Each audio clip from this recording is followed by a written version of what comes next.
Testing.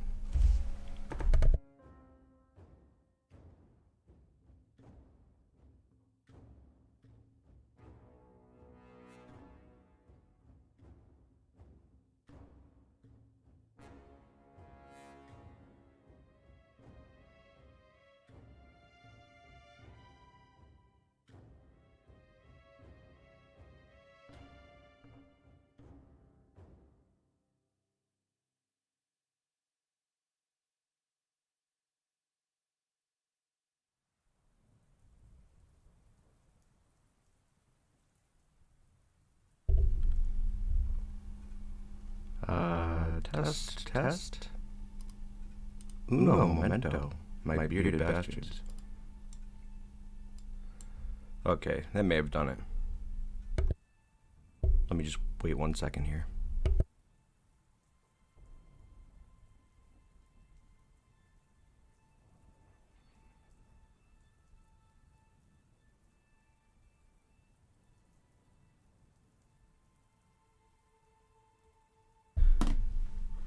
Yeah, okay, looking like we're good. Let's begin.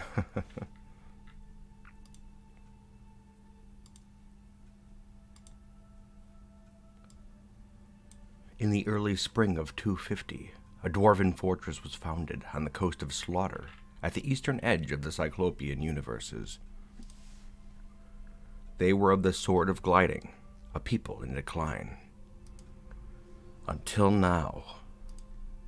Their fortress was called Rakostatur Lumnum Nilak, Tomb Spire, the labyrinth of evisceration. And accept it or not, the simple fact was that their small fortress had become a beacon for their disparate kin. Strike the earth.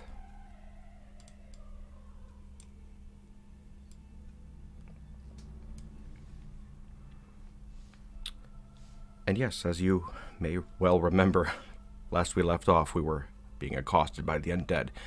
Yet again. Okay, music is quiet. I can turn the music up a little bit.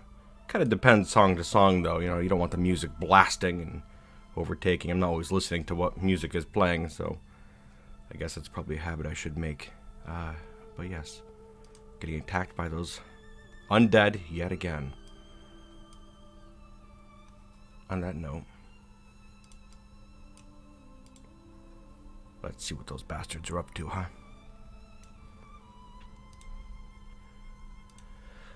Okay, here we are, the undead of Tomb Spire. Now then, last we left off, just let me know, make sure everything's working out in chat here, just getting things started off a little rocky here. Still trying to get a hang of this streaming thing, so if things aren't going well, just scream it out, I'll see it eventually. Okay. Yes, the undead. Over to the west here. Remember, they attacked right at the end, right when we last left off. It looks to be a bad one. I don't know how many are left to come in, but, you know, we can already see a bunch of dark zombies, those intelligent undead that attacked us before, as well as a couple of normal zombies as well. Let's have a closer look to see what we're working with. Well, got a couple zombies here who have nothing except for water covering their rotting old bodies. But then the intelligent undead are fully equipped with armor and weapons, all that dastardly stuff. They would just rip our dwarves to absolute shreds if they got a hold of us, so just not good. We still don't have a competent militia. a militia, let alone an army. We've got nothing. We've got like Toe Smasher, that one who took the toe off and killed that undead zombie there last session. But other than that, that's pretty much all we got. Pretty miserable state of affairs, really, when you get down to it. Now then, well, as we had sussed out, I got kind of scared last time because I didn't think our main gate was linked up. We had unlinked it briefly, but I'm pretty sure it is linked up now. So, let me just make sure our burrow isn't even on. Oh my goodness. Well, yeah, this happened right at the end of last session, so I'm really hoping we don't have any burrow antics, no dwarves left outside. I guess time will tell, though, huh? one of the biggest groups of dwarves that we usually have outside the walls at a time like this is the farmers. They spend their time up here. Oh my goodness, yep. Just as I suspected. We do have a farmer way up here, way up in the northeast corner of our map, gathering some fallen fruits. And I don't think things are going to work out too well for this poor dwarf. Ava's the farmer. But I guess you never know. You're going to have to run quick, Ava's. There's really not that much time to spare. Yeah. I tell you what. Might get a little bit cheesy here. A little bit manipulative with our door system. Just so we can, maybe save some dwarven lives.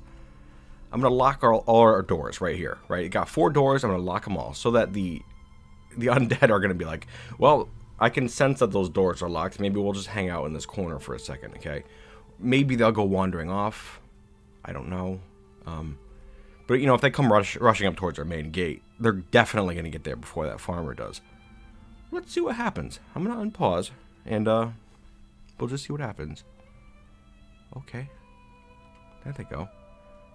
They're filing in, and as I suspected, they're just kind of milling about over here in the west. Okay. That's not terrible. Okay, here's a plan. Ooh, I came up with a plan. Okay, we have our safe underground burrow right here, okay? And that encompasses all of underground.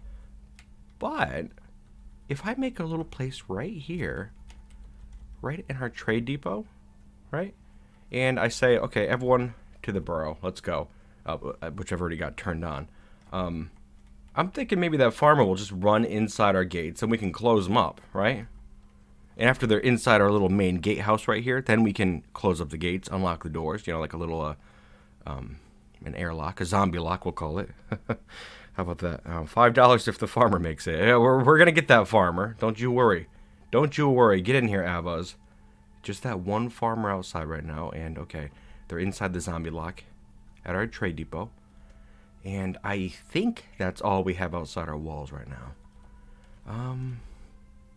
One more quick look. I mean, that guy was far enough away where if there was anybody else outside the walls, they would have come in as well. I'm not concerned about it. Okay, looking good. Oh, we can come down here into the fortress proper and close up that gatehouse. It's absolute chaos down here. I'm sorry to assault you like this so early in the morning. Just 1 second. We'll get things straightened out in just a moment. Okay, let's see. Avas, don't you move. Don't you move even just a hair. Oh, undead coming up. Okay, the gates are closed, though. Gates are closed. Good. Now we can unlock our doors. Boop, boop. 3, 4. There we go. Get in here, Avas, you clown. Just doing your job out there. That's not fair of me to say that. No, you're doing fine. You're doing good work there, Avas. Just get inside so you don't, sit in our trade depot till the end of time. Get in here, you bastard. Okay, so we got our undead outside. We got dwarves inside. Good to go. Excellent. Wonderful. Avas, what the hell are you doing? Sleeping? You're sleeping? Sleeping in the trade depot. Appropriate. Appropriately dwarvish. Yes, okay. Now that we've gotten past that little bit of terrible stuff right here, just gonna have a look here down in the chat. See how you guys doing. How you guys doing this morning? You doing good? I hope so. Oh my goodness. Would you look at this below ground here? Everyone's so industrious. We planned up an awful lot of stuff between sessions, and maybe we should actually explain some of that before the dwarves get too crazy with it. Kyle Winter from the Farmer Union for the Fort's War Chest. Thank you very much, my friend. That's greatly appreciated. Good morning to you. Yes, I will pass it along to Avas. Yes, below ground here. Here we are in Tomb Spire. Looking pretty good. Looking pretty good, right? You can see up to the north there in our little prison chamber. We've got a couple more rooms dug out. That was I call it our prison chamber, but it was intended to be our barracks once upon a time. But we've just been housing all of our caged animals and monsters, goblins, zombies, that sort of stuff. They're all in there right now. There's a couple chambers off to the side, And, well, okay, let me see. I should pick a subject and just go with it, because I begin to ramble sometimes, and not in a good, streamy sort of way, more like a disjointed and, not totally sane sort of a way. Eleonora Johansson, thank you very much. Thank you very much, my friend.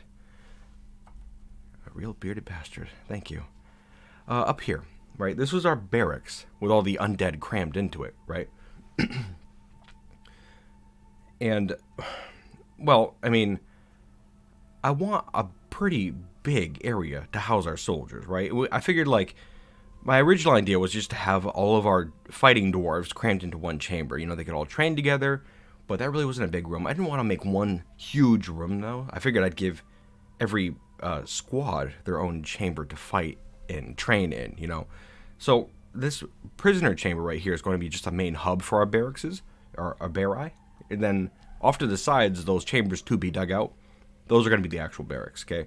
And then if we look below ground, we have 2 more. And above ground, we have 2 more. So just in case we wanted an army of 60 dwarves, I think that'd be pretty optimal. And maybe we can work our way towards that. We're far off from it at the current juncture, though.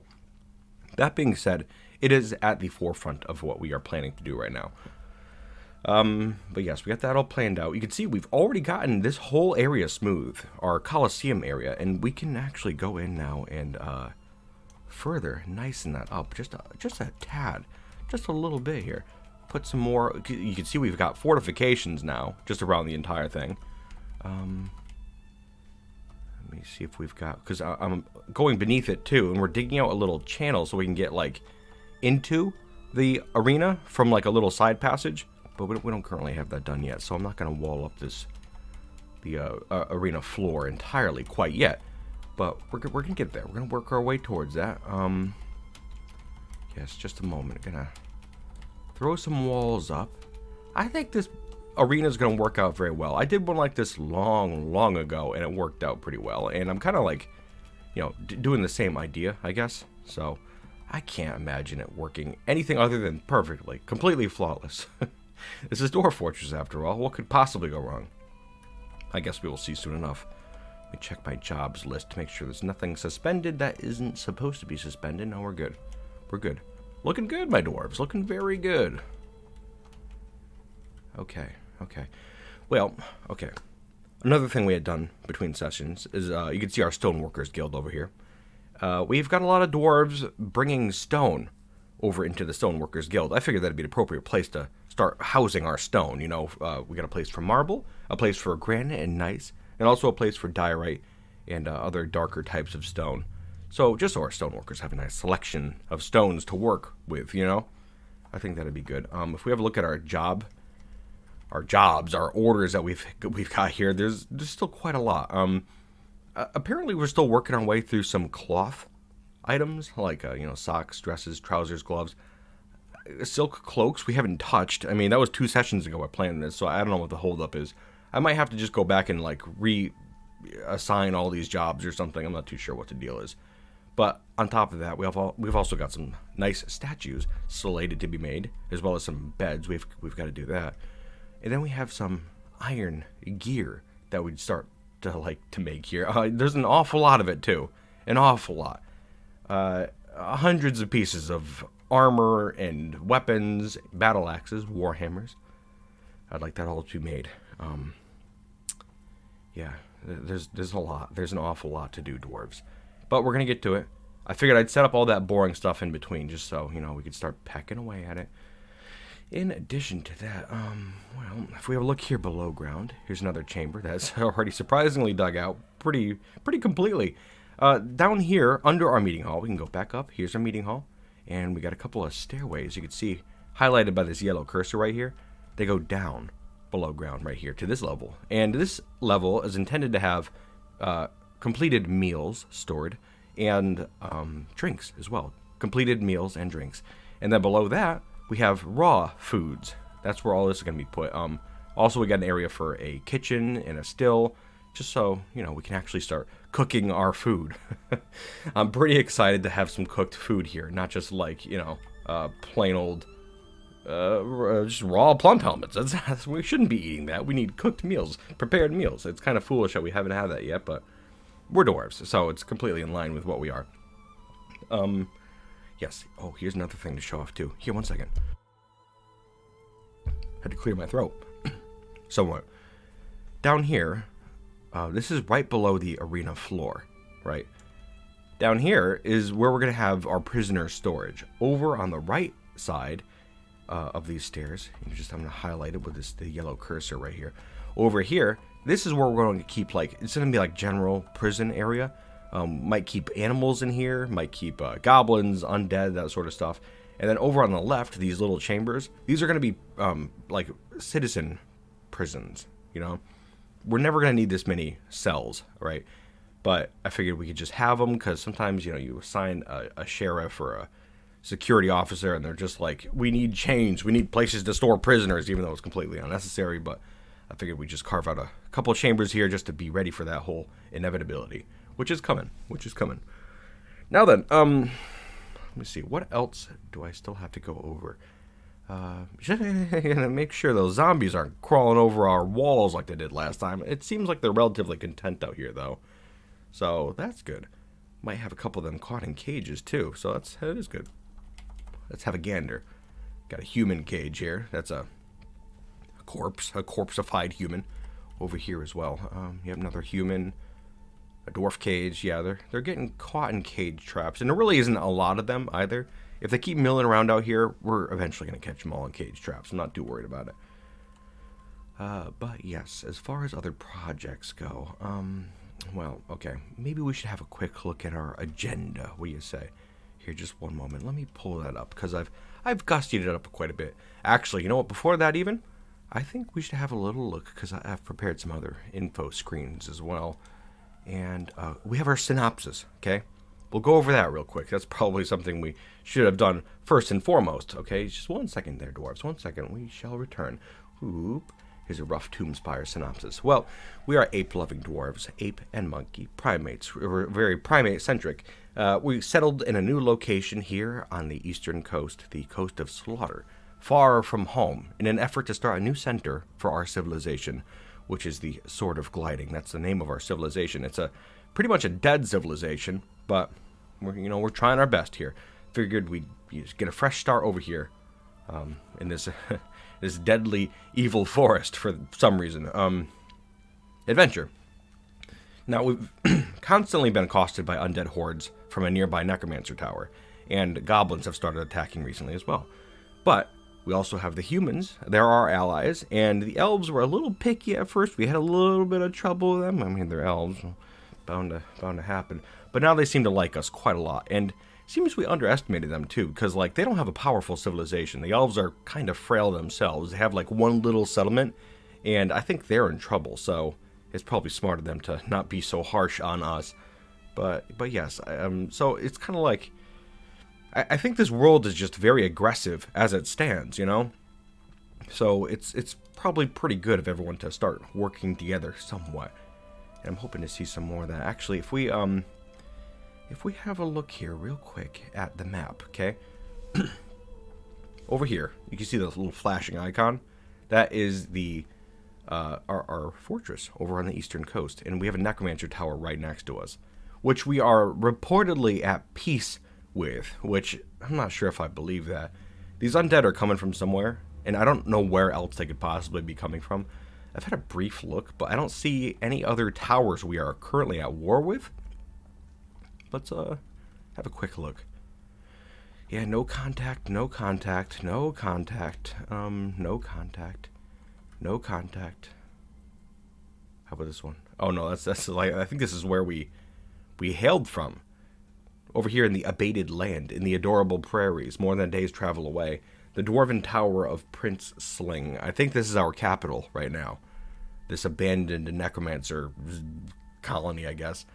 Yeah, but having a look around at the towers, there aren't really that many. There's this one that's right directly next to us that we're said to be at peace with.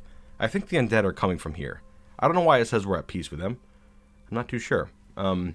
It could be that there's like two towers directly next to each other and it only shows us this one. Just because of Dwarf Fortress or something. I'm not too sure. But yeah. And then as for the goblins that are attacking us, it's these guys right here. Over in the socketed prairies. dark goblin fortress of Plate Ruthless, with a population of 10,000. These are the ones that have been harassing us. They're trouble, those guys. And yes, the elves right here. You can see just up to our north. I'm pretty sure this is their only settlement, is right up here. The Elven Forest Retreat of Fisthailed, with a population of about 20. The elves are called the Entrancing Alliance, and it says we have an alliance with them. We're not just at peace with them. So I think the elves really appreciated that last trade we did with them. Which, that's good. That's kind of what we want. Let me see here. Oh, well, you know, we do have another elven civilization down here. The Cactus of Symmetry? Oh, no, that's... Okay. This is the Cactus of Symmetry down here. They've got, like, 2 settlements. Those poor bastards. They're not doing so well. Just smart of them to start, you know, accepting our friendship. Yeah, humans. The humans are farther south down here. But yes, it seems to be a very divided world. We have the goblins and the necromancers, who I imagine don't like each other very much, but certainly don't like everyone else even more. And, yeah. And it's just us. Let me see here. Okay, so... Right, we also have an agenda that we could start looking at. One second. Okay, just making sure everything's going good on the stream here, for the most part. Now then, we've got another screen right over here. Let me just pull that up 1 second. We have our old agenda, right? This is the one I showed off briefly last time. And, well, if you have a look at it, this was our agenda as of 2 years ago when we did our last stream. Our first order of business was to make some temples. Get a simple shrine placed, which was in our little lever room. Remember that? But it's got its own proper area now. That's all we have. We had all these ideas of making proper temples at some point, but we're going to kind of put that to the wayside for now. We'll do that if it comes down to it. Like, I don't think any of the religions are big enough now in our fortress to really warrant it. So, I mean, we're just going to say that one room is fine. As for other things we wanted to do, well, we had all these grand ambitions of making, like, you know, a Tomb Spire proper, or a monkey monument, or many monkey monuments. And, like, we made half of one tiny monkey statue outside, and didn't really even get to that all the way. But, you know, we're working on it. Formalize the militia, haven't done that. Apologize to the elves through trade, we have done that. Apparently we're allied with the guys now, so we're good. Fix up the guild halls, kind of. Trade bare bone crafts, we've completely forgotten about that whole thing. We got to do that, though. More cage traps, we did that. Get artifacts off the giant, we did that. Mayor needs a dining room, we did that. But we got a new mayor, so we've got to kind of clean things up a little bit, actually. I'm not sure if you remember that. We're going to hit on that whole thing a little bit. But, start thinking about a hospital. We definitely put some thought into a hospital, didn't we? We have one hell of a hospital now. Bring in some logs, pump out wooden crafts, dig, fill, moat. We're getting there. We're getting there to all that sort of stuff. But we've got a new agenda here. I'm going to pull that one up so you can see what I'm gabbing about. Shloop. Here's our agenda as of the beginning of this stream, the 1st of Limestone, 256, 2 years after. Do first, settle the military immediately. We can't keep putting that off. It's very stupid of us. We need a way to defend ourselves, and we don't have that. It's stupid. We've got gates and cage traps. That's about it. It's boring. We need something a little more robust, you know. Got to start training those soldiers. That's what we got to do. But we're going to get those barracks cleaned out, and then we'll start on that whole thing immediately. Whether we have the armor and weapons or not. We also have to carve out our Coliseum, which looks to be pretty much done right now. I figured we can, you know, store some of those prisoners in there. Maybe train our soldiers in there, too. Maybe. Continue work on the walls outside. Once we have soldiers, we don't want them idiotically jumping over the walls again. That was a problem we ran into last time. Remember that? Proper kitchen. Again, we're settling that whole thing. We've got it dug out. So we're on the cusp of getting all those things completed, actually, which is great. Also important, a proper bobcat chamber. Remember, we've got our giant bobcats there that we took from the elves.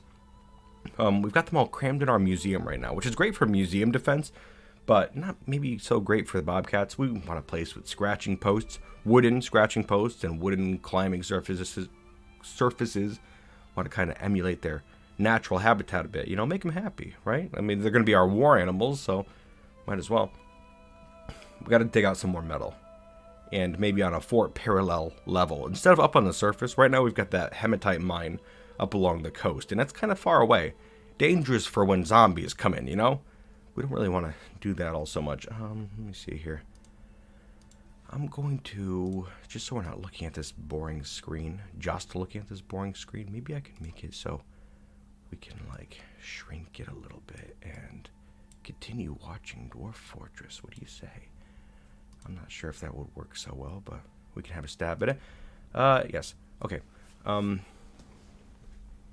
We need a room for our spider monkey. We've got one monkey in the entire fortress, the spider monkey, who's just been chilling out in our meeting hall. He seems fine with it, but I think he deserves a personal chamber. He's been around for years now, and it's only proper. Maybe, again, with some, like, climbing surfaces or something, some monkey-appropriate statues, you know. Gotta roll our sacred die again. Remember we did that last time when those undead were bothering us, or was it the goblins? No, it was undead. That's right.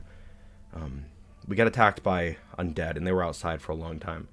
And, well, we rolled the die, and we rolled the chimp, which we weren't sure what that meant.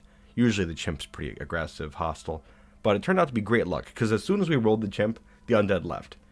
So, I don't know. We got new ways to interpret things already. Maybe we'll save it for a time of need before we roll our die again. But we'll see. We'll see. I'll see what you guys say. Let me see. Yeah, and just overall, we don't have enough monkey. It's very depressing. We need more monkey in this fortress. You know, we're a monkey-centric people. We got to do better on that whole thing. Absolutely. Here, I'm going to get rid of this.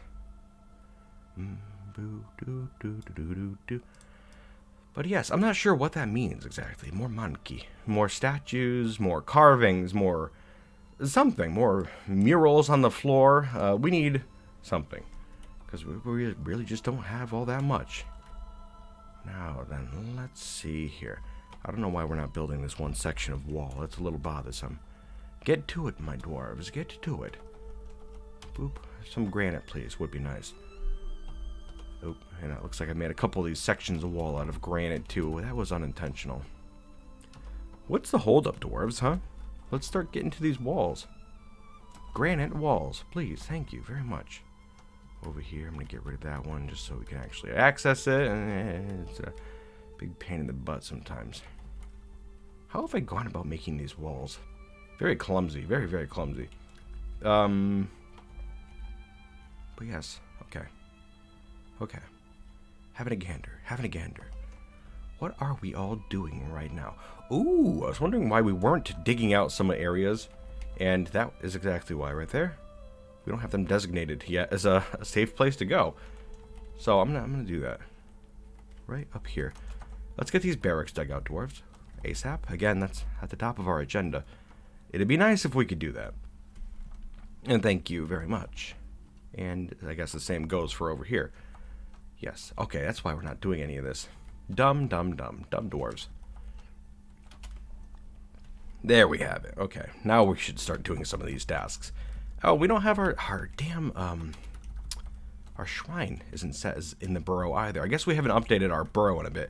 I know this flashing is terrible. Just one second. I gotta do what I gotta do, right? Having a look below ground, see our Coliseum is all set. This area is not all set. Okay, 1 second. Down here. Okay, that's why we haven't dug out that little chunk either. It's starting to make sense now. Putting 2 and 2 together. Okay. We're good. Everything's accessible now. Get to it, dwarves. Get to it. Thank you. Goodness. Okay. Let's see here. I'm gonna take a look into chat real quick. See what you guys are saying. What the dwarves are thinking.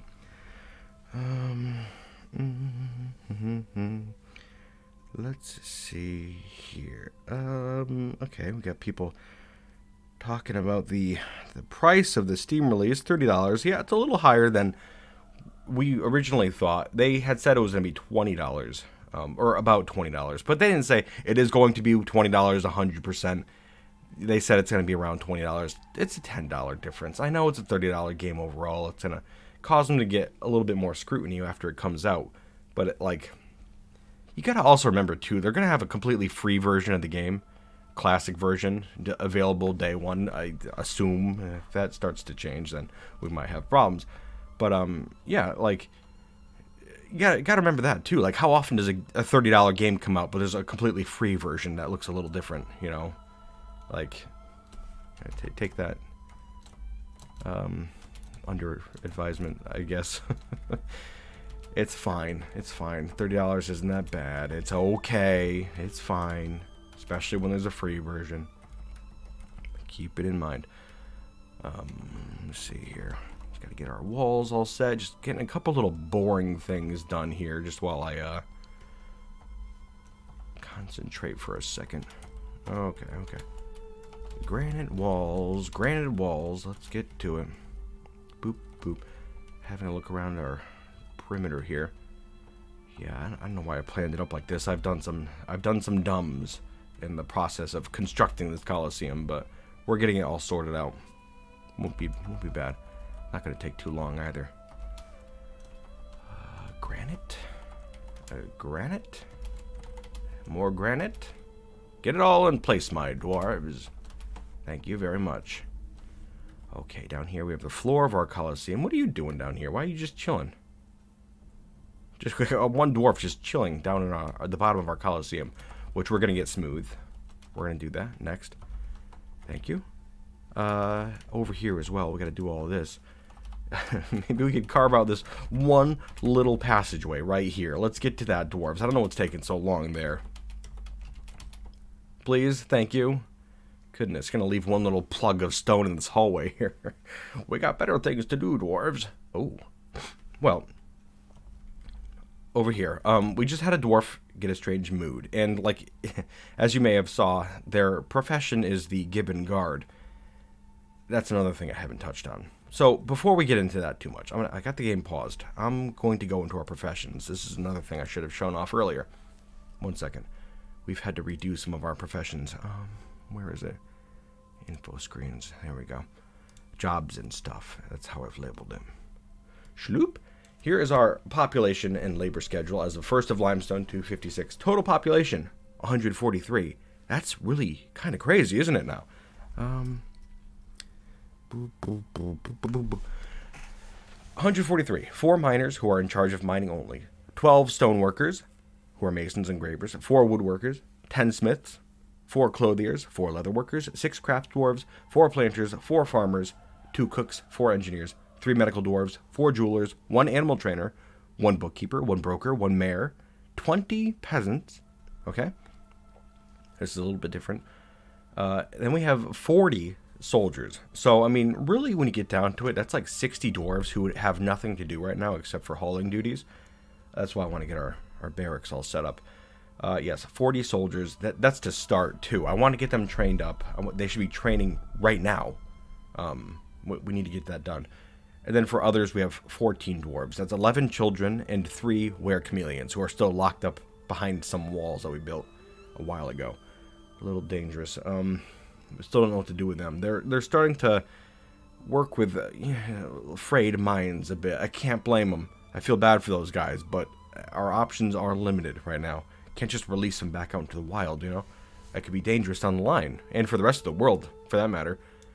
So, I'm not too sure what we're going to do about our were-chameleons, but we'll see. Might be interesting to put them into our arena. Cruel, perhaps, but I mean, better than nothing, right? I don't know. I'm not sure. We'll see what we're going to do shortly. Still a little on the fence about that whole thing. Okay, having a look over here. The Gibbon Guard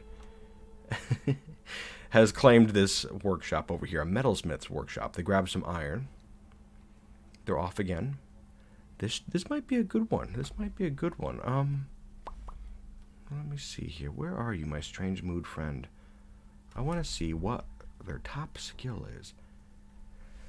They are a metal crafter, a novice metal crafter. Okay, so I suspect this isn't going to be a weapon or armor or anything like that, but I guess you never know.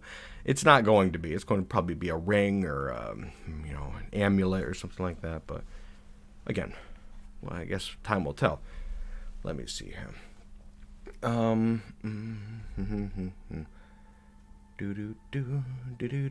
just looking at the chat real quick here. They were heroes. Arena doesn't seem like much gratitude. Well, I mean, locking them up behind walls forever doesn't seem like much gratitude, so I don't know. The weird chameleons they're dangerous, you know, like if we let them out into the world, they're just going to wreak havoc, possibly come back and kill more dwarves. So our options are limited. It's either stay behind the walls till the end of time, or what? I suppose we could make like a, well, I've tried to do this before. Here, one second. Our strange mood dwarf doesn't have everything they need. Let's have a closer look to see what they could possibly need. Rock, thread, bones. It's probably bones. Bricks, bones. Yeah, they're going to need lots of bones. Cloth, metal. Okay, they've got metal. They've got cloth. They've got stone. They came back with stone already. Let me see what they've got exactly. Hematite. So, okay. They've got bars, cloth, hematite, which I think is the stone. Let me see what else. Bars, cloth, stone, cloth. They don't have access to cloth? That's vexing. I don't like that at all. I guess it's not surprising. Right? We've been using a lot of our cloth. Remember all that leather we had? We had a ton of leather. We still have all that leather, too. But I guess we've just been burning away our cloth? Oh, that's not good. Okay, so to get some more cloth, I really hope we can process some plants. I'm hoping we got some spare pigtails around, but I suppose we'll see soon enough. Get to it, dwarves. Get to it. I'm really hoping we don't lose this strange mood dwarf. Might get dicey. I think they need a couple units of cloth that we don't currently have access to. Scary. I agree. I would like to see more engravings. More engravings. Okay. Well, yeah, we could do that. We could do that. We could certainly accommodate. We should definitely put more engravings, like on the walls downstairs in the living quarters. Okay, just having a look here. Got a group of dark zombies out here beating a crab into a fine pulp. Poor thing. Yes, we could put some more engravings in our rooms. That's something I would really like to do in like our living area down here. That's something we've got to do. And as you could see, actually, this was another thing we did between sessions, was we went and put in all that furniture. So like all these bedrooms are pretty much done now. Isn't that great? That's like 200 different bedrooms all settled up. Pretty good to see. Still got to get some furniture in place and make some more beds as well, if I recall correctly. But we're getting there. We're getting there. Dearest Nex, thank you very much, my friend. Krug, thanks for making great content. Keep it going. I'm going to try my best. Yeah, this streaming thing, it's new. And it's not necessarily the direction, the sole direction that I'm taking with my content either. I'm sure some people have fears of that. It's just something, you know, I kind of want to focus on right now. See how it goes. I'm having a lot of fun with it. And I think it's a good new way to, like, test out some different forms of media, you know, like it's completely different than my normal stuff that I do, obviously, in terms of, like, you know, my own personal view of it and stuff. Like, it's fun. It's a fun new challenge. I like using OBS and trying to, like, you know, figure out how to display things to you guys and whatnot. It's really fun. I like it. Let me see here. Gonna get a couple of these areas all smoothed up. Get them all nice and up. Gotta get all this stone out of here, too. That is a bit... Oh, I just ordered this shit to be... I don't want to dig this out. That's dumb. Newbie mistake. I almost dug out this whole area. Let's not do that, please. There we go. That's a little better. Okay. Gotta get those smoothed out. Do we have some thread yet for our strange mood dwarf? I would certainly hope we're getting to that point. But I suppose we'll see. Let us begin. I've got no way to spin stuff into cloth. That seems dumb.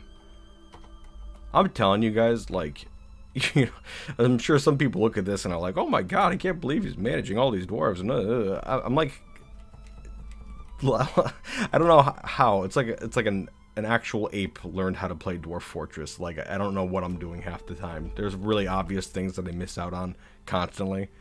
It's fun. Keeps things interesting. I don't know how I don't have a loom yet. I've got clothier workshops. I've got farmer workshops. You know, I've got a way to get thread. I've got a way to make clothing, but I've got no middleman. There's no way to make cloth. Just stupid. Isn't that fun? Honestly, really loving the streams. Please keep doing them. It is fun. It is fun. Definitely. None of your business says, will you play premium graphics DF or classic? I don't know. This is a question I'm asked frequently and answer frequently. I don't know. It's hard to say. Like, without playing the premium one, I don't know. I have no idea. I'd like to say I'd pick it up and be like, oh my god, this is life-changing, and just immediately decide to switch over forever, but I can't possibly say. Like, as it is, I've said it before 100 times, but like, I'm so accustomed to how Dwarf Fortress works now that like the graphics aren't going to change anything for me. If anything, that's another thing too. A lot of people are asking for like a tutorial or something when the new Steam version comes out, and like I think I'm going to need a tutorial when the Steam version comes out, because like they're changing everything. It's not going to be like all the janky controls anymore, from what I understand. So like, how is the game going to work? Like, is it going to be anything like it was? I don't know. It's hard to say. But yeah, I guess we'll see.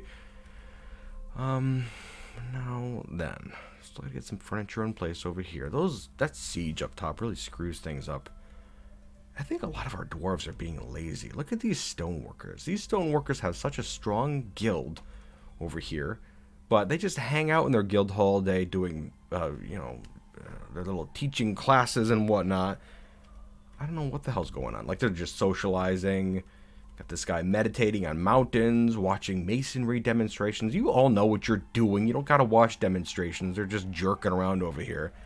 Come on, you guys. Let's pick up our game a bit. We've got so many areas left to be carved and smooth, and we got some furniture that's got to be made still, right? Some nice statues, which, we've hardly touched. We made 13 out of the 36 of them. Let's get to it, stoneworkers. Come on, we're locked underground. We need to keep busy. My goodness. Really taking advantage of the situation, I think. Ooh, you know what? Oh, that was stupid. We had a petition earlier that I've completely neglected. It was for a woodworkers guild. Ah, damn it. We had an area kind of for them, too. Just right down here. Which, yeah, I've completely neglected to do anything with. That's a shame. We're gonna have to make it up to them. That's stupid of us. Maybe not a great place for a woodworkers guild, like way down underground, but, better than nothing. We're gonna do that. I'm gonna make a little place for them right down here. Gonna set these doors as internal. And, like, they're not petitioning for a guild hall anymore, but we could still make one for them. I feel bad. Go ahead, let's get down here, dwarves. So we're gonna set up a nice place for them.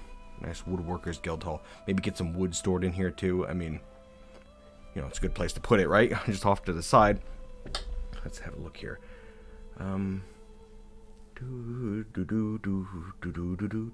Having something of yours come up in the search could grow your channel quite a bit. I've never been concerned about growth or anything like that. Like, as long as I'm able to survive, it's fine. Like, I see a lot of people speculating about, like, my channel exploding or becoming some mega superstar or something like that, but like, if it happens, it happens. If it doesn't, then whatever, it's completely fine.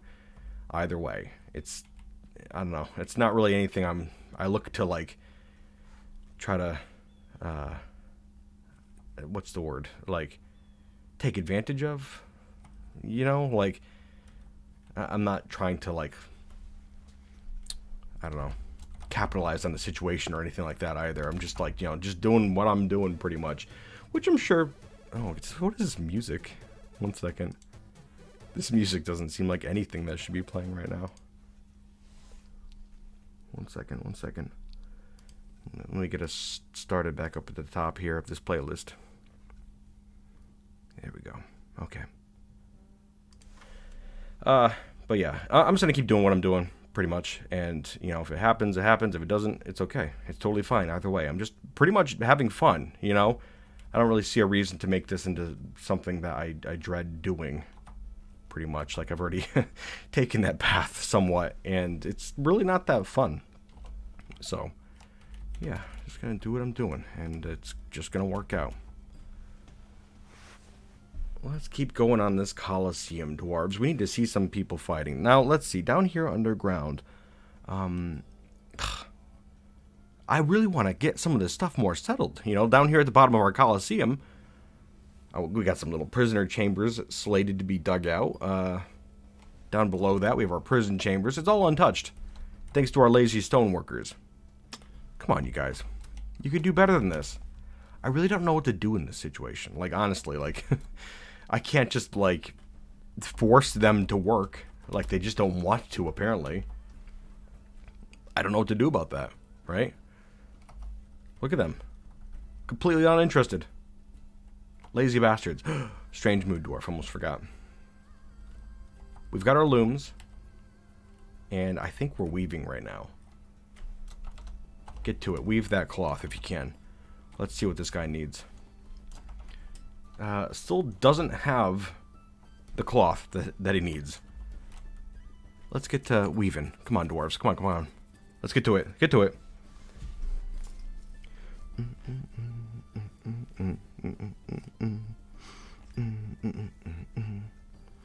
Let's see here. I'm looking in the chat real quick.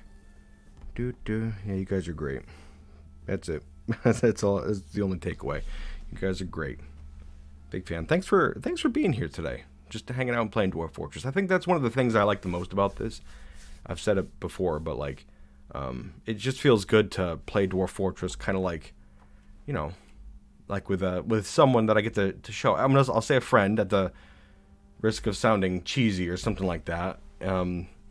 It's fun. It's fun for me, you know, just like I'm showing people the game that I really enjoy, that I am passionate about. It's entertaining for me. I really like that. Yeah, it's really great. Definitely different.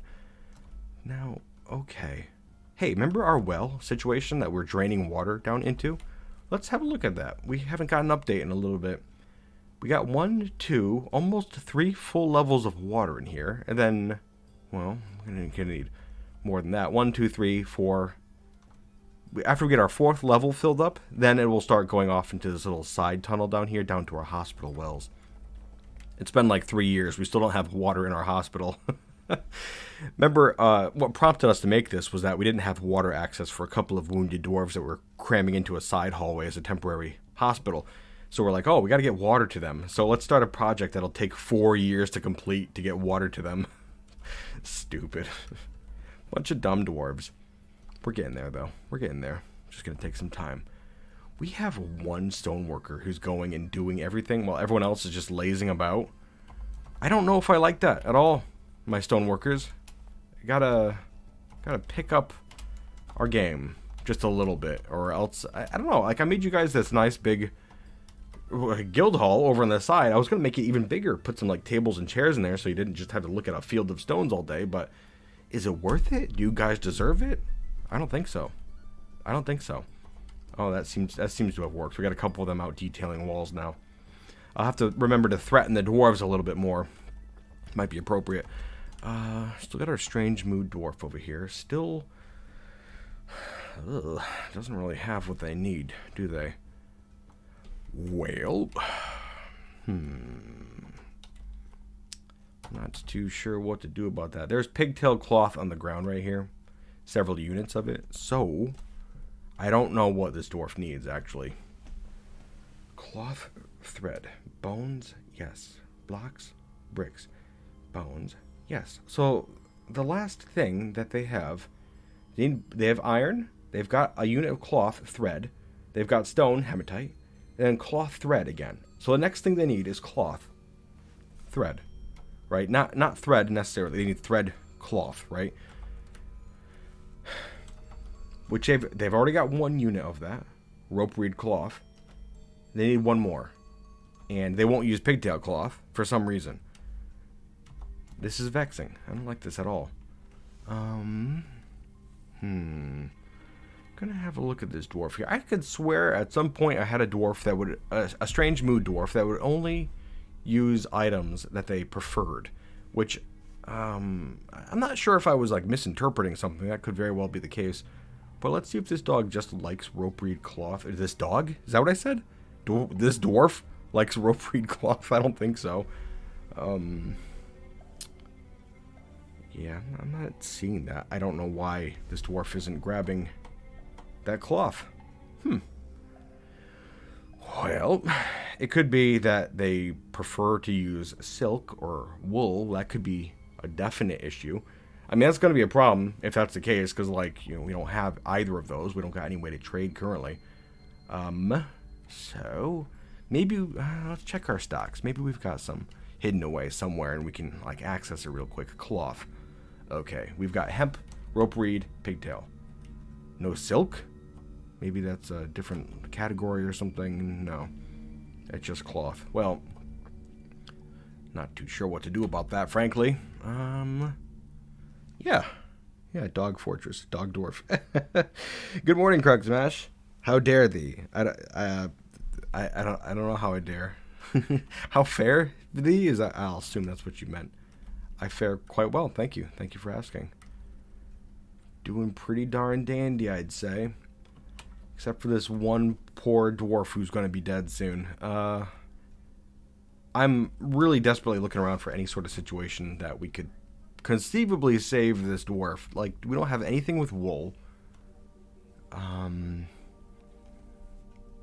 Nothing to shear. Yeah. Damn it. It's going to be our first lost strange mood dwarf. I don't like that. But not much you could do, I suppose. Let's see if they've got a family. One of the Gibbon Guard, too. This one is going to be a soldier. They don't have any family. So, I mean, it's whatever, I guess. What we could do is, let's see. We could just kind of lock these rooms up real quick and then, like, just wait for the dwarf to succumb and then dispose of them down the line somewhere. Kind of ghoulish. I don't see any other options, though, which sucks. Damn it. We'll just ignore the situation for now. See what else we can do. But yeah. Not much else to go on about, frankly. We're getting some places smooth. Stoneworkers seem to be doing their stuff. We have our one strange mood dwarf who's not doing very well. Let's see if chat's got any ideas. Dwarves dying is natural. The important thing is to give them the grandest mausoleum known to dwarfdom. They're not gone until they're forgotten. Grand mausoleums. You'd think we'd have something more grand here in Tomb Spire, but so far we've just crammed corpses down here in the bottom of this wooden tower. That's all we got. It is a shame. We should have something better. But I guess we've just been so busy situating our dwarves that we haven't had time to think of a Tomb Spire proper or anything, which is a damn shame. We'll get to it, though. We'll get to it. We'll figure something out. Alright. Well, one thing we could do is, I keep saying we've got to get our dwarves training immediately, but we've not done that, and we can do that. We can do that right now. Like, we've got an area to do it. Like, we've always had areas to do it. We should be doing that, you know? Enough slacking, right? So, to that end, I'm going to build a weapon rack, armor stand. We don't have either. Never mind. I'm going to order one to be built real quick. We're going to build a couple. I'm gonna order them to be built at these mason workshops too, just to maybe get a fire lit under these dwarven asses over here. 1, 2, 3, 4, 5, 6, 7, 8, 9, 10. We'll make just 10 of them out of. We'll just do granite. How about? Straightforward enough. Granite armor stands. We're gonna make oops. We're gonna make some weapon racks too. We'll make 10 of these, and then 10 of these. All out of granite. We seem to hit a lot of granite lately, which is good. It's a nice tough stone. Light gray in color. I like my gray stones, proper dwarven stone. Not like microcline or orthoclase. Get out of here. We don't need that. And after we have this, we will just get those. We'll get one little piece of furniture plopped down somewhere, and we should be good to go right after that. I believe we should have a dump area for stuff somewhere. We've got a couple little, like, piles just set up here and there that I believe were dump zones at one point, but they've not been touched. I would like it if we can get some of this stone yanked out of here and plopped in a pile. Don't forget to like the live broadcast. Oh, I won't. A sky burial sounds good. Tower of the Dead. See, that'd be pretty cool. Just like put dwarven corpses up somewhere, have the buzzards take them away to the dwarven halls beyond. That'd be interesting, but a little ghoulish. It wouldn't work with the ghosts either. Actually, it would work with the ghosts if we just memorialize the dwarves. There's an idea. Make a big pillar, put all of our corpses up on top, and then down around the base of it, we put like memorial slabs, like a cemetery. Imagine a cemetery, and there are... What am I listening to right now? Is this an ad? Yeah, get out of here. I don't need a damn ad. You rat bastard. Here we go. Okay. Yeah, like a big pillar with all the corpses on top. Okay? But like we also have tombstones, like in a regular cemetery that you'd see somewhere. But there's also a giant column in the middle with all the corpses up on top. Maybe every once in a while a bone falls off or something, or a skull, or...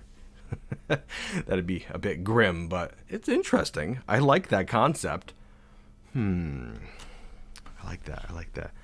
Hey, let me see here. Oscar Lind. Thank you very much, my friend. Just wanted to thank you for being my bedtime storyteller for the last year or two. The amount of time and effort you have put into your art is remarkable. And now, 8-hour streams to fall asleep to. Amazing. Thank you, sir. I'm glad you like it.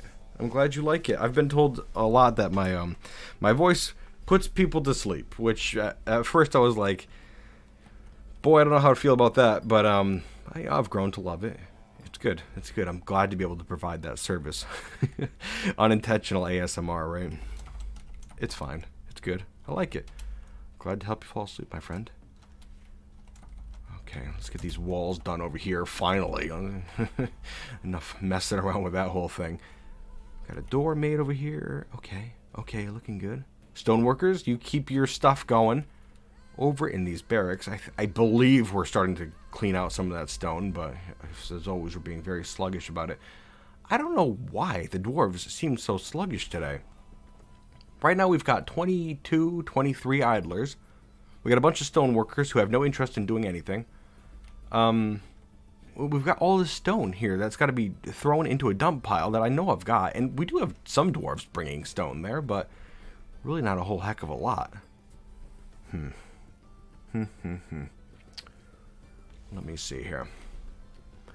I've got a relaxing low stress of voice. Like, I could see it. Like, if I'm talking gently and that sort of stuff, about this and that. But, like, I also feel like I kind of go up and down, and it's all over the place, like a goddamn cartoon character sometimes, too. And I talk like I'm, like, I am fueled on coffee.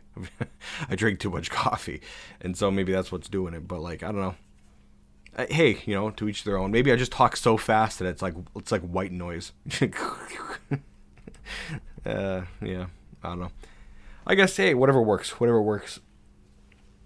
Let's see here. I'm also gonna... Oh, this strange mood dwarf. I don't see the strange mood dwarf in the metalsmith workshop. So, that could mean some bad things. It could mean some bad things. Where is that dwarf? Oh, right. It was a peasant. Was it this one right here, I'm going to say? Was it you? No. Who was it? Let me see here. I feel like we're going to have a notification somewhere. A dwarf cancels strange mood. Where are they? Am I blind? I might be blind. Yeah, I don't see a strange mood dwarf anywhere, so that's probably not good. Oh, right, it was one of the given there. Where'd you go? This one right here. Yep, that's not good. Running around babbling right now. I'm sorry, my friend. Really, not a lot we could do about that, though. Ugh, that's a shame. That is a shame. Well, just keep an eye on this dwarf, and we'll have to get him properly situated after the inevitable end comes. But right now we've got a naked dwarf. They should be naked anyways. Yeah, they're covered with water. I think they probably ran through the mist at some point. But just running around naked now. Ugh. Not good. Avert your eyes, children. The life of a dwarf, I'll tell you. We're going to put some weapon racks up here now. Weapon racks, armor stands. 1, 2, 3, 4. And this is going to serve as a barracks right up top here. Just a little temporary place. It's going to get the job done. Now, I feel like I had something else to go over. Right, okay. So, we're going to need a new gibbon guard, apparently. But we've got our 4 squads here. That was the leader of the gibbon guard. That just went insane. God damn it. I had specifically picked him, too. He was a very good tactician. Ah, well, easy come, easy go, I suppose. Not much else to be done with it. But yes, we've got the oily apes. Remember, it was the oily shafts before. That was the randomized name that Dwarf Fortress gave us. But we've changed it to the oily apes, which is a little bit more comfortable to say. A little bit more comfortable to say. We also have the Gibbon Guard, the Red Rump Squad, and the Fur-Mantled Fury. Okay, we got our 4 squads here, each with 10 dwarves. So it's going to be 40 dwarves right now, with a possible 60 in the future. But right now we need a new leader of the Gibbon Guard. I also discovered this too. If we have a look at our militia captains, we got this one space that's vacant. This is the one who just went insane and can no longer be used as our leader. But if we choose to replace, we can actually... This here gives us a list of all the dwarves in our fortress. But the most qualified are up at top. I didn't realize that. So, like, if we have a look here, we've got, well, we've got Solon. Like, none of our warriors right now know what the hell they're doing at all. So, Solon the Peasant is at least a novice leader. I think that might work out. We're going to say Solon the Peasant is now the leader of the Gibbon Guard. I just got to find him on this list right here. Solon, is that you? I think that is this dwarf right here. Yep, Gibbon Guard. I am going to say you're part of the Gibbon Guard. Wonderful. Welcome to the Gibbons, my friend. But yes, we have our 4 squads here. And actually, if we have a closer look, we have the Oily Apes, Gibbon Guard. Oily Apes are led by Toe Smasher. That was the dwarf from last time who... Actually, here. Just one moment. Let me pull up a picture right here. Haven't really shown you guys many pictures this episode. I'm sorry about that. I have done some, though.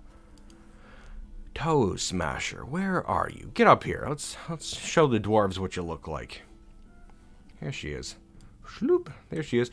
And what I found interesting was that this particular dwarf has pale chestnut hair, which I don't recall seeing before in a dwarf. It was kind of fascinating to see it because it's like a pink color. I thought for sure like pale chestnut was referring to her skin, which, you know, I've seen that before. Pale chestnut skin. But here, one second. I'm just gonna let the game continue running in the background just so you know, we can keep things going a little bit, right? But yes, there she is. And actually, I did a second picture of her too. Where is she? So many pictures to get through here. I still have to figure out like sorting out some of my like my system here of sorting things out. It's a little messy sometimes. I did, yes, the second picture of her where she is armored for war. But I know you can't see it right yet. One second.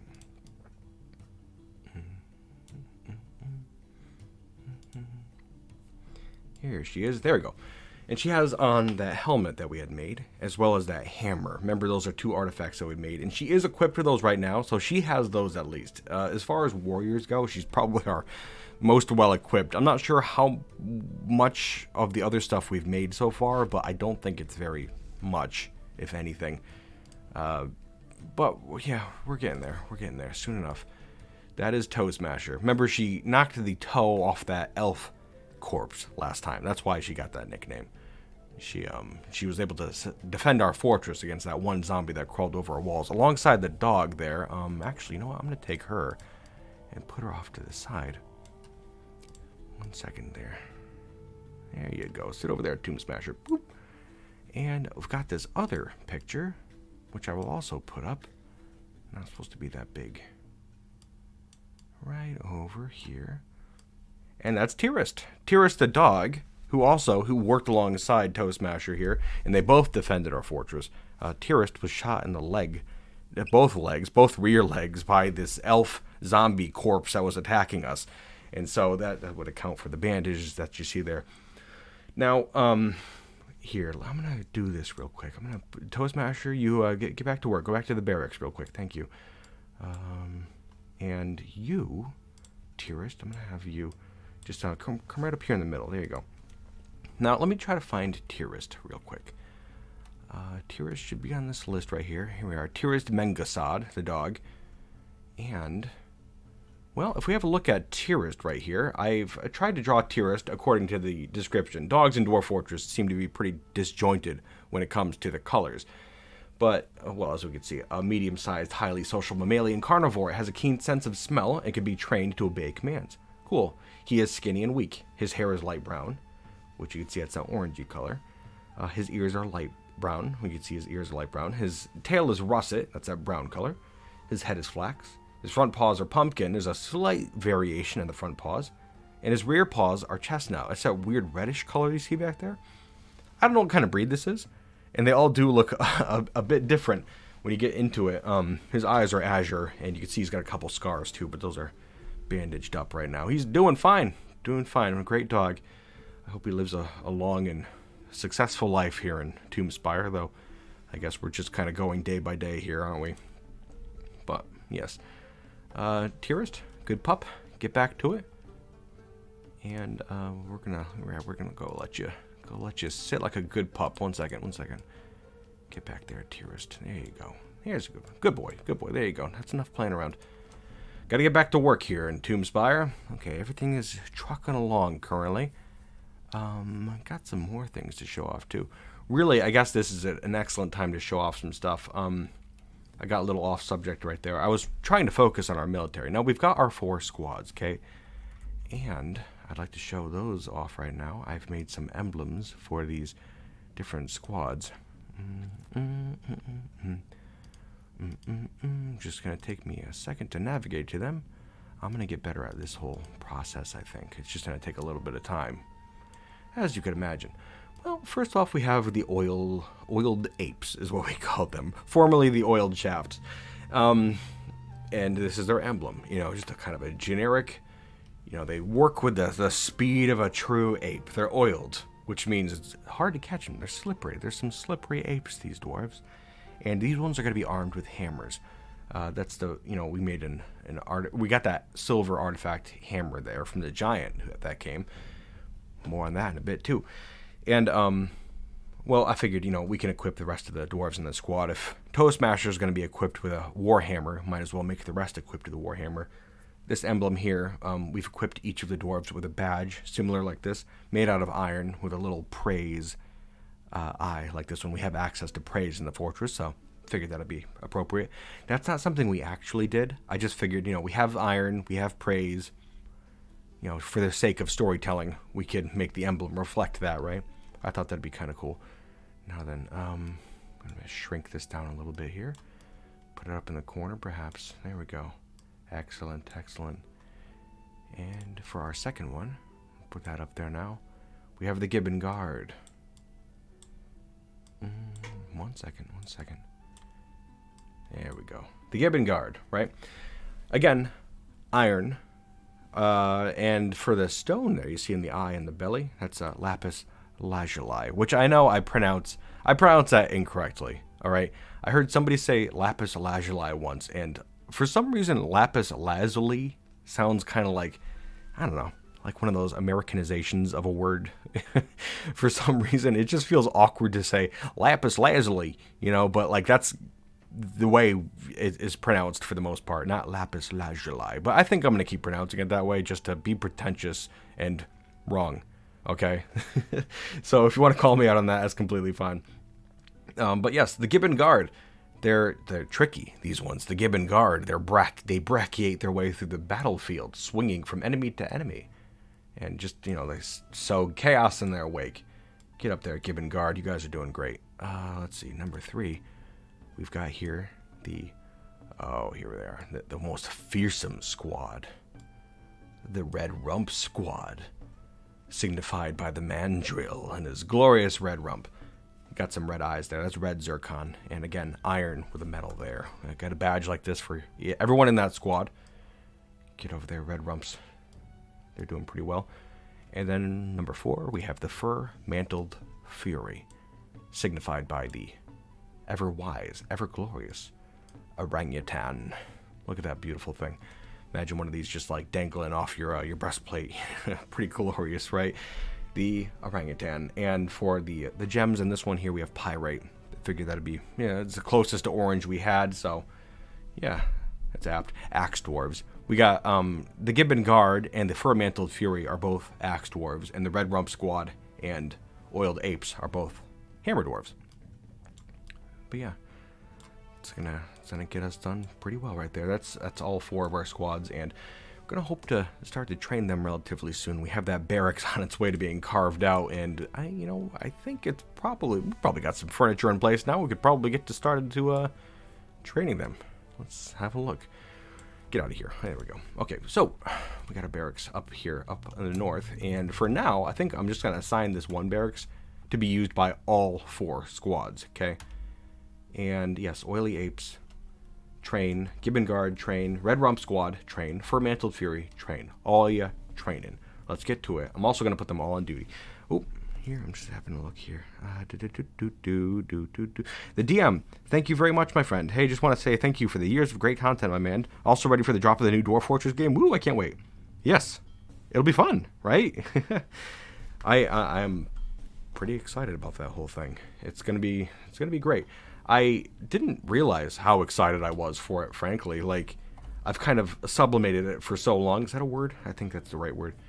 I've kind of just crushed down my hype for it for so long that I forgot what it was like to be excited for it, but it's going to be great. I'm going to set all of our squads here to active and training, so hopefully they come up here now and they start getting to work. I'm getting scared because combat report just popped up. I'm just picturing up top our dwarves jumping over the wall and facing down threats, and like right now, what are you doing, my dwarves? Why are you heading out over here at all? Could you tell me? Do we know? Why are warrior dwarves up on the surface right now? Like, do you see that? I paused the game. Up here in our courtyard, we've got a stream of dwarves heading up towards the main entrance, which is locked. I don't know what they're planning on doing, but I also don't want them to go up onto the walls and, like, see zombies and start vaulting over. I'm going to unpause it for a second and see what they do. Okay, that's what they're doing. They're just heading into the trade depot to grab supplies. Okay. I mean, as long as that's all you're doing. Just trying to see what they're doing exactly. Pick up equipment, fill water skin, grab provisions. That's what they're doing. Okay, so they must be getting water skins and backpacks. I forgot we traded those. We traded for those recently, so that's what they're doing. Okay, I was a little spooked there for a second. Just a parade of military dwarves. Over the walls, dwarves, over. We're in the military now. Go. Please don't do that. Please don't do that. I don't want that at all. Oh my god. Let me see here. Military madness. Yeah, Justin. Exactly. Justin Scarron says military madness. And on that note right there, we got a piece of fan art from Justin Scarron. Let me see here. Where is it? Military Madness by Justin Scarron. This is from last stream. I'm totally freaking out right now. We see here a dwarf armed with a hammer. Doesn't know what the hell they're doing, in an absolute panic, just vaulting their way over our wall at a bunch of zombies that are out there. Just like what happened. Isn't that terrible? That's why we have to get a roof over our walls, so we can prevent dwarves from killing themselves in such a stupid fashion. I mean, it's going to take a little bit still, but I'm hoping we get there at some point. My goodness. You stupid dwarves. You stupid dwarves. Also, as a reminder, I did mention it at least once during the last stream, that if you want to send in some fan artwork, you could just send it to krugsmash@gmail.com, as well as a title for the piece and how you'd like to be credited, and I'll put it into next stream or next whatever I do for Tomb Spire here. Yeah, just interested in. I appreciate if you send me anything. I really like to see what you guys cook up. But yeah, no pressure on that whole thing. We have our squads over here training right now. Good to see. Currently training. We have at least one baby here in the barracks with its mother. And that's something I like to see. Coastbeard. What is Coastbeard up to? Coastbeard, our old expedition leader, is kind of really falling to the wayside, isn't he? Just becoming a... Oh my god, what am I doing? Stop. I just assigned him to a squad. I did not mean to do that. I assigned him to 2 squads, actually. Can we not? 1 second, I gotta get this back in order. Where's the Gibbon Guard? Gibbon Gibbon Guard. I just replaced someone in the Gibbon Guard and someone in the Oiled Apes with Coast Beard. Here we are, Gibbon Guard. Oily Apes. Where is the other Oiled Ape?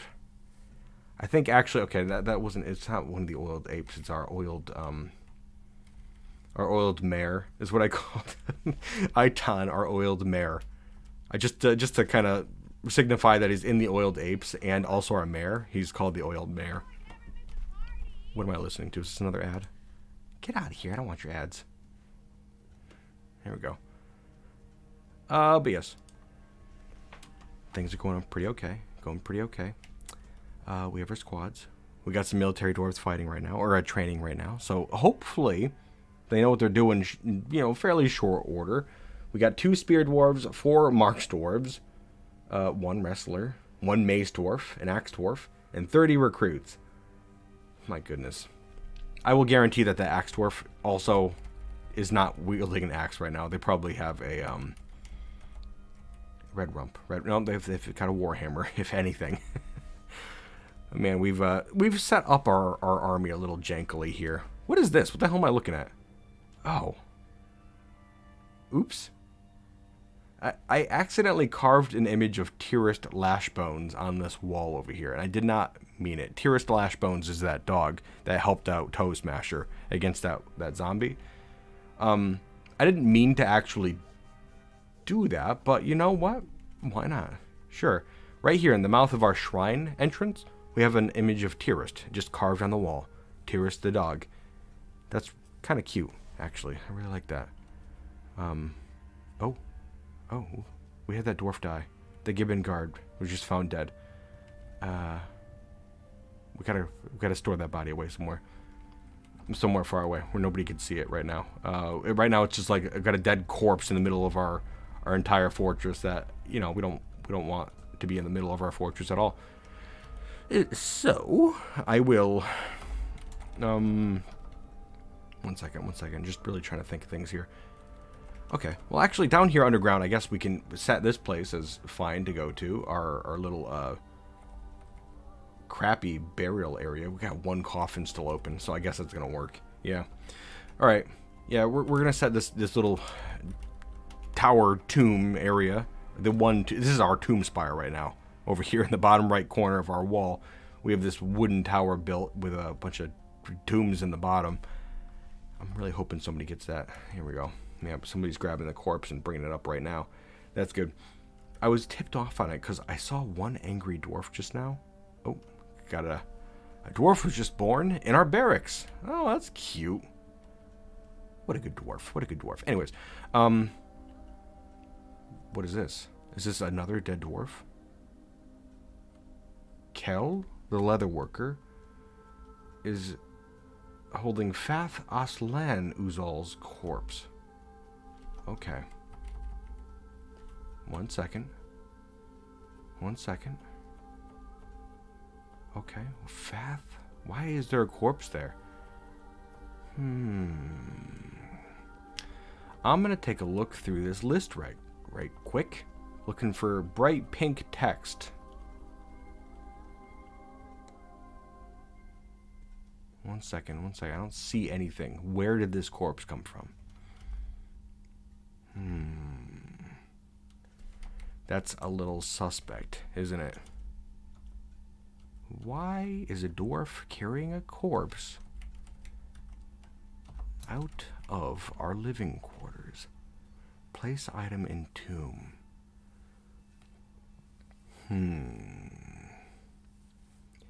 This is vexing. Well, I think I've got maybe a little idea. I mean, sometimes dwarves, they could just die of old age or something. I'm not too sure. Our mayor doesn't seem too concerned about it, though. So that's good. The mayor seems to have a pretty good head on his shoulders, actually. I drew a picture of our mayor.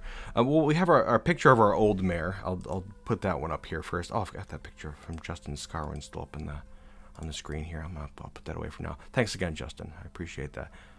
But I'm going to put that away. And we'll show off some more pictures. Right here we have... Okay, well, first off, I'll show off a picture of our our first expedition leader. The very first one, Muthcat, right? A good fellow. I'm going to put him over to the side here. A modest fellow. There he is. Coastbeard. That's his name. He's a good fella. And he's really fallen to the wayside. But, you know, he's still a great guy. And then we have our second, well, he was never our mayor. This guy wasn't ever our mayor. He was just our expedition leader. But then our first mayor was Catall the Broker, right here, which I'm going to put him up on screen right now. Right here. Whoop, there he is. Catall the Broker. This was our first actual mayor, and he's a pretty good guy too. Actually, his clothes are pretty worn out. I was kind of surprised to see that he had black hair, but I think the dwarves of this civilization can have any color hair for the most part, but they generally seem to have copper skin only. Always have jade eyes. So, I mean, that's a pretty dead giveaway that a dwarf is from our civilization. Well, for the most part, I should say. Our current mayor, Iton, our mayor, who's the oiled mayor that I was talking about earlier. Yeah, I did a picture of him as well. He looks a little bit different. A little bit, but I mean, he's still a dwarf in our fortress, so there he is. Iton, our mayor. Again, he looks a little bit different than a typical male dwarf that you'd see in our civilization. I'm not gonna like judge him at all for that. Like, he just looks a little different, right? I mean, he has those golden eyes. He's 90 years old, which isn't all that old for a dwarf. They can be between like 150, 170 years old. So I did think it was a little odd they had extremely long white hair. Darker skin, which, might mean that he's from a different civilization or something. But, I mean, overall, he just seems like a normal dwarf. He seems good.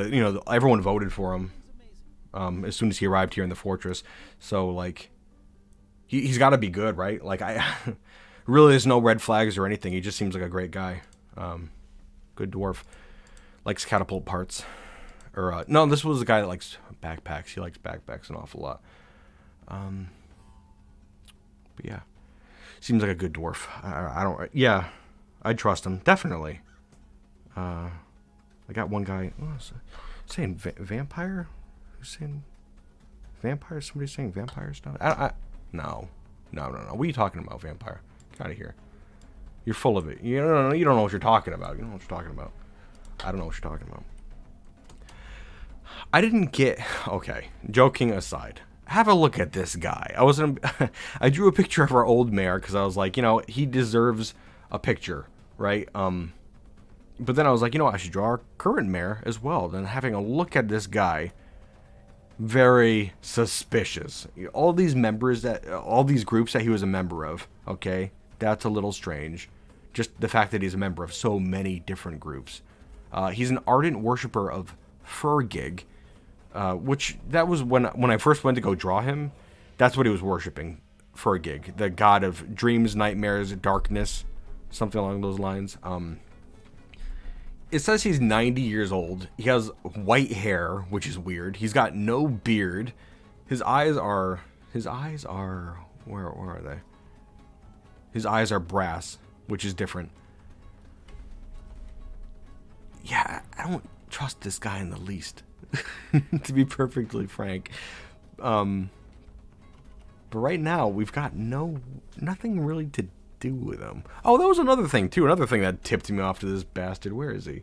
Iton. Yeah. It says, let me see where it says it. He is distracted after being kept from alcohol. He is also distracted after a lack of decent meals. Now, vampires don't eat, they don't drink, they don't have to. And they're not going to, like, force themselves to do so either. So this guy here is extremely suspicious. The only reason he hasn't eaten or drank recently is because he doesn't have a need to, really. I'm going to keep an eye on him.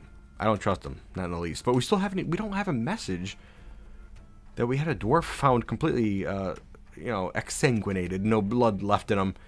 So I'm not too sure what that's about. That seems weird. But, yeah. We'll see. Let me see. He will take over the world. At least he's clumsy. He is clumsy. I can't tell what's worse, that his vampire doesn't have a beard. Yeah, they're both kind of terrible, aren't they? Well,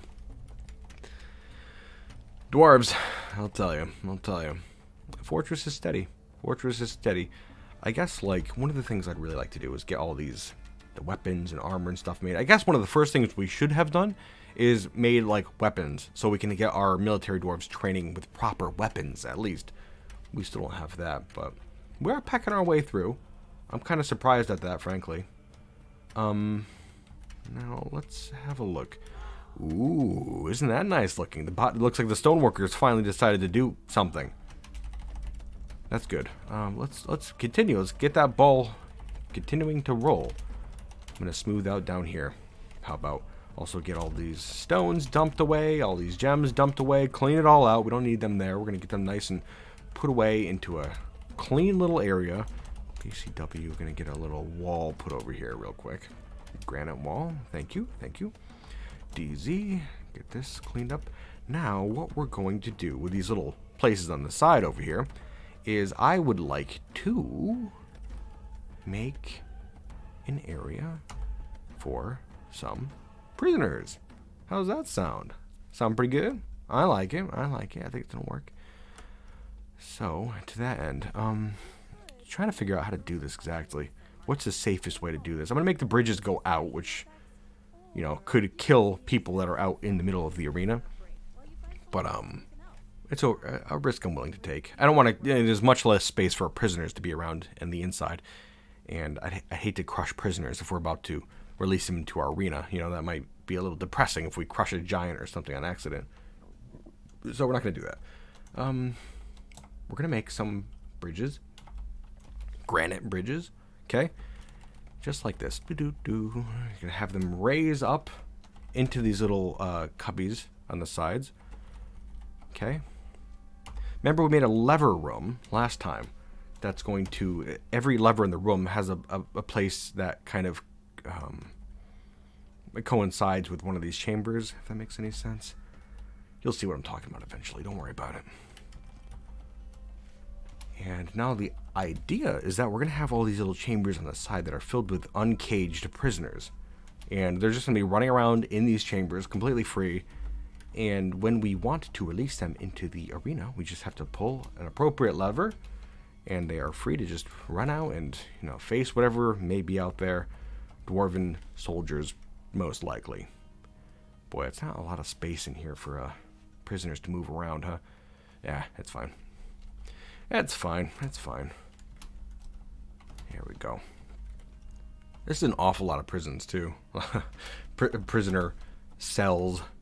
I'm not sure we'll ever get this many, but I'm not going to really want to put more than 4 or 5 prisoners in each of these cells anyways, so it's probably going to be fine.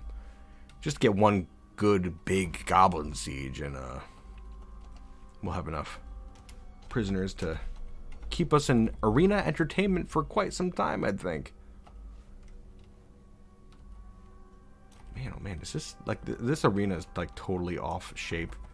It's asymmetric. I thought last session I was being pretty good, but, I guess not. It is not symmetrical. That's fun. I like that. Do the prisoners need food and drink? No. No, they're fine. They're fine. Let me see. Moldath did retire with a vampire wife. He did. That was something. Do vertical bars retract via lever? If I recall correctly. They do. They can. But they can also be destroyed by, like, building destroyers, like a troll or something. So, yeah, bridges are fine. It's gonna work. What is this? Oh, miner. One of the miners has given birth to a child. That's cute. Over here in our shrine. Excellent. Congratulations. Well, we have a lot of leather right now. I'm just thinking, like, because we're getting more and more dwarves, and let me see here. Yeah, we got nearly 500 pieces of leather. That's pretty good. 500 pieces, and well, we've got no cloth left, apparently. So, I think we should actually set up some new orders for clothing. As for this, like, silk hood, and we don't have any silk. We don't have any access to it, so we're just going to screw that. No more of that. We're going to make some leather stuff. Leather shoes. We're going to make 100 leather, what's a hat? Cap. Leather caps. Make 100. Leather robes. 100. Leather glove. 100. Leather trousers. We're going to be completely clad in leather. It's going to be humid and sticky and terrible. 1, 2, 3, 4, 5. Okay. But our leather workers are going to be well trained after this, I would think. Which is good. Our oiled mare is mandating some goods right now. Let's see. Oh, really? Oh, really? He's also got a demand. A green glass portal in his dining room. I'd like a green glass portal, please. He's like, oh, they're on to me. I better start making demands before I get kicked out or something. Kicked out? We wouldn't kick you out, my friend. We would definitely throw you into our arena to be eviscerated by a giant or something like that. But that'll come with time. No sense rushing into things. A green glass portal.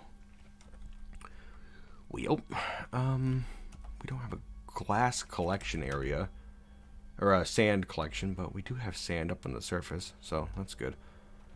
I'm going to try to do this. I'm going to try to accommodate for the fella, and we'll just set up a quick and dirty little area for glass down underground. We'll just throw it in this workshop area over here. There's the guild hall, the Craft Dwarf guild hall, just out of whatever we have, I guess. I always forget how the exact process goes of making glass, but I think we could do that easy enough. So he wanted us to make a green glass portal, which is easy enough, but also backpacks. We gotta make a backpack too. Okay, you loser. He's like, well, you're making some leather stuff? I want a backpack. Make me another backpack. Okay, leather backpack. Here we go. Do that one first before anything else, please, dwarves. Thank you very much. Okay, somebody should be doing that in just a moment. And we'll get that done. We'll try to make his portal for his dining room, which he doesn't yet have either. We have a couple things left to be built here, but we've not yet done it. I don't really know why. I'm not sure where these things are, that they are inaccessible currently, but it leads me to believe they are either dumped or forbidden or something. Not a forgotten one from the deep. I heard digging really deep is fun. No reason. Ha! Oh yeah? I mean, I guess I could. I don't want to run into the caves or something like that. I mean, what do you think's down there? Oh, boy. Another strange mood, dwarf. This one's a clothier. Oh, that's really bad. They're going to go in there and just be like, I need cloth. Give me cloth. Grabbed some pigtail cloth. And just as easy as that, it's going to be a boring artifact. Okay. Okay, yeah, just one piece of cloth for this artifact that he's making, that they're making. Let's see, Lorbam, she's making. Okay, well, good luck to you, my friend. Good luck. I hope it all works out, and I mean, it turns out with a decent artifact at least, but I don't have my hopes too high on that. We shall see. We shall see. Now then, let's see, green glass. Let's hurry up, too. We don't really want, somebody to be punished because we didn't put a proper door in there, you know. Also, I think if you, I don't know, this might be just one of my little misinterpretations of things, but I think if you take care of demands of your nobles quickly, then they seem to me anyways to be less pissed overall. Like, I don't know. I'm not sure. I might just be making that one up. Let's see here. What are you guys making right now? We have our engineers. We only have 4 architects in our entire fortress, and that's the engineers. I'm not too sure what they're doing right now. I think it might be this guy who's making the class workshop right now, though. Yeah, it's gotta be. It's gotta be. I'm not too sure. It's gonna be a toga. I'm hoping for a sock. The napkin of the apes. It's gotta be a thong. I hope it's a thong. We can only hope, right? It's probably gonna be. Well, what is everyone making with this stone? What I ordered to be built? We have some dwarves heading over to the west with stone. Where are you heading? Did I miss? Oh, it's these bridges. Okay. That's what our mechanics are doing right now. Oh, it's a cape. Okay. We have an artifact. Lorbam Nethmorol, the clothier, has created Lorbam Nethmorol, named it after themselves. A pigtail cape. She claims it as a family heirloom. Okay. Let's have a look at this undoubtedly very boring thing. It's worth 4,000, which is not a lot. It's a pigtail cape. All craft dwarfship is of the highest quality. It is decorated with pigtail. It is made from pigtail cloth. Like, I don't want to say it's one of the worst artifacts that we've ever made here in the fortress, but it is without a doubt the worst artifact we've made in our fortress so far. Oh well. Oh well. Hey, you know what? Better than nothing, I guess. In fact, you know what? You know what we could do with this is go to our oily apes and just see how many artifacts we can get crammed on one unskilled hammer dwarf. That seems pretty smart, right? Get all our artifacts outside of the fortress on somebody who doesn't know what they're going to be doing. That's a great idea. Let's do that. Let's see. What does that fall under? Armor? Specific armor? Lorbam Nethmoral? There you go. So this dwarf makes an artifact and is like, yes, this will be great. It's a family heirloom. It's part of my family till the end of time. And we're immediately like, give it to a military dwarf. It's actually incredibly terrible of us, but you know, it's the dwarven way. We're just kind of terrible sometimes. Okay, let's see. I'm going to keep things running here for a second. And I'm going to be right back. Just 1 second, my dwarves. 2 shakes. I think things are going to go well, though. 1 second. Be right back.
Okay, we're back. We're back. I had to check on that puppy for a little bit.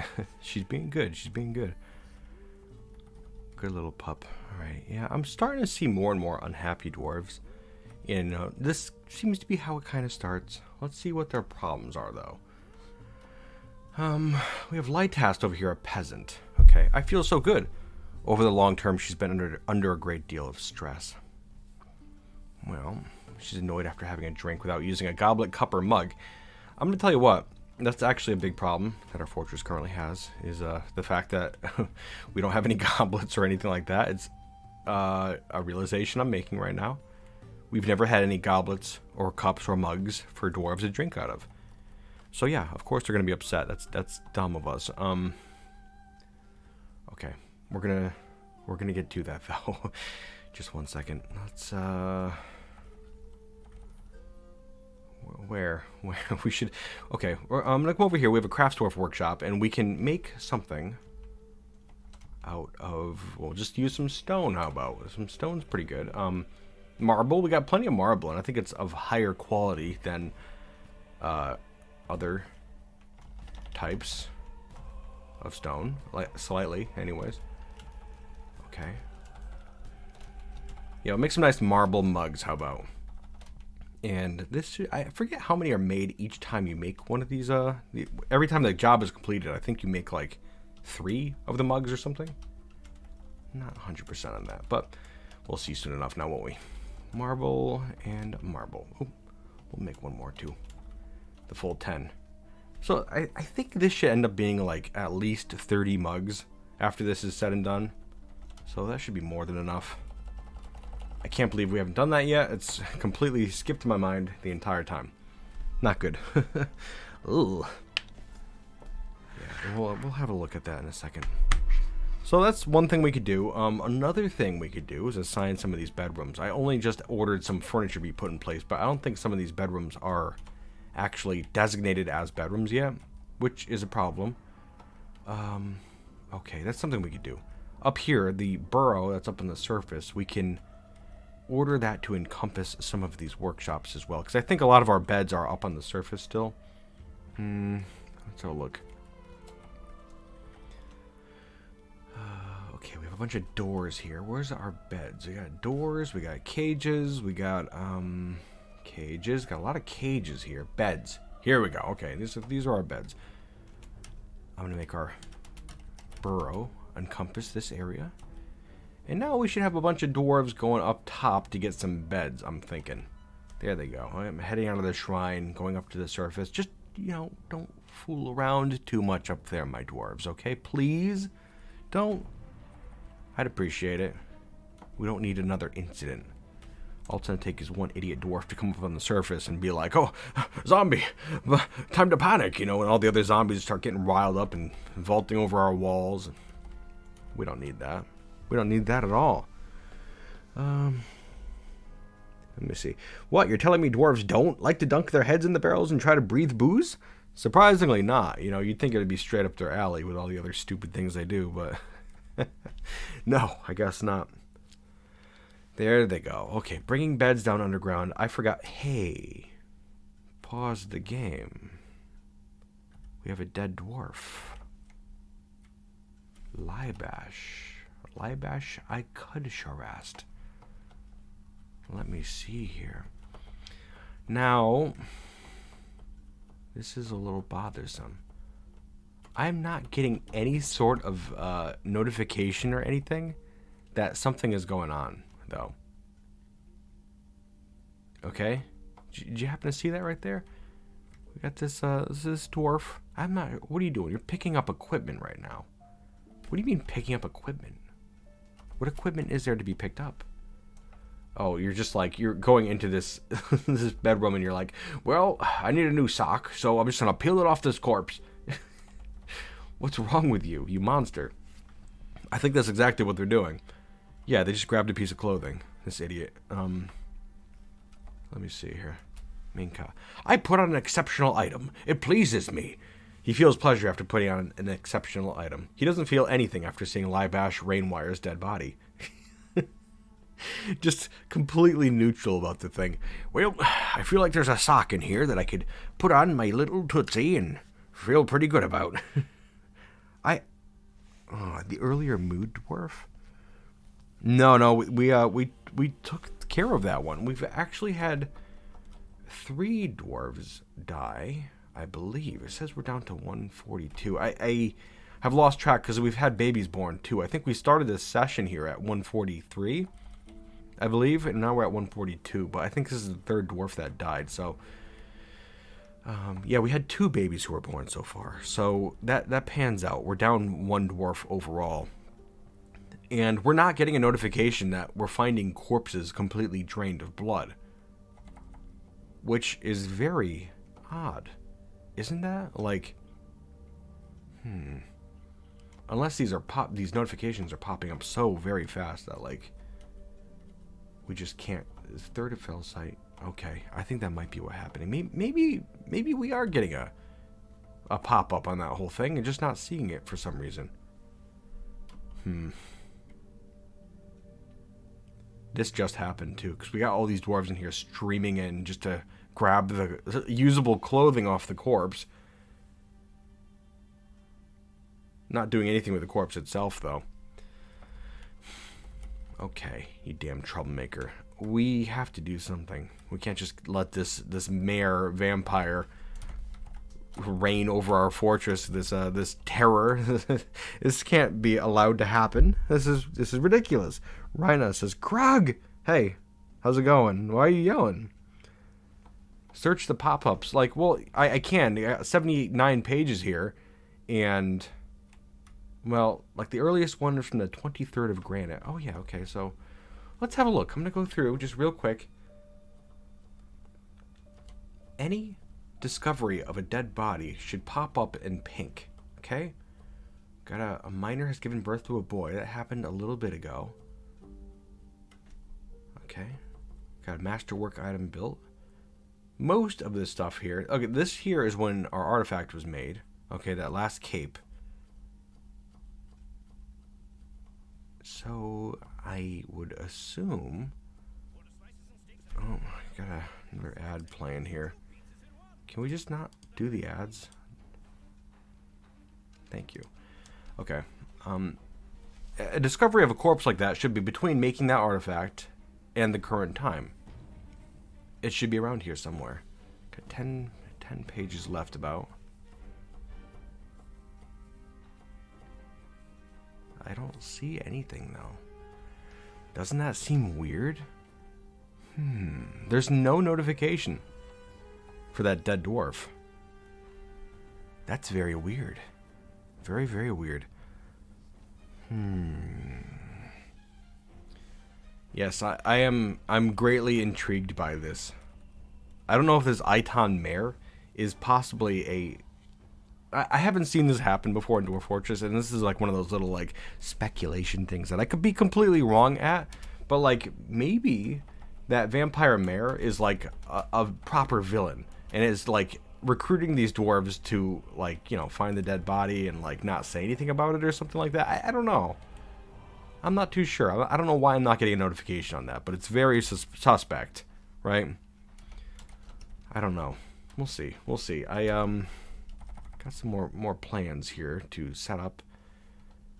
Just real quick. Got to get these levers going over here in our little Coliseum prisoner chamber rooms. There we go. Gonna get those set up over there. Let's see here. Let's see what Iton thinks. Maybe there'll be like some sort of indication in there, because like at this point I'm like, is this really a vampire? I would think it has to be, but I don't know. Horrified after seeing Libash rain wires die. This has to be Libash rain wires. Is that dwarf, right? It is. So, like, that tells us that the vampire was... That Iton saw this dwarf die. I mean, dead giveaway, right? So silly. Oh my god. Item is inaccessible. I know, isn't that a great little notification that pops up all the goddamn time when you have a burrow enabled? Isn't that great? I know, it drives some people crazy, but there's not anything you can do about it, really. So, I don't know. Not too sure. Just kind of deal with it, I suppose.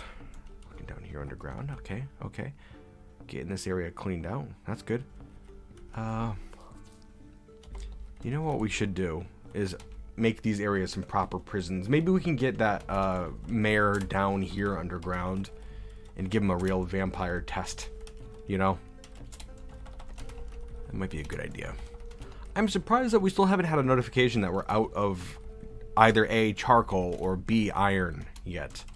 That leads me to believe that we're being pretty successful in making our gear. Pretty successful. Yeah, actually I'm kind of surprised at that. We have a lot of iron. We got a lot of charcoal. That's good. But we're going to run out soon. We should probably start getting more. Hey, look. Our hospital well is filling up now. That's cool. Hell yeah. Good job, dwarves. Yep, filling right on up. Got a couple levels of that to fill. And when it's full, we have to remember to shut off that lever, or else we're going to run into some pretty big problems, I think. But, yeah, that'll be fine. Okay, so... Thinking for a moment. We had those upset dwarves, okay? And we got to do something about that vampire. We don't want any more dwarves to die. clearly. But we also can't have upset dwarves. So what we're going to do is designate some bedrooms real quick. Take 2 shakes, at least for this this one level right here. This should be enough. This is going to be like, what, 25 bedrooms, I think is what we said. So this should be enough. I think overall at this point we'll have 125 bedrooms just with these the layers that we currently have. And there's enough couples in the fortress where we shouldn't have to do any more quite yet, but still might not hurt to do it. We have more than enough bedrooms overall in the fortress, just for like a full population of 200 dwarves, I think. Yeah, we'll hold off on this layer just for now. It'll be fine. It'll be fine. Now then, let's see here. I want to mine out some more hematite. If we look over here, down to the north, or the southeast corner of our map, we could see our hematite mines down here underground. And, well, we've done a pretty good job digging it out so far. But we can do better. We can do better. Now, can't we? I'm going to look down underground, and maybe, like, I don't want to touch the aquifer. Let's stay the hell away from the aquifer. This level right here, we discovered last time, is where the water starts draining in, okay? But if we start digging in this level right here, this should be fine. This is right under the sea, so maybe even a little bit below that. We don't want those, like, digging designation canceled sort of things, you know? So, let's have a look here. One second, let me figure this out. I'm gonna go down, just see if there's any place that's... Okay, right here.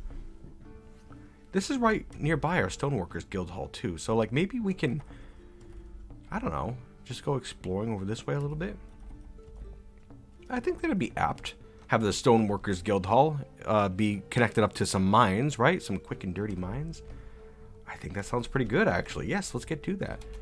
We're going to start digging out a large mining tunnel this way. And maybe we can start going down, too, over in this direction. Wouldn't that be neat? We're going to do it kind of rough, too. I like the idea of, like, a big rough cave mouth. You know, just heading off in this direction. Proper dwarven stuff, right? Just a little bit. We're going to take some time. We're not going to do those, like, those straight corridors over here. We got to, you know, show some love to it, right? I think that's appropriate. 1, 2, 3, 4. There we go. Just going to keep going like this. Maybe, like, wind it over down this way, right over here. Just, you know, see what we got. As we said before, we were kind of not expecting any sort of metal here. So it's been a real treat to actually have hematite at least. And we don't know what else there is now. Because there was hematite and we weren't expecting anything, there really could be anything down this way here. I forgot this was an entirely different biome down to the southwest. So, yeah, we'll see. We'll see. Just gotta do some exploratory digging first, right? Won't be that bad. It's tedious, but it's worth it, right? I think so. There we go. We'll just take a big old, like, tunnel like this right here and just, I don't know, see what's down here. For a quick and dirty tunnel, I'm spending an awful lot of time on it, but again, it's probably worth it. God, these damn ads keep popping up. I should probably get an ad blocker, huh? By the way, I don't fault you if anybody out there has one. Get those ad blockers. It's totally fucking fine, I think. Am I going to get taken off YouTube for saying that? I don't care. It's fine. But yes, we're digging out a tunnel down to the south here, and it's going to work out. It's going to work out. Curious to see what we do have down there. We only have the 4 miners, I think, at the fortress right now. Our vampire problem. Can't neglect that. We got to keep that at the forefront of our minds, I think. Right? Yes, yes. Absolutely. Smooth up this patch of the floor, please, so I can sleep tonight. Thank you. You dwarves. Let's see here. Can't the military handle it? No, they can't. No, they cannot. They absolutely cannot handle anything. Our military is not good at all. We only just made the thing. There's 40 dwarves, and we got maybe, like, at best, a quarter of them equipped with anything that they can fight with, and none of them have any skill, really. So it's a work in progress, but we're getting there. We're getting there. I wish we had a competent military, but we just do not right now. Alright, it looks like this dwarf here is placing an item in the tomb. I'm hoping this is that dwarf, Libash. Yes, that dwarf the dwarf that just died. Somehow, mysteriously died. Right. Definitely our vampire mare. I'm gonna have a look here. Right. We've had 3 dwarves die. Murder. Thicot, Fath, and Libash. Medical? That's our medical assistant? Oh, that's who that was. Libash was one of our medical assistants. Who is this one? Crafts dwarf. We had a crafts dwarf? A dwarven child. Yes, I can't stand. We have to really deal with this ASAP. I don't really care for that all so much. So, what we're going to do is, we've got to come up with a way for us to be able to lock up the underground here. Because, like, maybe one of the first combatants we can have out in the arena is our vampire mare, right? I think that sounds like a good idea. But, like, if we're going to lock him up in one of these cells over here, do we want to give the guy some, like, stuff to fight with, or do we want to just have him fight with nothing? Either way might be kind of interesting. What if he starts to do really good? What if we start to like him because he's a great fighter? We run the risk. Yeah, I don't know who died there exactly. Let's see. Got Rotten Pebble here. Let's see. Got 2 older sisters and a younger brother. Brain of Steel's doing fine, but we have Catan and Fath. Fath. Oh my goodness. Okay. Fath was killed by the vampire, I believe. Fath is Brain of Steel's older sister. Or, Rotten Pebble's older sister, I guess. And Brain of Steel's... Let me see here. Regardless, was part of that family. That's terrible. That's actually really bad. And this whole situation became a lot more dire with that discovery right there. I don't like this vampire. This vampire must be killed immediately. So, to that end, let's see here. I'm going to go to Justice. And we are going to interrogate. I'm going to interrogate this dwarf. I am curious why we haven't received any notifications as to, like, these dwarves being discovered. That's weird. That's really weird. Normally, you get a very obvious explanation. You know, they've been found completely drained of blood, is what it would say.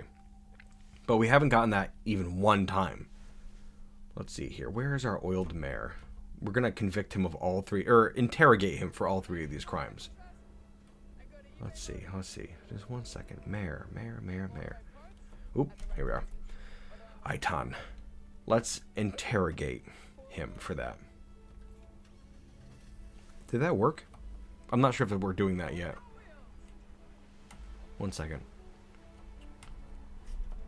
Alright, 1, 2, 3, 4, 5, 6, 7, 8, 9, 10. It's so hard to parse through this. I wish I could, like, you know, search, right? Here we are. Aitan. Okay. Did I do it? I don't know if I'm doing that right now.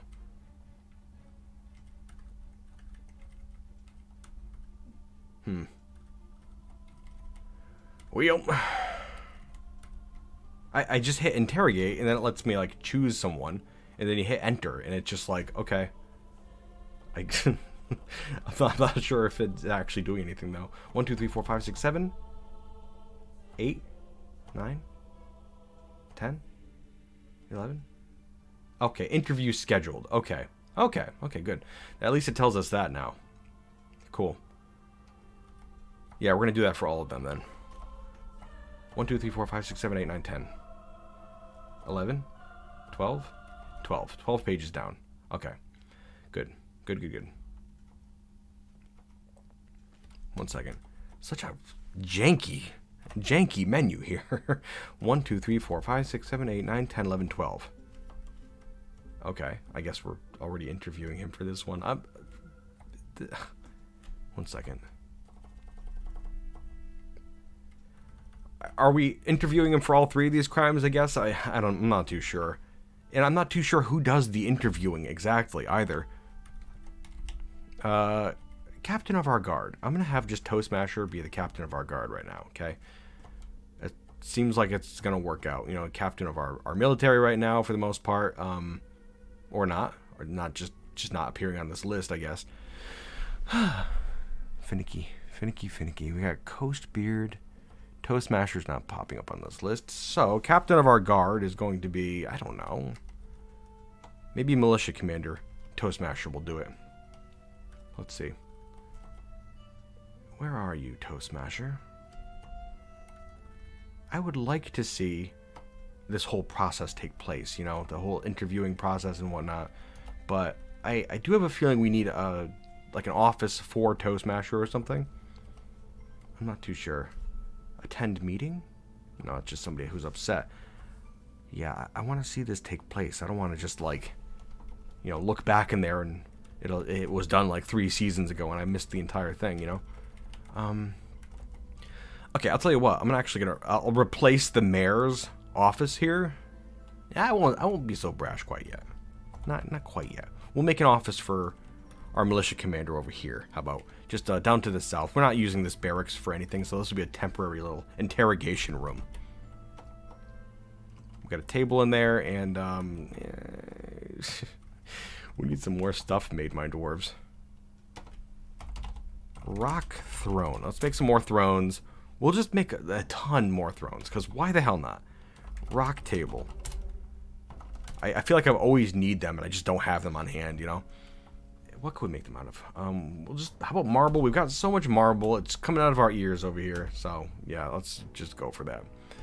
Marble tables, marble chairs, and for now, I'm going to yank a chair out of here. Out of our meeting hall. And we'll just get it stuffed in there. It'll be appropriate. Little bare bones office, right? I think so. Let me see. I think they need steep social skills to interrogate a vamp, I think. Well, we're going to see. We're going to see.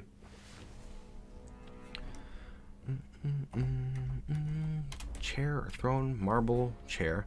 There we go. Someone says captain of the guard in an office. Okay. Well, if that's the case, then we will need a captain of the guard. Well, we have Cadol, the necromancer over here, right? And I believe this guy has some pretty okay social skills. I'm not sure. You know who does have some social skills is our old mayor, Cadol. Maybe we'll make him be our captain of the guard. He's just our broker right now. And, like, you know, he's not a very physically fit sort of a dwarf. He doesn't know how to fight or anything like that. But, you know, he can be the one that kind of manages the guard, right? I think. Let me see here. Gotta find the broker on this list. Uno momento. Broker. Broker, where you be? Here we are. Cadol. Cadol Saziranan, the broker, is going to be our captain of the guard as well.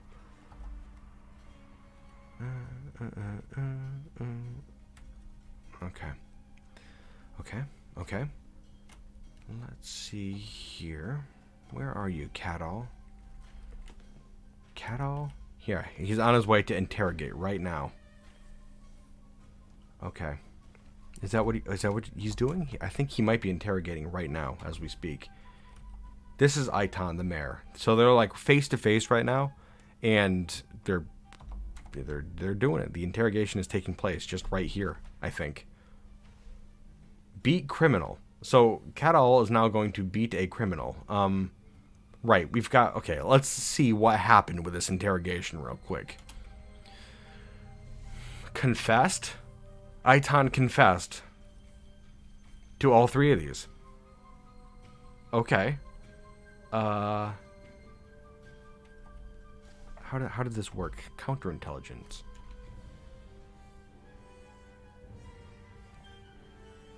Boy. Okay. Besmar or Stream is his name. And he's got 2 aliases, Zuso Scoop Worship and Aitan Clobbered Iron. He's the highest known in this organization. His associated plot is corrupt captain of the guard of the wealthy Inks. Agreed in one? That's interesting. Okay. Besmar Orstream, one member.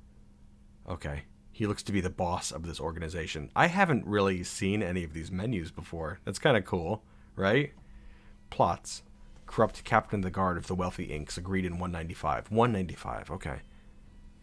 His organization is Besmar Orstream. That's him. Oh, is this another one? He's got 2 plots here, I think. Corrupt alder person of the submerged hall. Very interesting. Okay. Okay. Well, it looks like he confessed to something. It doesn't look like he confessed to these murders, I guess, right? I mean, okay. So let's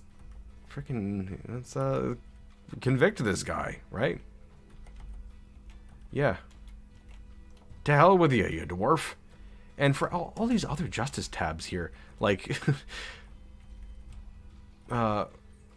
we got all these people here that are going to get a beating, apparently. The planter Zuntir is going to get a beating for violation of production order, as well as the red rump Onget.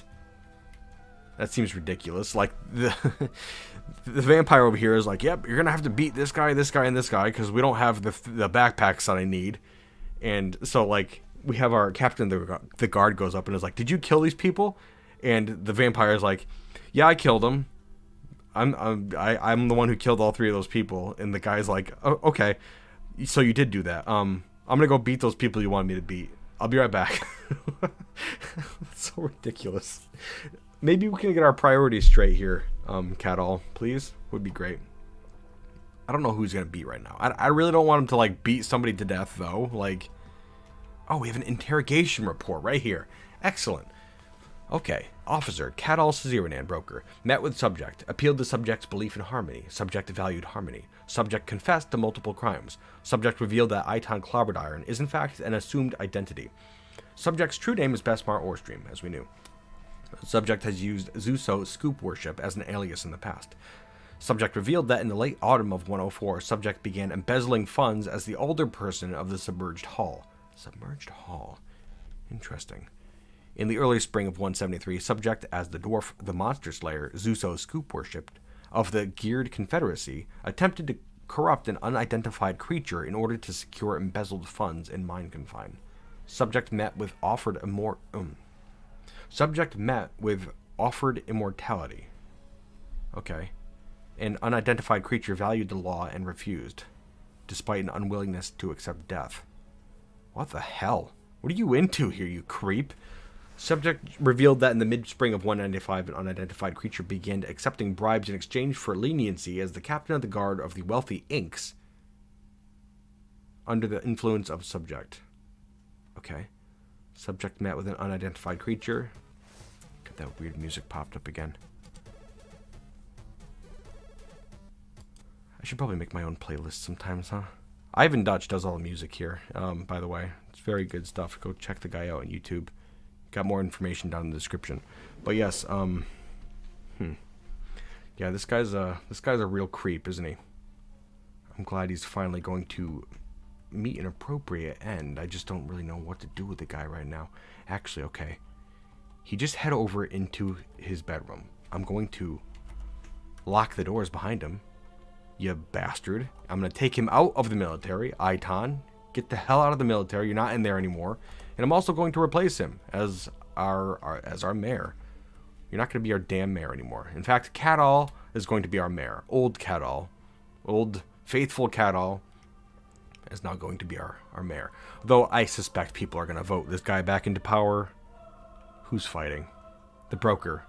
Catall. Old faithful Catall, who's now meting out punishment to our poor dwarves. Punch this guy's teeth out. Oh my god. Catall, please. You don't gotta kill the people.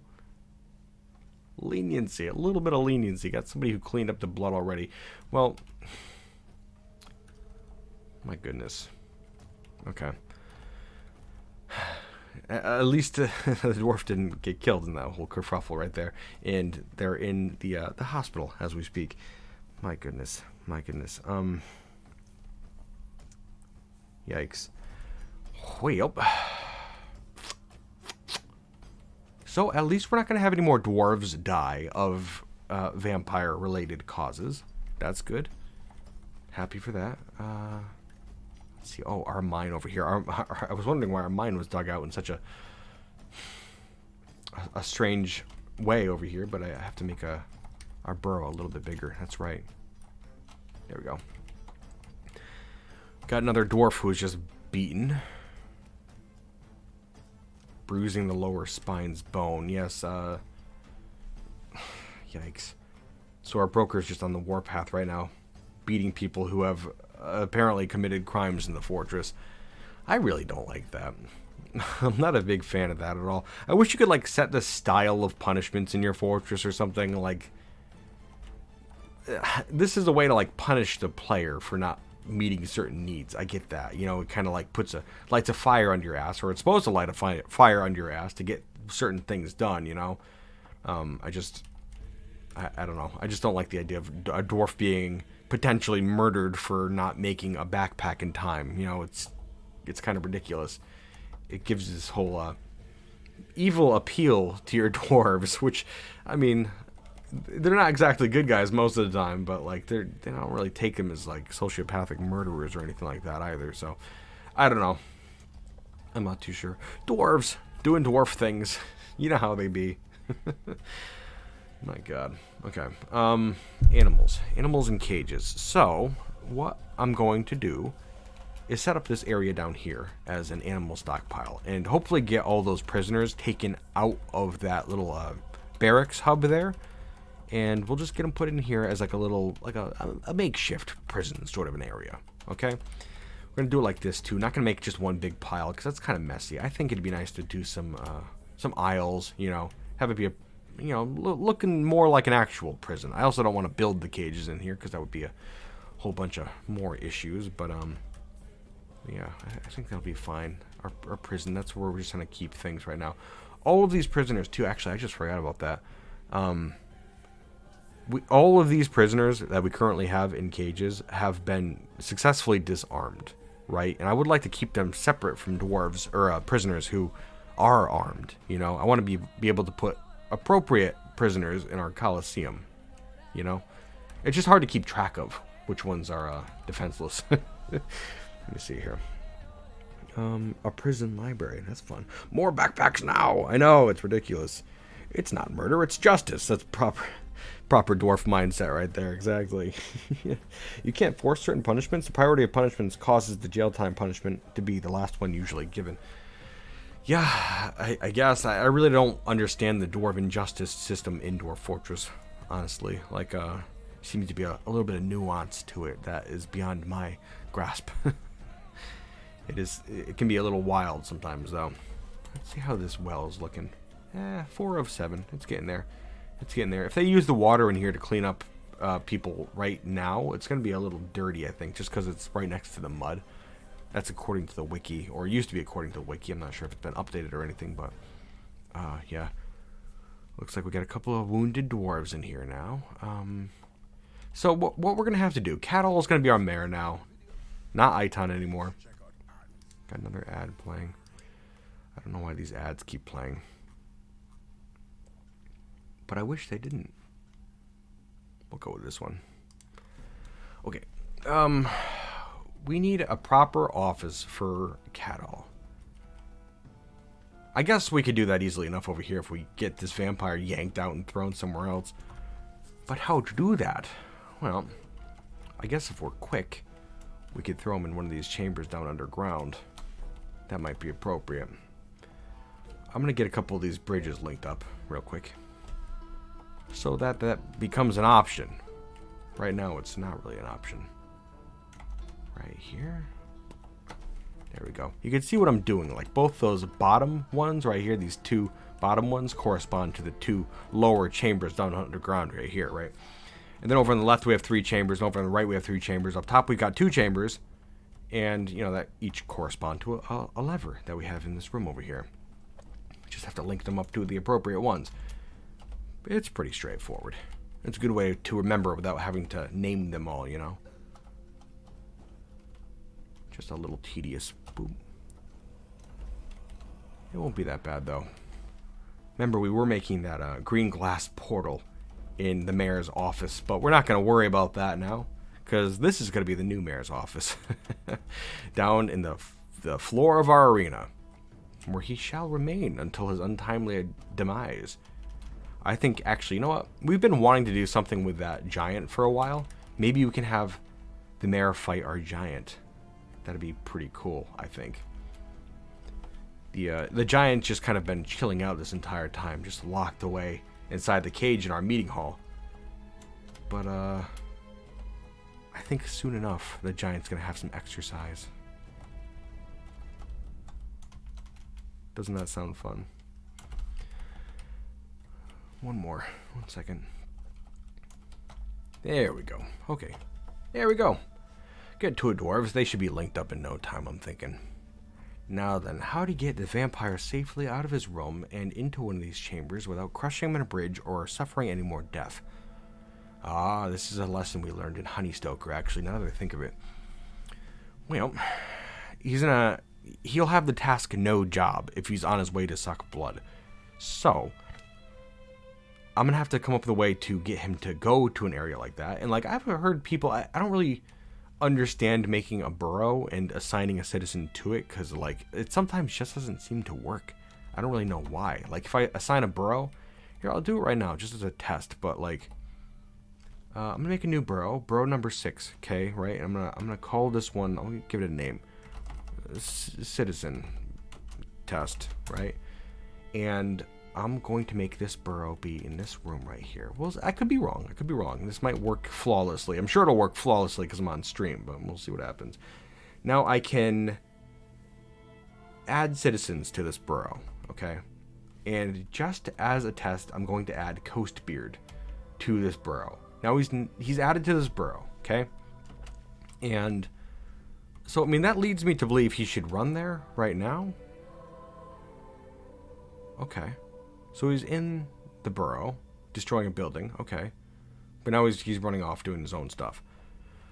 So, how do I activate this burrow then?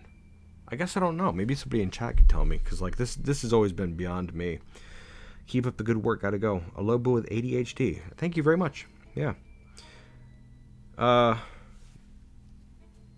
I think the Steam version is guaranteed to have bugs. Dwarf Fortress has never not had bugs. Yeah, it's gonna have bugs. It certainly is. Now, if I go to this menu right here, and if I turn a citizen test on right now, it'll make all the civilians come to this one burrow. I just don't know how to get that one dwarf to go there. Like, why won't he go there right now? Right? Is it because I've got another burrow on currently? I don't know. Burrows restrict where they can take jobs, but they may idle elsewhere. Why would they?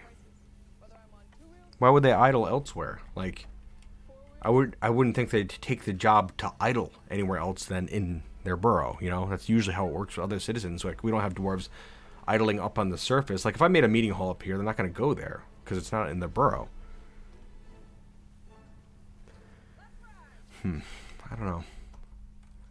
I hear a lot of people have success with the, you know, making a burrow and assigning certain citizens to it, but it's never worked for me, ever. I can't get it to work. And sometimes when I do that, it makes the citizen that I assign to the burrow, like, freeze in place and not move anymore, which could lead to them starving or dehydrating. That's a pretty big bug that I've noticed in my time. There's like another damn ad playing here. Yeah, yikes. If because they don't find jobs in the burrow. I mean, that's not true, though, is the thing. Because, like, if I made, like, I would assume a burrow like that would work. Like, if I set up a burrow up here on the surface that was just dirt, right? They would come up to the surface and they would go into the burrow. They would go into the burrow regardless, right? If I activate it in the military alert menu, then it will cause every single civilian to go to that burrow. Every single one, not just the one that I have. Like, I've tested that out before. I know how that much works. I'm not sure. Wait, are these all linked up already? Were you really that quick? Oh my goodness, what good dwarves. Look at that. All these levers are all linked up now, which is just excellent. So these chambers below are good. Wonderful, wonderful. So, to that end, what we could do, actually, I've already stored all of our prisoners down here underground, which is just excellent. But, again, I'm pretty sure all of these prisoners are disarmed, right? So, what we can do is build some cages, right? We can start putting cages down in these cells right here, including, I'm going to disassemble this giant cage right up here. Okay? And what we can do, we got to keep an eye on this hospital well, by the way. I got to remember to keep doing that. I don't want to overflow into the fortress. That would be a nightmare. So let's be careful, dwarves. But what we could do is build some cages down in these cells right here. Now it's like, what do we want to put down here? Very interesting. What we're gonna do, I think it might be best to forbid these ones up on the surface. I don't want a dwarf to like grab one of these cages up on the surface and like haul it down underground before we get you know, them properly disarmed, you know. Oh, that was a deer in a cage actually. Here, one second. Anybody else up here? There's another cage over here. Who's in here? Barn owl. Yeah, that's fine, whatever. Over here we have a cow moose. Okay, can't really disarm the cow moose. Up here we have a turkey. Okay, okay, not the most dangerous. Down here to the south, I got one cage over here. I thought, oh, it's just a pecan wood cage. Nothing in it. Okay. I think that's it for dangerous cages. But, yes, we've forbidden those cages up on the surface, and now we can take a bunch of those other cages that we have disarmed prisoners in and start placing them in these cubbies here on the side, okay? Now, then, let's see here. How about down in the bottom left, we've got some elves, okay? I'm going to put some elves down here, some elf cages. Zombie elf cages, that is. Let me see here. Just got to find them. It might take a little bit. I don't suspect they'll be too far away, though. Here we go. Elf. I'll put 4 in here. How about elf and an elf? We do have 4. Okay, cool. And then up here on the top right, we'll put some more. Put some humans in this one. Humans are a little bit bigger than elves and goblins and stuff, so it could be a little bit dangerous, but it's gonna be fine. It's gonna be fine. Let me see. Okay. Human. Maybe 4 humans. 4 disarmed humans. And over here we'll put some goblins. How about goblin? Oh, you know what? Speaking of goblins, there's something I forgot to show off to you guys. Goblin. Up here in the top left, we'll put some more cages. I'm just going to keep putting cages till, like, you know, they're all in place. It'd be good to get all these disarmed prisoners specifically sorted out before, you know, we start taking in the undead up on the surface there.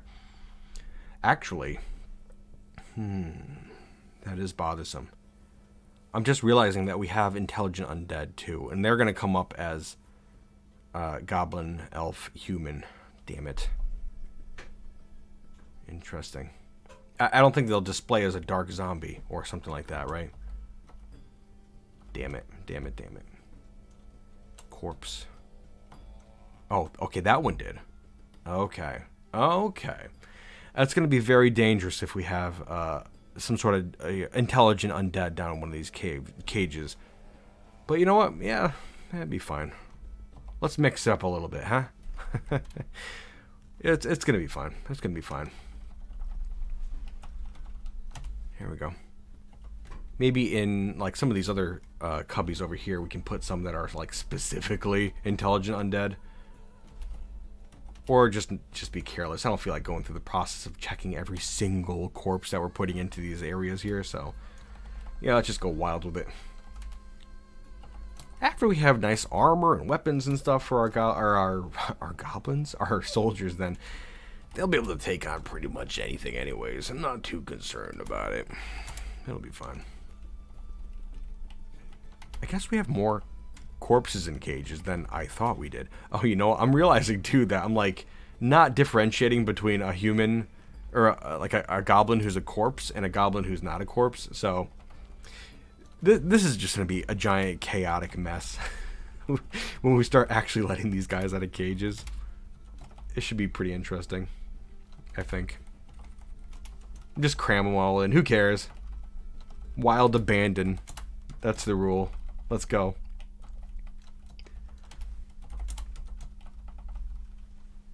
Let's see here. 16 by 16. I could smell the smoke from here. I'm not sure what you're talking about. Smoke. Are you talking about the embark size? Unsure. Got a couple more little chambers up here. How many more freaking prisoners do we have? We got a lot more than I thought we did, apparently. 1, 2, 3, 4, 5, 6. Is it just 6? Just the 6 more? I think that might be it. Okay, so we can cram them all in here.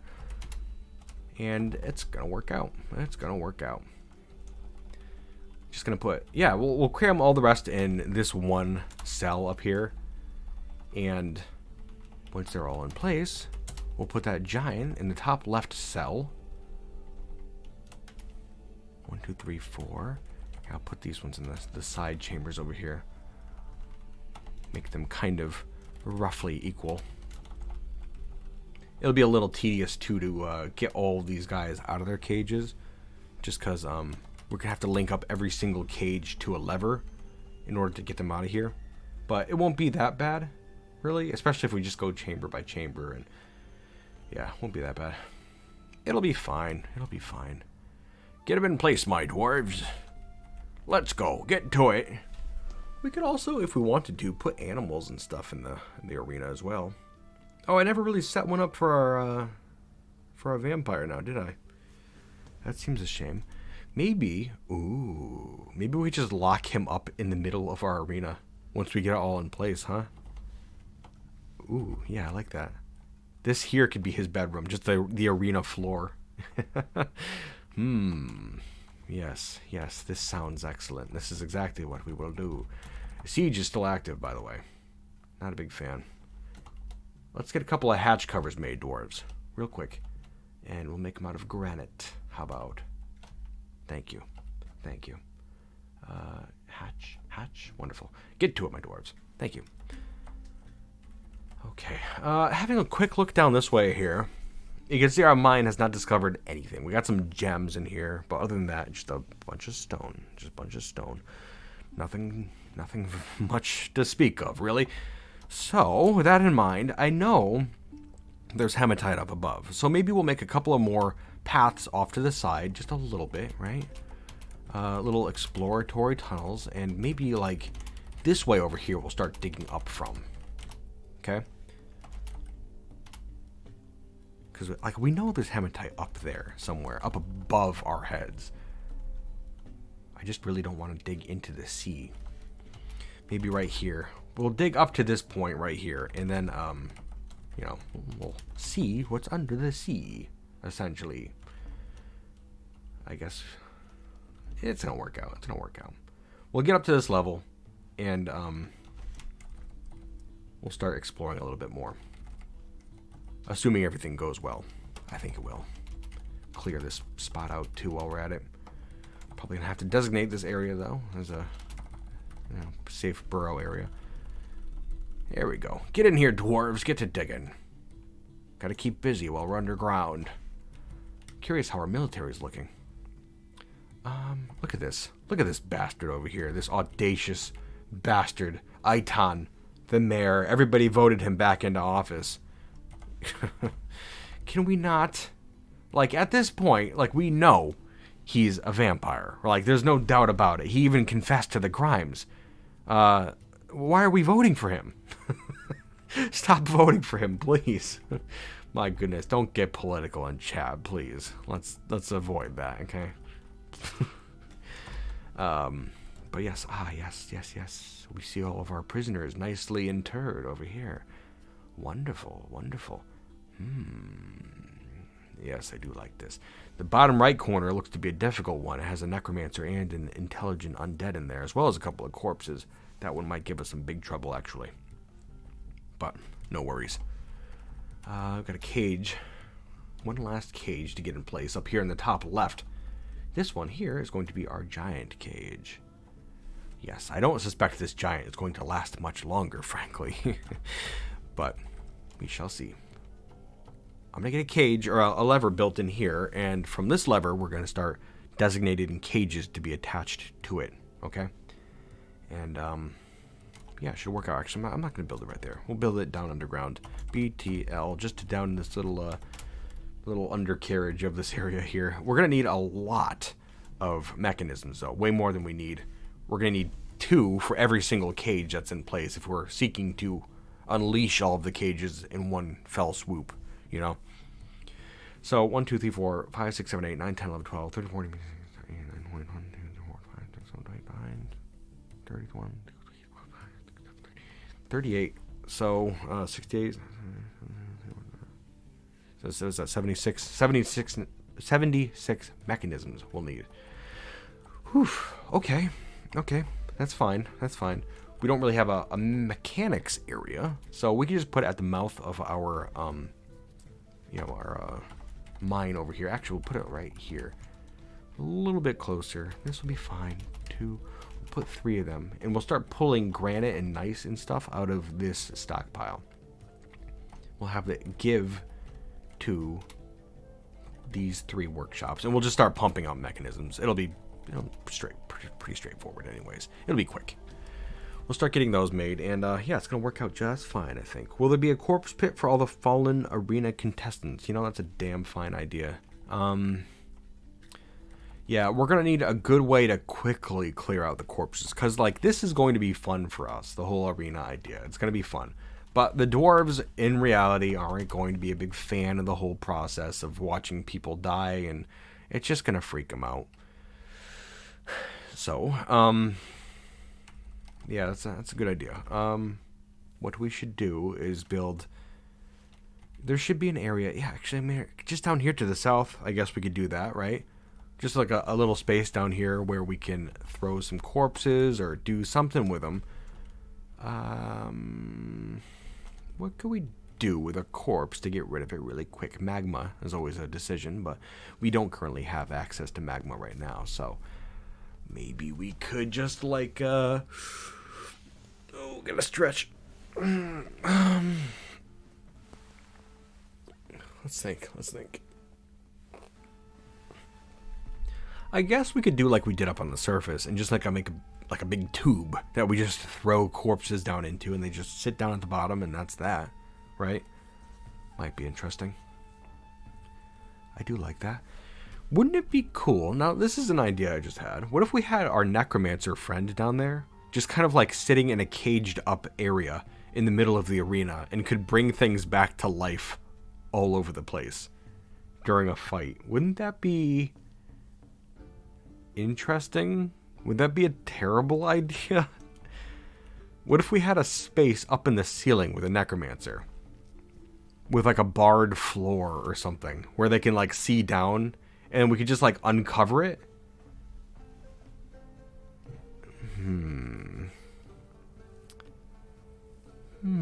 So that when we're done with the fight, we can choose to uncover it, have the necromancer see all the corpses, and bring them back to life.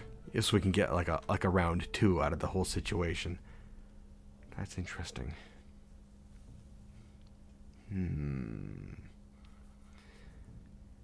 Do I like this idea? Is this a bad idea? I think it's a good idea. But it might be a terrible idea. Yes, please do it. Interesting. Okay. Well, I just got to think about how we're going to do this. Because if we make a chamber with a floor that is grating, that's fine. If we put the necromancer on top of there, we can make that work.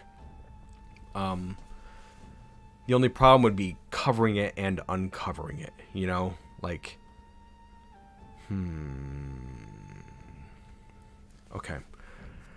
I think we could do this. It might be a good idea.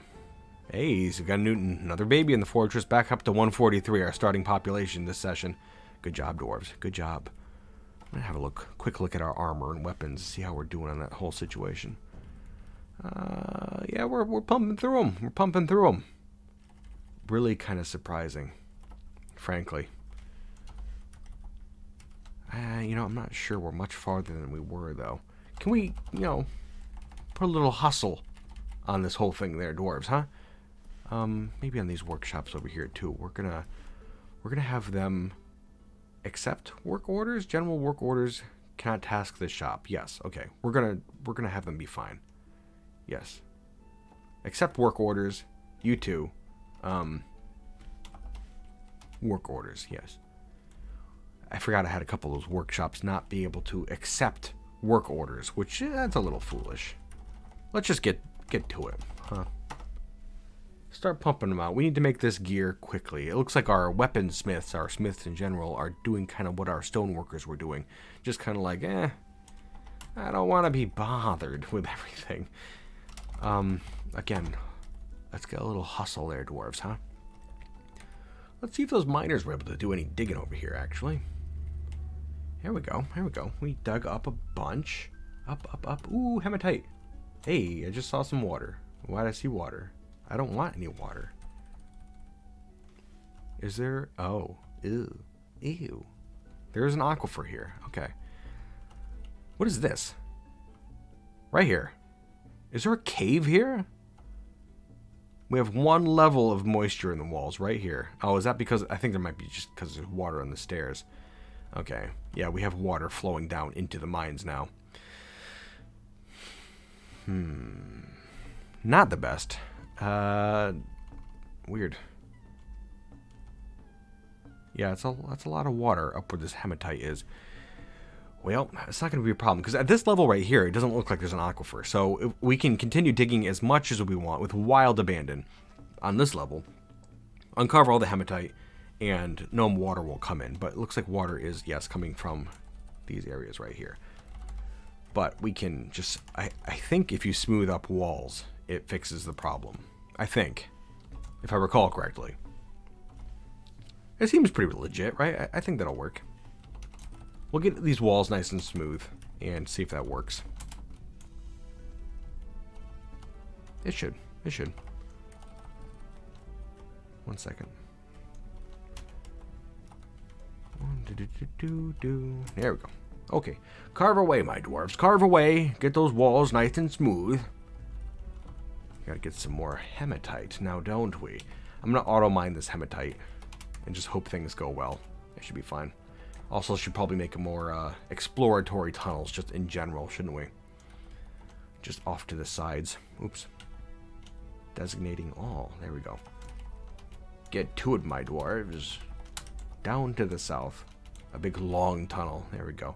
We'll dig a couple branching tunnels like that. Not quite as fancy as those other ones I say as I start making this one bend up to the north. There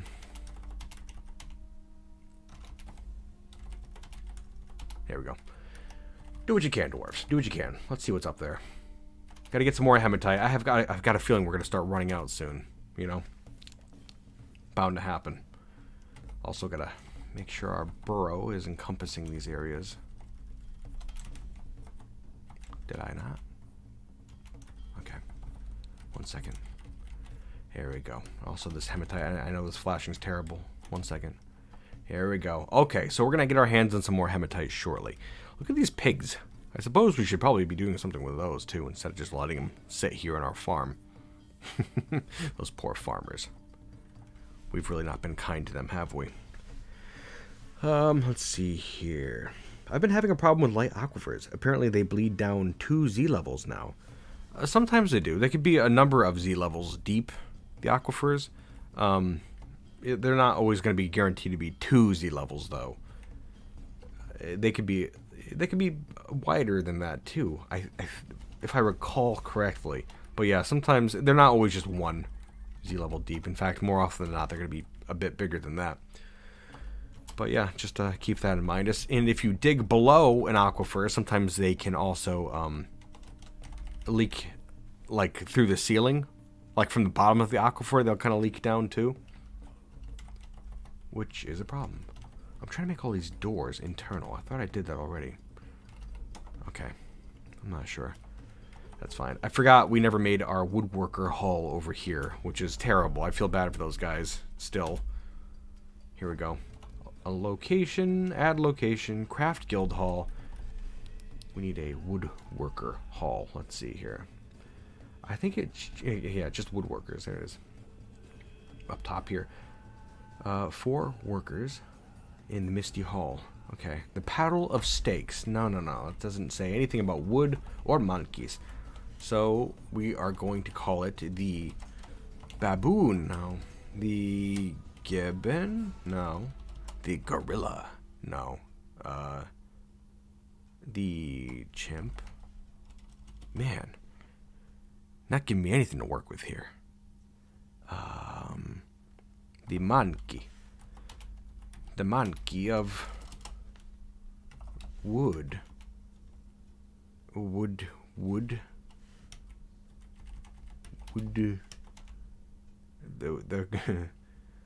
Okay. The craft monkey of wood. Regath Van Cab Lolum. Wonderful. Gets the point across. I like it. Okay, there you go. There's your craft guild hall. I'm terribly sorry, woodworkers. Got a lot of stuff we're working our way through with the military and the whole siege situation and the vampire killing the children and stuff. Just been a mess. A mess all around. Got some animals caught in cages. Still got these invaders up here on the surface. It looks like now they're just kind of traveling down the coast, just doing their stuff over here. Let's see. Roll the die to decide the monkey. Oh, I should do that. I definitely should. Matt D, thank you very much. Can you give us a nice raspy crug smash? Ara. You idiot. I mean, here, one second. I gotta look how do you pronounce it? Is it Ara? Ara? Era? I think it's the first one, right?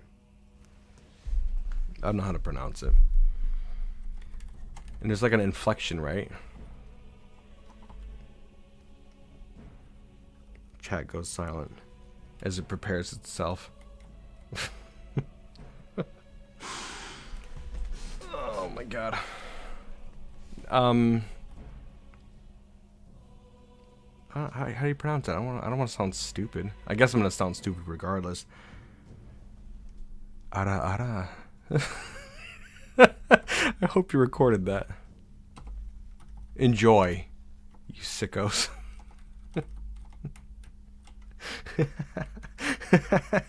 You guys. Oh my god, you're too damn much for me.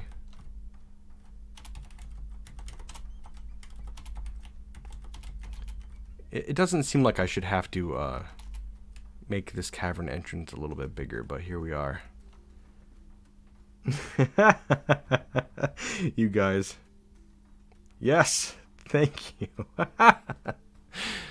Get the hell out of here, you bunch of bastards. Love you to death, for some reason.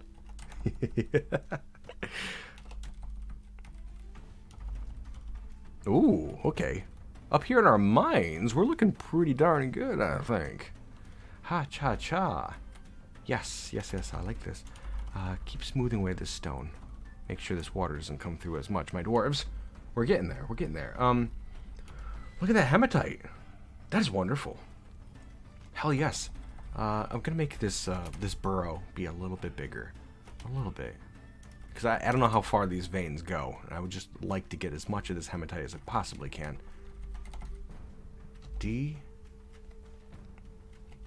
Auto mine. I'm gonna auto mine everything that I can out of here. Hematite, gems, everything. Oh, it looks like we ran into an aquifer over here though. That's fine. Not too worried about it. Okay, what other projects were we working on? I feel like we've got 100 projects, all of which we're kind of like half doing at any given point. Let me see here. Well, I've tuned in at the right moment. Does Dr. Nefer. You know it. How about an uwu now? No. We're gonna cut it off at that one there. I'm not gonna degrade my wonderful standing here any farther than I already have. Uwu. I'm just kidding. I'm a scumbag. I'm an idiot. Internet entertainer. Ultimate degenerate. Let's see. Okay, so I'm gonna link up this lever down here. I'm gonna start linking up to cages. Whew, I got a bunch of cages down here. I think all of these cages. Oh, right. We need to make some more mechanisms first before we even start doing that. Silly bastard. Yeah, we're gonna start just pumping things out. Pumping out them mechanisms. Get to it, dwarves. We've got a lot to do. I think I said we needed like 76 or some crap like that. A lot. An awful lot. When you get down to it. Our well over here is looking pretty darn good. Yeah. Plenty filled now. More water than we'll ever need. This creates a problem. Just because now we have to shut off our mist generator. Which I don't want to do. I don't want to do that at all. I don't want to shut off our mist generator. Looks like we have a dead goat here in our meeting hall. Gotta take care of that real quick. That thing actually lasted longer than I thought it would. We probably should have put it back up on the surface so I could, you know, eat. But we neglected to do so. You guys are so ridiculous. Okay. Yeah, we could obliterate corpses with a drawbridge. That's often the most straightforward way to do it. But it just takes a little bit of micromanagement, you know. It should be fine though. We'll just do it that way. It's more straightforward. How I like to do that is have one general like corpse intake, trash intake area, you know. One second. And so we'll do that down here. We'll make just kind of a general refuse area with like a double door that kind of acts as a stink lock, so the stink can't get out because there's going to be miasma, you know, bound to happen. Just got to make it long enough, and at the end we're going to put a chamber for corpses and refuse, that sort of stuff. And you know, I think just trying to think of the best way to do it. If you have my reasoning is, I've done this before, where it used to be I would make one big chamber, okay? Like this. And all the corpses, all the refuse going to be in there. All the stink's going to be in there, okay? And man, this music's goddamn intense, isn't it? For making a little trash pile. One second. I'll do a different one. Oh, don't start carving out that chamber yet, though. One second. You make a big room like this. It's going to be filled with all the corpse, all the stink, okay? Which isn't going to be good for your dwarves. All the dwarves are going to come over here and start dumping corpses in, and they're all going to experience the frightful aura of the area as well as the stink and all that sort of stuff. We don't want that. So, what I like to do is make branching chambers. Okay? One moment. I'll show you what I'm talking about. 1, 2, 3, 4. We'll just make a bunch of smaller chambers, okay? 2, 3, 4. 2, 3, 4. I don't know if this works logically, but it kind of makes sense to me. Where, like, there's no guarantee that all of these chambers will be filled at one time. There's also no guarantee that any given chamber is going to have a humanoid corpse in there, which really freaks out dwarves. So, like, there's less of a chance of any particular dwarf bringing a piece of trash to a refuse pile and being accosted by a terrible sight, you know? If that makes any sense, I don't know. I guess if that's our goal, then we should make these doorways a little staggered too, so a dwarf can't like look into an open door across the way as they're putting a piece of trash into a pile. I don't know. I'm not sure if this makes any sense, but it kind of makes sense to me. So we're just gonna go with it. I don't know. We'll make a trash compactor over on the side right here, like this. Doesn't got to be that big, but it's fine. Here we go. And I'll make a lever for that over here too. Just like that. How's that? It's serviceable. It's serviceable. A nice quick way to throw out some corpses. It's not that big, but again, it's serviceable, I suppose. I'll make a bigger room at the end just to make sure we've got enough space in case something bad goes down. We got to get rid of a lot of corpses at once. How about? We'll see. You can sort trash, all the rotting stuff elsewhere, all sentient corpses elsewhere. I suppose, yeah. I guess I could do that, huh?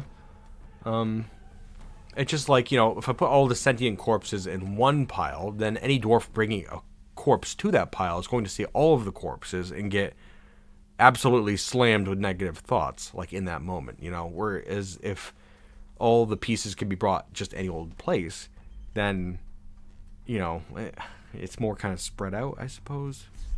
I don't know. Again, so this is something that's a little beyond me with Dwarf Fortress, just like the knowledge of how like some of this stuff actually works. I don't know. I'm just doing what I can with my smooth dwarven brain. Now then, let's have a look up here, up in our minds, and see how that's all going. Look at all that hematite. That's looking pretty good. Pretty good. Gonna keep it going. How about? Keep on digging, my dwarves. Let's see what else we can find up there. And I suppose while we're at it, we should start turning some of that hematite into actual bars, shouldn't we? I think so. I think so. Why aren't we bringing more hematite over here? I'd like it if we did. I really would like that an awful lot. Did I turn the hematite off for some reason? No. It still should be gathered. It should be. We've got 14 idlers right now. You'd think dwarves would be grabbing that stuff left and right, bringing it on over. Oh, this guy is, I think. Boop, there he goes. Oh, yeah, we have some dwarves doing it, I guess. I feel like the dwarves are very lazy today. Nobody seems to want to do anything. Guess I couldn't blame them. Let's see. Right now, it's late summer. It was limestone before. What's limestone on the calendar? I always forget which one's which. Year is 257. So, well, we're traveling along. That must have been last year. I'd like to get some more time to pass than it did during our last session. I think last session was like 2 years went by, and we could do better than that. We could do better. Let's see here.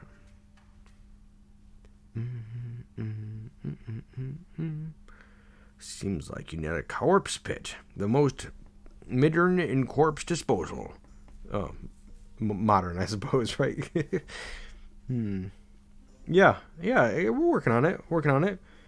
The most important thing for a coliseum is to have a dwarf that yells, "Are you not entertained?" after the fight.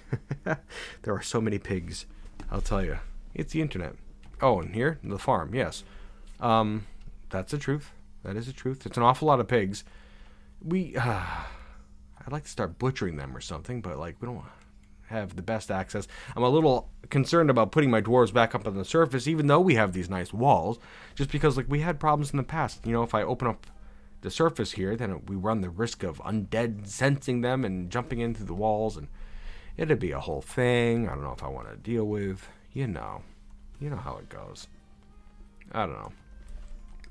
I'm going to order some cages to be linked up, just because we can at this point. Yes. And, like, this will keep track, too. Like, I could do multiple cages. 1 second. Like, I got to use my full brain power here for a second while I think of this. J? Elf? A? J? A, J? All of these. I don't think we have any cages in the fortress that aren't in the Colosseum right now. So I could just, again, with wild abandon, link up as many as I can. And they will get removed from that list right there as we start linking them up. So yeah. I'm going to have this guy here stop making mechanisms, and you can start linking them up. How about that, my friend? Actually, we have 4 mechanics, so there should be somebody doing that. Oh, we do have somebody doing that. Yeah, keep making mechanisms. We're fine. TRM. Go, make, create, be a good dwarf. There we go. And we do have dwarves over here collecting hematite. I'm not sure how concerned I should be about this water over here. I can't imagine it would fill up this entire hallway, especially if you're not like actively digging into the aquifer. I think it's just going to kind of moisten the ground down there, and that'll be pretty much it. So, yeah, it's going to be fine. Let me see here. The farm thing was engraving, wasn't it? Yes, it was. All that brown, unusable farm area right there, it's because we accidentally engraved the floor, which I didn't realize you could do. But you can. After you muddy a floor, apparently if you engrave the floor on top of that, it will completely ruin the farmland, though the dirt will still be there, which doesn't make any sense. So, I don't know. Yeah. Here, 1 second. Let me get a little drink.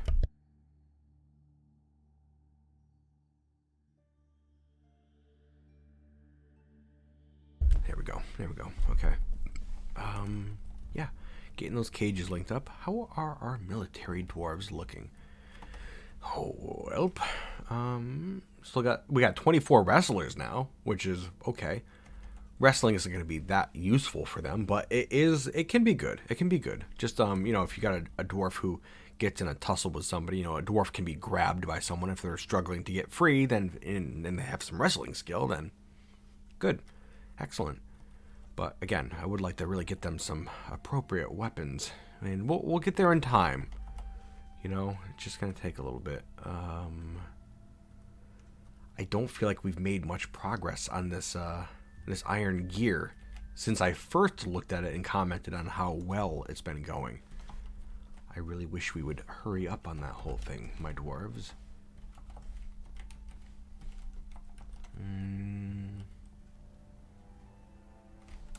Why can we not make hematite? We do have hematite. I am going to have this pile here give to these workshops. I think this right here is the charcoal, I believe. Iron bars. Iron bars goes all around here, and then this here is charcoal. So there's still a fair bit of charcoal, okay? And we've got a lot of iron too, actually. How many iron bars do you suppose we have right now? Let's have a look. Might be something we should have looked at before. We have 442 iron bars. Okay? That's enough to do something with. And I really wish these dwarves would get off their asses and start working on it. What the hell's the issue? Again, I feel like dwarves are just being lazy today. And it's low-key maddening. It's set as a high priority task now to make all this stuff. Okay? So, I don't know if you guys want to take a mosey on over. And if anybody in chat has any suggestions as to how to make my dwarves work faster, that would be great. Goodness. Is this live? No, it's not live. This is all recording.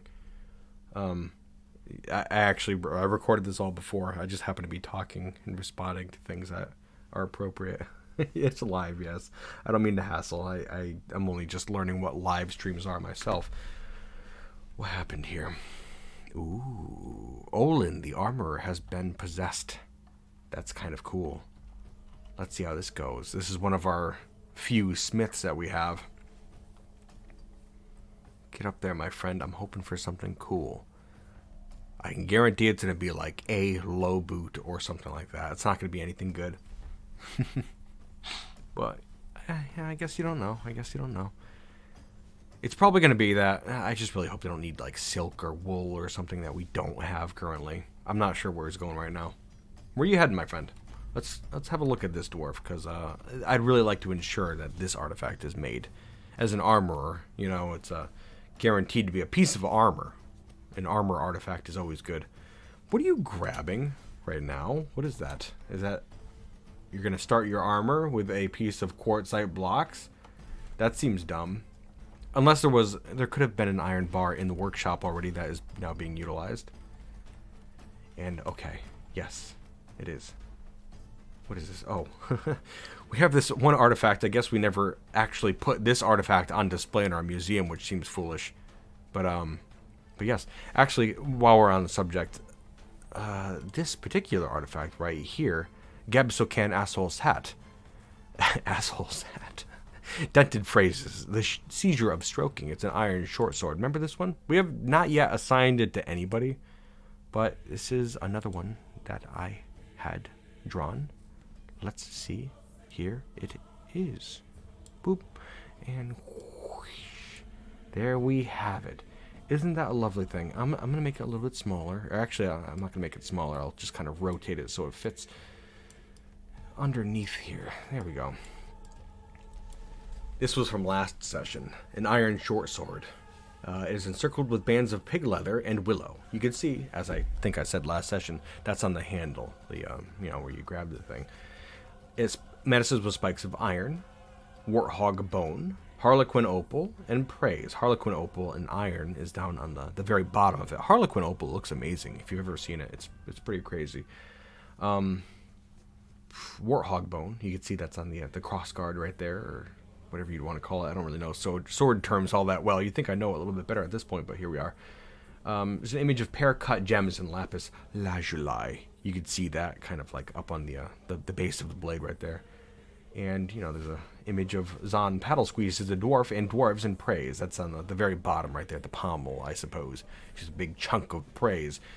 Pretty cool. It was kind of a challenge to think about where all the spikes and stuff should go, all the different materials, but it worked out pretty well. I'm hoping for something just as epic to come out of this armorer that we're about to see, but I don't have my hopes too high. We shall see. We shall see. I'm going to put it away for now. There you go. We'll get that safely put in our museum, actually. That's a much better place for it than just sitting in the workshop. Now, let's see here. Here's a pedestal.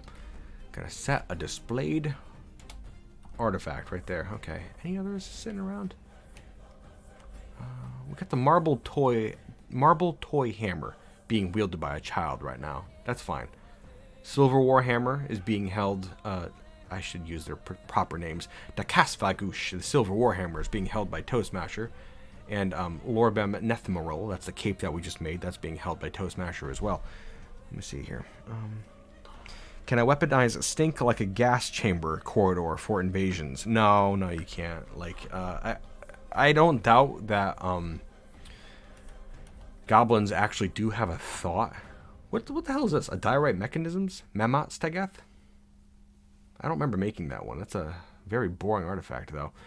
Anyways, I don't doubt that goblins would actually receive a negative thought from experiencing a stink or something in a corridor, but like it wouldn't be enough to actually affect them. If you did get a forgotten beast with some sort of a gas or something like that, then you could potentially utilize that one to some pretty great effect, but it's never been anything I've been able to manage at all. So, I don't know. Maybe for a mind greater than mine. Not anything I've been able to manage. Let's see here. Goblins have no thoughts. It's a fact. I'm not sure. I'm not sure. It might be one of those community things that that is a lie. I don't know. Like, I don't know whether to believe you or not. I have seen that, like, you can take over mines and stuff if you're using, like, DF hack or something like that. And I forget, there's other ways to do it, too. Like, of course, I don't know if you're being serious either. Like, if you're actually being serious. Hey, look at that. Our artifact's under construction right now. Cool. Hell yeah. Good job, dwarf. I'm excited to see what you come out with. But yes, making some mechanisms over here. Getting that lever linked up still. Yeah, it's underway. Taking a little bit. We got our stink chambers down below. That's getting there.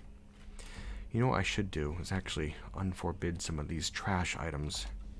DBD. Let's undump or unforbid some of these items. We got a lot of stone piled up in our meeting hall that we're not currently doing anything with. But we're gonna get there. Giant bobcats. We got all our giant bobcats over here. They must take an awful long time to become adults, because these kittens have been kittens for years. I'm gonna have a look into that. Just 1 second. Let's have a gander at the old Dwarf Fortress wiki. Now then, giant bobcat.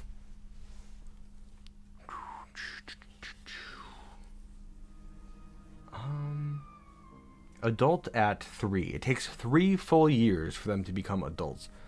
We've been playing right now for like 2 years, and I think they were all born during the last stream, which was in total 2 years. So like, they should be becoming adults any second now, I would think.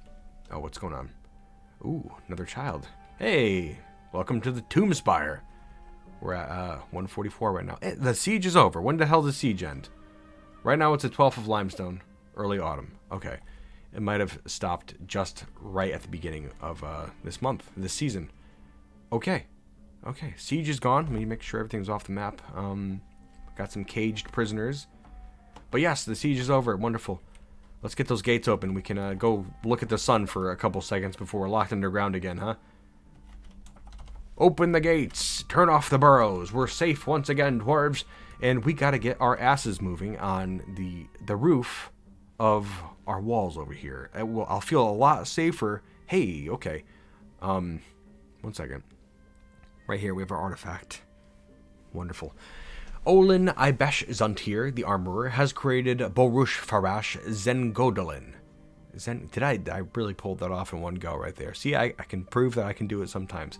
Has created Borush Farash Zengodolin, a thin iron left gauntlet. She claims it as a family heirloom. A left gauntlet.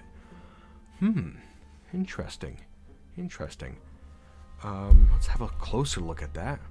Baruch Farash Zengodolin. Raked Creek the Dignified Tongues. Okay. Worth 28,000. Really not that much. A thin iron left gauntlet. All craft dwarfship is of the highest quality. It is encircled with bands of iron. This object menaces with spikes of quartzite, turkey leather, and sheep wool. Okay. Okay. Not bad. Not the showiest thing. Okay. But, like, you know, it's not bad.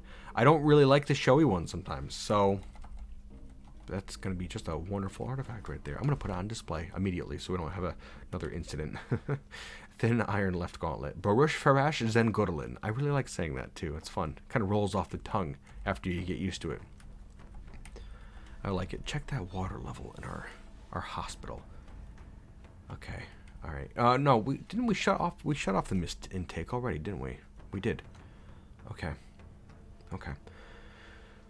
I don't really know. I would really like to keep our mist generators going 24/7, you know. But I also realize that we can't. So, what to do about that? Let us think. Let us think. Maybe I can make some sort of a multi-use something or other. Like if we started pumping water from our wells out into our living quarters, we can make mist generators in there too once they're full up. And then we can make mist generators. There'd be mist generators in our meeting hall as well as our living quarters. That'd be kind of neat. Let's think for a second. Our living quarters are centralized right here. Okay, so this is the way to get in and out. So the water would be going down. Like at most, we can have it go in 2 levels down. So like anybody from there down would get that water. It wouldn't be the most efficient way to do it. I'm trying to think. Good morning, Dearmund. How's it going? Yo, I'm sure you've talked about this, but I'm hyped for Dwarf Fortress Team release. What about you? I'm pretty hyped. I'm curious to see what happens. We're gonna see what happens, you know. Hey, Krog, I just wanted to thank you for making me get into Dwarf Fortress through your storytelling skills. Keep up the good work. Thank you very much. I'm glad to get you into Dwarf Fortress. That was my original goal with this stuff, is to kind of show off Dwarf Fortress in an appropriate light, you know? It's good to get more eyes on the game overall. Oh, right. I shouldn't be too distracted here. We got to really work on our walls, 100%. In fact, we should be doing better than we are right now. I've only got the walls accessible from one corner, which is kind of dumb. We're going to start work on all corners at once immediately. And I'm hoping by the time the next siege comes, we'll be pretty much done with it. But I guess we will see. We will see. Got a lot of logs outside right now. That's good. We could start bringing them inside, though. I'd like a lot more logs to be inside the fortress instead of out, just out and about. We should have a nice stockpile inside, you know. That'd be good. That'd be good. Okay. Wow, look at that. Somebody to trade with, finally. The dwarves have arrived once more. Yes, come on in. I feel like the game's running a little sluggishly right now. Look at that. I knew it, too. Just like we saw during our last session. Down here to the south of our farm area, we have a pasture with several cats just kind of cramming themselves against the door. We'll make one of these doors pet passable. And we'll make it both. We'll make them all pet passable, I guess. There'll be animals running around all over the damn place. Come on in. That'll help speed up the game. You see that? Immediately, the game starts going faster. That's annoying. I hope they fix that for this Steam release. That'd be a nice little fix, I think. But we shall see. We shall see. Once again, never can tell. Hematite is looking pretty good up here. I like that. Let's keep mining. Keep on mining that hematite, please. Thank you. Thank you. Okay. Okay. Have a gander at those walls. We gotta build stairways that go all the way up to the top of the towers on all four corners of our walls if we want to get the those roofs done quick, you know? What can we trade with these guys? We haven't really been producing all that much to trade with, I guess. Let's see. What do we have? We got some tattered clothing, some betattered clothing. Would you like that? Sure. We also have a bunch of this crap that is like, it's just fell off of the invaders, so I guess we can trade all this crap too. Let's do that. Oh, this is all currently in our trade depot. Actually, it's like right here, so it's not gonna be a hassle to trade. What else? I got all this wood stuff here, right? In these wild boar figures. Okay. Okay, we got a fair bit of crafts. We're gonna move them all. I think those are all in the depot as well. Look at that. Nice. Okay, yeah, get all those traded. We don't need them. We have a bunch of books in here, right? I haven't put a single thought into a library yet. Monkeys don't read. But seriously, we should probably think of a library at some point. Nice little place for our dwarves to relax a bit, huh? Yeah. Let's see here. We do have some items to bring over to the depot, but really not a whole heck of a lot. What we should do is make some more crafts and crap to trade now, shouldn't we? Yeah, we haven't really been doing so good with our trading, or, you know, thinking about trading and stuff. Oh, you know what we should do? While we have access to the surface again, we should start butchering some of the stuff that we got, like these pigs. Yeah, as we saw, we've got an awful lot of pigs wandering around, and we don't really need so many. The same goes for our dogs and whatnot. You know, just don't think about it too much. It kind of can be a little miserable to think of, but you know, we got a lot of animals that we don't necessarily need, and those animals have a lot of skin that we could put to use. Giant bobcat kittens, we're not going to butcher those ones. Not quite yet. Not quite yet. We'll let them get a little bit bigger first. Sows, pigs, dogs, cats. Yeah, get rid of them. We have a lot. We've just way too many. All these animals too. Got a bunch of animals in cages. We can butcher all those. That's fine. Train them up and then butcher them. Okay? Okay. Sounds good. Just so, you know, we can have all that stink from the process of butchering the animals up on the surface. Don't want to... Like, I could put butcher workshops down underground, I know. But it's a whole thing. For the best if we don't. You know? We sell monkeys and monkey accessories. Yeah. Morning, Krug. Did you see DF finally has a Steam release? Yes, they did. It was just announced the other day. It was pretty exciting, huh? Good stuff. Good stuff. I'm excited to see what comes of the whole thing, definitely. And you know, it's also made me think of this Tomb Spire fortress here, because like, you know, I haven't done streams before, and it's been invigorating to me to just play Dwarf Fortress as it is.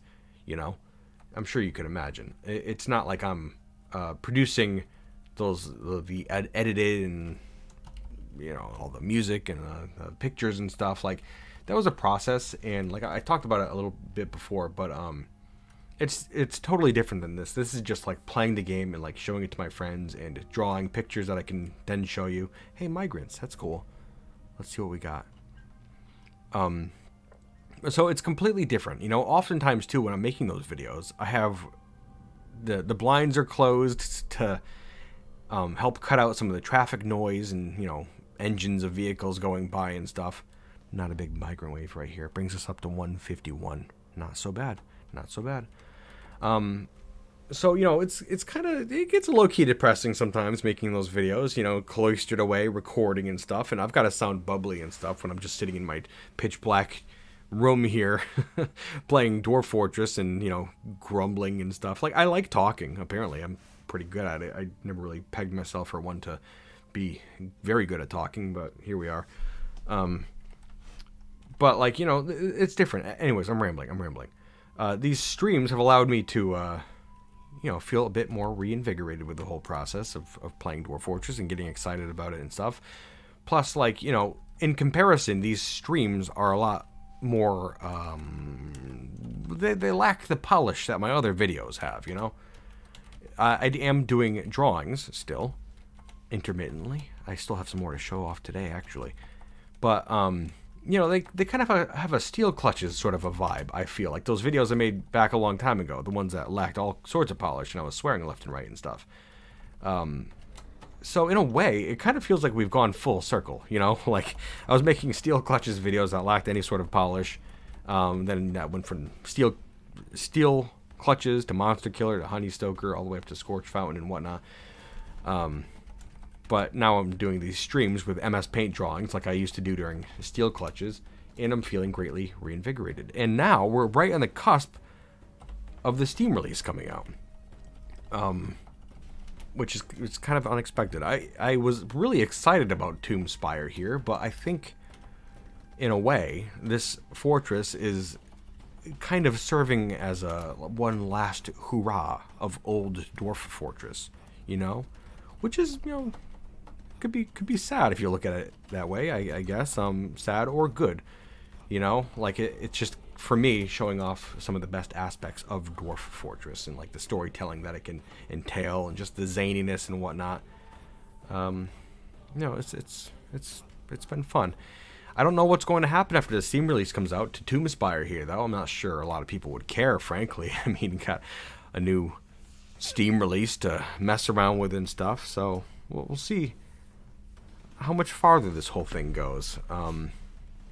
You know, we've got, like, what's the date right now? We've got December 6th, so, like, what do we got? Like, what, 3 more streams after this, before the Steam release comes out? And then what? Do I continue playing Tomb Spire here? I don't think the save file could go over to the Steam release. So, I don't know. Do we want to start a new fortress? Something to think about. I'm not too sure. But, yeah. It's been fun. It's been fun regardless. I don't know what I'll do after the Steam release comes out. Something I would like to do is, because I've, you know, I'm kind of wrapping my mind around how the whole streaming thing works. I think it'd be really cool to do, like, to play the Steam release, like, alongside you guys on a stream, you know? Like, pick it up and, like, not touch it for 1 second before I go live on stream, just so we can all kind of experience it together. I think that'd be really fun. I don't know. What do you guys think about that? Maybe make like a long stream day out of it. December 6th is a Tuesday, so it'll be a different day. But I think that'll work out just fine. I don't know. Let me know what you think. If you'd like to have a little date and try out Steam release with the Krug Smash, I think it'd be kind of fun. And I guess for now, that's what I'm planning on doing. It might be pretty interesting, you know? Let's see here. I vote new fortress. Fresh fort for a fresh start. Yeah, I guess I should see that. That sounds awesome, man. That's a great idea. Yeah, a blind discovery stream would be very cool. What if it comes out and I'm like, oh, I hate this. I can't imagine that would happen. But, like, what if I turn out to be, like, incredibly salty or something like that? I don't see that happening. I think it's going to be great. Yeah. I can't foresee this Steam release being anything negative. I go with the flow a lot, you know? So, like, I know if Dwarf Fortress is mostly as it was, in a way, like I'll still be able to enjoy it, even if the graphics are changed and like there's new menus and stuff. Like if the base game is as it was before, like I'll be enjoying it. I know that much. Yeah, I guess I was rambling about this the other day when I was talking to Mrs. K and like one of my friends about this too. But like, I'm not sure how much has been said about it. Honestly, like you'd think I'd keep more on top of things, but like when it comes to the Steam release, I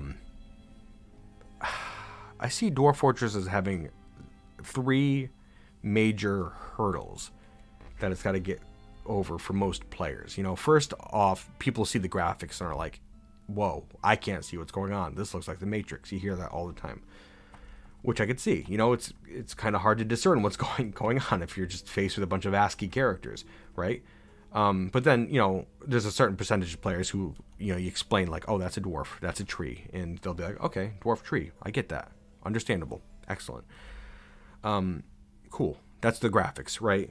Then there's the UI, and even if you know what you're looking at, navigating the UI is an entirely different animal. It's a monster, right? But you say you overcome that hurdle, sure, that's fine. And from what I understand, those are the 2 big things they're cleaning up for the Steam release, right? The graphics and the UI, which is great. But there's a third hurdle that I'm not sure how much they've done with at this point. And I don't think it's a hurdle that is immediately noticeable either, but it's like just the way that Dwarf Fortress works as it is, you know, like I had shown you the other day, I set up the burrow, right? When all those invaders came to us and we had dwarves outside the fortress, we had a burrow set up, and there was a dwarf outside who had a rock, right? And I was like, okay, drop the rock, get in the fortress. And, you know, a new player is not going to know what to do in that situation, but it's something like, I know how to fix that because I can make a burrow around the dwarf who's holding the rock, and once you do that, the dwarf's like, okay, I'm in the burrow, I can continue on my work, I'll drop the boulder, continue on into the fortress proper. You know, I'm used to that process, but like, that's weird. You know, that's very weird for a lot of people who are going to play games that are similar to Dwarf Fortress. That's strange, right? Like, I don't know. Or like, you make a military, right? You have dwarves that are panicking left and right, and you got to figure out how to arm them. You arm them and whatnot. It's easy enough to make an army, right?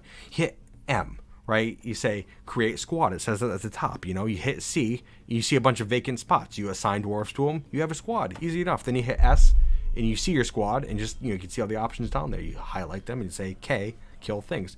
Easy enough. But there's more to it than that, isn't there? Like, you can say, okay, I want the dwarves in this squad to wear metal armor. That's one of the base equipment setups that you get, you know, and then you would expect all your dwarves to go grab metal armor. But like, say you don't have all the pieces for all your dwarves, or your dwarves can't access the pieces, or your dwarves won't wear the pieces because like I'm wearing a cloth cap already, I can't possibly put an iron cap on over this. So you're like, okay, I'll hit M, and you know, a little more advanced, you can, you know, go to hit R and say overclothing or replace clothing, so you can have them replace their clothing with the armor, and then they'll put on the armor, but they'll also remove all their other clothing, which is amusing, but like it can cause bad thoughts and stuff, and it's a weird system, isn't that? I don't know how much of that is being fixed, you know, like the burrows and the military. I was really kind of hoping some of that stuff would be sorted out, but I just have a feeling it's not. And, I mean, that's fine. The game's still going to be fun for me. I just, you know, I get a little worried about other people, you know, like, I know how the game works at this point. I'm fairly adept at making it do what I want it to do, but I also am just realizing now how weird some of that stuff is. Like, another thing I was ranting about here. Let's do this trade first. Let's see what they got. Take a little break from the ranting. I could go on forever about this whole thing. Okay, so let's see what they have got here. I got some ropes, blocks, cabochons. Don't really need it. No. Bunch of garbage. Bunch of garbage. Don't really need it. I'm sorry. Got some animals here. Yak, horse. I'll take your drinks. We could use that variety. We still don't have the best variety of drinks in our fortress, now do we? Ale, rum, sure. Got some picks, crossbows. Don't really need your weapons and stuff. We're making our own. We're fine. Except these steel boots, they look awfully inviting, don't they? We'll take them. We'll take them. Some steel high boots. Yeah. Yeah, we'll take those. Maybe I'll assign those to Toe Smasher. Make sure her toes don't get smashed, eh? What else we got? Just got some steel stuff here. Pigtail. I'll take some of this clothing. Maybe we can put that to use. You know, make sure we don't have any naked hands going around, I guess.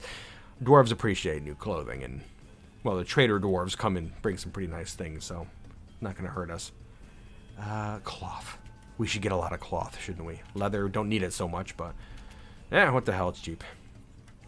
I should also make sure we've got enough to trade for all of this stuff now, shouldn't I? These guys bring an awful lot of leather, don't they? An awful lot of this stuff.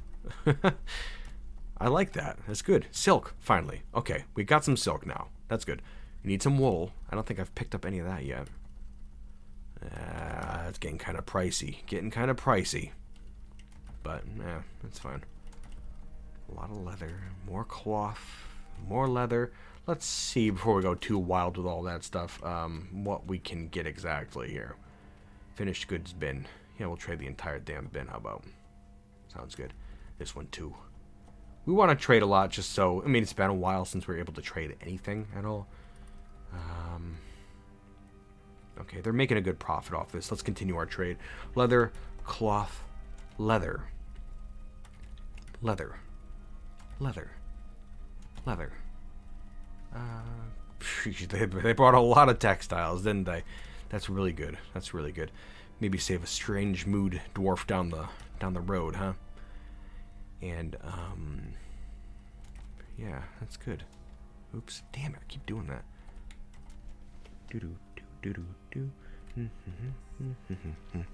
Just put the Seth review on so people know what to expect. Oh, Seth. That guy's a dirty birdie. I don't like him. I don't like him. I think I've told some people that in the past. He had stolen some of my footage to use in his video there. I called him out on it. People were making a ruckus. I deleted my comment.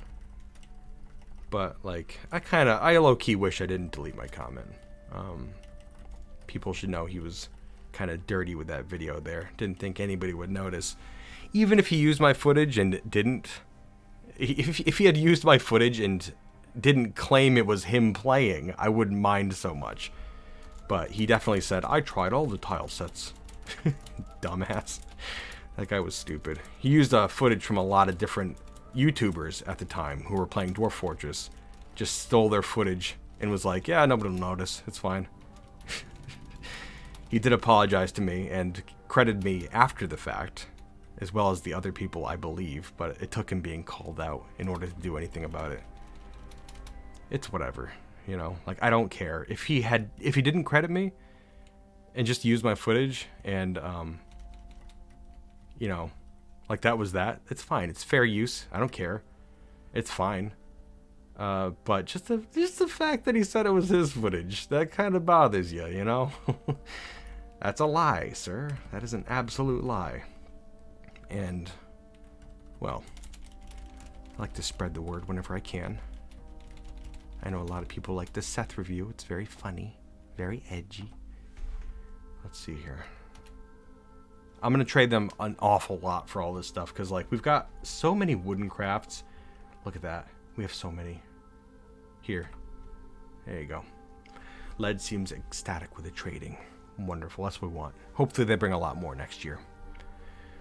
But we shall see. We shall see. What was I talking about before? The Steam release. Right. So, like, there are janky aspects. Let me see. Let me see. Oh, Captain Joystick. That's part of, like, DF Hack or Lazy Noob Pack or something. If you hold Shift and press down, automatically marking things. Yeah. Somebody else was telling me that. Justin Scarwin was telling me that this past week.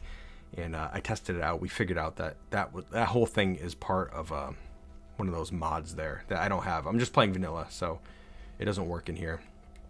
That's a good addition, though. That's one of the things I hope to add for the Steam release. Back to that subject. Other janky things for like just the way Dwarf Fortress works in general is like the minecarts. You know, the system works. It definitely does, but like it's a complex system, you know, and it does work. It does absolutely work, especially after you've, you know, fiddled around with it and know how it works and stuff. But I mean, it's a mess, right? You gotta make a route. Here's your route right here. You gotta name the route, define the stops. You gotta have the stops in the right places. You gotta have vehicles assigned to them and stuff. And like it makes sense. It does, but like it's incredibly daunting for new players. Which like I don't know. I figured they would clean it up a little bit. Like there was a screenshot that was shown to me of the new minecart menu, and it really doesn't look that much more concise. Like a lot of the icons and stuff, it seems confusing. It seems like a lateral move at most to me, but I don't know, you know, to each their own, I suppose. There's that, and then like another thing I was talking about was like another thing I hope they fix or like make a little bit more concise for the Steam release is like I could come here to my meeting hall and make a dining room, right? Okay, that's fine. You designate it from a piece of furniture. Choose what size it is. Okay, done. And then I can make it a meeting hall. Okay, my dwarves will come here and they'll gather. I'm not actually going to do that. We're going to not make this a dining hall. So, like, I could do that and make a dining hall. Or I could make a zone. Okay? Make a zone and say that is a meeting area. What's the difference? Like, I don't know what the difference is between a meeting area and a dining hall that is assigned as a meeting area. Are they the same? Why can I designate one from a table and the other one is a zone? Is it different? I don't know. Actually, let me see here. One of these tables has to be designated as a dining hall. Right here. Okay. And you can assign a location to this room from here, right? L, and I could assign any of these locations, which are like craft guild halls and temples and taverns and stuff, right? That's weird, though. Like, you designate the room from a table, and then you can assign a location to that room. A location that's designated in another menu. I don't know. It's weird. You can't do that with a hospital. I couldn't go into my hospital and be like, okay, bed, designate as hospital. I have to make that only as a zone. That has to be a zone. I can't designate it from any piece of furniture. Okay, like, I know how that works. That's fine. But you can also just designate a hospital zone. Why isn't there like a tavern zone or a temple zone? Or isn't that weird? Like a barracks is only made. There's no barracks area. There's a barracks that's designated from a piece of furniture. I don't know. I was just really hoping that like they would have one system for all the different rooms and stuff. You know, like make a temple zone, hospital zone, meeting hall zone, barracks zone, and then that would keep the rooms separate from the workshops, which are their own thing. That's a construction that you got to make and like, you know, designate furniture and stuff from there. It's just like that sort of stuff. That is the third hurdle of Dwarf Fortress in my mind. You know, the first one is the visual aspects. The second one is the UI. The third one is like how Dwarf Fortress works as it is. And I just have a feeling they're not doing all that much to that. And that's not a criticism even. Like, I just am under the impression, you know, that it's going to get people to take a step into the door, but then I don't know. I think when you first start playing Dwarf Fortress, it's hard to see all those things I was just kind of ranting about, I guess. Like, maybe one step in the door is all it'll need for a lot of people to just be like, wow, this game is zany and fun. You know, I like it. I'm hoping that's the case. You know, like, that's all I needed when I first started playing. But I'm not sure about the average Steam user or a lot of people who are interested in getting into the game. I haven't looked in the chat yet. Let's see if people are ripping me to shreds or something. 100% legacy issues that they can smooth over in the future. I would like to think so. I would get that, you know, 100%. Yes. But But, like, I mean, at the current juncture, it's been, you know, the game was started to be made in 2006. We're coming up on 20 years in development, and a lot of the bugs have been the same since the very beginning. And, like, I know they can be smoothed over in the future, but, like, it did take almost 4 years now to add a coat of paint to the thing. And I get, it's more, it's not a criticism. You gotta realize that it's not a criticism. I know a lot goes into that sort of stuff, but I don't know. I just kind of I don't know. I just hope people aren't getting too amped up about some aspect of it. Like for me, it would have been really cool for Dwarf Fortress to come out and have some of the that stuff to be more concise, you know, instead of just the menus looking different and stuff. But it seems that's kind of what it's going for. Like, there's going to be more appropriate menus and ways to display the information that's currently in the game. But you know, that's pretty much it. The game itself is still kind of like a little janky, and I get it, you know, I understand it. Like, it's a spaghetti code. I love Tarn and Zach. I love everything they do. It's great. I've based my entire YouTube, whatever the hell, on everything they've done in the past. It's great. I respect them an awful lot. I just don't think I'm tearing them apart or, like, taking a jab at them, because I'm really not, you know. I don't know. We'll see. I guess it's probably just part of, like, a pessimistic piece of myself. You know, I'm a little scared for it in a way, you know. I'm excited. But I don't know. I'm just rambling at this point. I don't know what I'm trying to say. Let's get this dump pile smoothed up. We got to have a nice dump area. We're going to throw all our mangled corpses in the future, right? Can't have it be all muddled up here, can we? Let's see. Oh, Krug, I've been trying to beat down everyone's expectations for the Steam release. Yeah, I mean, we'll see. We'll see. Everyone thinks the game will be a AAA title, which is going to be the same thing but slightly organized. I mean, that really looks to be like what it's going to be, right? And like with my tutorial that I did back in the day, you know, people always wanted me to make more of a tutorial, but mine was purposefully really bare bones, because I feel like that's all I need for a tutorial. You know, just to start digging, learn how to make some food, learn how to make a military. That's all you need. And with there being a fresh coat of paint on the game, maybe that's all people will need, you know? Maybe people won't mind so much the weirdness in the game, you know? Like, I'm hoping that's the case. I think it'll work out. I think it's going to be pretty good, actually. But, yeah, I guess time will tell. It's hard to say. It's hard. You can't really make any assumptions at this point now, can you? Okay, it looks like the dwarves are starting to get their asses moving a little bit more, which I'm greatly pleased with. Is it because, like, you got a burrow on, and, like, dwarves are just like, I don't know, I don't want to do certain things because there's a burrow on. You told us to not do anything, and it's like, that's 100% untrue. Like, you could do stuff inside the burrow, my friends. I'm not sure. Dwarves, bunch of buttheads, I'll tell you. Let's continue work on this wall. We're being a little silly now, ain't we? 1 second.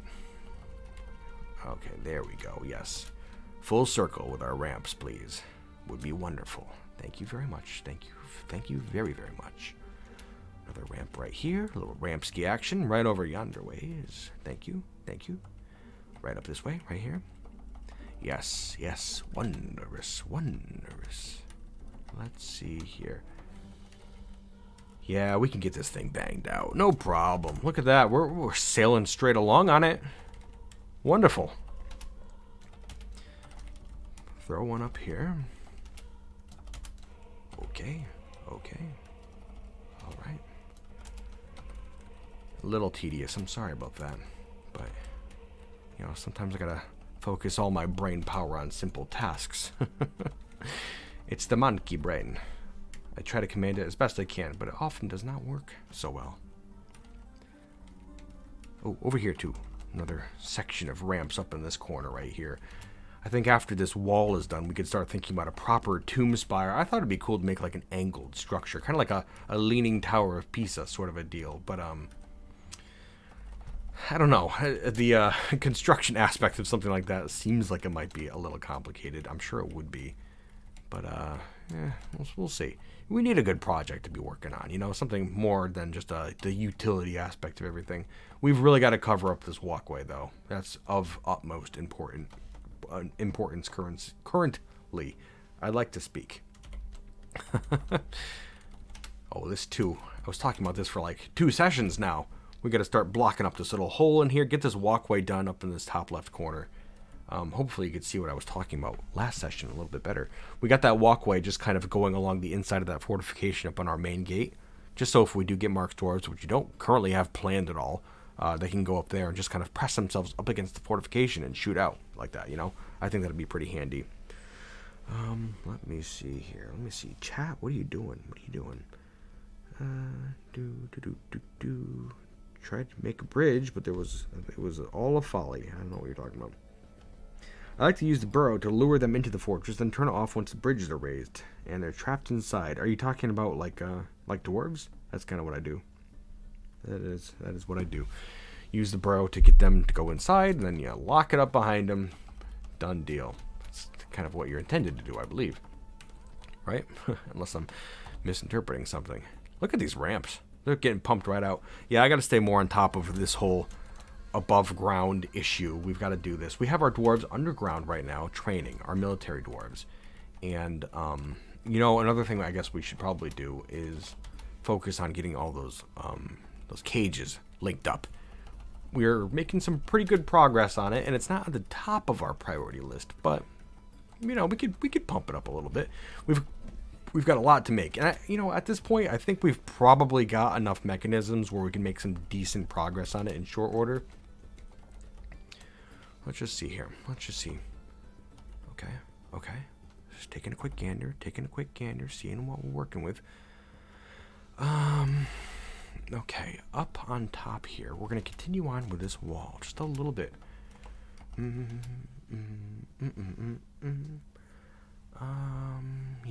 Yeah.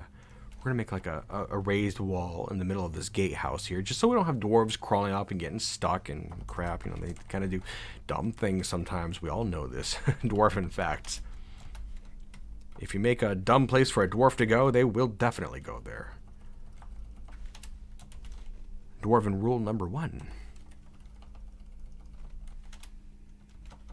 Oh my goodness.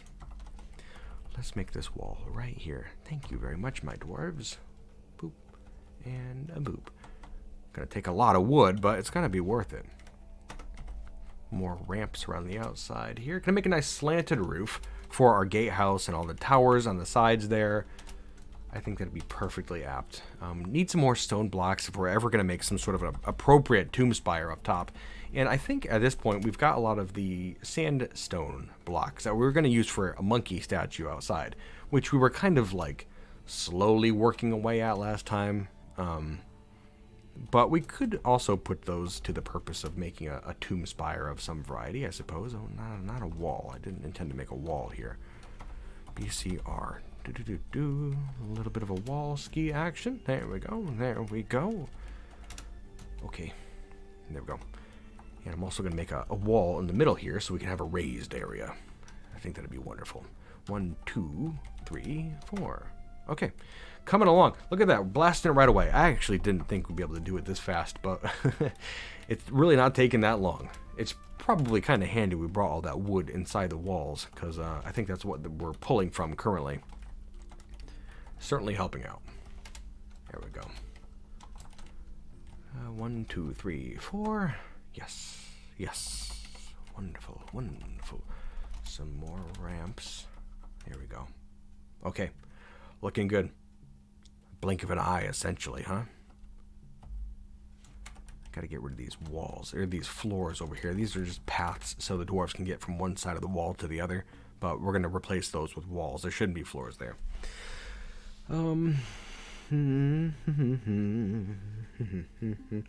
A monkey statue with a catapult on one hand. That's a good idea. I really like that. They're adding so that in Legends mode, there's links to certain things. Like if there's a dwarf name, then there'll be a link to like that dwarf or something like that. So you can like immediately go to the dwarf's information page. That's incredible right there. That's going to make finding out information about given figures a lot more accessible, I think. I would also like to think they would add in some sort of a map or something like that, like the Legends viewer mode proper, just so you could see where certain events took place during Legends mode.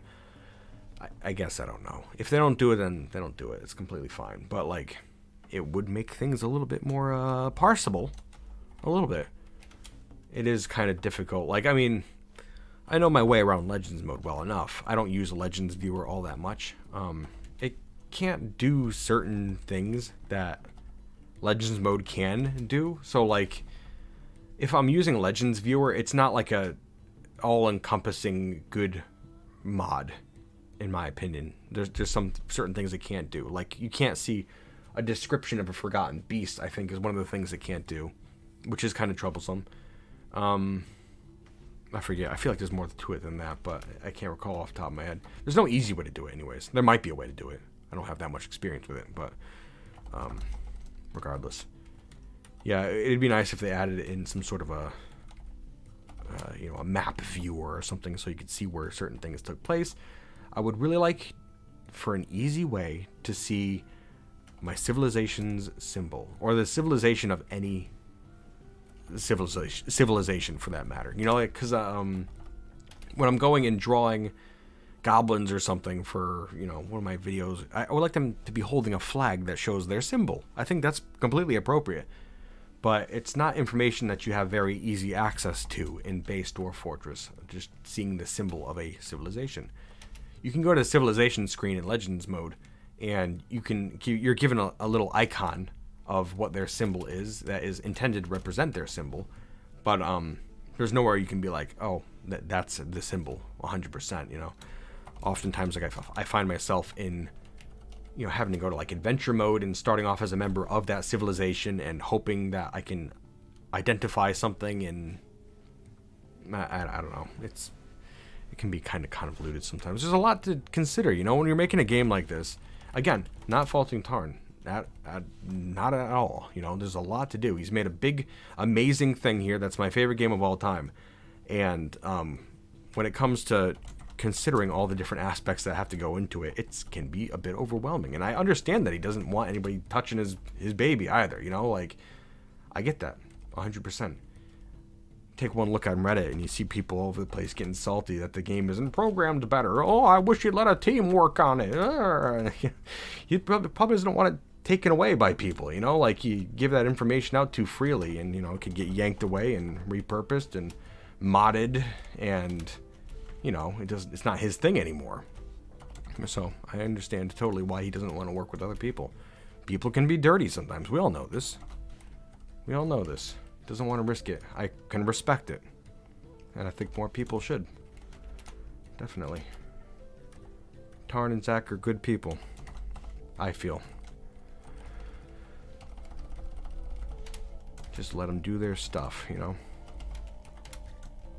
see here. Almost done with this wall. It's kind of shocking how fast we blasted it out, huh? Look at that. The whole right side's pretty much done. Yeah, there we go. 2 towers. The whole wall in between them. Bottom left, that's getting there. Good job, dwarves. This is looking excellent. I'm going to feel so much more safe now when we're attacked. Actually, on that note, maybe we should start digging out our moat a little bit more, huh? Maybe connect it up to the water, I think would be a good idea.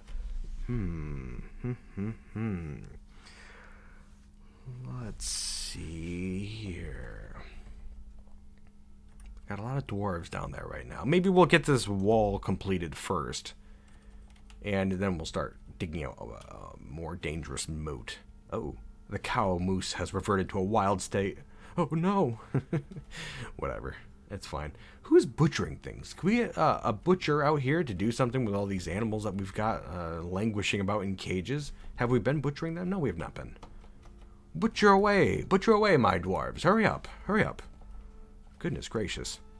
Gracious me. Justin Scarwin, thank you very much. Off to do work I enjoy, but I'll be stuck behind a desk all winter, and I'm excited for your adventures you'll take us on. Grateful for all you do. Well, thank you very much, Justin. I'm thankful for your support as well, my friend. Good luck with work. I hope you have a good one, my friend. thanks for joining me here today. And thanks for the fan art, too. It's always appreciated. Let's see here. Okay, yes. One more little bit on these walls right here. There we go. Looking up top. Man, that's good. I was low-key dreading doing these walls up here just because, you know, it's so tedious. But, man, oh man, it's really worked out well, hasn't it? You know what? I'm recalling another aspect of this wall that I suppose we should continue doing. I was going to make an overhang on the outside so things couldn't easily just like climb up and over our walls. If you make a bit of an overhang, it kind of makes it impossible for, you know, invaders to crawl up over it. They can't get over the overhang, you know? It's a surface above their heads that they can't just like crawl up onto. So maybe that's something we should do, huh? I'm thinking that's probably, yeah, something we're gonna do. Almost done though. Look at that. Yeah, very good. Okay, so let's see how to do that though. What we're going to do, I'll tell you what. I'm gonna assign some more of this wall sections to be done, and we're gonna take a peek below ground. Gonna get some things sorted out below there. Maybe get those mechanics to stop making mechanisms. I'm sure they've got hundreds at this point. But yeah. Okay, so I've assigned this stuff here. I'm gonna look below ground. Mechanics, stop. There's way too many now. Oh, have I already stopped them? Okay, well, good enough. Whatever. Mechanisms. So we're gonna link up some more cages, right? Let's do that. Goblin cage. Goblin cage, human. Yeah, just keep going. Link them all up. Get them all linked up ASAP. Here we go. I could do 2 levers. I can assign like a bunch of levers and have each designated to be hooked up to a bunch of different cages, but it also makes things a little bit more complex too. And I don't know. I'm not sure. Let me see here. Are we excited for the Steam DF release? Hell yeah, it's going to be excited. It's going to be great. I'm telling you. I think, I mean, for me, it's going to be great. It's going to be great for a lot of people, too. I think, you know what? Positivity. Let's be positive. It's going to be great, 100%. There's no possible way it could even go wrong. I love it. Let's see. Iron gear. Pumping away. Pump it out faster, though. Come on, hurry up. I don't know what the hell our smiths are doing up here. They're just, like, completely uninterested in doing anything. It's kind of frustrating, believe it or not. Why wouldn't they be making stuff? They just don't feel like it, I guess. We have... Oh, this must be a new guy. I was like, why is one of our metalsmiths planting seeds right now? I've been getting their tasks in order, just like, you know, in the middle of stuff, pretty much. Okay. Actually, that makes sense. We only have 2 weaponsmiths and 2 armorers in the entire fortress. And so they're going to be the ones who are making armor and weapons, right? Yeah. Huh. So... I mean, I guess it kind of makes sense then that we're really not making that much. We only have 4 dwarves in charge of making everything, but still, make it faster. Hurry the hell up. I don't know why our armor smiths... Okay. I'm going to take our armorers and our weaponsmiths. Well, who the hell are you? This must be another new guy. Okay. Armorer. We're not going to have you doing a blessed thing other than just armoring. No hauling, nothing else. Okay, Olin? This is going to be our last chance, too. If we don't start hurrying up, then, I don't know what to tell you.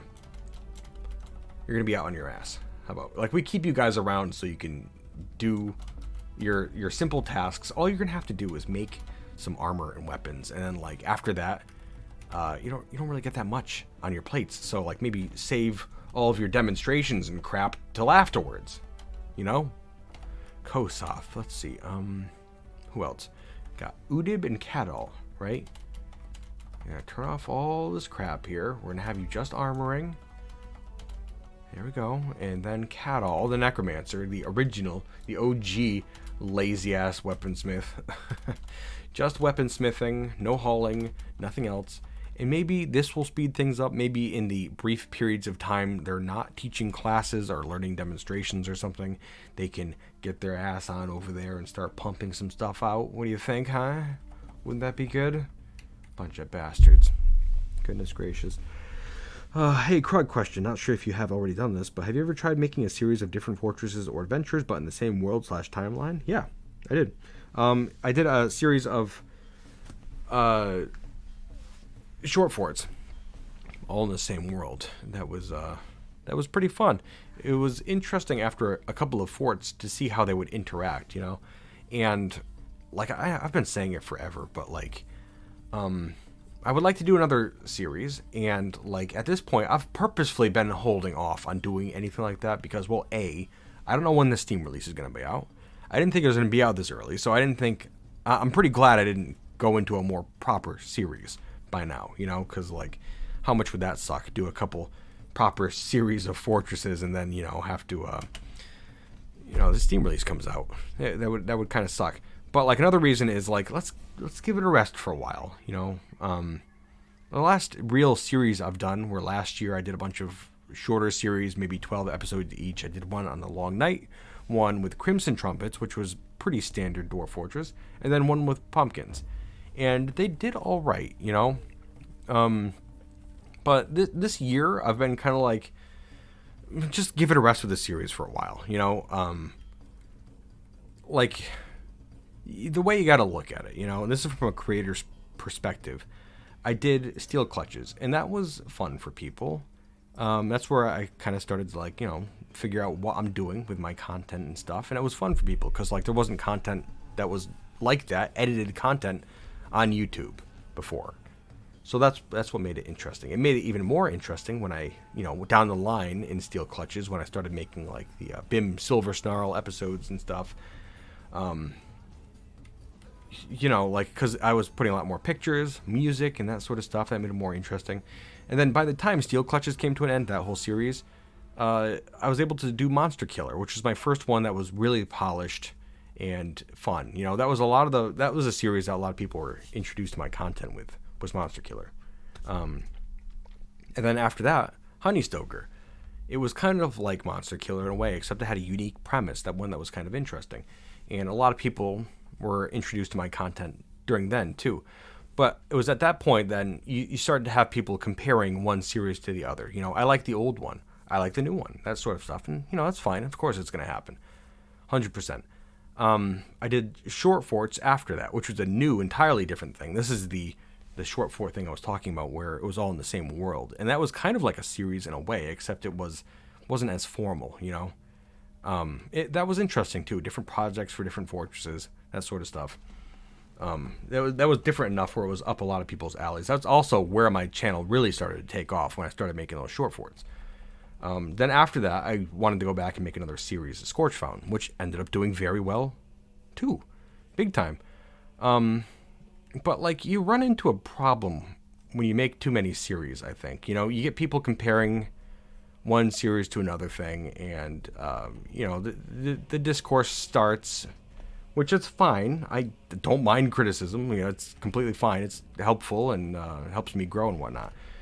But like, you start to, as Scorch Fountain went on, at the end of Scorch Fountain, for anybody who watched it, it really got kind of boring, I feel, anyways. Hey, look at that. Toe Smasher has grown attached to a silver warhammer. Oh, that's good. So our warhammers are fighting dwarves are starting to get some skill. That's actually really good to see. We got 12 hammer dwarves now. Ooh, 12 of 20. And 5 axe dwarves. You guys need to, I was going to say they need to pick up their game a little bit, but we probably don't have enough axes for them now, do we? Let's have a look here. Battle axes. Battle axe, am I blind? Yeah. So, they're getting there. Anyways, you make so much content over time, and I guess just generally speaking, people start to get a little tired of it, which is bound to happen. Of course it's bound to happen, especially when you're doing the same type of content for so long.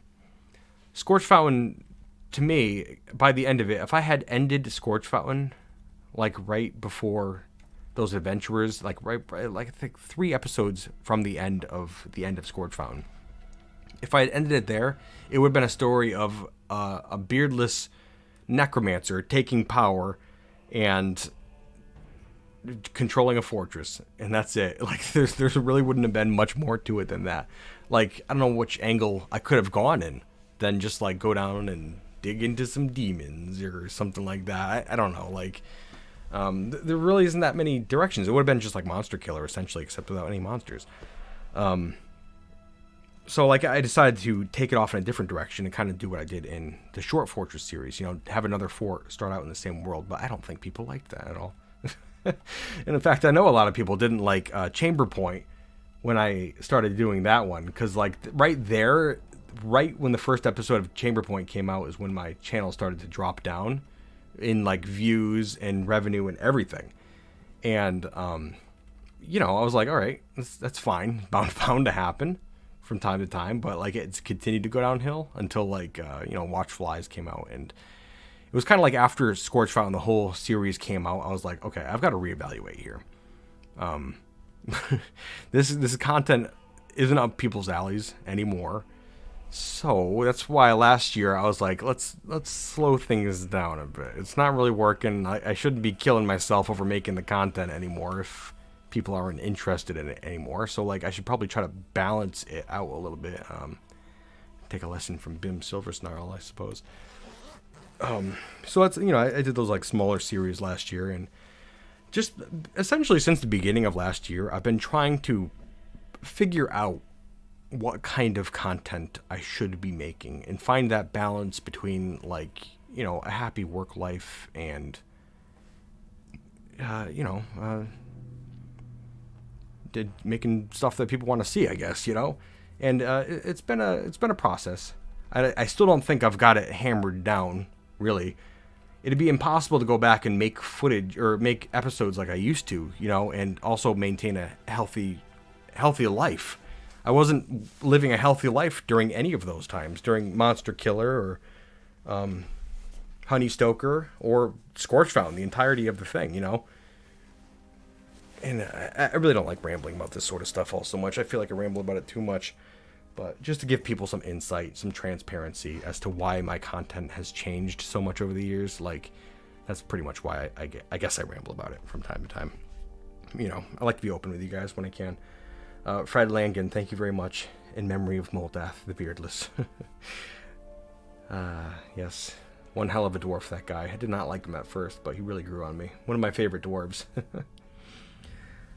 Let's see. Krug help. The pond outside of my fort has risen to 5 infant casualties. I don't know what the migrant mothers are doing there.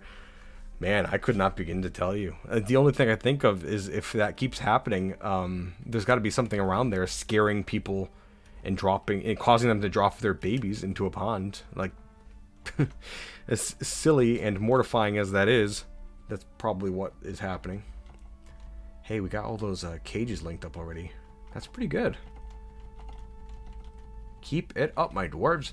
We're soon going to have all these chambers at the bottom of our arena filled up with some nice unarmed prisoners. That one intelligent undead down there, though, that's the one I'm most afraid of. I'm actually less afraid of the giant who's unarmed up in the top left chamber than this intelligent undead. That's going to be kind of ghoulish, I think.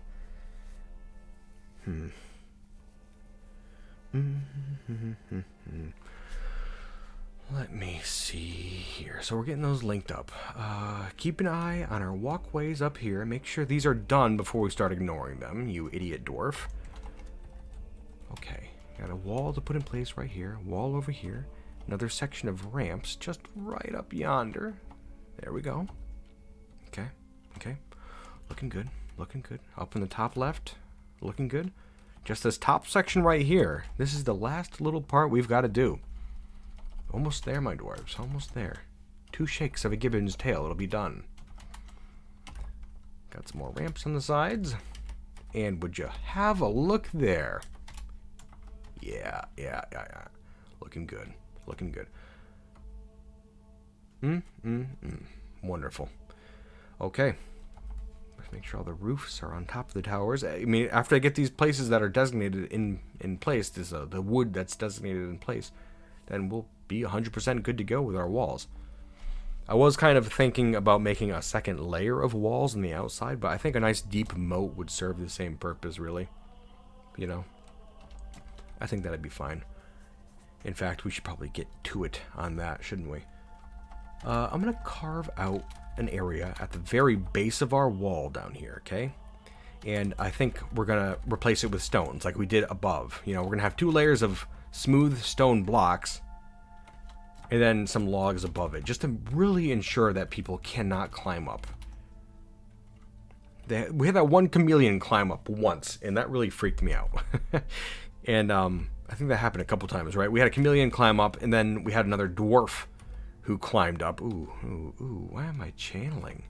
Is that dumb? That's really dumb. Why are you doing that, dwarf? Let's not. Yeah, we're gonna get all these walls replaced with nice stone blocks, and we should be good after that. Maybe dig it out a little deeper. I don't know, maybe throw some water in here. I don't know. Let me see. Ghosts depart. Just do what you enjoy doing. The views will follow. I mean, I wish that could pan out. Like, it's one of those nice things that people say, but the reality of it doesn't really match up with that, you know? Doing what you love and the views will follow. Like, I guess I should say that it is working out currently for me, you know, with these streams. The streams have been a lot more successful than any other edited content I've been doing, which might sound disheartening for those looking for more edited content, but I would still like very much to do that as well. I don't want to just do streams, you know? But I also want to do edited content like I used to, you know? I really, really want to do that, you know? I like doing an edited video where I've done all the artwork, where I have hired the musicians, where I made all the choices and stuff. Like, not that I'm a control freak or anything like that, although that might be exactly what it sounds like.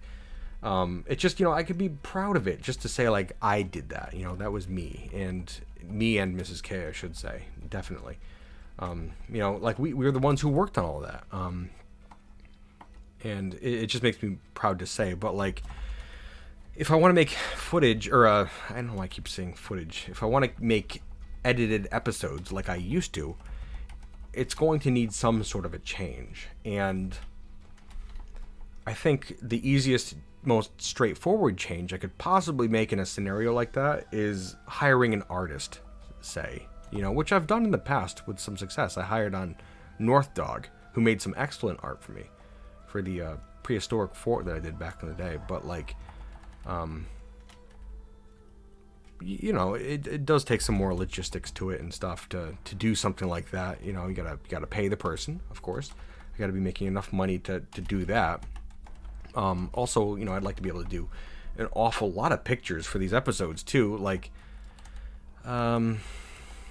you know, like it used to be for a lot of the like later Scorch Fountain anyways, I was doing maybe 60 pictures per episode, which seems crazy, but, like, you know, hire on an artist for 60 pictures, that's expensive, right? Like, if you want to treat them right anyways, and of course I do. It just, you know, I got to take that into account when doing something like that. Plus, it's a change of the art, which might not be up everyone's alleys, and I don't know. It's just a lot to consider across the board. What I know now is that I am having fun doing these streams. I'm having an awful lot of fun just hanging out with you guys and showing you Dwarf Fortress and stuff. And yeah, I guess that's just what I'm focusing on right now. Trying to figure out how the whole streaming thing works. And you know, there's going to be a big tumultuous time after the Steam release comes out. So, like, I'm kind of like bracing myself for that as well. There's no sense in coming up with any big plans before that whole thing comes, you know? That's how I feel anyways. Let me see. Hiring editors. Yeah, that's another thing. Imagine hiring somebody who can, like, look at your editing of Dwarf Fortress, though, and know what they're looking at. It's kind of difficult. You know, I got to find somebody who knows what Dwarf Fortress is. And, you know, I'm going to be like, if I send them footage of me being like, oh, here's a dwarf with a strange mood, I gotta find an editor who's like, okay, so that little green head over there, the one that's flashing the exclamation mark, that's what I gotta be focusing on right now, you know? Edit up my footage appropriately. It's difficult to find. Plus, you gotta pay him and stuff. And like, I don't know. I've never been one to be a leader. Really, like, I don't want to put myself in that position. I will do it if I have to, but I don't know. I just don't like to. I guess it's just kind of not up my alley. I'd rather handle everything myself if I can. Okay. Oh my god. Okay, so we had another mandate that I think I missed. Our stupid mayor. Do we have another criminal that's going to be beaten to death or something? Probably. Yikes. Why are we getting the were chameleons in trouble over here? Can we just, like, leave them alone? They're locked up away behind walls for now. My goodness. These dwarves, I'll tell you. Have a look at this cage down here real quick. This lever, I mean... It's getting there. It's getting there. Gotta make some more doors for all this this trash crap down here. Actually, might have enough. Might have enough. Let me see. Woolly capybara. Thank you very much, my friend. Your health is muy importante. Was very glad to hear you started a more healthy workflow. Keep up the good work. Thank you very much, my friend. It means a lot. Yeah, honestly, I will say too that and this might be a little disheartening or something, but again, in the light of transparency and whatnot, when I was making my videos back in the day, you know, like, people would say, oh, Krug's so nice, blah blah blah blah. Yeah, I get you. I seem that way, but like, I was also kind of cynical, honestly, because like, you know, you make footage and you spend all that, make videos, and you spend all that time making the things, like, especially later in Scorch found when people stopped watching and stuff. And it's like, I don't, people would say, like, you know, we care about you. Like, you ever hear of, like, parasocial relationship, right? Usually that's used in connection with, you know, some sort of a public figure, like a YouTuber, say. And I feel like I had a reverse parasocial relationship, you know, like, people usually speak of that in terms of, like, oh my god, 1 second, I think somebody was just beaten. Cat all just beat somebody as a punishment for not fulfilling that mandate in time. That's ridiculous. Reverse parasocial relationship is what I just said. Where, like, you know, I had heard for so long that people care and yada yada yada and whatnot, but then, like, seeing my revenue drop week after week, again, I understand why that is, and it's like, so what do people want from me? Like, they want the freshest, most unique content ever, and I can't provide it, and so people are leaving because of that, and, you know, that gets disheartening. I understand why. I understand that. And maybe it's foolish of me to think that people would remain even after that. But now just doing these streams and just, I don't know, seeing all the nice things that people say and all the willingness to support even after changing my content. Like, I understand it's not up everyone's alleys. I understand that. But, you know, just seeing that I was able to change what I'm doing for a period of time so drastically and have people around to still support, like, I don't know. It just means a lot. It means a lot. Definitely. And it's been really reinvigorating and helpful to my mental state and whatnot. I don't know. I always try to be as open as I can with people, you know, without, like, back on the subject of parasocial relationships with YouTubers and stuff. Like, also keep in mind that, like, nobody out there knows who I am or what my deal is, alright? All you hear is me talking on stream. I could be, for all you know, the worst person you've ever met in your entire life. And just speaking realistically, like, I'm not, okay? I'm gonna try my damnedest to be a good person all I can, but you don't know that. I could be a psychopath. You know, I could be an absolute monster. And I just don't like the thought of people just, you know, being like, you know, I don't know, he says he's nice and he seems nice, and then, like, you know, treating me like I'm nice. Like, you don't know who I am. Just, I don't want people out there thinking other YouTubers are nice too, and, you know, I don't know. Just, you know, temper yourself, that sort of stuff. Or just realize the fact that you don't know what I am or what my deal is. I could be a monster. Just speaking realistically, you know, it just kind of, I've watched some videos about creepy YouTubers recently, and, you know, it just kind of skeeves me out in a way. Just trying to be realistic, trying to be helpful. I just don't, I don't know. I don't think a public figure should be thought of as being anything other than entertaining in most cases. But that's just me. Kind of, at least I found something good to ramble about while I'm doing the tedious work of setting up all these smooth stones at the base of our walls, eh? Almost there. I'm surprised at how much stone we actually had. It's looking pretty good. Looking pretty good. Got some sandstone blocks. We got a lot of sandstone actually, so yeah, we're totally golden on that whole thing. I don't really know what the next step of this whole process is going to be after we get all this stone in place. Just let the water in, I guess. We've kind of gone about things a little ass backwards, I believe. A little messy. One second. Let me, I'm gonna look at chat in a second. I just have to use my full brain power here for a moment. Sandstone. Okay, so that's most of the wall is designated to be built already. It's just like this eastern side is a giant mess. We have that one tunnel that kind of goes in and is constantly... Oh, whoa, that's so cool. Unib Iral Ifat, the jeweler, has created Sheriksefal Otamikud, a harlequin opal bed. He claims it as a family heirloom. That is so cool. A bed. Wow, we never see... It's a bed made out of gem. Harlequin opal, too. If you have access to Google right now, you Google what a harlequin opal looks like, because it's amazing. And just picturing a harlequin opal bed, that's mind-blowing. Let's have a look. Sheriksefal Otamikud. Before I go into this, I'm going to grab a little drink. 1 second.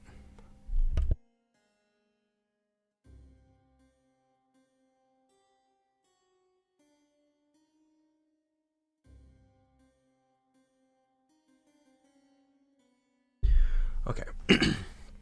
Let's see. Sheriksefal Otamikud. Perplexed entries. The Nose of Rains.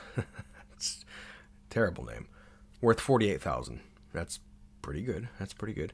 Oh, that's super boring, actually. A harlequin opal bed. All craftsmanship is of the highest quality. It is encircled with bands of square-cut harlequin opals. Pretty plain, but it's a good one. It's a good one. I like that an awful lot. Well, we can give that to some sort of a noble position or something in our fortress. Not our mayor. Our mayor currently is a blood-sucking vampire who's locked up in his chamber. But, maybe after we get that whole problem dealt with, we can think of something. Let's see.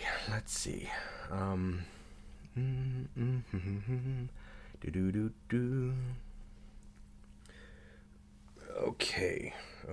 Let's see. Lazy Monkey. Honestly, I treat YouTubers like I treat movie stars or celebrities in a way. If I like their content, I'm a fan, but I don't really look into anything past the public face. It's for entertainment, exactly. Yes, I'm here to entertain and show you something about Dwarf Fortress, but that's really it. Yeah. I assume people are human unless proven otherwise. Well, I'm a dwarf, so I don't know what you're talking about in there. I'm just going through the chat real quick to see if we got anything going on.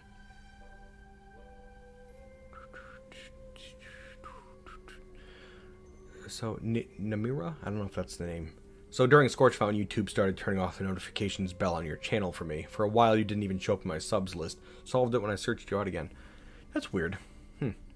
Oh, Ziploc bag. Why are you adding stones? To the base of the wall, I assume you mean.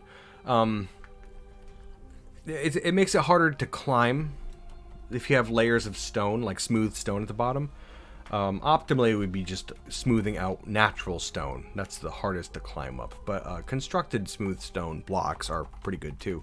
If you use boulders, that's a little easier to climb up. I think it's pretty darn easy to climb up. But smooth blocks, those are difficult to climb, even if it is sandstone, which is a bit grippy, you know. What is this over here? A nice rock? Oh, I meant to use sandstone for the whole thing. Yeah, it's fine. I'm not too worried. Let me see here.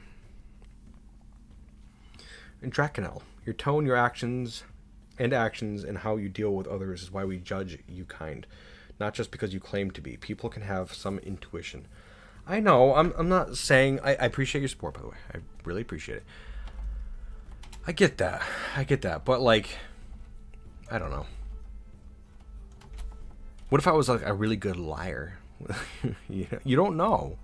You know, is what I'm saying. Like, I don't know. Like, all you see is, like, even if I am doing a 9-hour stream today, like, that's all of me you see. You don't see me, like, when I'm outside of here. What if I'm terrible? You don't know that. I'm just saying, you know, temper what you think I'm like, you know? That's it. That's pretty much it. Okay, let's see. This moat is looking okay. I am a little bothered by, like, how we're going to get this sea to interact with it exactly.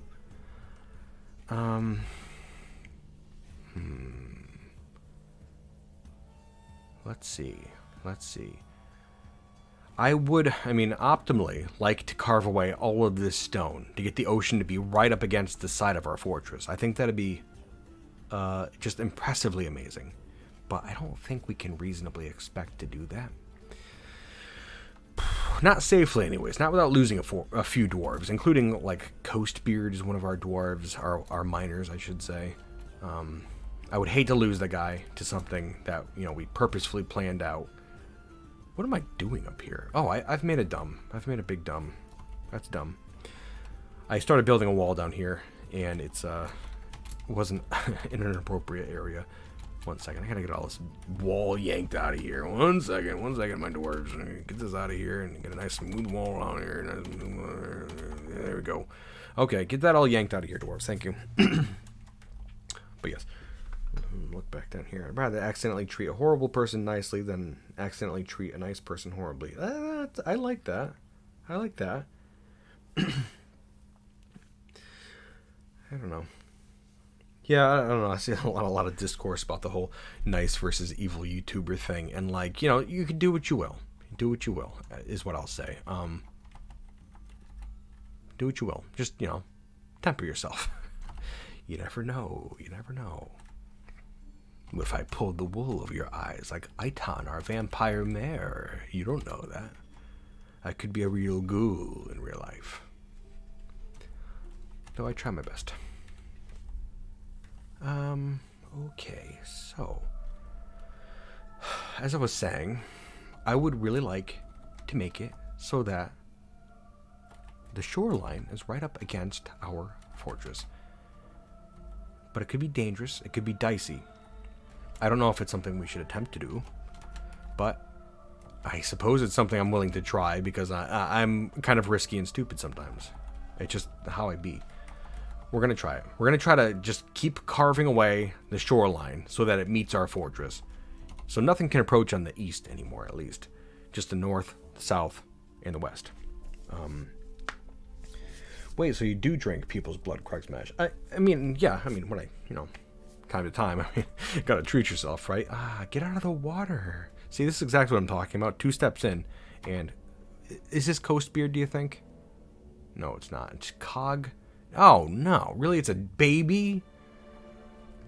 Lady, you really carved away the stone and dropped your baby down here in the ocean? I don't like that. I don't like that at all. I finished up some work. I am very satisfied. Looking down at her baby who's now drowning in the ocean. Get your baby out of there, man.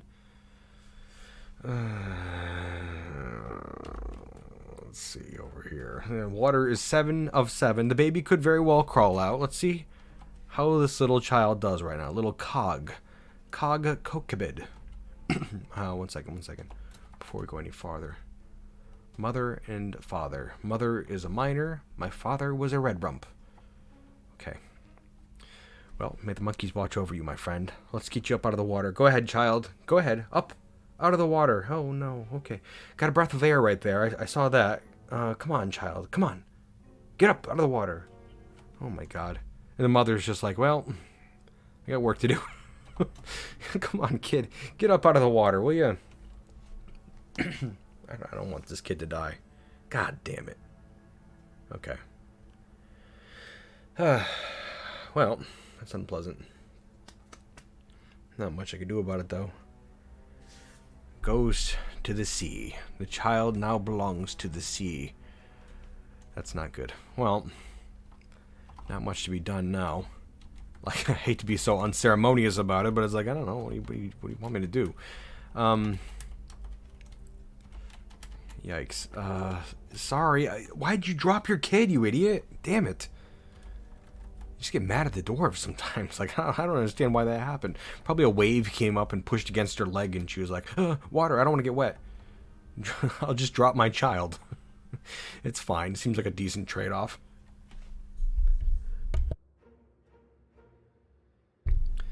Well, we'll continue work on this monkey statue in the name of the child. How about the name of this poor child? I don't remember what the exact layout of the statue was going to look like exactly. But you know, I suppose we make some ramps. I know this statue doesn't make any sense. You're just gonna have to trust me that it will definitely 100% look like a monkey when it's all done. Okay? Like, no doubts about it. It's definitely gonna look like a monkey. 100%. It's just, they've got the 2 levels on it. Maybe we can, like, no. I think we could fish that kid out of there somehow. Probably not safely, huh? Nah, probably not even worth a try. Okay, well, why am I thinking of risky stuff? We've got enough risky stuff here without trying to fish a dwarven child out of the water, huh? That being said, let's continue work on getting rid of this coastline. Just, you know, any miners who happen to be mothers, let's not bring our children up there, hey? How's that sound? Sound good? I would like to think so. Yikes. I feel bad, but you know, on the same hand, it's like, be careful. Yeah. She rolled that baby down a mountain, like in Kung Pao into the fist. I'm not. I'll remember the sea monkey, says Andrew. Oh my god, the sea monkey. Oh, you poor sea monkey. Oh, hey, that's dumb of me. I made a dumb mistake. That wasn't very smart of a Krug Smash. Let's see. So we have the ocean now rushing into our moat.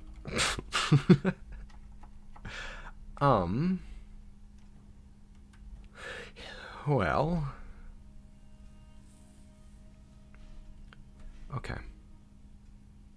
I don't really see a good way around that. Like, we wanted to before go and carve away the coastline to meet up with our fortress.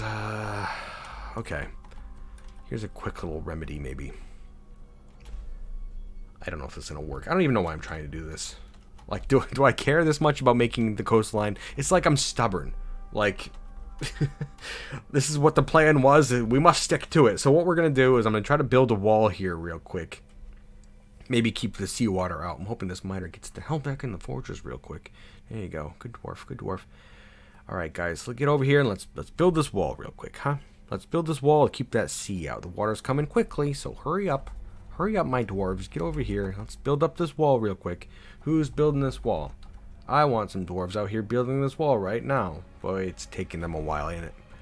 Get over here and get this wall up. The water's almost here. The water's right on the cusp of entering the moat. We don't want it there. If it gets very deep, you won't be able to build this wall at all, my dwarves. So hurry up. There we go. Okay, got a couple faces out here. Got a couple dwarves. There we go. Okay. Okay, got one little section built. Two down. 3, 4. 3 left. 3 left. Okay, one more. Boop. Okay, so we're looking good. The moat is now outside. In terms of actually getting rid of this wall section and letting the water in, boy, I'm just like, let's make this the most complex and terrible thing we could possibly do, huh? Why am I doing this? Dumb. Let me see here. Waterkeeper flashbacks, yeah, honestly. The sea seeks to claim our dwarves. The sea monkey is a sneaky mistress indeed. It'll be fine, though. It'll be fine. We'll get this all sorted out. Maybe we can't feasibly get the coast up to the side of the fortress anymore, okay? That's going to be fine. Oh, you know what? I've gone about this very stupidly, actually. Maintain the wall. If we can maintain the wall out there... Oh, that's what we should have done from the start. That was dumb.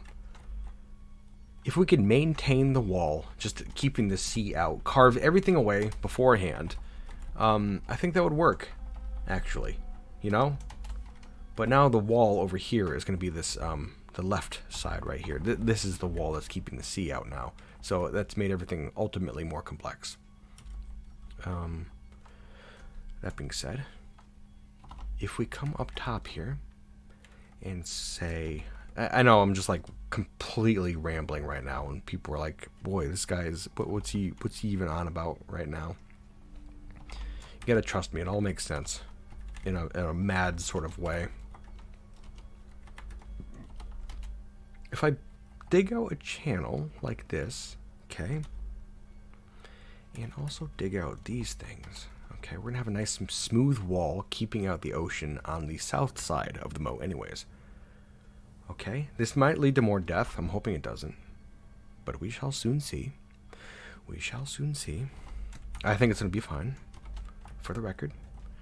And, I mean, let's face it. It's usually fine. Like 9 times out of 10, it's usually fine, right? Yeah, I think this is going to be good. Maybe use a pump to rebuild the outer wall. I could. We could use some pumps and, like, get rid of the water. Like, this isn't that important of a project. It's just a vanity thing, so, like, I really don't even know why I care about it that much. The whole moat being pretty thing. It's because we're dwarves. We care about pointless things, right? It's just kind of how things go. Okay, here comes everyone. Everyone's heading down to grab some chert blocks and finish up that wall. I'd like to see what these miners are doing. I'm going to keep a close eye on them. Here's Coastbeard. We're following Coastbeard right now. If we lose one more soul to this whole project over here, we're canceling it. We're just going to build a nice, safe, ugly moat, and that's going to be that. But, you know, we can't lose anymore. We already lost a baby, and that's just, that's ghastly. It's ghoulish. I don't want that to happen anymore. But we're looking good. We're looking good. These dwarves are being smart. And as Coastbeard heads down into the water. Coastbeard. Come on. Come on, man. Don't do this.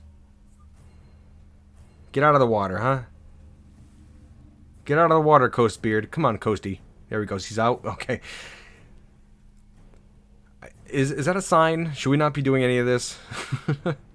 I think it probably is. This seems like it might be dumb for us to pursue, huh? Yikes. Okay. Well, and is water coming in? We have water rushing in now wildly. I think, okay, since we have a hole in the roof now, waves are crashing over the lip and are getting down into the fortress. So, I think we're going to be a little safe over here now, and just because I'm stubborn, I'm going to continue digging this. We can beat the sea. We're stronger than the sea. What is it, some water? Ooh, water. We drink you, idiot. You're our prey item.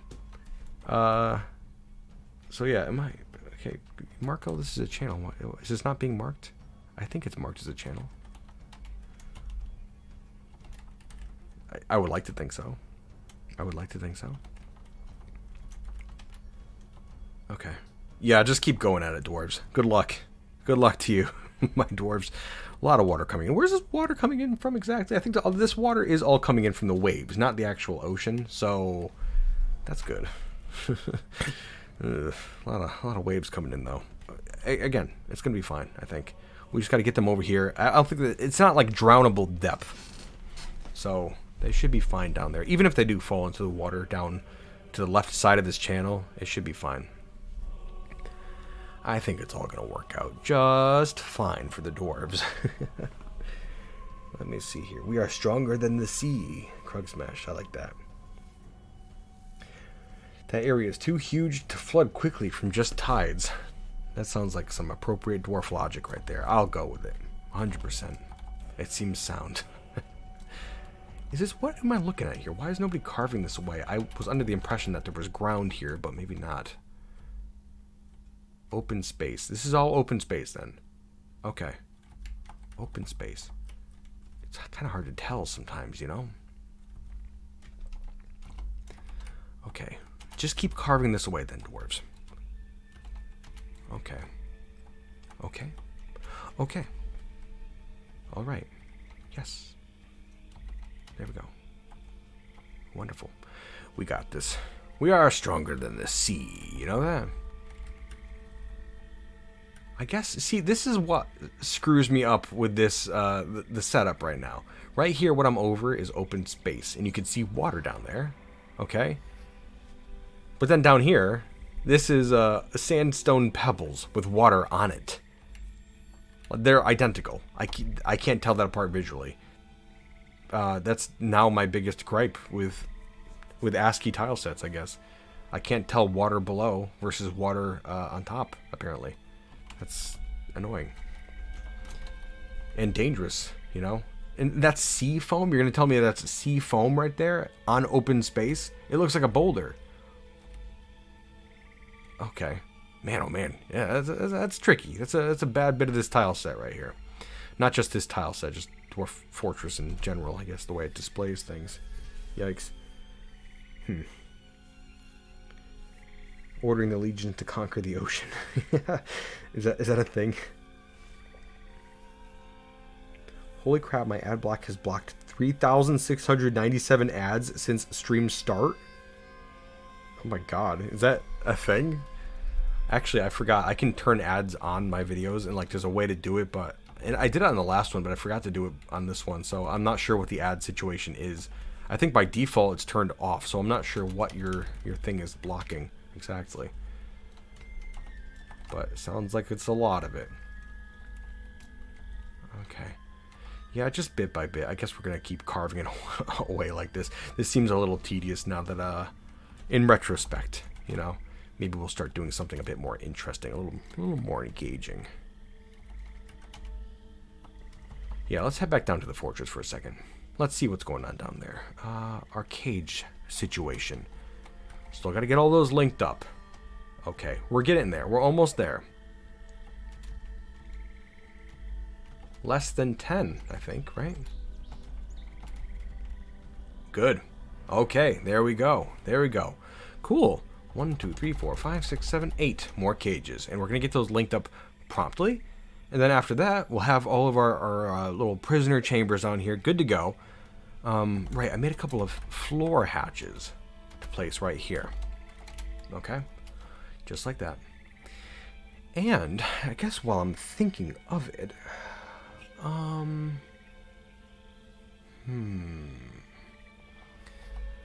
like, what if we made a mural on the floor? How do you think that would go? What's a good color for monkey eyes? We have, I would really like, something vivid, you know? Rhyolite, is that something? No, I think I'm thinking of bauxite. We have brown, we have 3 shades of gray. We have like dark gray, light gray. We have white, we have brown. We have hematite, don't we? We can't use that currently as a stone, but we can change that briefly. Here we go. B, C, F, some red eyes for a monkey. Okay, I like that. Yeah, we'll just use a little bit of hematite here on the ground, just for some monkey eyes. Okay. Yeah, okay, I like that. And what about a monkey face? We don't really have many options for, like, we don't have like a yellow color, I don't think. All we have are white, light gray. White, light gray, dark gray, brown, which I would like to use for the monkey's fur. So maybe we'll just keep the monkey skin just to like a gray sort of a color, right? That'll help us too try to figure out where certain colors should go, right? Yeah, we'll go with sandstone. Sandstone walls, you nincompoop. 1, 2, 3, 4. B, C, F. Floor. There we go. Let's see here. Sandstone. Sandstone. Sandstone. Sandstone? Yes. Yes, it's coming along now, isn't it, my dwarves? I think this is going to be pretty darn great. Here's the eyes. Maybe we'll make a... kind of like this, right here, right above the eyes. And then continue up over here. Maybe we'll take this down a little bit. I'm not sure. It's going to take a little bit of finagling to get this thing to where we want it to be, I think. But it's going to work out. Let's see. It's also not going to be centered either, because this is an asymmetrical sort of a situation. But yeah, it'll work out. It'll work out. Okay, so what if we make the monkey, because we got a lot of space up here. We make the monkey hold an axe above its head. I think would be appropriate. Okay, okay. I'm digging this. I'm getting into it. Let's see. Well, 1, 2, 3. I'm trying to make it as symmetrical as possible.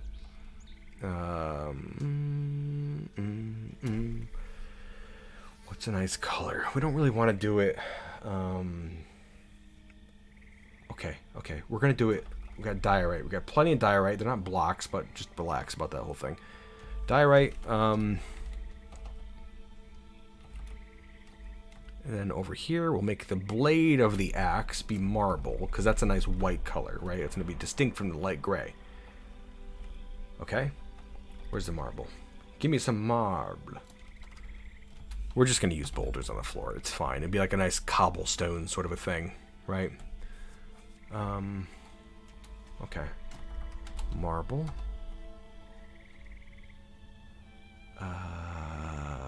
Just thinking. Right here. Some diorite. Some diorite.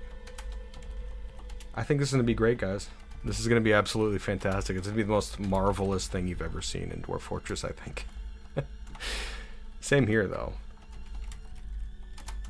I'm excited.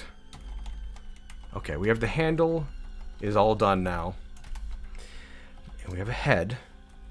And we should have a monkey arm. Maybe just one monkey arm just reaching up and grasping the handle. We should probably make the face of this monkey be like a white, I guess. So it's like more distinct than like the surrounding light gray stone, you know? That being said, we should make the monkey's hand be like a white as well. Like this. BCF. Okay. Yeah, I'm excited. This is gonna be good. Oh, I got a support here. Thank you very much. I was getting to it. Just to watch someone speak. Thank you very much. We understand you're feeling unsure of what to do, but just keep in mind you're the best in the world at what you do, and what you do is about to be immensely in demand. No need to stress yourself. Well, I guess we'll see, huh? Yeah. I don't really have my hopes up that like my channel's gonna explode or anything when the whole Steam release comes out, but I guess we'll see. We shall see. No sense in like you know, doubting it, I suppose, right? You never know. One way or the other, it's gonna be fine. Totally cool. But yes, gonna continue on here. This is gonna be the monkey's arm. Okay. Just kind of going down a little bit. Oops. No. Sandstone. There we go.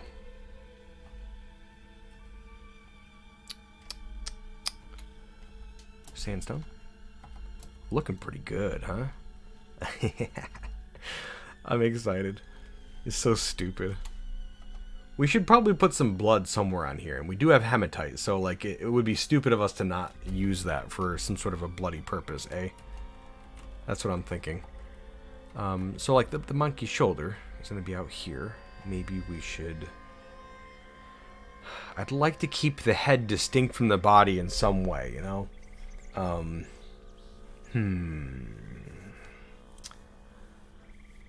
Let's see here. Maybe we can go like that. It's not going to be very distinct. We'll see. It's hard to wrap my mind around what it's going to look like exactly, but I think it's going to be fine no matter what. Okay.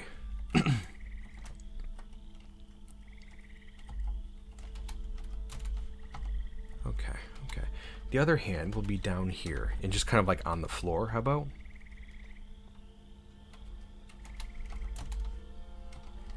Okay.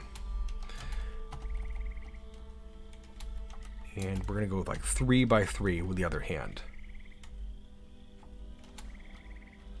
With marble. Okay. And maybe we should make some little feet on this fella. Okay. Marble feet.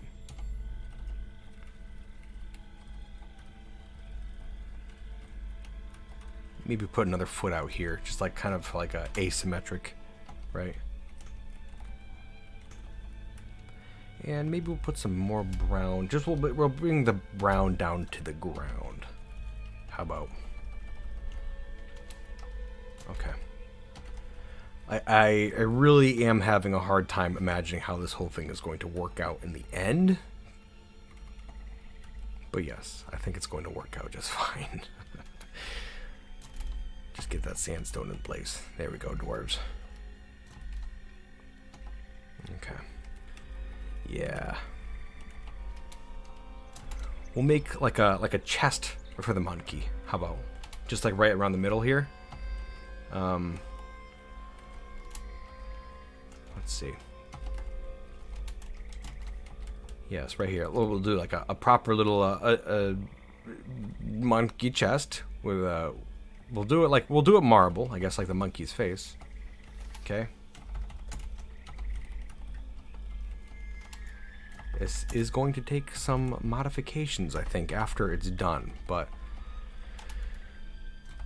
I'm curious to see how it'll turn out.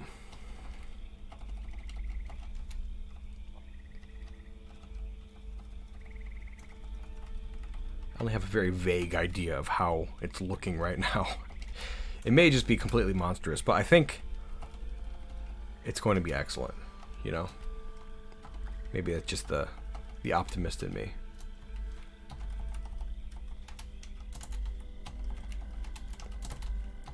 Yes. Right here, this is going to be like the monkey's knee, just kind of like out to the side, because we have the foot out to the side already, you know?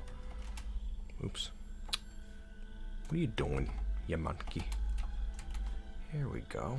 Okay, I'm also going to do one of these right here. I'm going to 1, 2, 3, 4, 5. Okay, B, C, F, 2, 3, 4. Right, we're gonna put some hematite over here.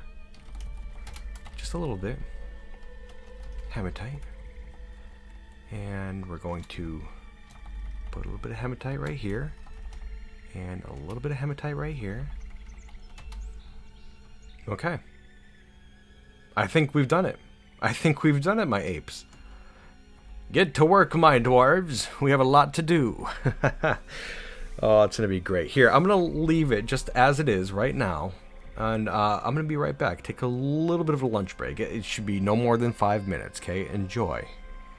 Be right back.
One second, guys. I'm here, but the puppy's barking up a storm out there.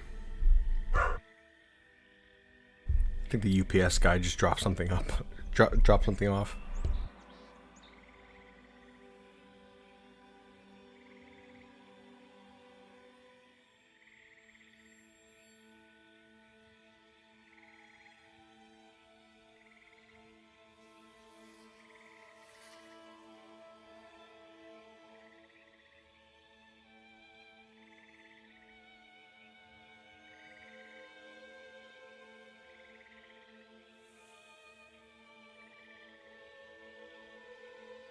Whoa, that's not good. More water than I expected. Ooh. That's not so bad though. Just hurry up, dwarves, go faster. Ugh. But yeah, you can see that mural on the floor is looking pretty darn good, huh? Hurry up. Just go faster, please. What's happening is a lot of the stones that we're using for this mural are they're up in that moat area. Oops. Damn it. 1 second. Up in that moat area, which is now filling slowly with water, and so the blocks are kind of being pushed around. A little bit of a problem. What is this absolute idiot doing? What are you constructing over here? Dwarf, go back. Go. Don't play around up there, please. Thank you. Okay, there you go. Okay. Spooky. We're good. We're good. Okay. Just gotta mine out a little bit more of this, I guess. Well, I have to keep remembering to come up here and mine out areas just when we can. It'll get there eventually, though. It'll get there. I think we're pretty much good with the whole mural thing and getting those sandstone blocks down underground and stuff. It shouldn't be that much of a problem. Shouldn't be. But we'll see. Yes, we do have a lot of dogs in the fortress. What happened to our butchering? Why are our butchers not doing anything? Get to it immediately. We have like 4... Oh, you know what it is? I forgot that our butchers are also the leather workers who are busy making all that leather stuff that we commanded them to build a while ago. And that they're taking a very, very long time to do, seemingly. Even though they got all their leather just packed right there. So I don't know what the hell the holdup is. Again, lazy dwarves today, all over the place. It's crazy. Okay, so what we're going to do is I'm going to take my farmers. Because, like, the farmers that we have in the fortress, they are only slated to do certain farming duties that aren't covered by other tasks. Just kind of useless things that we're not really doing right now. Gelding, shearing, pressing, beekeeping, milking, plant gathering. We use them mostly for plant gathering when we are doing some herbalism sort of stuff. But I'm going to turn them all into butchers and tanners as well. Just, you know, so the leather workers don't have to focus on those tasks. And we can get those animals dealt with, you know. 1, 2, there's a Etter. Where is the other one? A Sarvesh. Get up there, Sarvesh. Take care of those animals, please. Thank you very much. And one more. Where are you? Dacost? This might be a new one. Nah, here we go. There we go. So we should have these animals dealt with before long, I'm thinking, including like the wild animals that keep forgetting their training and rampaging around inside their cages and stuff. I'm hoping. We'll see. We'll see. Ugh, there's going to be so many of these suspended floors. Just because of those waves up there. Hurry up, dwarves. Before the water gets too deep. Yikes. Should be fine, though. Hold up. Oiled mare. Yes, it's oiled mare. Was part of the oiled apes. One of our military squads. And just to, you know, signify them as part of the oiled apes and our mare, they're called the oiled mare. So that's why they're called the oiled mare. Okay? Makes sense? Very little, I'm sure. But let's do our fortress. A lot of empty cages in these stockpiles. I guess I hadn't meant for there to be empty cages in these stockpiles. I have to... Oops. I have to turn that off. You? You? We don't really want empty cages in our prisoner stockpile, you know?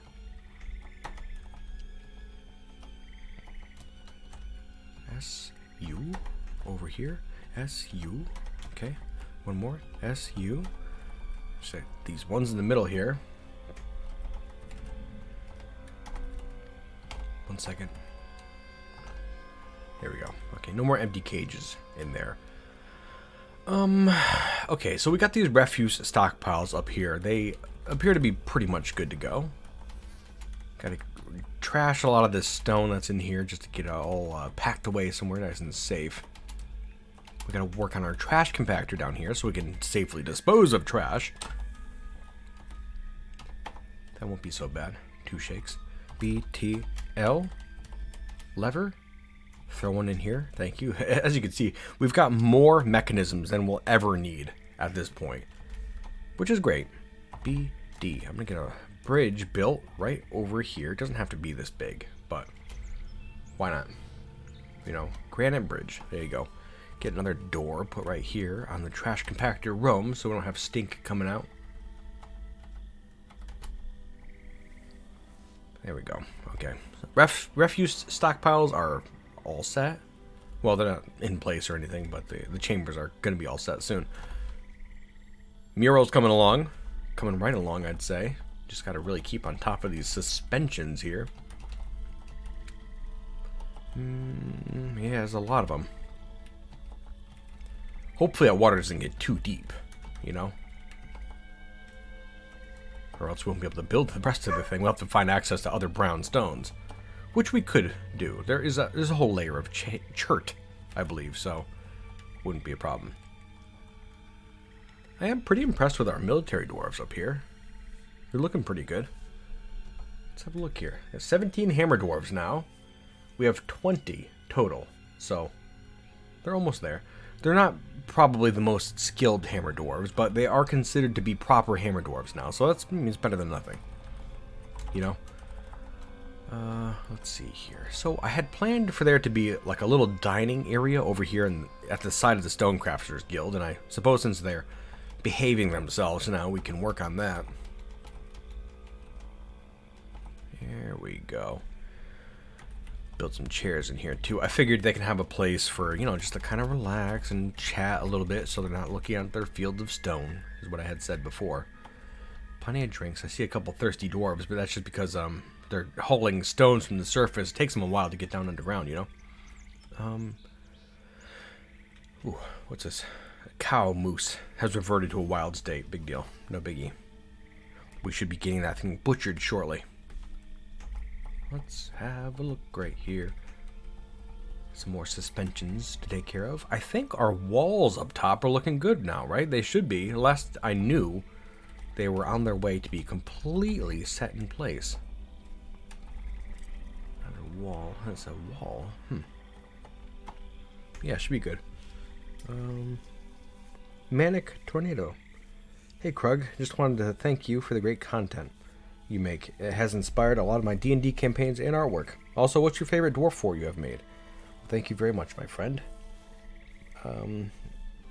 Let's see. I'm very glad to inspire what I can. My favorite dwarf fort I had made, I don't know. It kind of depends on my mood. I like them all for different reasons. I know that's a kind of a boring answer, but I'm kind of a boring dwarf when you get down to it. I don't know. I guess I really don't know. That's pretty much it. I mean, I like Skull Horror. I think a lot of people like that one. It was a short fort that went for like, what, 4 or 5 episodes? Perfect. It was succinct. It was interesting. Worked out for me. The elves are here to trade. Okay. Come on in. An elven caravan from Masami Barami has arrived. Only 2 elves. Okay. They brought a boar, a giant crow, and a donkey. Boring. Boring, boring, boring. Oh well. Boy, this water's really coming in. I don't think we have access to this water anymore. Or this stone anymore, actually. A lot more water came in than I expected we would have at this point. We're at a depth of like 2 of 3 right now. Okay. Bothersome. Well. Okay, okay, okay. Yeah, that kind of sucks. But there's not much else we could do about it, I don't think. We're gonna have to just leave all this stone out here. Oh, that's not good. We're only half done with our monk. But luckily it's just the brown stone that's left, okay?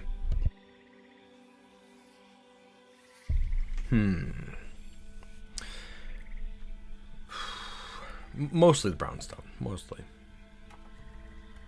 So, we gotta find a new source for brown stone. Let's see, we had this level up here that we were using specifically to dig out brown stone with before. We could do some more mining. That's not gonna be a bother, right? Yeah. There we go. That'll be just fine. Wonderful, wonderful. Okay. There we are. A little bit more. We don't really need all that much, I don't think, right? I mean, especially if we turn it into blocks, which we might not even bother doing. Just kind of want to get the thing done and over with. Plus, we're using a bunch of boulders in there already, so it's not going to make a big difference. I thought the monkey had a beard for a second.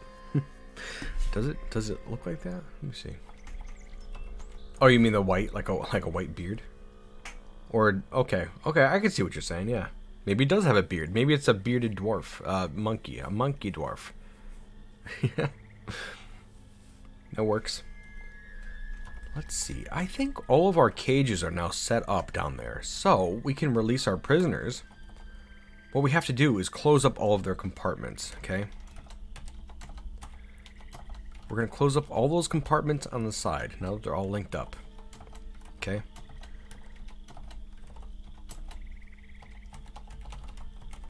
I'm going to make sure I do it quickly. And we're going to start getting these levers pulled over here, okay? I'm going to look downstairs to see what happens exactly. You can see we're going to start having these chambers closed. That's a giant chamber was just closed up in the top left. The other one should follow in just a moment. Bottom left was just closed. Middle right. Top left. Top right. Okay, yeah. They're getting closed up. After these are all closed up, we can release the prisoners and they'll begin to panic and run around and stuff. Actually, it's going to be a mess when we release the prisoners, actually. One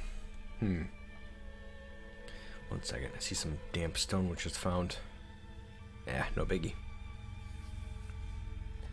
I'm going to make some mason's workshops up here real quick, just so we can get some stone blocks, some brown stone blocks. We really don't have as much stone as I suspected we would down here, so we could just turn it into stone blocks real quick.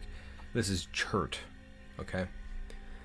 Yeah, we're going to start making some chert blocks, and we could finish up the mosaic using chert instead.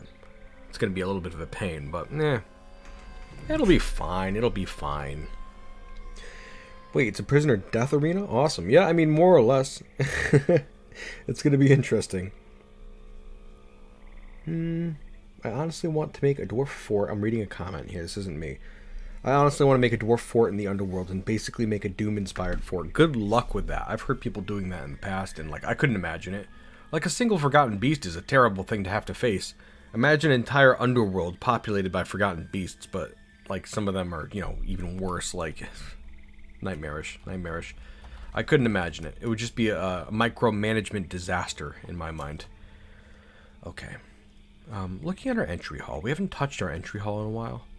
And it's kind of a mess. We have this ballista in here. We got this door. I'm going to, in unsafe fashion, take down all of these traps we have in the hall. Okay. We're getting to the point now where we can start fighting threats, and we don't necessarily need to rely on these cage traps up here. I think we can nicen up this hall and, you know, not have it be so minimalistic, you know. We can nicen up for our dwarves. I think that'd be nice. Okay. Just like that. We're going to make it nice and wide in here. Yes. There we go. There we are. That ballista. Notice I haven't designated the ballista to be destroyed yet. Or rather, I guess I have. I feel like we should do something with this ballista, though. Like, I don't want to keep it there, but I also don't want to, like, you know, get rid of it either. It's a nice ballista. we've been walking past it now for like 8 years. It seems a shame to just get rid of the thing and that's it. The trusty old thing, you know? Wow, this is the first time I've seen him live. Yeah. Well, I've been doing streaming more and more. And people seem to get a kick out of it, so I figured why the hell not, you know? It's fun for me. It's fun for people. Allows me to produce more content quicker. And, yeah, I mean, if people are enjoying it, then, yeah. Hell yeah. Yeah. We're gonna get this, okay, you know what? All these cages are done now. You want to see what happens when we open up the cages? Like, it's going to be a blood bath entirely when we open up these cages. Because not all the things in cages are on the same team. We got zombies, we got goblins. It might be a mess. In fact, you know what? I'm going to save the game beforehand just in case something happens. I don't know. I'm just feeling paranoid for some reason. What if I open up the cages and the whole game just, like, crashes or something? Haven't saved the game yet. Been playing for, 8, 9, 10, 11, 12, 5 hours. Haven't saved it a single time. But we're good now. Don't worry. Okay. Well, let's see how this goes. I'm going to open up the cages. We can't, unfortunately, keep a close eye on all of them. All at once. Maybe if I could zoom out a little bit. Okay. Let's see what happens. Somebody should be coming to pull the lever that releases everyone from their cages.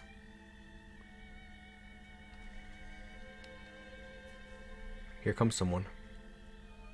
Boop, there it goes. And yes, immediate bloodbath. 1, 2, 3, 4, 5 of the chambers, 6 of the chambers, 1, 2, 3, 4, 5, 6, currently have fighting. That should wind down though after people die. Okay. Okay. Yeah, looking like things are settling down a little bit. Okay. Alrighty.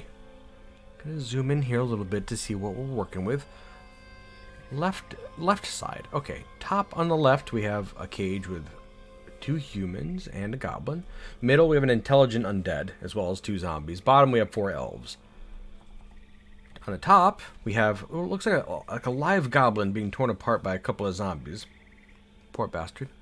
Top left, we have the giant, just kind of sitting in there. Okay.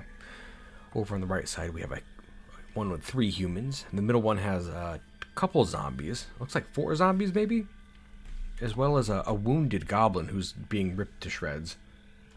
Yes, Toad. Poor Toad. Toad's being ripped to shred by a couple of zombies right now. And over here, human elite. What is this?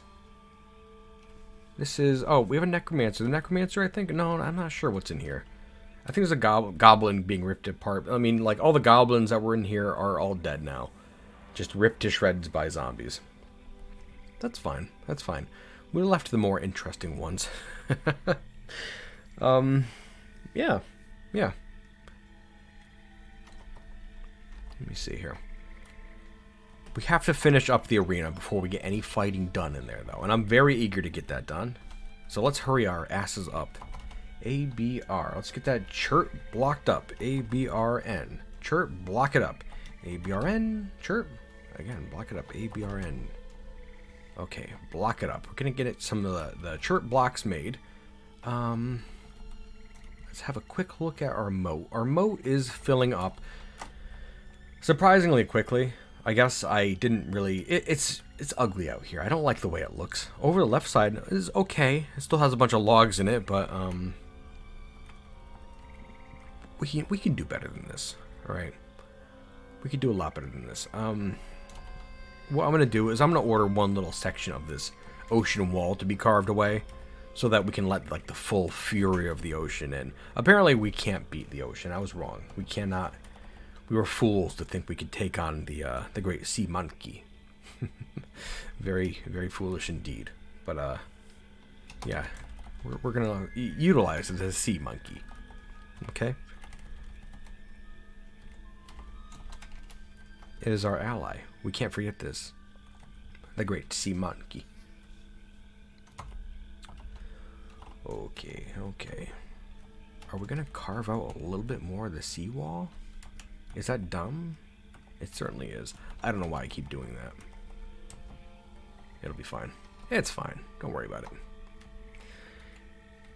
Okay, let's see here. Now then, right, we are up top in the chert mine, making some more blocks right now. When those blocks are done, we can continue work on our monkey mosaic. But for now, I'm not too sure what else we got going on. Our masons are busy making blocks. Metalsmiths are busy making armor. I'd really love to think, anyways.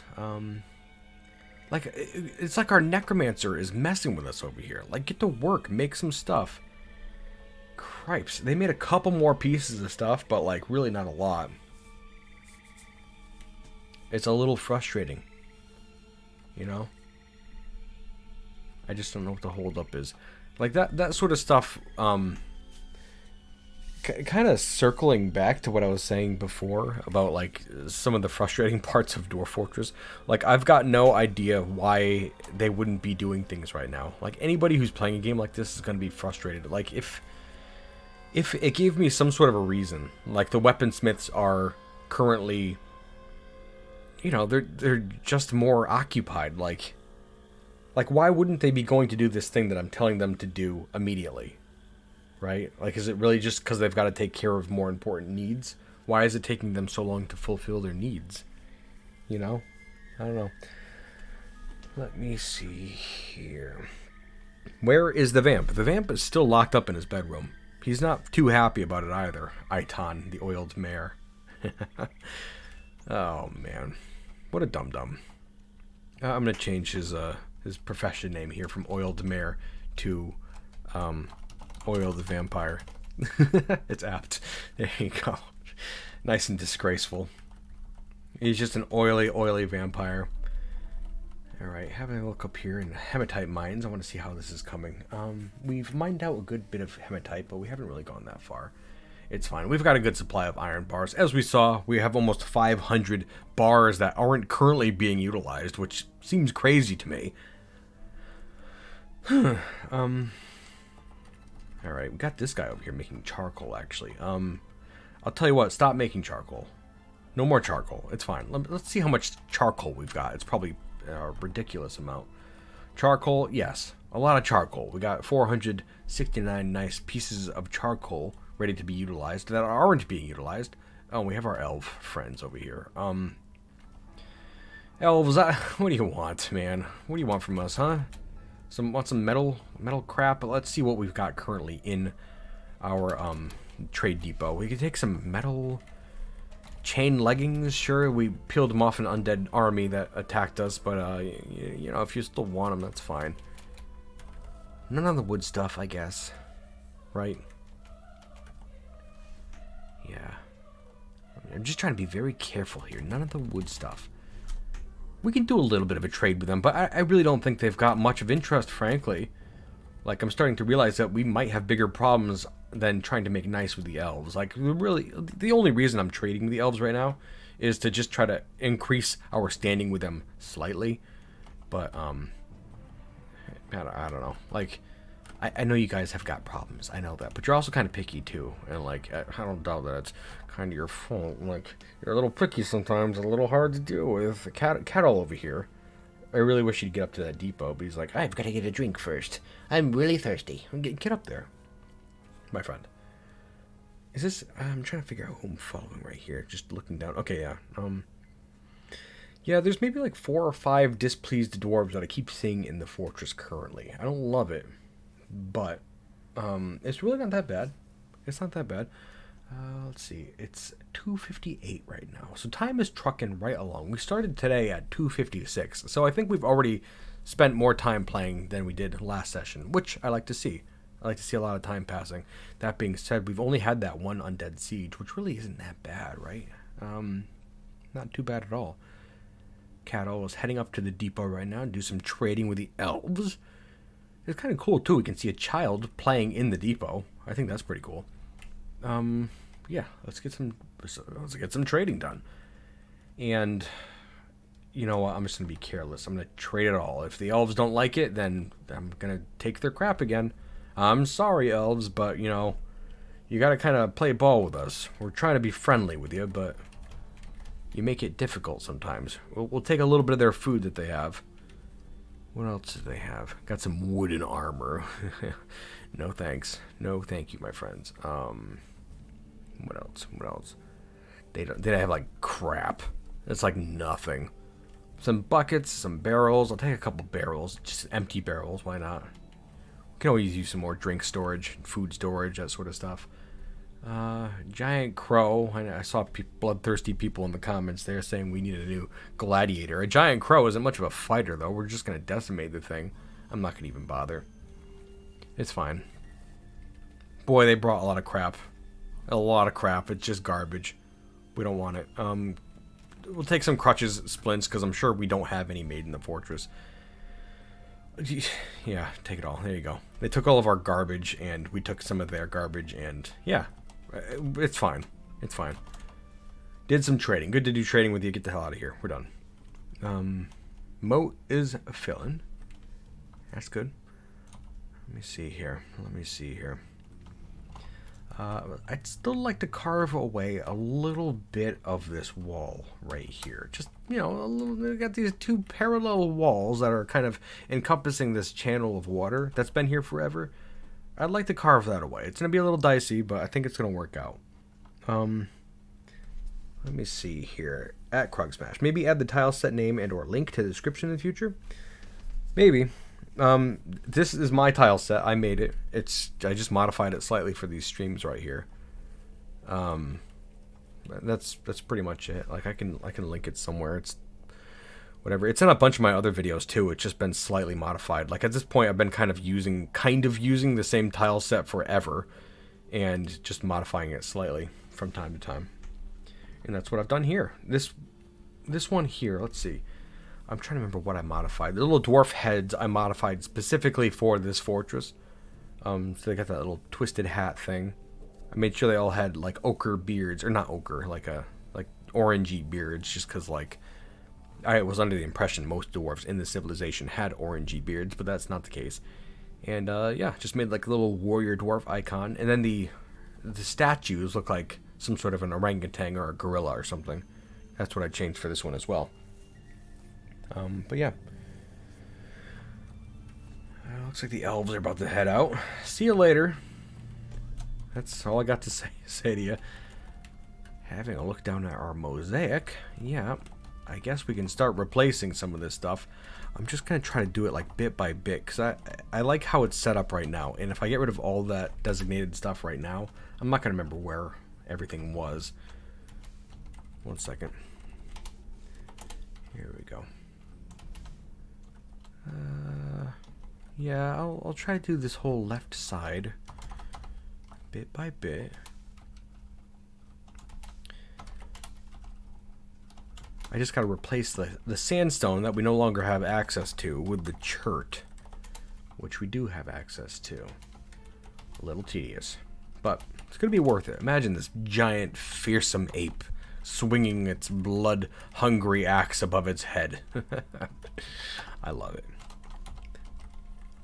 The only thing I don't love is how the hatch covers are being displayed as this, like, just dark block. I don't really know why that is. Some different types of stone will do that with this tile set, and I'm not sure what causes it. There is some weird stuff going on with Dwarf Fortress tile sets that I don't quite understand. Yeah, like, I don't really know why. These hatches are here. There's two hatches right here in the monkey mouth, but they both display as a, like, dark color like that. I'm going to try to make a couple of other hatches to see if we can get them to display differently. Maybe we'll make some red hatch covers out of hematite. Do we have hematite around? I would have thought we did. Where is it? Oh, it would have been up there. Hematite. We don't have any hematite? I thought we did. I thought we did. Let's see. One second. Hold your horses, dwarves. Don't get too overexcited.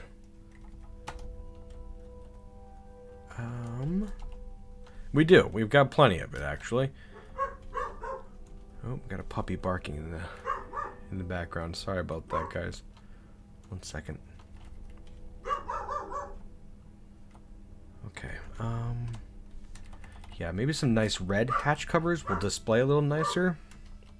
I'm gonna mute myself while the puppy's going crazy. 1 second.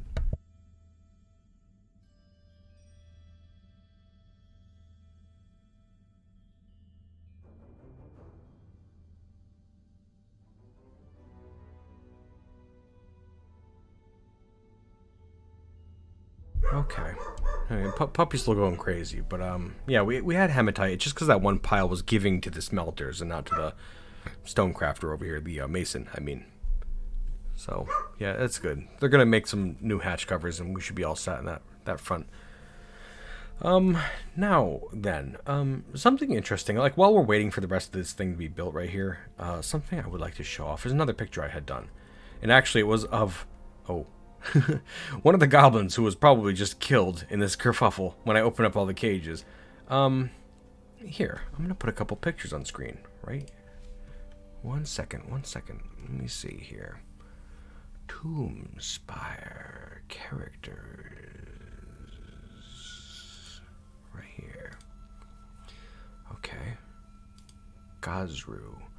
Remember, if you will, there was one goblin in with those goblins that attacked us last time, right? Who was wearing a mask. Do you remember them? Here it is. Okay. Gazru. And his name was Gazru. And I'm gonna put this fella. 1 second. Just figuring out how to display things real quick. Put him right over here, okay?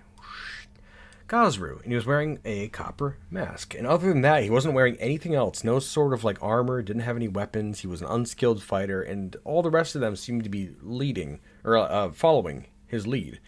He was caught in a cage trap, and has been in a cage trap for years now, and was apparently just recently killed in one of these zombie chambers down here. But we were able to take everything off of the guy. And we have this little kid over here. 1 second, where is this kid? I think the kid's name was Atir, wasn't he? He was a fun little fellow, a sparkling little example of Tomb Spire youth. Here he is, little Atir. And I meant to show it off right when I started this, and so like you're gonna have to take what I say with a grain of salt, but I noticed that this child over here was playing make-believe. Actually, maybe I could find the child still. Here, 1 second. 1 second. Maybe the kid still has this thing, but Atir, Gansaigun, he's over in his room playing make-believe, where he frequently is over here playing make-believe. It's just kind of what he's into. And, yes, look at this. He's wearing a copper mask, okay? We only have that one copper mask in the fortress ever. That came from the leader goblin. And when we had dumped it off of our prisoners, all the armor and stuff, he must have ran to the pile, grabbed the thing, and put it on. Which I find very strange, because as far as I knew, a copper mask is considered to be a piece of armor. And like, I've never seen a child pick up and wear a piece of goblin armor, or like, you know, any piece of armor. I just don't know why the child chose to do this. Put on this copper mask. You know, very strange, very strange. But I get a kick out of it. It's stuff like that I really like to see in Dwarf Fortress. You know, like it's just unexpected, and as such, it's certainly memorable, isn't it? And well, 1 second. We've got a picture of Gazru and Atir over here. Switched places. They got okay. So Atir's wearing this goblin's mask now, and you can see the goblin's face is uncovered, and it's true horrendous glory. As all goblins have. This one has puce hair, some more maroon, purple, falling into that end of the spectrum. Beady red eyes, and like spider-like mandibles. You know, there's fangs tucked up under there. Don't be too dissuaded by its semi-cute and ass-like face.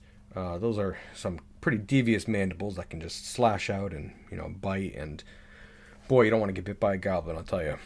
Really bad. They'll shake you around. They'll tear pieces off you. It's a big mess. But But yeah, it's just stuff like that that I love to see in Dwarf Fortress, you know? I don't have an explanation for it either.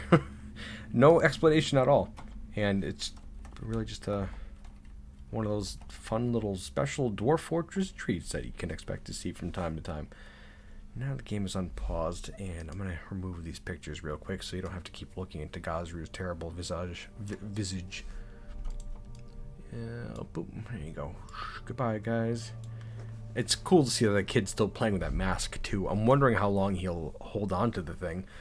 It's cool to see that the mask is also damaged now. So, like, maybe he's been playing with the thing kind of darn rough, too, I would think. See that? It's damaged, as is all of his clothing. We're trying to get more clothing made, but I don't know. Our dwarves are being very sluggish today. I don't know why. Okay.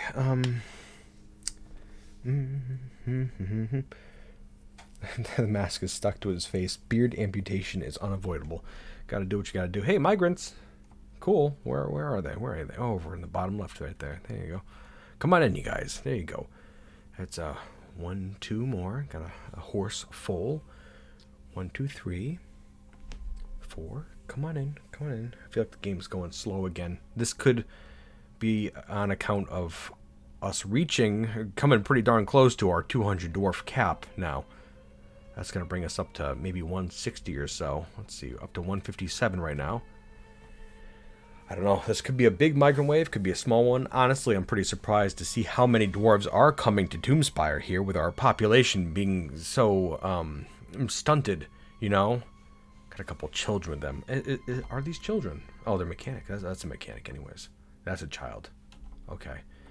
It's very cool to see a family arrive this late in game. That's not something I normally expect to see. It seems like the first couple of groups of migrants that show up are families, but then later on they're kind of just, you know, unassociated dwarves without any families or anything. So I'm glad to see more families coming up late game. That's good. Excellent. 165 dwarves now. We're just 45 shy of our 200 dwarf cap. Terrifying. That's a lot of dwarves. Yikes. Having a look over here to see if any animals are trying to cram themselves up against the doors, and I'm not seeing anything like that. So, yeah, the slowness of the game currently must be due to us having so many dwarves in the game, as well as these prisoners over here just kind of milling about in their chambers. That's certainly not helping anything. Okay. Let's have a look here. We have to continue on with this chert nonsense, now don't we? What is this? What am I looking at right here? Oh, it's a granite hatch cover. Okay. Let's just get those taken out of there. One second. This is all tedious. Just a slow replacement. Okay.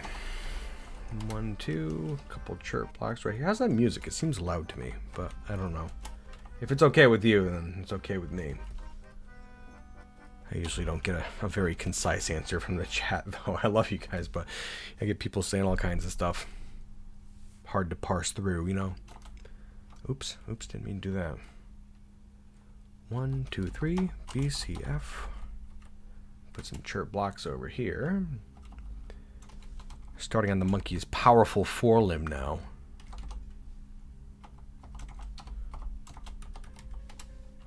Just like that. Okay. I'm gonna get rid of these. 1, 2, 3, 4, 5, 6, 7, 8, 9, 10, 11, 12. 2, 3, 4, 5, 6. Chert. We'll get all these in place and then... Oh, you know, that's a little place we could do over here, too. 1, 2, BCF. I'm really trying to get this done as fast as I can. I know this isn't the most engaging thing, trying to figure out how to make a monkey on the floor. BCF 2, 3, 1, 2, 3, 4, 2, 2. It does help me to say things out loud, like the numbers and stuff, whenever I'm clicking the like when I'm building stuff. I don't know. Does anybody else do that? I'm sure a couple more people do that too. Let's see. It's too loud. I can't hear it. What? There's music, barely noticeable, which is fine. Could be louder, a bit quiet, but okay. Yeah, that's fine. That's fine. I like quiet music for the most part. Like, if you can barely hear it, that's probably better than, having it be too loud or anything like that. Got a hematite floor hatch going in over there. I'm hoping this one works out. Where is the other one? Hurry up, dwarf. Had enough time to work on this. What the hell's a holdup? Alright, I was going to work on an overhang for our roof out here. Maybe I should start doing that before we get attacked again, eh? Would be smart. We're just going to make it out of logs, and I'm sure it's going to be 2 shakes of a gibbon's tail to get the whole thing done. Okay, there we go. We're just going to do it like this. Just right around the edge. It's really easy to plan up. A little tedious again, but it'll be fine. It's fine. Okay. As long as none of the logs are in a place where they're going to get covered up with water soon or anything, but that shouldn't be the case. We got access to a lot of wood around here, which is one of the big upsides of this place. Remember, too, that this is an evil biome, which you would normally expect to be a lot more hostile, but this one's really been as sweet as a peach the entire time we've been here, to be perfectly frank, except for the undead hordes. That whole thing. But that's not due to the biome itself. That's just due to our proximity to a necromancer's tower, I believe. I think that's the reason those guys are attacking us, just because they're coming from a tower. I can't see another good reason why they would attack us with organized sieges, unless they were sent from a specific tower. I just don't know which tower it is. It's kind of hard to tell. Like, there is that one tower that's right directly next door to us, but we're seemingly at peace with it, according to the map, so I don't know. It's weird. It's really weird. That's a dwarf fortress for you, though, eh? Okay. Worked our way down now to the bottom right-hand corner. We just got to keep going around. This doesn't seem like it's going to be an easy task or a quick-to-do task, but you saw how fast the rest of the wall roof was completed. It's going to be super easy. Big time. Oh, that's another thing we got to do. We have to get rid of these stairways that lead up to the roof, or else our soldier dwarves are going to be like, well, there's a roof now, but luckily we have these stairs we can climb up. Vaulting over our walls. Don't, please. Don't be dumb. I think, though, that our military is going to be at least slightly capable of defending us now, because they do have that skill. Obviously, a good number of them have hammers, at least. Not so much the axes. So I think, to that end, we're going to be sending out mostly the Red Rump squad and the Oiled Apes as our main squads for now. But yeah, let's see. And that's going to do it for an overhang right there. Get to it, dwarves. Start getting that done. I'm hoping we see a lot of dwarves getting busy right this second. In fact, you know what? I'm thinking maybe we should take our military dwarves off duty for just a second. CD. And maybe they can help build it just real quick. Again, we kind of got to get this done before another siege comes. And like a siege could be on its way this very moment. You never know, But yeah, it'll be fine. It'll be fine. This ghost has been around for an awful long time, huh? Shaman Gulf standards. A forlorn haunt. Just kind of like the greeter of the fortress, just out front here. Welcome to Tomb Spire. I wish I could find rest. Poor bastard. Sorry. Yeah, we should be a bit more respectful here, but again, we're dwarves. It's just kind of how we be. Let me see here. Okay. Yeah, we're going to start working on this little channel here. It seems pretty safe to get rid of this this thing we've been carving away at here. It's got this little peninsula of dry dirt that's kind of like over all this water here. I'd like to carve that away as much as possible, and it seems safe. As I said, it seems. It seems. That's important. I don't know if it is, but it seems, and that's just kind of how we like it. Okay. I guess we're still trying to carve away some of the shoreline. The sea hasn't won quite yet. The mischievous monkey it is. It won't win. Not against us. Not against the dwarves of Tomb Spire. We can defeat the sea.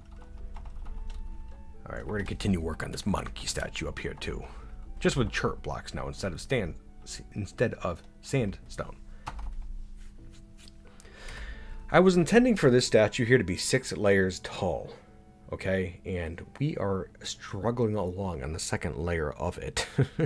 It's going to take a long time, I think, for this one little statue. This here was just intended to be like a quick little banging out sort of a statue, but that has not panned out. Not at all. Good thing he doesn't have Mark's dwarves yet. Yeah. Krug still streaming VPOG. Yeah, I'm gonna go till 5 p.m. Eastern Standard Time, which is what I've been doing. It's a nice, concise 9-hour stream. You know, completely manageable. Let's have a look at this overhang. Look at that. It's pretty much done. Lovely. Good job, dwarves. Excellent work. Let's have a look downstairs for a second at our little mosaic, which is also coming along. Hey, look at that. We replaced one of those hatch covers, and it's doing just dandy. Good to see. Good to see.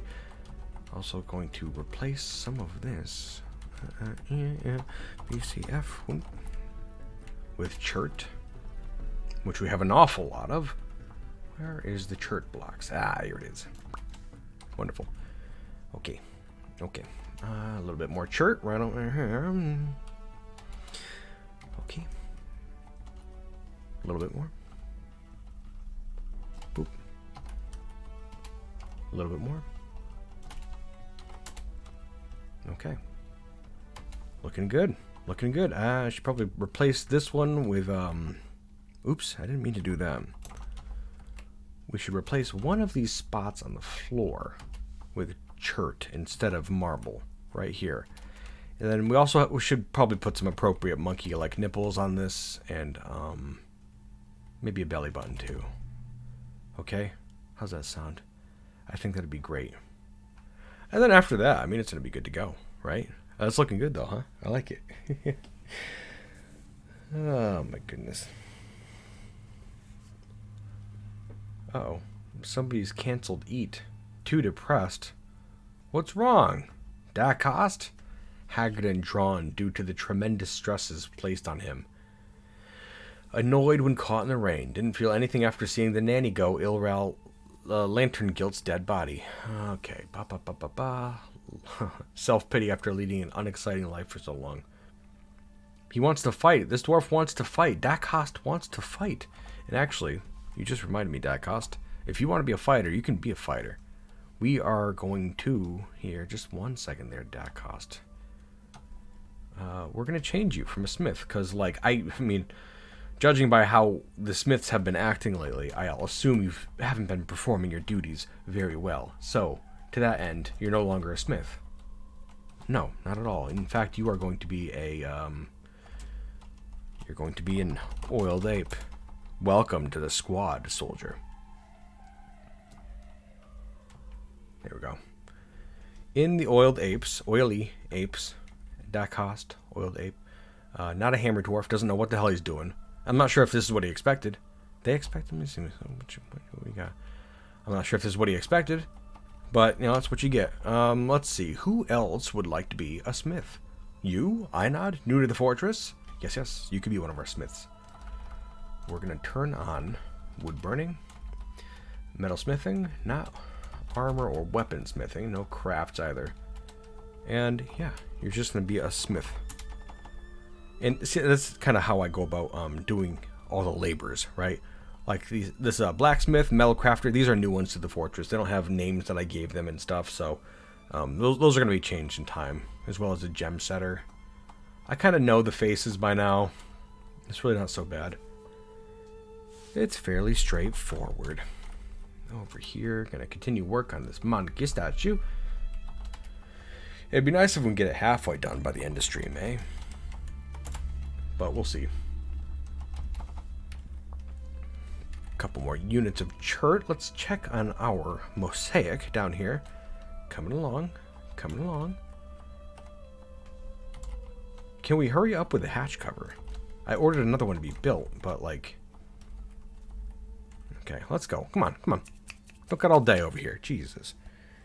Damn dwarves. I demand a mod. Monkey. Okay. Monkeys. I demand a mod. What does that mean? I don't know what that means. Hi, Krug. I don't tend to watch you, but I do listen. Well, thank you for listening along, my friend. Oh, okay. Back to crap work. Time for Krug stream. Well, welcome back. Welcome back. I've noticed that sometimes having a non-combat squad train on occasion can increase dwarves' mood. Well, I certainly hope that's the case for that one dwarf anyways. Serious lack of monkey nips in this fort. I know. Isn't it shameful?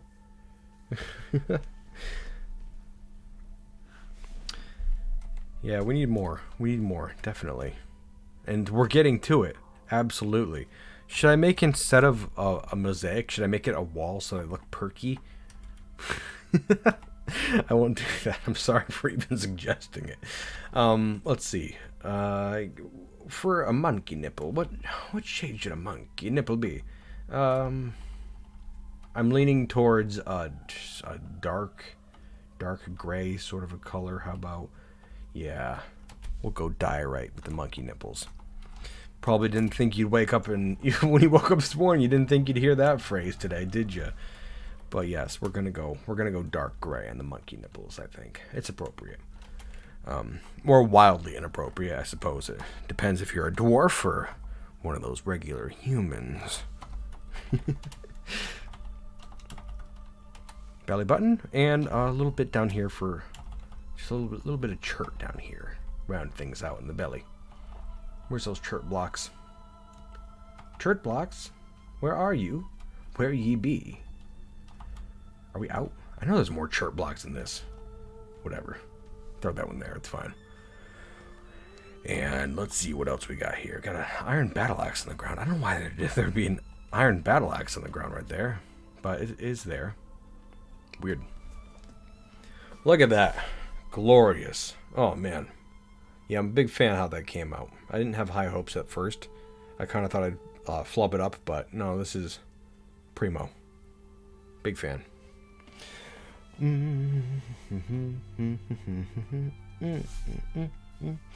Make the nips out of statues that are just round blobs. Now that's proper dwarven thinking right there. Now then, because we're on the cusp of us completing our Colosseum, and we have our combatants in cages here, including the goblin corpse Gazru now, and have some of those intelligent undead and stuff. We also have our giant Vafe, who's been sitting in our meeting hall forever, just locked in that cage. Kind of embarrassing, really, for the guy. I mean, I'm super embarrassed for him. Here is a picture of this fella that I had drawn up. And I'm actually, okay, here we go. Here's Vafe. Okay, here's Vafe the giant. Pretty big giant. I mean, it's a giant, so you'd have to expect as much, right? This fella's been sitting in our meeting hall for quite some time, just kind of as the greeter of the fortress right here. Let's zoom him out a little bit so you can see him in better definition. A giant is huge, right? Huge creature. And, well, I'm going to find a picture of one of our dwarves, too, just so we get an idea of the exact size difference. Where is Muffcat? Get over here, Muffcat. Go stand next to Vafe for a second, please. I forget the exact size of a giant off the top of my head, but they are, like, enormous compared to a dwarf. There he is. There's a little fella. I'm going to say this is roughly around the same size. Again, not sure off the top of my head, but, like, I know... Yeah, I'll look it up. Or, you know what? I don't care enough. I think a giant is, like, 165 times the size of a dwarf or something like that, so I'd say this is roughly accurate, you know? Yeah, he does seem nice, doesn't he? Can't forget, though, that Vafe showed up with a hammer and a helmet and was really going to seek to do some harm to us here in the fortress, and I'm glad Vafe didn't. If Vafe had the chance, I'm sure we would have all been destroyed, you know? Wouldn't have been so nice then, I don't think. No. Not at all. But, no, that's our stuff now, and we're going to put it to good use soon enough. Alright, you guys, get out of here for a second, will you? There you go. There you go. Good dwarf, good giant. Giant, you hang tight. We're going to put you to use in due time. In due time. Now then, let's have a look. We got a piece of tattered clothing on the ground that is set to be dumped. As well as some marble here. Get rid of that as well. Gotta get these nips in place. Gotta get this belly button in place. Come on. Come on. Now, the first thing that I think we're going to do in our arena... Right, I had suggested that whole necromancer thing that I never really did I? That's a shame. That would have been an interesting little experiment, but it's fine. Onward and upward. I'm excited about actually testing some things out in our arena now. So that's what we're going to do promptly. B, T, C, D. I got to set everyone else back to training, all of our soldiers. B, B, C, D. Okay. I forgot I had them helping up above there for a second. But yes, they're back to training. Okay. I'm just taking a look at our overhang. Overhang's looking good. So we got to start disassembling the stairway. That's another very important touch, as I said. We can't forget that. That would have been bad if we forgot that. Down the line anyways. There we go. Okay. Stairway's being disassembled. Good. Good. Good. Good. Now then. Okay. What is this? Human dark zombie is set as friendly? Why? I don't believe that, actually. I don't believe that for 1 second. I think that human dark zombie is actually quite aggressive with us. Does not like us at all. Would be my guess. But I do not know. Okay. Look at that. We got a hammer lord. That's really cool. We have 6 hammer lords, actually. So, and 4 axe lords? Man, oh man, we got some good military dwarves already. That seemed quick, didn't it? Hammer lord? Axe lords? Wow. I don't know. I found that kind of shocking. Looks like we did some pretty bang-up work in our barracks. Good leaders. Hell yeah. The Grump Dog. Hi, Krug. Loving the streams. Thanks so much for sharing your game with us. Thanks for coming and watching the stream with me, my friend. It's good to have you here. I like having people around I can share my my passion with. I do love me some Dwarf Fortress, I'll tell you that much. I'm like bothered that this tattered clothing is sitting in the middle of the arena floor. I feel like that should be out of here. Right?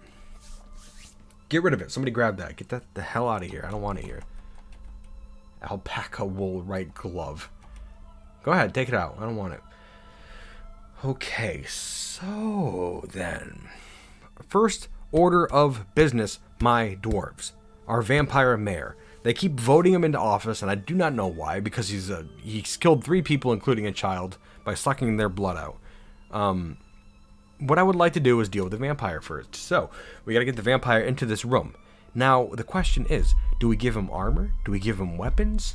Do we let the guy fight? Just, Okay, actually, that's interesting. Let's have a look at our fellow over here. Our weaponsmith, or, not weaponsmith, our oiled vampire. See what skills he has. He's a proficient swords dwarf. Okay. I have an idea. I've got a really cool idea, actually. I think it's really cool. I don't think it sounds totally cool to send him out unarmed. Okay? And so, I think what we should do is put a piece of display furniture out here, just real quick. We'll put it here, up by the monkey's head, right? A marble pedestal. We're going to take things step by step here. I like to keep you guys in the dark for a little bit so you can see the plans play out. It's fun for me, you know? We're going to do that. Somebody bring this pedestal over here just to, you know, let's make it quick. Get to it. Now, let's see, underground over here. I was going to make some dwarf prisons, and I should probably do that too. Just trying to think for a moment. For dwarf prisons, I was going to make some cages, okay? But, or not cages, chains. But, like, I'd really like to make armor and weapons first before anything, you know? I mean, I'm sure that's understandable. That being said, I don't want our captain of the guard to be too upset by the lack of chains, you know? Let me see here. Justice. Cages and chains. We need 16 of them. And we currently have zero of them. Very frustrating. I wish our dudes would follow this order, but they really don't seem to be wanting to make anything at all. And I don't know why that is. Okay. I guess I'm going to cancel the production orders because it doesn't seem to be working, which I don't love. How many more things do we have left to make? We got to make 10 more Warhammer, 11 more Warhammers, and a couple more of those too. Okay. That's fine. Let's see. Workshop profile. This is the weaponsmith one up here. Okay. I'm going to see if they follow this better. I don't think they will, but we'll see. You know, I'm going to start with battle axes, actually, because I don't think we've got many of those made. Okay. Oops. I don't know what I'm doing.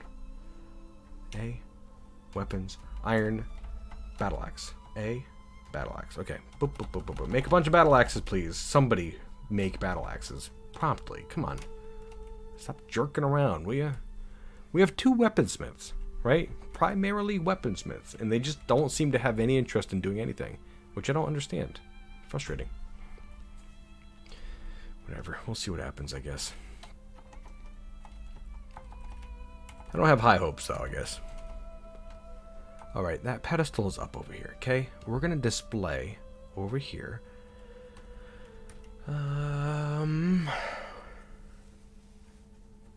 We're going to display a Gebsokan asshole hat. This is a an iron short sword artifact, right? What that was made in the fortress. I think that'd be pretty apt. And you know what? Just because we think it'd be pretty interesting, we're also gonna give you a thin iron left gauntlet. Baruch Farash Zengodolin. I'm going to put those both on this pedestal right here. We're going to get the vampire at the bottom of the arena, and then we're going to make a military squad that says he can be equipped with those 2 things right there.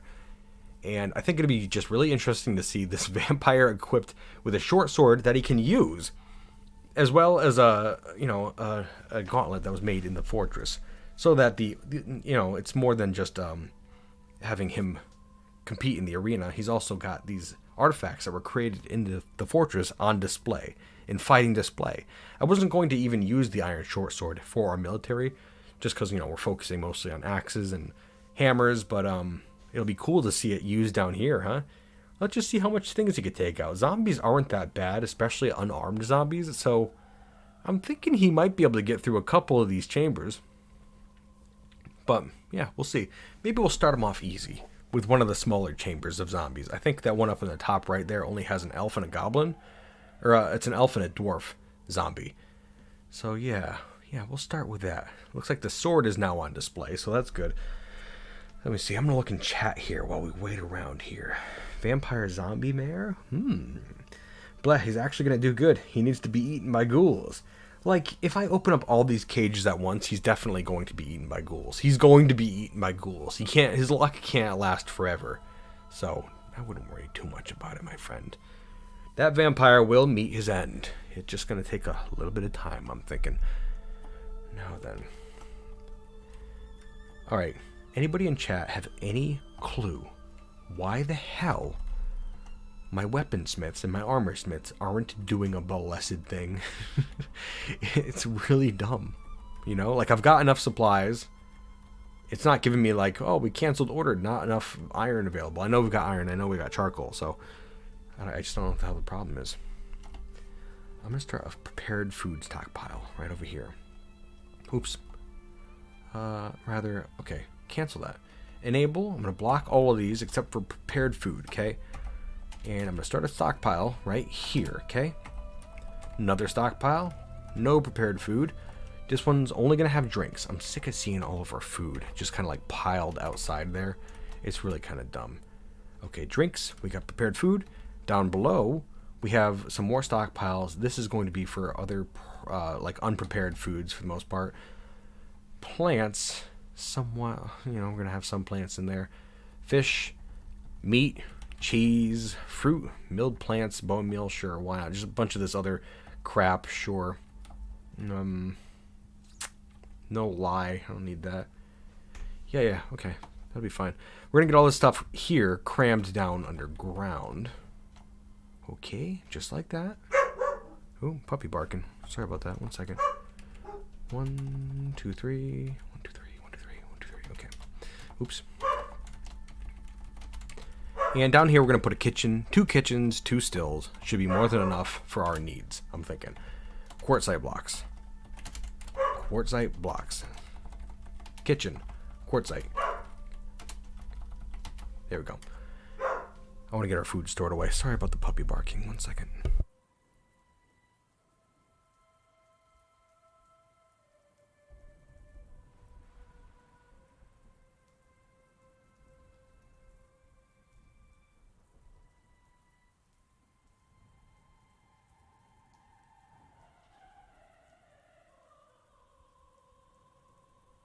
There we go. I think she's quieted up for now, for the most part. Let me see here.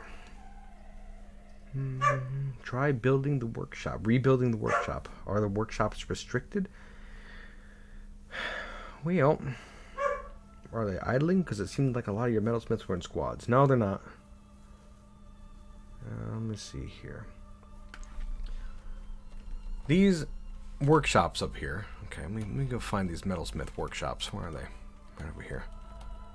Like this top one here, right? This one has 2 assigned workers for both of our weaponsmiths. That's Cattle the Necromancer and another weaponsmith, right? And also it's assigned to only take stuff from these 2 piles over here. See, there's an iron pile right here and a charcoal pile right here. And they're both assigned to give supplies to that workshop up there. So by my understanding, one of the weaponsmiths should see that there's an urgent order to make a certain item, and also see that they have access to iron and charcoal to make the item, and they should go make the goddamn item, right? That simple. I do agree that it seems like it's kind of buggy, right? Like, I'm going to get rid of all of these metalsmith workshops. Okay, I'm going to get rid of all of them, and screw it. I'm going to get rid of all the orders, too. No more orders, okay? Get rid of all of our orders to make anything. Get rid of all the workshops. We'll see if these lazy bastards even... Okay, now they're going, okay, yeah, we'll quickly comply and get rid of all the workshops. Sure, why not? They won't take a second and actually, build anything at the workshops, but yeah, sure, we'll get rid of them. No problem. Tearing them down. We have 5 forges up here, and they're all getting destroyed right now. We also had 3 other metalsmith workshops out there that were being unmanned for some reason. I don't really know why. But, yeah. Oh, goodness gracious. I'll tell you. There they go. They're all being destroyed now. So that's 3 down. They got 2 more. I'm hoping those all be destroyed. Maybe we could just start fresh on the whole thing. See if that actually works. Though I kind of doubt it in a way, you know. We'll see. Okay, there we go. All destroyed. Wonderful. Good job. I'm going to build 1 forge. Okay, we'll see if this works. I'm just going to put it right over here, right out in the open, away from everything else. Make it out of diorite. It's just all stuff that we've got right nearby. I'm going to assume somebody's going to jump straight to the task for some reason. Yeah, here we go. This jerk over here is just like, okay, you need this build? Sure, I'll get right to it. Okay, there you go. Get right to it. Sometimes tasks go in limbo and the bin becomes effectively locked until you forbid and then reclaim it. I've seen that before. I don't think that's what was going on, though. Like, nobody was using those bins. Like, the only people that could be using those bins are dwarves who are stuffing stuff in the bins, or, people who were using the bins, which they weren't being used because nobody was making anything. I don't know. Looks like an animal has grown to become a stray giant bobcat. Finally, we have a giant bobcat that could be, used to make more bobcats. I'm hoping that starts to take off now. I still can't believe it takes 3 years for them to become an adult. That's kind of disheartening, but yeah. It's what happens, I suppose. Puppy barking, 1 second.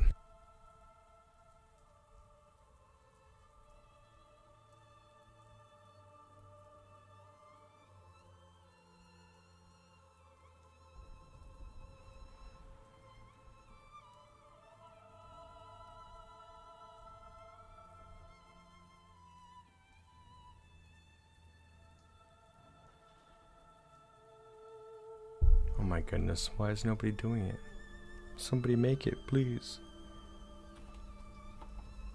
Like, they just don't care. They've got no interest. Okay. Well, okay, these things right now are giving only to the smelter, so it makes sense that they won't use... Oh my god.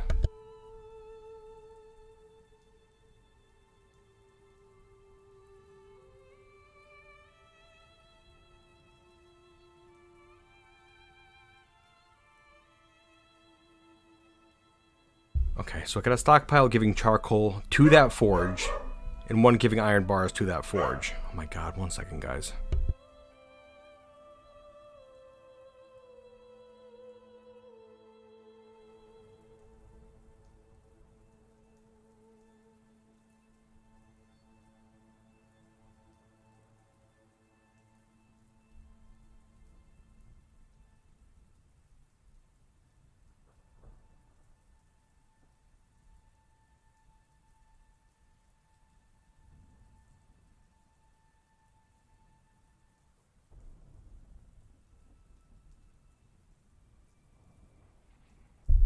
I got up for a second. I see. Doesn't really look like anybody is making anything, though, eh? What's going on here, huh?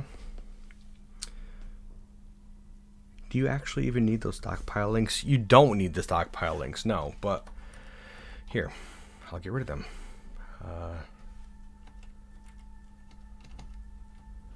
Okay, all deleted. I don't usually use stockpile links, but I also don't usually have problems either. Let's give it a second, see if they do anything. Again, you can see right here, you got 1, 2, 3, 4, 5, 6 metalsmiths just sitting in here currently. How about you? What are you doing? Just storing something? Yeah, nobody seems interested in doing anything at all. Not too sure. Not too sure. It's whatever. I'll just give it some time to see if anybody makes anything. But at this point, I kind of doubt that they will. I'm not too sure what the issue is. Anyways, on to more interesting things down here in our Colosseum.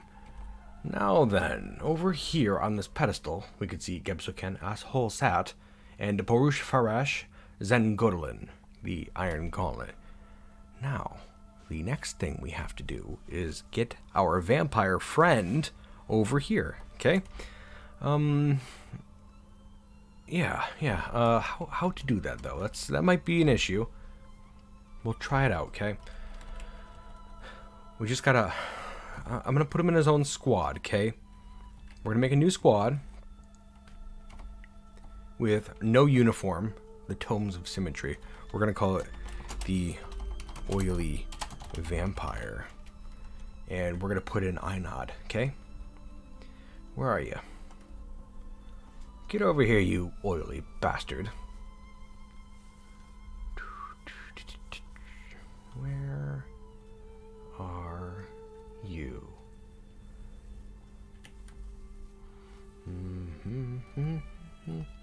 It is Einod, right? I think that's the name.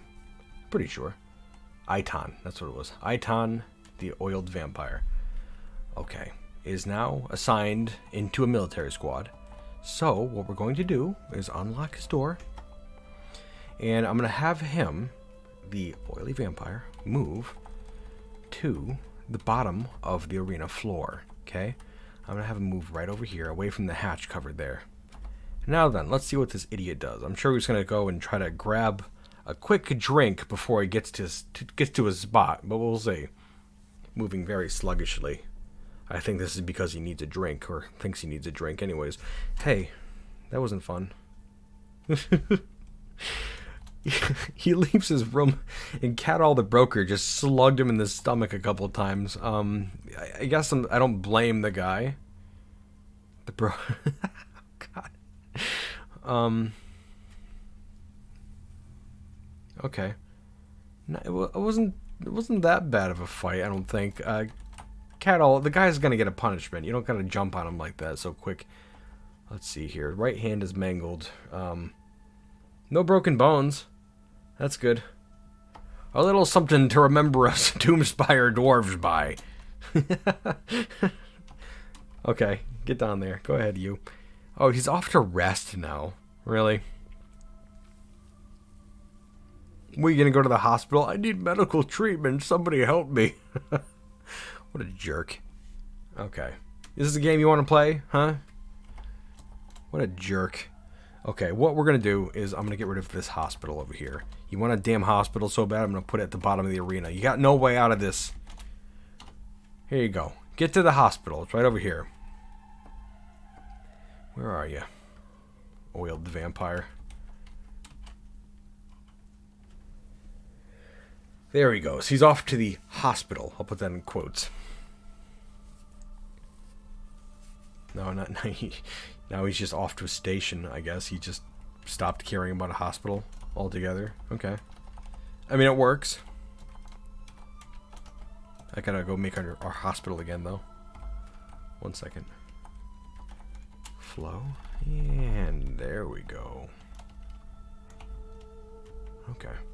Good enough. Hospital. Done deal. Where's this idiot? Really, guy? Oh, the hospital's back. I should go rest. Let's see here.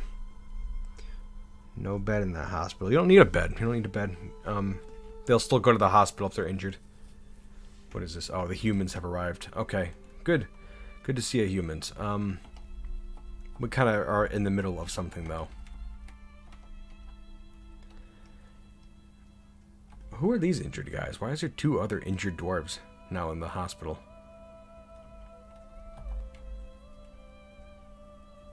Attend meeting.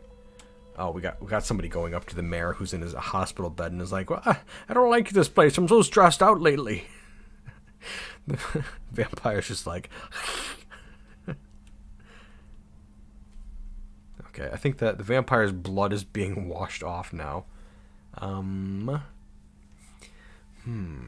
wonder if a vampire could have blood washed off of their body, like down into a well, if that would cause other dwarves to be infected.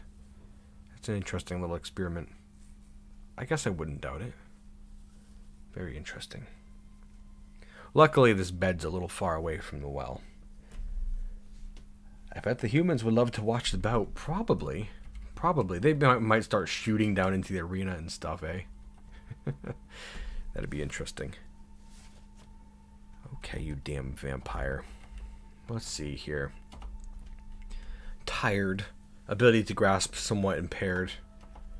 I think somebody's taking care of him. Somebody's going to take care of him, and then he's going to get his ass down to the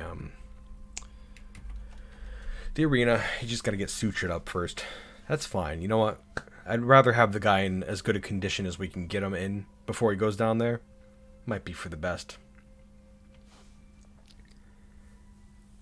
Okay, he's been sutured up. I'm not sure what else he's waiting for, though. Let's have a look. He needs setting on one of his fingers. One of his fingers has been broken, and now he needs some setting on it. Oh, you poor bastard. Let's see here. Is it possible to turn the entire fortress to werepeople? It's possible. Probable is an entire different story. Were beasts are a little bit different. In like, it would be cool. Like, I'm sure you could easily picture an entire fortress like at the full moon becoming were chameleons and all just running around for a couple days, completely crazy, and then turning back normal. But it doesn't. It wouldn't pan out like that, unfortunately. One of the annoying things that werebeasts do are they become building destroyers. So, like, if you had a meeting hall filled with dwarves that all became werebeasts, they would start ripping up all the tables and chairs, and you'd have to rebuild them every single full moon. So, like, you could do that, but, like, you'd have to really think about that right there would be a giant problem. Plus, another thing they do is they take off all their clothing, so after they turn back into their normal form, they'd have to go around gathering all their clothing up again. That'd be fine. Like, they could live for a long time. Like, you know, as we could see our were chameleons over here, we have 3 of them that have been locked up behind these walls for years now, and they're still doing okay. There's that one up north. He's not so happy. But, you know, in general, they're doing okay, I suppose. Another thing, the biggest damning factor for a werebeast fortress would be that, I've seen werebeasts, like, just kill each other during a full moon. Like, they'll turn into were-chameleons, and they'll just start ripping each other to shreds. And I don't know what causes that, but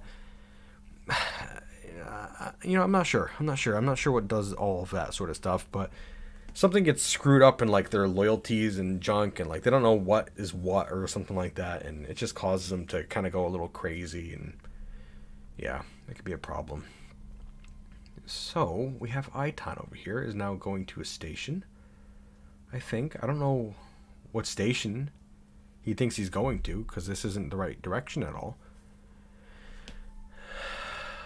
You're pulling some sort of something. Somebody, he was just re-elected back into the position of mayor. Okay. I don't know what this guy's doing exactly. Somebody just wanted to attend a meeting with him, and so he went to his office and took care of his meeting. Right now he's got no job. I'm going to put that in quotes, because I think he does in fact have a job. We're going to have to keep an eye on him. He's heading down this way here, up into the living quarters, where he has no job. Right? You see this? This little jerk heading over to this bedroom with a sleeping dwarf in it. I locked the door. Yeah, I'm watching you. Now he's like, okay, well, I'll go to my station. That's fine. Okay, yeah, get up to your station. Go ahead. If I unlock that door before that dwarf wakes up, then the vampire is going to turn right around and go back to him. See that? He just turned around again, too. I bet another dwarf just fell asleep that he has access to. You? Up here? Are you sleeping?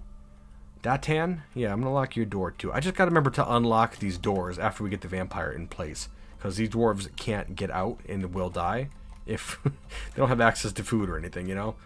There you go. Oh, where are you going now? Did another dwarf go to sleep? Let's have a look. That's one. How many dwarves have I locked up so far? That's just 2, right? I'm going to have to keep track of that. 1, 2. Here's another. Right here. Lock up your door. Okay. Vampire, get to your station. Stop worrying about your damn drinks. Because soon you're going to have all the blood you can ever want, you little creep.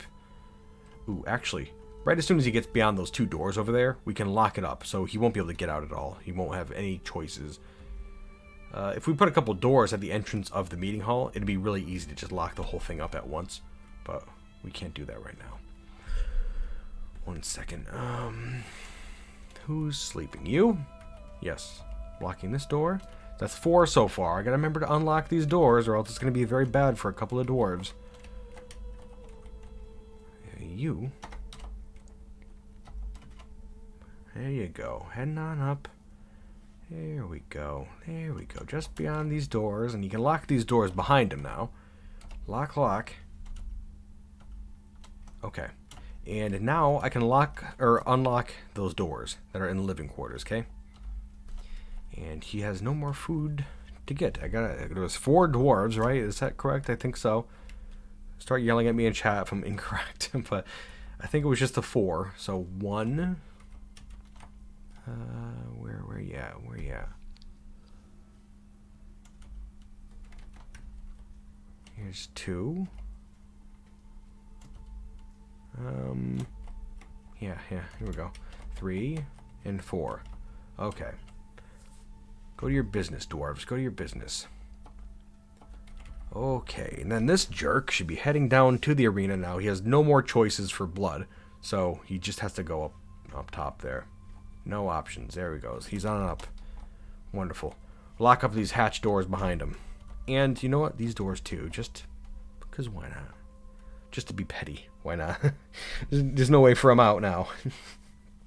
Okay. So we have our dwarf now. We have this pedestal that's covered with artifacts. I'm going to stop the display of these artifacts.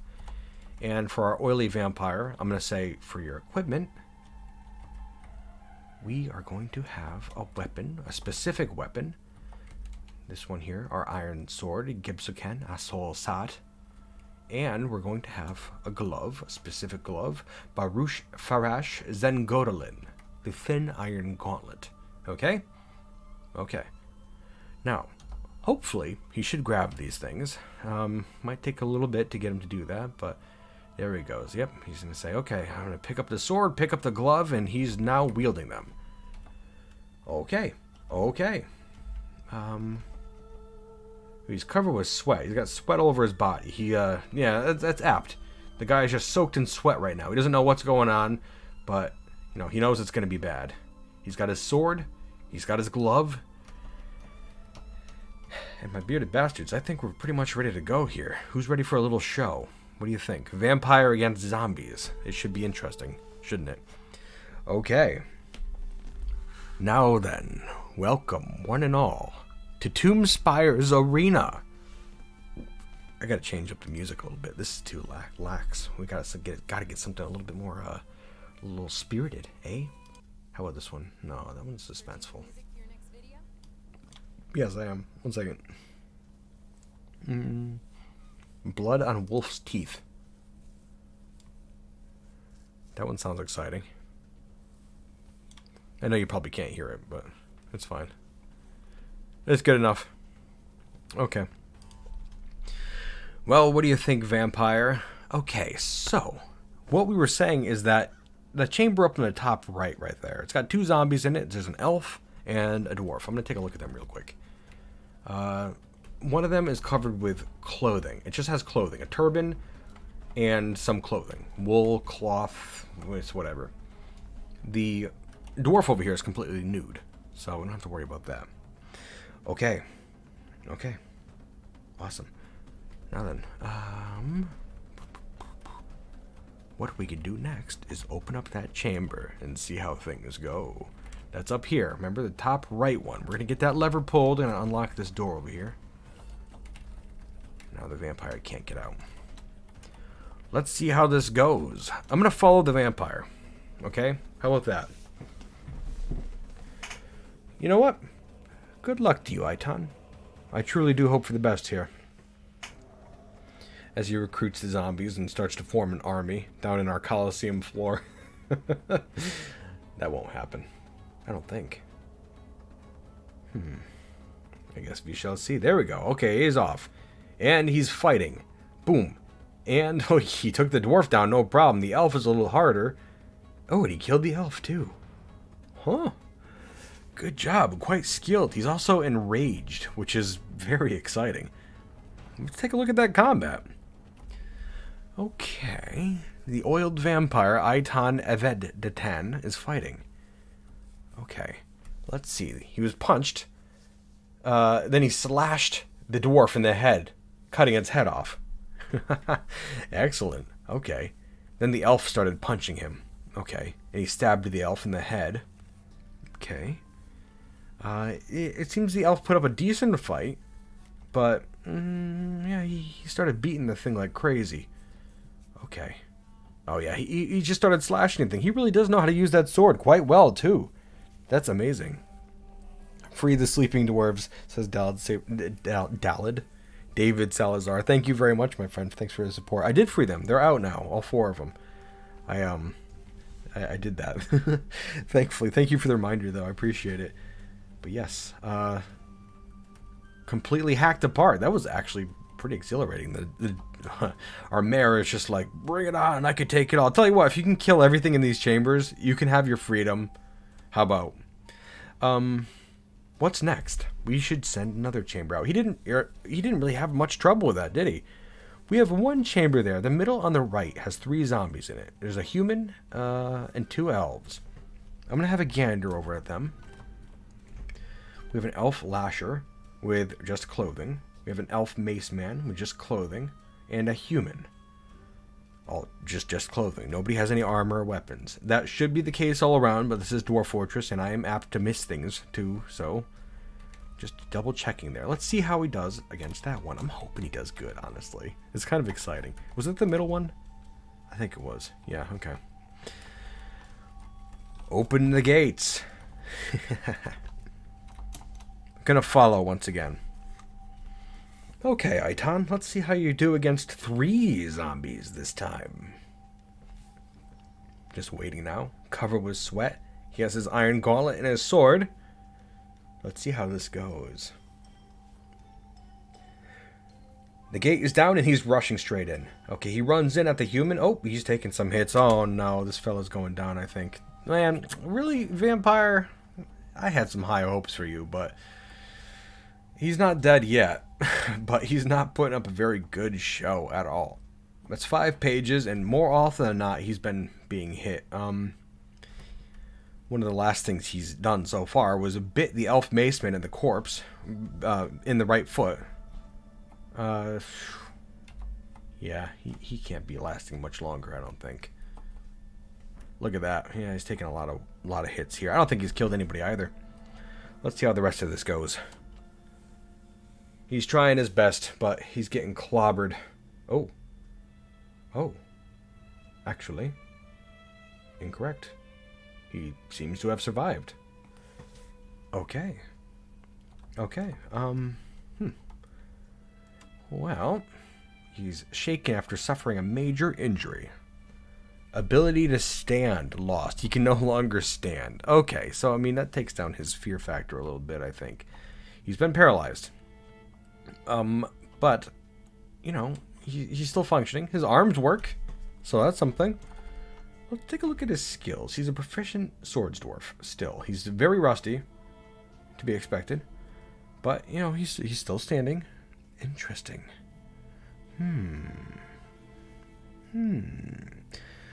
Very interesting.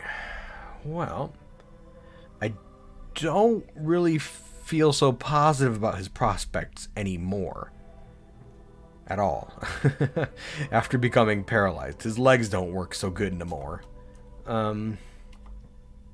He's tired. Can't stand. Ability to grasp is somewhat impaired. He's got numerous infections now. Though, because he's a vampire, he can't feel pain. Like, I am somewhat intrigued with the idea of possibly sending in a health squad of some variety, so a medic, to take care of him and, like, you know, get him back into fighting shape, but really it's not worth it, I don't think.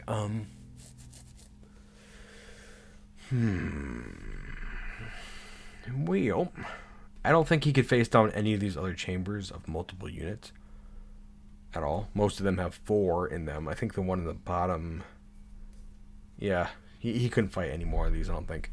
But what he could possibly fight is that giant, which would be interesting. I just now remember that the giant is a building destroyer. So, oops, it's an ad being played. 1 second. I'm gonna put a cage trap down here, okay? Just like that. Okay. I'm gonna put a cage trap down here, just like that. And I'm gonna let the giant out. When the giant crushes the vampire into a bloody pulp, we can open up those doors. And hopefully the giant will get caught in this cage trap and we can then put it in our arena again, you know? We just need a way to do that again. I guess I hadn't really considered that whole aspect. Like, if the vampire was completely killed right now, what would we do? Send our military, I guess. That would have to be doing. But, like, let's see. Have the giant finish him off and then send in all the zombies. I think this is the end for greased up paraplegic Dracula. Yeah, it seems to be the case. I don't think the guy's prospects are looking very good no more. No. To that end, yes. Let us send in the giant. I think we'll be able to finish up the cage trap in time. But let's see. This is going to be fun. Okay, so greased up Dracula is over on the right there. Just kind of sitting amongst the carnage that he has wrought so far. The giant's up in his cage. Vafe the giant is up in his cage, up in the top left. That'll be released in a second. Here he goes. The cage is down. The giant is rushing straight in, but the vampire is going in too. Okay, they're fighting. There's a lot of blood here. I don't know whose blood that is. Vampire's enraged. My bearded bastards. Would you have a look at that? Aiton has taken down Vafe the giant. Our paraplegic mare vampire has taken down a giant. That's pretty excellent, isn't it? See, this is what I'm saying. The oil of the vampire. Look at this combat too. Ooh, combat. The giant actually started off really strong here. Got a lot of hits in. But yeah, I mean, it just takes a couple of stabs, a couple of slashes. Vafe was not armored at all, like just a nude giant essentially. And, look at that. Yeah, after a couple good hits, the giant was thrown off enough where Iton just, look at that too. Right, the last thing he said. My punishment was reduced. Such a relief.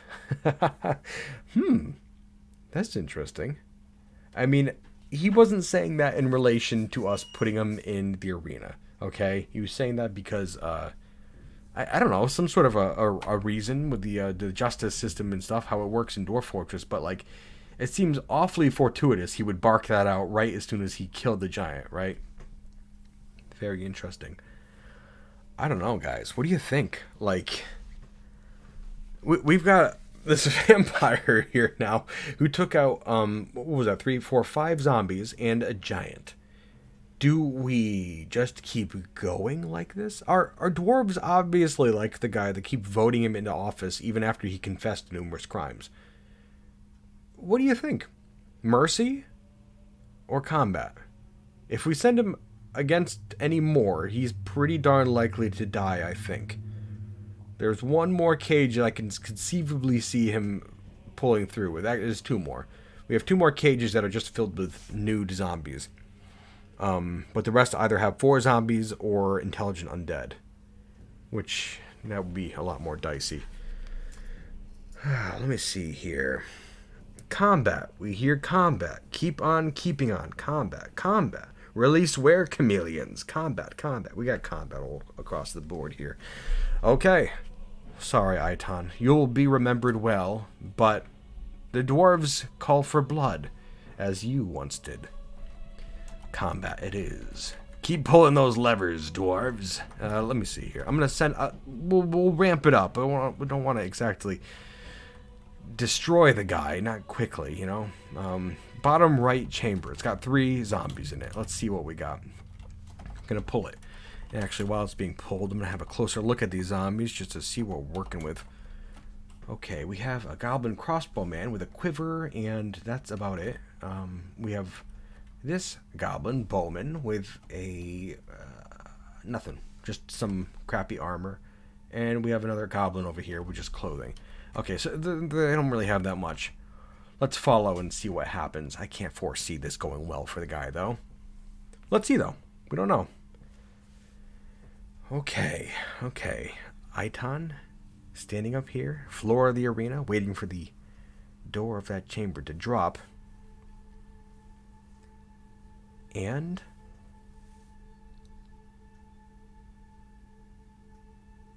it's down. And he's rushing in against 3 zombies. He's fighting off 1, 2. He's killed 2 already, my bearded bastards. And he's in a rage. Look at this guy go. My goodness, he's a monster. Oh, but he was taken down by the last zombie in that chamber. Damn. That is a shame. And this zombie gained a name, too, actually. Atis Stackhud. That's interesting. Atis Stackhud. This zombie right here is the killer of our vampire mare. And I believe was also in the chamber with that Gozru goblin who had the copper mask. Remember that one that I was talking about before? Very interesting. Cadol, our old mayor, was elected directly after the vampire was killed and has already mandated the construction of certain goods. Catapult parts, I'll assume. Absolutely. 3 catapult parts. Well, I guess I'm the mayor again. Make some more catapult parts. Sure thing, boss. We'll get straight to it. Well, that was a good fight, wasn't it? I was a big fan of that. Good job, dwarves. I guess I forgot about the humans up here. We kind of had some bigger fish to fry now, didn't we? I would have to imagine they're going to be leaving soon, though, huh? I'm not sure. Let's see. What do we got to trade with you guys? I think we do have some crafts. We still do have a considerable number of crafts, including some finished good bins. You know what? Crafts are fine. We got enough crafts to trade with you. How about that? We're also going to call up our broker, Cadol. Fine, you can mandate all the goods you want, but you got to get your butt up here. Get to it, my dwarf. Get to it. Cadol, the broker. the mayor. Mayor cattle. And broker. And broker? Okay. Here we go. Get up there. Okay, we got dwarves over in the Colosseum area now being disrupted. All these stoneworkers here are not going to be able to get over to the meeting hall because they're just like, there's a goblin axeman down there. I can't go over there. It's ridiculous. Stop being a baby, a dwarf. It's just a zombie. They can't get to you. It's fine. But, yeah, we gotta solve something with that, huh? So, I think maybe we should send in our warrior dwarves, huh? See how they do. Some proper armed dwarves who know what they're doing now. The oily apes. How about that? We'll send in the oily apes just to see how they do. Our first real test of their combat abilities. Might be interesting. I'm going to station them down here first, just at the bottom. Like, they still haven't actually seen actual combat yet, so this might be a bit jarring to them, but I guess we'll see. Having a look back up at the surface, Cattle, are you up here yet? Cattle's on his way. He's waddling over slowly. Gotta keep an eye on him, though. We can't really forget to do this. Oh, I forgot about our meeting hall. Our meeting hall's looking darn good, ain't it? Oh, yeah, real cute. Get that smoothed up, dwarves. And I think, well, I was saying we have this ballista over here, right? I'm going to get rid of this ballista, okay? And I think I'm really quite fond of it just because it's been here for so long. And I was thinking of putting an engraving on the wall to kind of like signify, you know, the fact that the ballista's been there for so long. But maybe we'll just actually deconstruct and then rebuild this ballista over on the side there. I see the merchants are going to be leaving in a second. We'll give it a second. Yeah, let's see. Oh, we're still bringing some crafts up. We're probably going to be doing some good trades now, I would think. Let's see how this goes. Yeah, we got lots of stuff to trade. Big time. Hell yeah. Okay, and to that end, what do we have? Got some platinum bars. I'll take it. Silver bars. Why not? Silver bars. Sure, why not? What else? I'd like some gold. Some gold would be great, but we don't have any. Can we please have some gold? That would be excellent. How about animals? Any cool animals, humans? We love it when you bring humans. Animals. A grizzly bear. Oh, that's fun. We'll get back to you on that, though. A black bear and a grizzly bear. Got a magpie, a crow. They seem to like bringing just magpies, crows, grackles. I don't really know why. We're not like in love with them. It's like we bought one time and they're like, okay, well, dwarves must love these things. Keep bringing them over. I mean, it's whatever. It might come back from. We'll see. We still have a couple of those animals locked up in cages. They've been there forever. We should probably let them out instead of just having them down in our prisoner stockpile. You know, it's a little rude. Sewer brew. Carrot wine. That seems interesting. Carrot wine. I would try it. I would try that in a second. Definitely. What else we got going on here? Bunch of barrels. It's never hurts to have more barrels, you know. Buckets too. Why the hell not? You know. Might as well.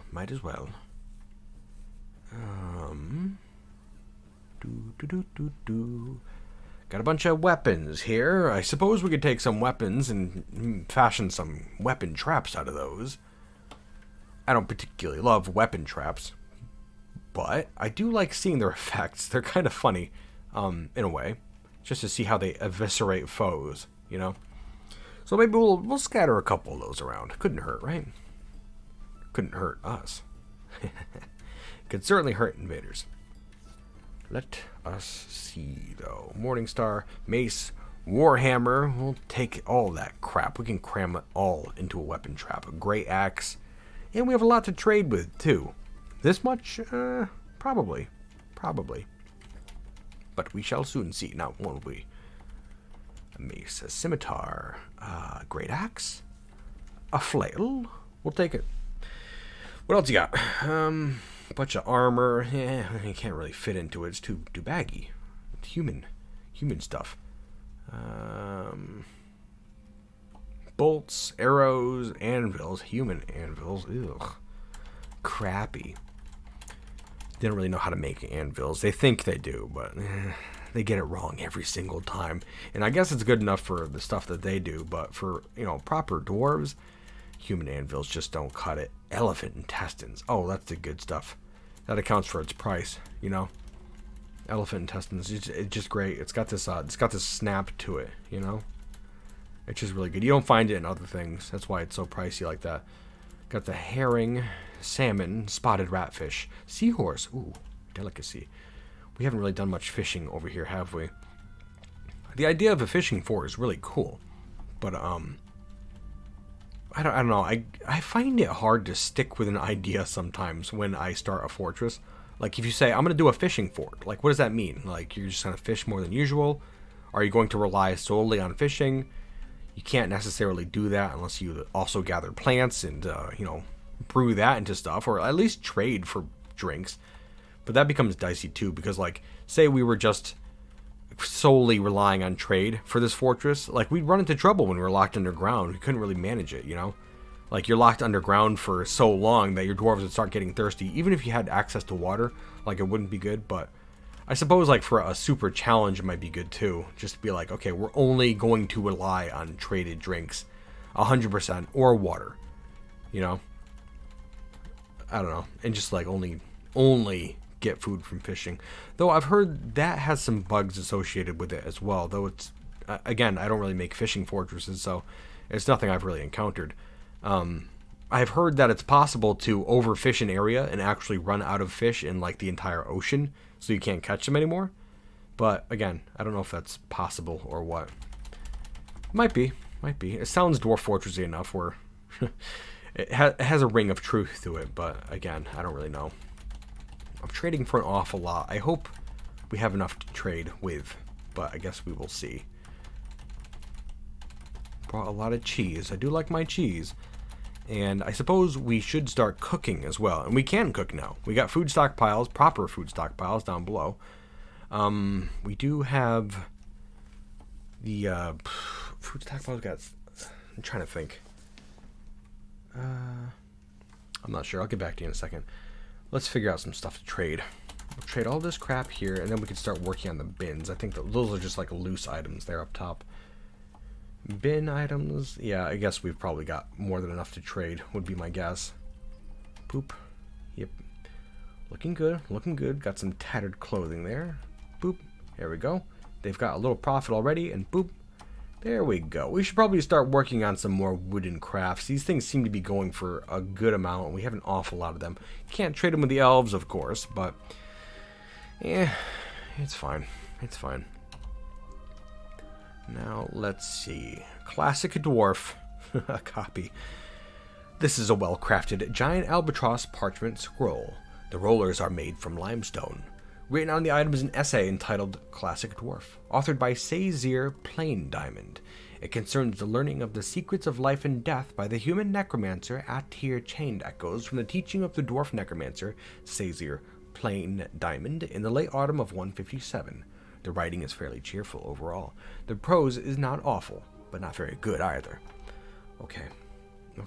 Well, as long as it doesn't actually contain the secrets of life and death, then I suppose it's fine. Just have to be kind of careful with that, you know? Let's see what here. I don't really feel like looking through all these things either. So if we do accidentally pick up one that does have some bad secrets in there, then, I mean, I don't know. We'll figure out what goes on after, but yeah, it should be fine. It should be fine. First the village, then the world. I'll take it. Sounds interesting. Should be an interesting read. Perhaps you'd consider this a superior proposal. You want all of... Why do you want our book? It's fine. Whatever. We'll consider it. Sure. Trade. They're ecstatic with the trading. Take it all. Get the hell out of here, you bunch of swindlers. It's fine. It's good. We're good. Okay. Interrupted by... Okay, that's right. We got our goblin axeman over here. I forgot we sent our squad down over here. Yeah, we're gonna have our squad deal with that goblin, actually, ASAP. Okay. Now let's see. I'm hoping they make it up here in time before the goblin gets down there and causes any trouble. I'm going to follow the goblin. Let's see how this goes. There they go. They run in and they just absolutely obliterated the goblin. No problem whatsoever. They've also discovered the vampire mare dead. That poor bastard. Rest in peace. Rest in pain, you blood-sucking monster. Now then, how about we give these guys a real run for their money? I think... Okay, I'm going to get the squad. I'm calling up the squad. I'm going to get them all... you know, I'm just thinking here. How many dwarves can we expect to reasonably have in the arena at one time? We got 5, 6, 1, 2, 3, 4, 5, 6. Got 4 more. Come on, get up here. Let's go. We also got a number of dwarves going down and collecting corpses right now, which is fine. Fine and dandy. Clean up the mess. Just a little bit of a cleanup here. But after we get all our squad dwarves up here, then I would like to lock the doors and see if we can get this show underway. Right now it's just the 6, though. Who are we missing? Kind of hard to tell, isn't it? 6, 7, 8. There's 2 more coming. Okay. 8. Who else? Who else is out there? Take a quick gander. Got 1 over here. Toe Smasher better be in here. He better not be missing this, you know? That'd be shameful. Obach, the oiled ape. Get over there. Go ahead. Heading to station. I'm sure all the other dwarves are going to leave by the time Obach gets over there. But we shall see. I've got my hopes up. Ah, yes, this dwarf. Dakost. Doesn't know what the hell he's doing yet. Get up there, though. It's going to be fine. It'll be fine for you, my dwarf. All right, Dakost is that grumpy one that we just assigned to the military. Well, again, you probably didn't know what you were signing up for, did you? 1, 2, 3, 4, 5, 6, 7, 8, 9, 10. Are you happy now? Is this exciting enough for you, Dakost? I certainly hope so. I hope this is exactly what you were hoping for. Okay. 10 dwarves in the military, or in the Colosseum. The oiled apes versus some zombies. I think this is going to be a pretty easy fight. But I guess you never know. We're going to do that top left chamber first. There are 2 humans and a goblin in there. I'm going to take a closer look at them. Clothing. Okay. They're all equipped with clothing. I'm going to have a look at our dwarves too, just to see what they're equipped with. And yeah, looks like we got a warhammer. Yeah, it's looking like we're good. It's looking like they're reasonably equipped. I would think they would be. And, okay, even Dakost over here, who doesn't know what the hell they're doing, is equipped with some items. Okay, yeah, I think we're drunk, we're happy, we're doing good, feeling fine. Okay, dwarves, you ready for this? Let's go. Top left, open up the gates, and let's get this battle underway. I'm not going to follow anyone in particular. Let's just see how this goes. The gate's going to be dropping down in just a second now. Oh, we have a new combatant enters the fray. What is that? There's a stray kitten here. Where the hell did you come from? Kitten's now panicking, doesn't know what's going on. Kitten, I don't know what to tell you. Be safe. The gate's coming down in just a second. Let's see. Okay, they're waiting.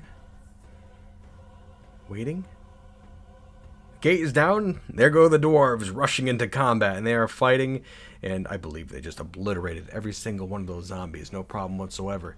Good job. That was easy. That wasn't even anything to write home about, really. Good job, my dwarves. Any woundings?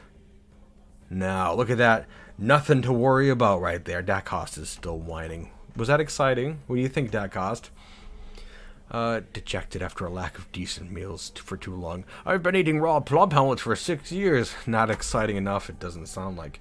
Well, we're gonna fix that up for you in a hurry, my friend. Let's get to it. Top right. Open it up. Let's see how this suits your needs, my friend. My whiny friend. I'm gonna pause it as soon as the gate opens. Just, I should probably command the squad to attack these zombies specifically, you know? 1 second. Yes, I'm going to pause the game just as soon as that gate goes down. One second. Okay, it's down, and I think they're all running in regardless. There they go. They're running straight in, eviscerating the zombies. No problem at all. Good job, my dwarves. I'm very proud. That is excellent work. Wonderful, wonderful work. Look at that. No woundings or anything. Excellent. Okay, now before you get too hungry, too thirsty, maybe we should do another, eh? Bottom left, got a cage of elves. I don't foresee much of a problem there, but I suppose time will tell, now won't it? Okay, bottom left is going to be open next. Let's keep eyes on it. I'm not going to bother telling them to attack either. They got things under control. This is a disgusting chamber, by the way. Look at this mess. One second, got an ad playing. Play some epic music. I don't want to hear an ad right now. One second. One second. It's getting there. Okay, there we go. Okay. Gate's gonna drop down. There it goes. Okay, gate is down. They rush in. Oh. I thought I saw a little bit of a wounding there. I don't know. It looked like one of the dwarves was dizzy for a second. So I don't know if they got conked on the head or something. I'm gonna get him back out into the middle just to kind of spread him out a little. Let's see. 1, 2, 3, 4, 5, 6. We're looking good, I say. We're looking good. Is that exciting enough for you, Dacost? Is this what you were looking for? Doesn't feel anything after seeing Iton clobbered Iron's dead body. That's our vampire mare. You shouldn't waste your life on revenge. I'm not taking revenge on you. You just said you were bored in our fortress, so I'm just trying to help you out a little bit. This is for you. You're welcome. You know, look a gift horse in the mouth, I guess. Okay. Bottom left chamber. That one's got 4 zombies in it as well. I think we can handle them. I haven't been looking at these zombies, too. This one has a silver spear. Okay.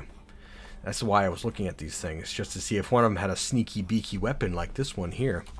Why did we not take that silver spear from the goblin, do you think? That seems interesting. Well, no matter. I'm sure we can handle it. Just don't get stabbed. Okay, here we go. Let's see how they do. Gate's going to be coming down, and this could be a real bad one, so brace yourselves. We'll see how this goes. Bottom left gate will open, and it is open. They're running in. Okay, here they go, rushing in, and poof, that easy. Eviscerated. Wonderful work, dwarves. Once again, get back out into the middle there. I don't see any woundings. We do have a thirsty dwarf. There's at least one thirsty dwarf. And we got 2 chambers left. Now, these ones I am a bit concerned about because, well, the left one there has 1 intelligent undead. It's a dark zombie. A spear dwarf, right? Doesn't have any weapons, so that's good. None of these ones have any weapons. There are 3 zombies in here. 2 of them are normal zombies. 1 is a dark zombie. Intelligent creature, like a lich or something like that. And it undoubtedly has some sort of special abilities. I don't know what those are, okay? But we will soon see. I'm going to take this one a little bit slower than our previous fights, okay? 1, 2, 3, 4, 5, 6, 7, 8, 9, 10. Maybe that will do it, okay? Let's just see how this goes. I'm not going to open both at the same time. No, that would be an ugly affair, definitely. Let's see. Maybe I'm maybe being overcautious. I think this will go fine. Though these intelligent undead can be dicey. I might pause this one during combat, or right at the beginning of it too, to see what kind of abilities this zombie has, this dark zombie. Very curious. I don't know. I haven't really done a lot of, one second. The gate's open. The dark the dark zombie clenches a fist, and it causes the stray kitten to grimace. Okay. Well, as long as it's attacking the stray kitten, that seems fine. Unpause for a moment longer. I want to see if anything else happens. No. Okay. I think this intelligent undead might actually just be an idiot. Let's see. They're going in. They are fighting. Oh, okay. Well, we gotta... Is that one of our dwarves? That might be one of our dwarves. No, it's not. Okay. That flashing undead right there, or flashing dead corpse, that is the intelligent undead, the zombie, the dark zombie. I got a little scared there for a second. Good job, though, dwarves. That wasn't so bad. Let's have a look. I want to see if that dark zombie actually did anything. No, that didn't do anything. Good. Okay. Let's see. This little combat report up here, the dwarf spear dwarf dark zombie clenches a fist. The stray kitten grimaces. That's in teal. Usually if something bad happens, like this one down here, combat, it appears in red. So it's kind of hard to parse through. I have to like look all through here if I want to see if that dark zombie did anything else, you know? So I'm taking a quick look, but I don't really see anything. It was a hard-fought battle, surprisingly. It looks like they really were focusing on this thing's head, and it took a bit, but they killed it. Good job, though, dwarves. Very good job. Excellent work. We have one more chamber to get through, and this one is by far going to be the worst, I believe. It has, well, okay, maybe not. Maybe this chamber is actually not going to be so bad at all, sorry. We have Lesset up here, the human dark zombie. Okay, this one here is actually the one I had drawn a while ago, and I mean I could pull the picture up on screen, but it's fine. It's fine. I'm too excited to go much farther. Is the kitty okay? Said someone. You know, I forgot in the rage of combat. I guess I kind of forgot. Is the kitty okay? I don't see the kitty anywhere. Uh-oh. You know, it might well have been. Can cats go through fortifications? I think they might be able to go through fortifications. Where I think I'm over it right now. Let's see, where is it? Oh, the cat might be in this this miasma right here. Let's see. Kitty, where are you? I think it might be in here. I just can't see. This purple stuff is like a stink cloud, right? And I'm looking, but where are you, cat? I don't see it. Stray kitten. Here it is, right here. Oh. Oh. Uh-oh. Okay. Stray kitten appears to be rotten. That's not good for the kitten at all. Okay. A little rotten kitten. I think that maybe that dark zombie has a fun little ability where it clenches its fist and causes things to rot. You know? In fact, I'm wondering if that's what all that stink is coming from up there. Maybe that stink is all coming from the kitten. Maybe that kitten is throwing off a stink right now. Oh, it is. Yeah, you can see it. The cat's getting a little stinky right there. One of our soldiers has fallen asleep on the arena floor, which is ridiculous. Alath, just really so tired that we're taking a nap right now. Down here in the bottom right, okay, we have this had a necromancer in this chamber right here, but it looks like the necromancer has died, and I don't know why. Okay. Yeah, I've got really no good idea why the necromancer died. But besides the necromancer, there's a human right lower arm and a human left upper arm. So there's two arms that are zombies, reanimated arms that are just crawling around in there, as well as two dark zombies. Now this Lesset zombie is, I think, the very first intelligent undead we ever saw in this particular fortress, that was caught in a cage trap and has been in our fortress since the beginning. But yes, there are two of them in there right now. Two dark zombies. I don't know how this is going to go. It might end up with a lot of stinky dwarves who have rotting body parts, which wouldn't be great. But that's enough prattling, eh? Let's open it up. Let's just see what happens. These dwarves are tough enough where it shouldn't really matter all that much now, right? Let's see. Okay, they're waiting. Nobody else fall asleep, please. We've got one sleeping dwarf right now. I wish a dwarf could be woken up by, like, the sound of combat feet away. But, doesn't look to be the case. Okay. Let's see here. The gate should be dropping in just a moment now. Just a moment now. That cat is running around causing quite a stink. I don't love that. I wish we had a way to remedy that other than by destroying the cat. The gate's down. They're running in. We have a dwarf in a martial trance. They are beating the hell out of these zombies. One is dead. Two are dead? They killed both of them. It looks like... I don't know. I didn't expect this one down here to be covered with a... oh. That's weird. Okay. So we do have this friendly human dark zombie. Okay. Which appears to in fact be friendly. I didn't expect that. Okay. So it looks like, yes, we do have an allied dark zombie down in there. We can't do anything with this dark zombie, but it doesn't look like it causes any harm or anything like that, so I'm not too sure. I don't know what to do about this kitten, guys. Like, I don't want to kick this kitten out of the fortress or anything, but it's causing a stink, man. Let's have a look at this combat real quick. Here we are. The human dark zombie. I'm looking for that gestures thing. Clutches a fist.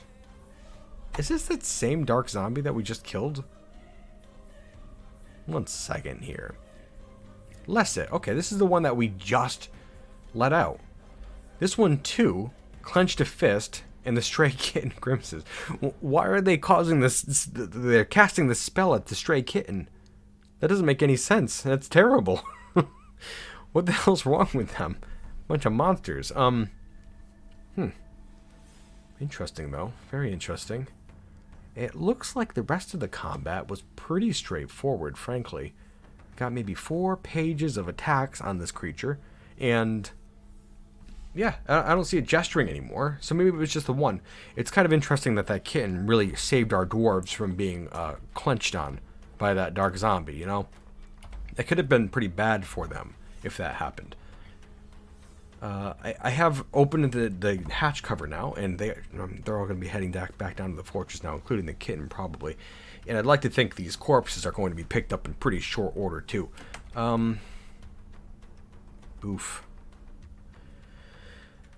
We have this garbage pile up on the surface, right? I'm just trying to think of how everything's going to work in just a moment. Well, okay, we're gonna try something new here. I've got this garbage pile up on the surface, but we also did prepare this place underground, so we should probably start utilizing this. You know, be a little bit quicker, better than parading armfuls of dead body parts through the fortress, right? I think so. Gonna start up a refuse pile. We're gonna make a bunch of different refuse piles just in these chambers here, and also make them accept corpses in a second. Actually, we should do that. Let's be smarter about this whole thing here. PTD refuse corpses. Okay. Okay. And let's see here.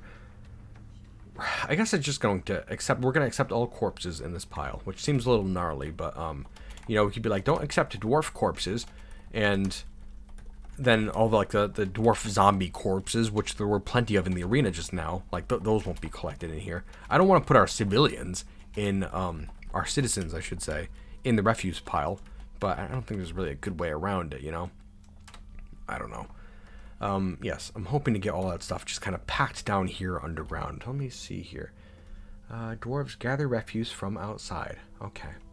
And ignore vermin remains. Okay, that seems fine. That seems fine. We got a lot of stuff to pick up over here, and I'm hoping we get to it. I think this lever over here was linked up, but I'm not 100%. Yeah, it was. Okay. So this lever underground for the trash compactor is done, and we're going to have to start crushing some corpses and stuff. First, we're going to get it lifted up, though, just so we can safely pack some trash underneath it, you know? Let's see. I will be amazed if the kitty actually survives the rot, says Krabby. Yeah, I know. I don't have very high hopes of it, though, frankly. I don't think it's going to go very well. Where are you heading right now? Serral, place item in tomb. Okay.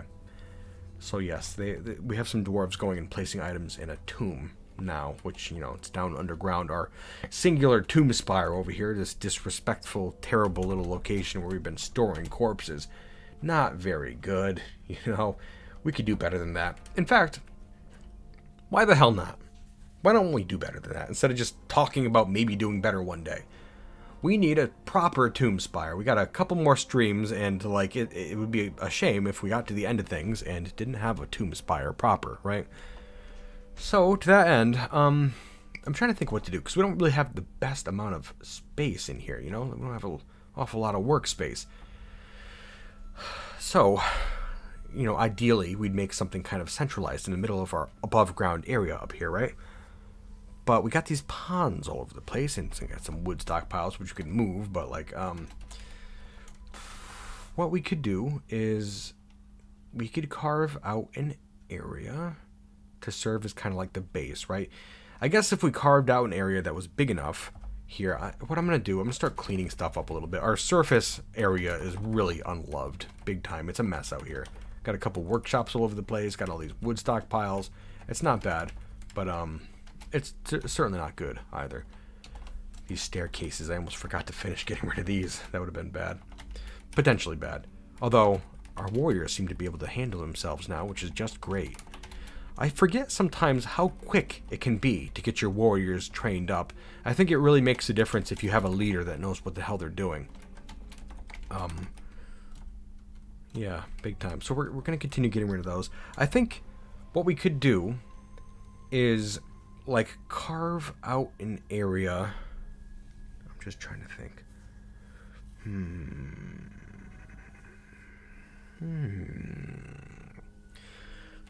If we carved out a big, like, a bowl-like depression up here, we could potentially, because my prime concern are these ponds, right? They take up a lot of space, and you know, it could be a little bit troublesome, I suppose.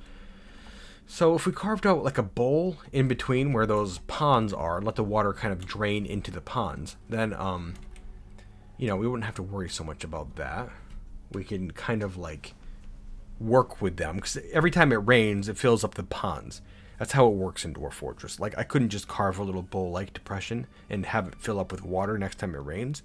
It only will fill up the pond tiles that you originally start with, if that makes any sense. Hey, migrants have arrived.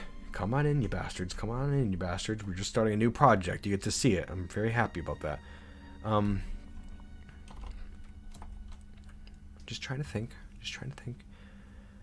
Yeah, okay. Well, maybe, like, our biggest area that we have in the fortress right now is, like, right over here. Okay? It's not even that big.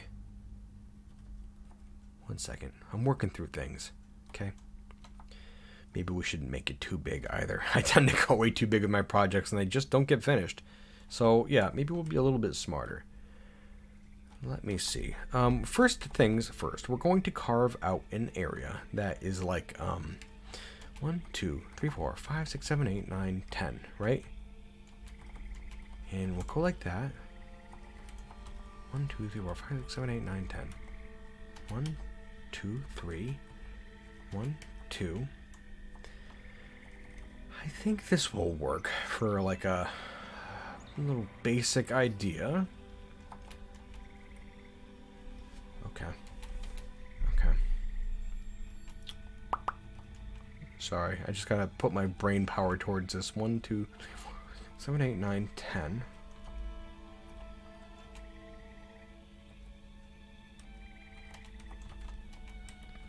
So, yes, right now we're carving out a big bowl, pretty much.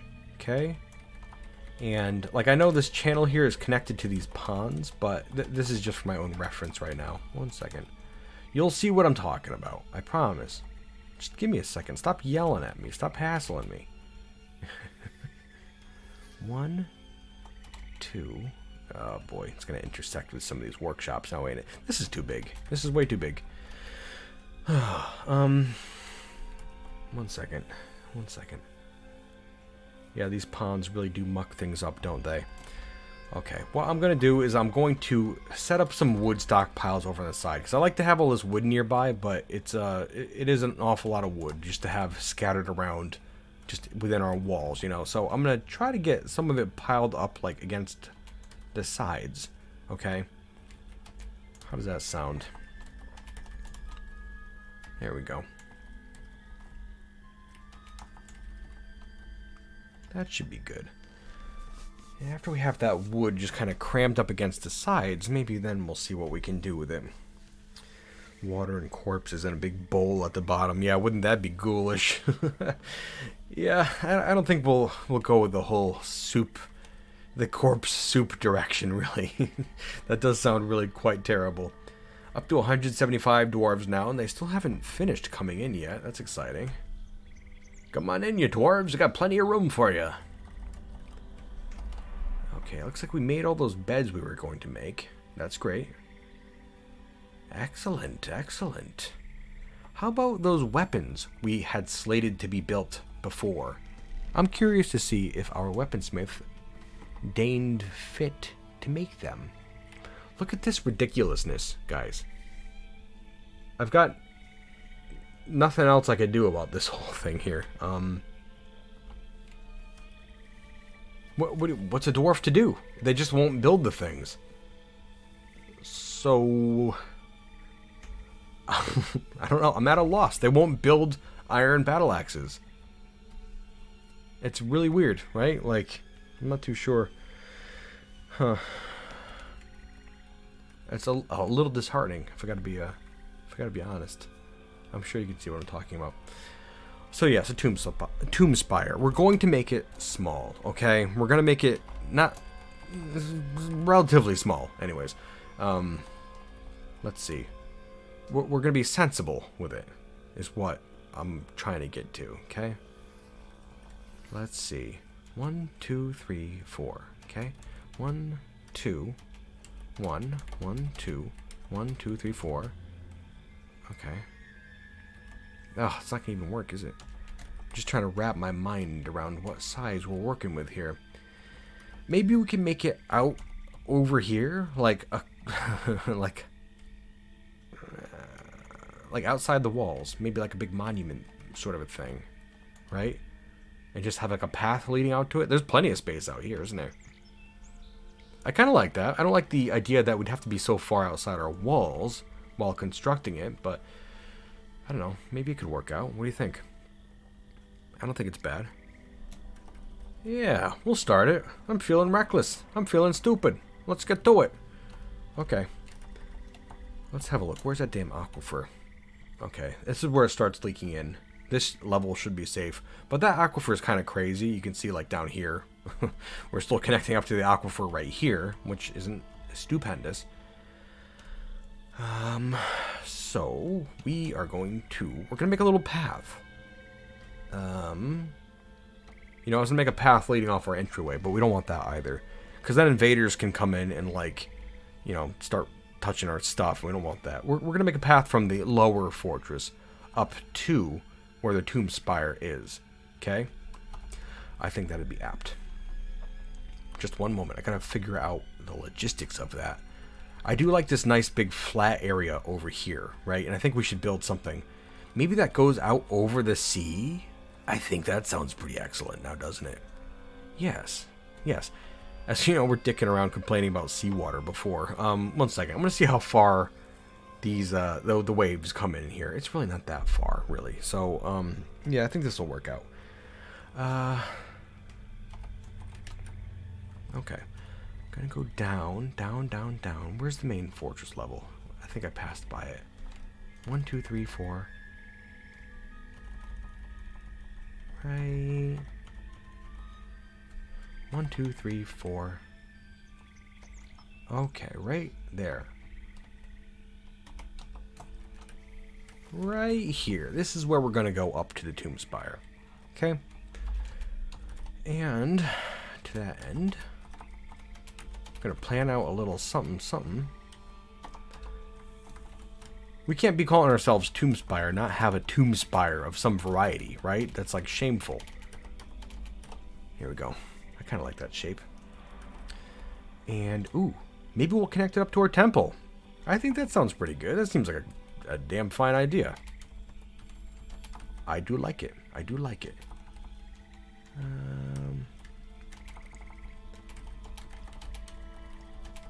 1 second.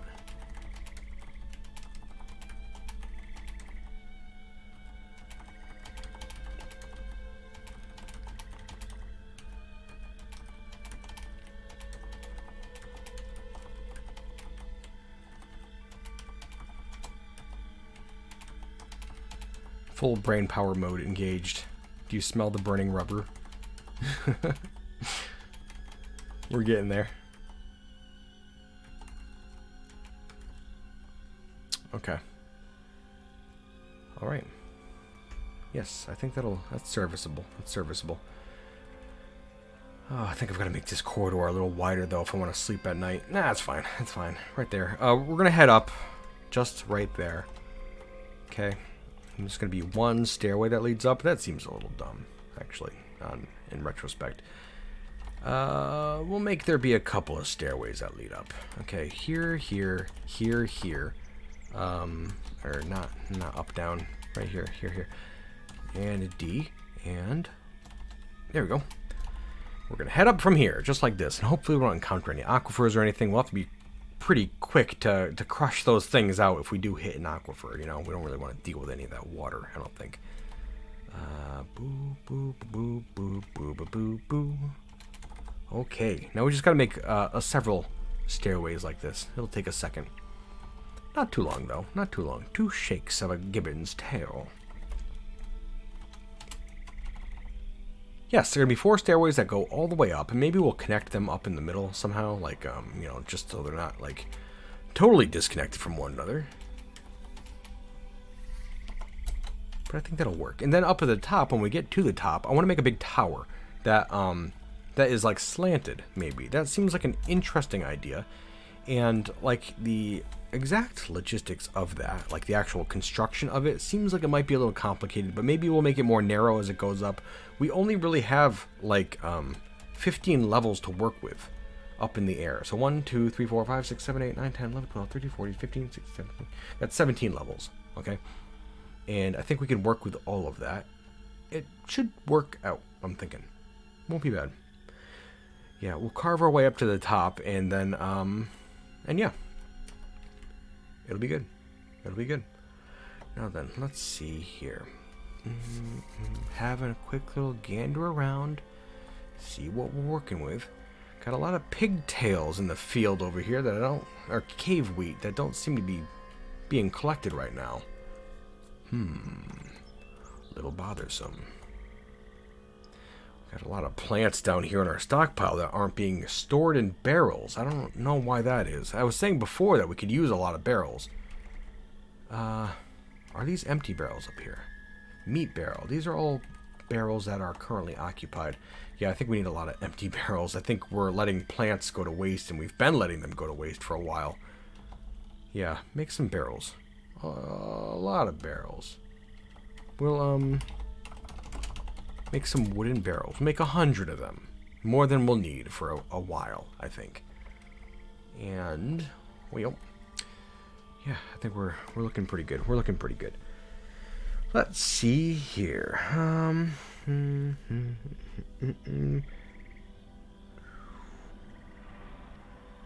Trying to see what we got going on over here.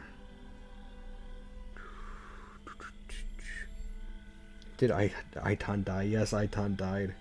I'm trying to figure out what you guys are talking about in chat right now. I watched it. I rewatched it recently, and I did not see it. Released them against the Forgotten Beast, and they got gored real quick. Not too sure. Yeah, I'm not too sure. Are you planning on digging into the caverns? Yes. Oh, well, I'm not planning. I don't really plan on much, but yes, it'd be a cool idea, I think. It'd be a very cool idea, especially now that we can defend ourselves, eh? I think that'd be excellent. In fact, maybe we should start a little something. We have our hematite mines, but we don't really know what's down below, do we? That would be interesting. So, yeah, let's take a little gander, shall we? We'll go make a curving little corridor over this way here. How about? I think that sounds just dandy. Just over here. Okay. And, well, ideally, we'd like it so that the entrance down to the caves is fairly cut off, or at least a slight distance between it and our fortress, though in my experience it doesn't seem to matter too much when you have a raging forgotten beast on its way up to slaughter your dwarves. But, you know, it's better than nothing.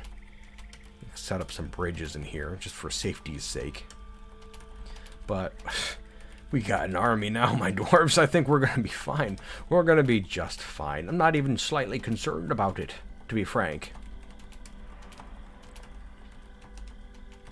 Here we go. Yes. A fun little chamber. Asymmetrical, but I like it. Yeah. Here we go. A proper little downway channel that goes down to the mines. Or down to the caves. And we'll just start digging down from here. I don't know what that will encounter or anything. But, it'll be fun to see when I want it. Did I actually designate it? Let me see. I did not. One second. I gotta redo that. Down from here. There we go. Yes, down really far. We're just gonna start going and see what's down there. Could be something, could be nothing. Never know. Never know. It is interesting that it's down in the bottom right that we're deciding to do that. Just because, like, you know, there could be more metal over there. We do not know. We're going to be fine. Famous last words. Last words. First words of the rest of our lives, you mean? Our dwarven lives, in which we live lives of adventure and riches. I don't think there's anything to be concerned about at all. I think it's going to be just fine. 100%. Here we go. Okay, let's take a look at our Colosseum. See how that's doing. It's a mess. It's a real mess. You got the monkey in the middle is crying blood now. Got a lot of tattered clothing. I should probably reclaim all this stuff and maybe get it dumped out, huh? Let's look at this friendly undead creature over here, which is at least moderately bothersome. I don't really know what its aim is. It's just like, no, I'm chill, I'm fine, it's okay. Oh, it's stinky too. It's putting off a stink. Well, like, we've got nothing against you. Maybe you want to, like, leave, though. Like, if we're not in love with you, like, if you want to get the hell out of here, that'd be cool. I don't know. I'm not sure what to tell you, my friend. What else can we do in our arena? Like, we've spent a lot of time catching creatures in cages. But let's see if we got what we got, if anything, left right now. 1, 2, 3, 4. We have 4 caged creatures, and that's it. Just zombies, and that's it. So, yeah, I don't know. There's not much we can do anymore. That seems to be all the fun that we can squeeze out of the arena for now. How about, I'm going to take a look at some of those oiled apes to see what they did in the combat there. We have Toe Smasher, our wood torturer. How many kills did you get there, Toe Smasher? 1 zombie elf? That's all you killed? That's kind of shameful. I thought you would have done much better than that, especially with your artifact weapon. How about Coolette? Coolette, how did you do in the fighting? 1 zombie goblin. Who did all the killing? There's probably like 1 person in the whole group that killed everything, huh? How about you, Burr? Burr had 2 kills. Okay. I don't know. Maybe they're just like spread out just so that everybody only killed like 1 or 2 people or something like that. 1 or 2 zombies. Yes, this guy killed 2 zombie elves. Burr, Alath, Id. How about you, Id? 1 zombie. That's a shame. I kind of miss our vampire. I gotta be honest. How about you, Obak? 3. Okay, that's not bad. That's almost a full chamber. Obak, Mafal? 4 zombie humans, and 1 zombie elf, and 1 zombie human. Okay. Interesting. That's very interesting. Mafal Page Severance, the oiled ape. Great Hammer Dwarf. Okay, Legendary Observer. Skilled Wrestler. Very interesting. Good job, my friend. Good job. Okay. Who else was there? Was there anybody else? Mafal. That might have been 10. No, Ast. We have Ast right here. Okay. Okay. This one here killed 2 zombies and 2 other zombies. Killed the zombie goblin, stake impaled. I think that's the one that killed the vampire. And Lesset, the intelligent undead there. That is interesting. Okay. I wonder how about that whiner there? Where's that whiner dwarf? Where is that oiled bastard? What was the name? Dacost? I think so. Here's another one. Okay, this one just killed 2 as well. Where are you, Dacost, you little whiner? I'm curious to see if you killed anything in that fighting. Where are they? Where the hell did you go? Not too sure. Dacost? I think they were gray, right? The, that little whiner guy? Not too sure. They'll turn up at some point. I'll see them walking around whining about something, and then I'll check them out. But until then, this is fine. Okay, back into the arena here. Looks like we're cleaning up a lot of the stuff that was here. We still have a bunch of unused cages. We got a bunch of mechanisms all scattered around, all just kind of laying about now from when those cages were deactivated. It's gonna take a little bit to get that. It's gonna take a little bit to get that all cleaned up, though. I think. A little bit of blood there. I really don't know what we're gonna do about this friendly, intelligent undead dark zombie over here. a little bit disconcerting. Again, you're free to just leave, sir. Like we don't want you here, really, not necessarily.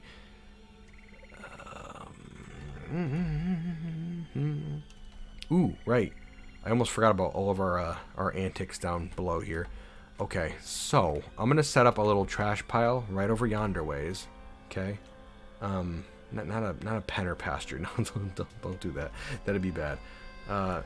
Set up a new trash pile right over here, and we're gonna start crushing up some of this stuff. Okay. No, not gather pick. I don't know what I'm doing. Okay, garbage dump. Okay, and we're gonna start dumping some of this stuff here. I'm gonna take it slowly though. Just because, like, I don't know if we've got another dump active already, and I would hate it if they started grabbing all this stuff and piling it all outside somewhere, like out in our meeting hall or something. I've got a feeling we've got another dump pile active somewhere in the fortress currently. I just don't know where it is. Let me take a quick gander just to see if I can find one. Okay, yes, exactly. Here's one. Don't put garbage there, though, my dwarves, please. That would be very bad. Start piling corpses in our meeting hall. I'm trying to eat here. The boss told us to put it here. Don't, please. Let me see here. You can make monkey statues and use them as ammunition for a catapult to defend yourself from raids. I wish. See, that'd be fun. I wish you could shoot other things out of catapults. You can only shoot boulders, though. But yes, it'd be very interesting to shoot catapults or statues. You know, anything, really. Throw corpses out of a catapult. That'd be very fun, I think. But no, not very possible. What is your favorite little thing you could do in Dwarf Fortress? An interaction or mechanic that just makes you laugh. That's interesting. Let's see. I guess I don't know. It's just kind of the way everything interacts, really. One of the things I really like is... It's just something that off the top of my head, I guess, is like when you're doing minecarts and someone gets hit by a minecart and they just they jump a little bit, like like they get kicked and they move just a couple of spaces. I don't know. I just think that's really funny. Like, it's terrible for the dwarf. Like, it probably breaks their spine and stuff, but like, it's funny. I like when anything in combat gets hit so hard that it goes flying. It's just very interesting to me. I always get a kick out of that when I see it. Or like, minecarts, for example. It's always just fun. How is that digging going, dwarves? Okay. Okay, over here. It looks like we're going to start on our way downwards. I'm seeing a dangerous looking little notification over here. It looks like we have some idiot dwarves just kind of skirting around the edge of our moat, just like dancing in this water. Okay. Don't be over here, you idiots. I'm going to restrict this traffic. They're like walking through this pond over here, thinking, oh, it's a fine little path to take, but it might be raining right now, and so the pond is filling with water, and so they're just going right along the edge of the moat here, and, you know, they're getting pushed back by the water, and they might fall into the water like this idiot over here. Come on. Really? Is that going to be the end of your story, my friend? Udiel with one friend in the fortress just died. God damn it. Okay. Well, not much we could do about that. Another person we've got to memorialize at some point. I think we made a bunch of slabs last session, right? But we've yet to do anything with those, really. Kind of a shame. We'll do something, I guess. Just give me a second, huh? Damn dwarves. Let's see here. Now, then. I would like to make this monkey into a thing over here, okay? I'm just trying to think. So it's going to be 1, 2, 3, 4, 5, 6. And I had come up with a diagram last time that kind of worked. Yeah, I'm going to pull that up real quick. Let's see if I can find it anyways. Tomb Spire info screens, I think is what I called it. Okay, here we go. Now then, here's our mini monkey monument concept. And right, okay, so I know it's kind of hard to tell what's going on here, but this is kind of the shape we're working with. 1, 2, 3. So the first 3 levels are pretty much the same. 1, 2, 3. And the head we've got kind of as a square, a narrow square just in the center. Okay, that should work out pretty well. Yeah, we'll try that. 1, 2, 3.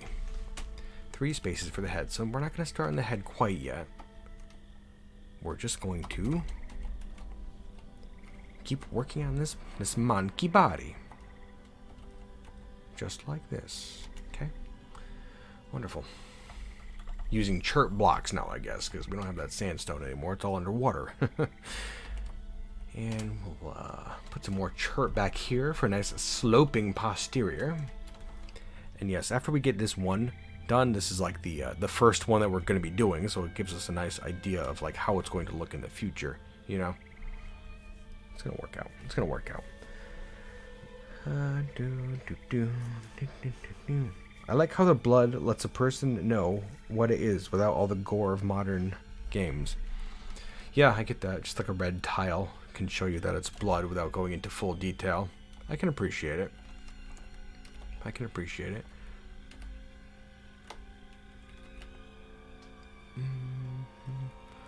God, so what's everyone up to nowadays? Looks like everyone is just storing some items.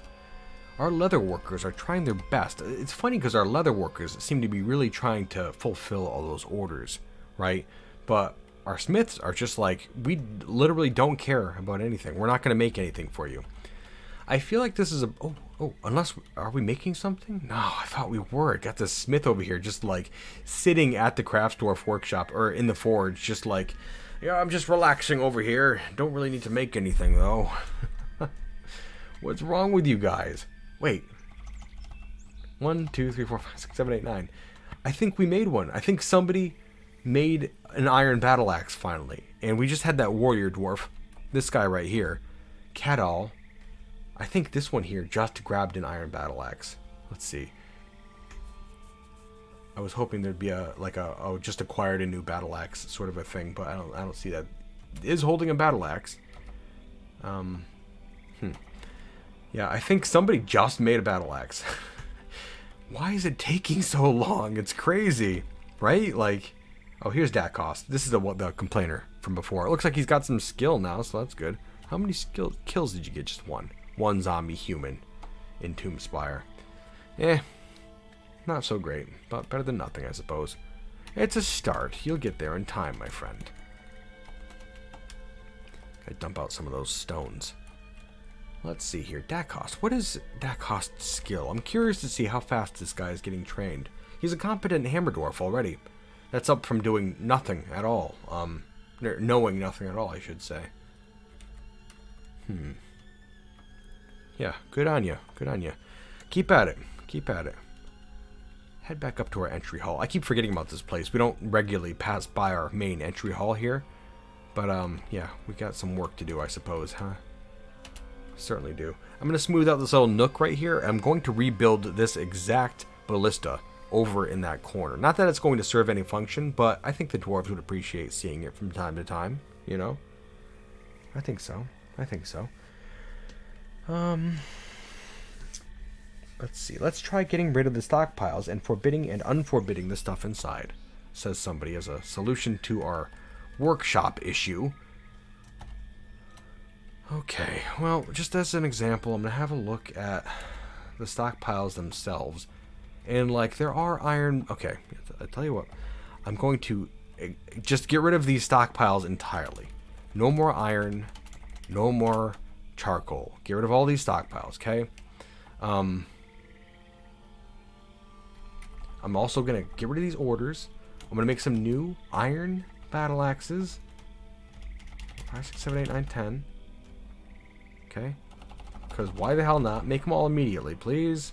Please. And I'm also going to DBF, forbid all of this crap. It's all forbidden right now. Okay, I'm going to let the game run for a second.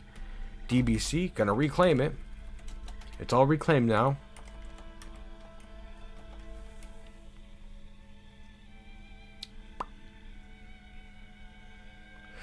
Waiting. Come on, dwarf. Somebody, please, make this stuff. I don't know. I'm not sure what's going on. I think it's just something screwed up in the game, honestly. Like, I've run into this issue before. It might just be that none of my smiths want to do it for some reason. Who's wounded? Is someone wounded? Recover wounded. Who's wounded? There's been no combat. What's going on? Interested. Oscar, thank you very much. 10 European dollar dues for you. DF is abstract but amazing. It certainly is abstract, but it's good. It's good. Reconstruct everything, says Krabby, and check if they have the jobs active. They have the jobs active. They all do. Let's see.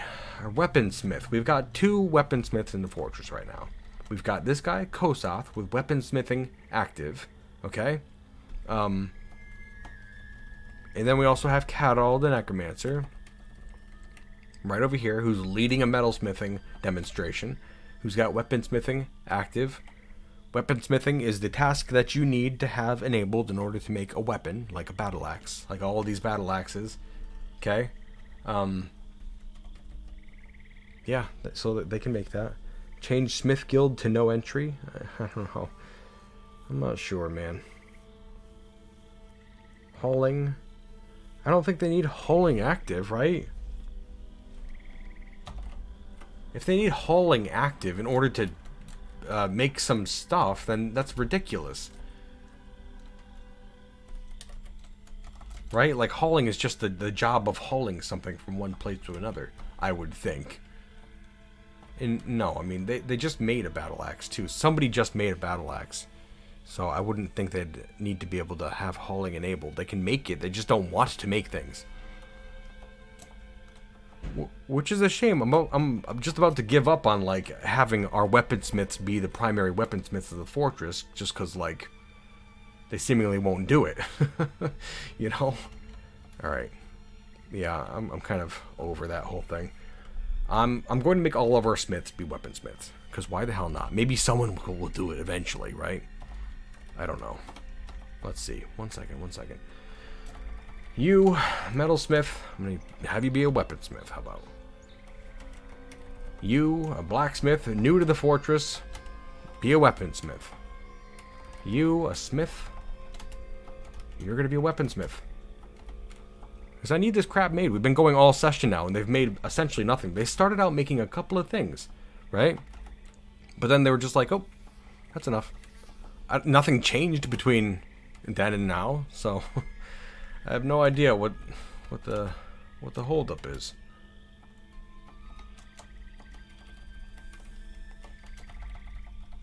And like I've run into this problem before too.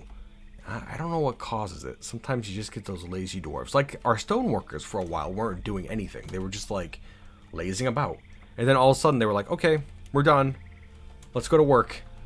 But I mean, should they really be not doing anything for months at a time? Like, it's kind of urgent, you know? Like we need to get this stuff done. I put on metalsmithing just now for all of our smiths. Okay? Every single last one. We'll see if that changes anything. I don't know. Oh my goodness. Destroy doors and reconstruct the workshop. No. Close and reopen the game. I mean, what are the smiths currently doing? The smiths are currently just sitting around. Eat. Dump item. Watch armor smithing demonstration. Watch metalsmithing demonstration. Eat.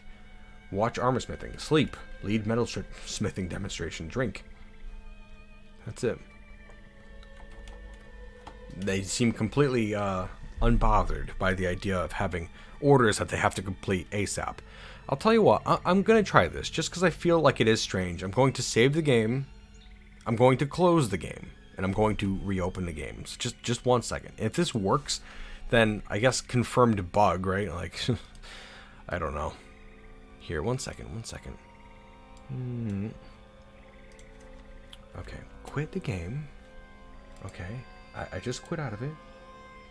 Tomb Spire. Let's open it back up. Gotta resize the window. 1 second. Be right back, my bearded bastards.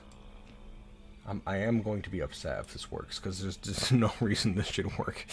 But, again, I feel like I've run into this issue in the past, and maybe this could have worked. I don't know. I feel like I had this problem happen in Scorch Fun when I was playing there. I don't recall, though. Okay, we're back in the game now, and let's just see what happens. I didn't pause the game. We'll just give them a second. Nobody's doing anything quite yet. Usually somebody will jump straight on a task when you've got it marked like this, though, you know? People are saying get rid of the guild. I mean, it makes sense. If they have no guild, then they've got no place to slack off in, right? It just seems weird, you know? Like, okay, somebody's doing it now. Actually. That's interesting. Who is doing that, though? Forge iron battle axe. Okay, we got this one jerk over here who's doing it. Like, it seems weird that I saved the game, I reopened the game, and now somebody's doing it. Okay? Just for the hell of it. I would love it if this guy did start doing it, okay?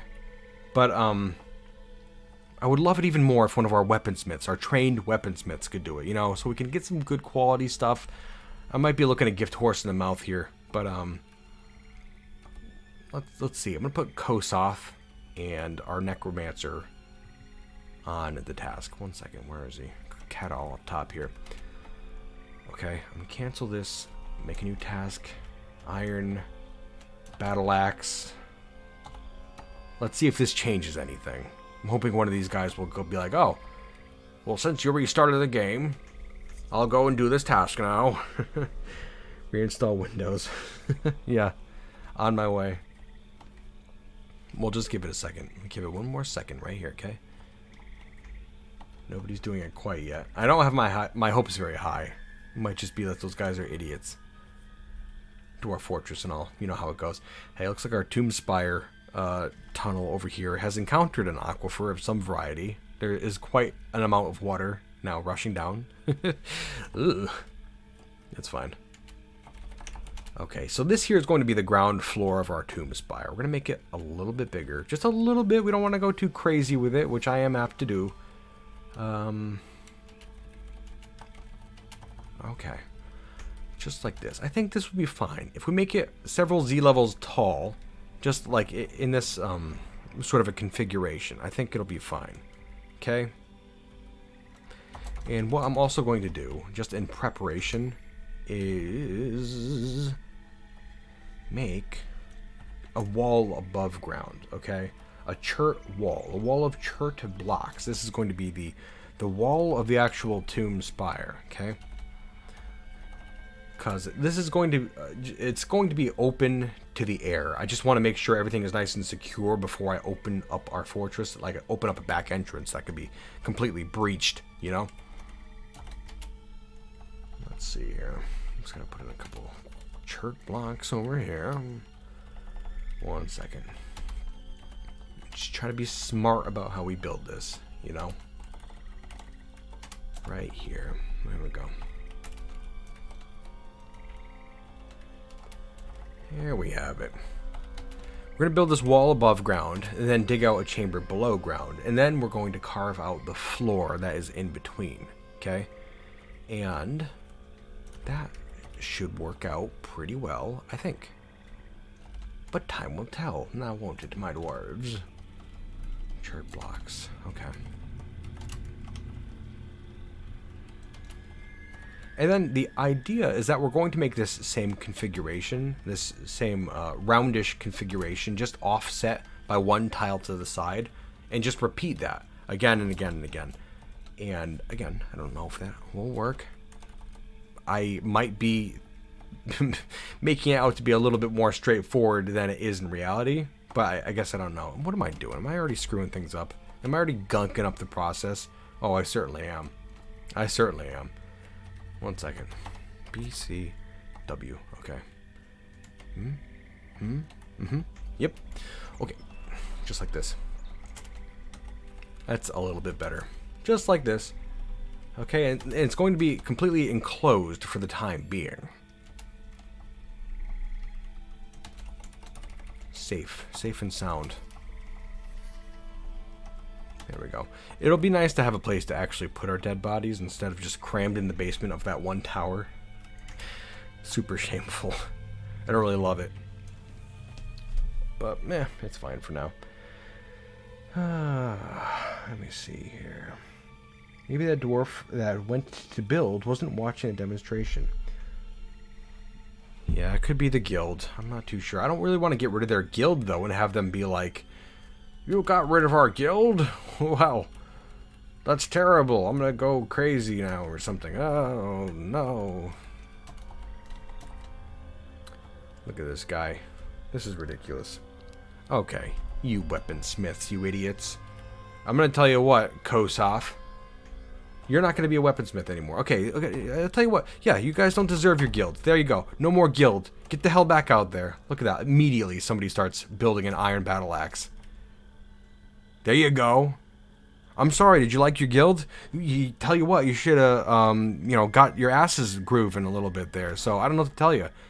Get to work. You make all of these things, and we'll talk about making you a new guild. But until then, screw off.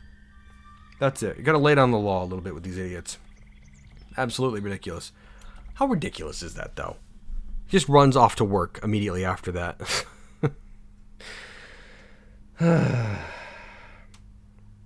Yeah, Krug, union busting.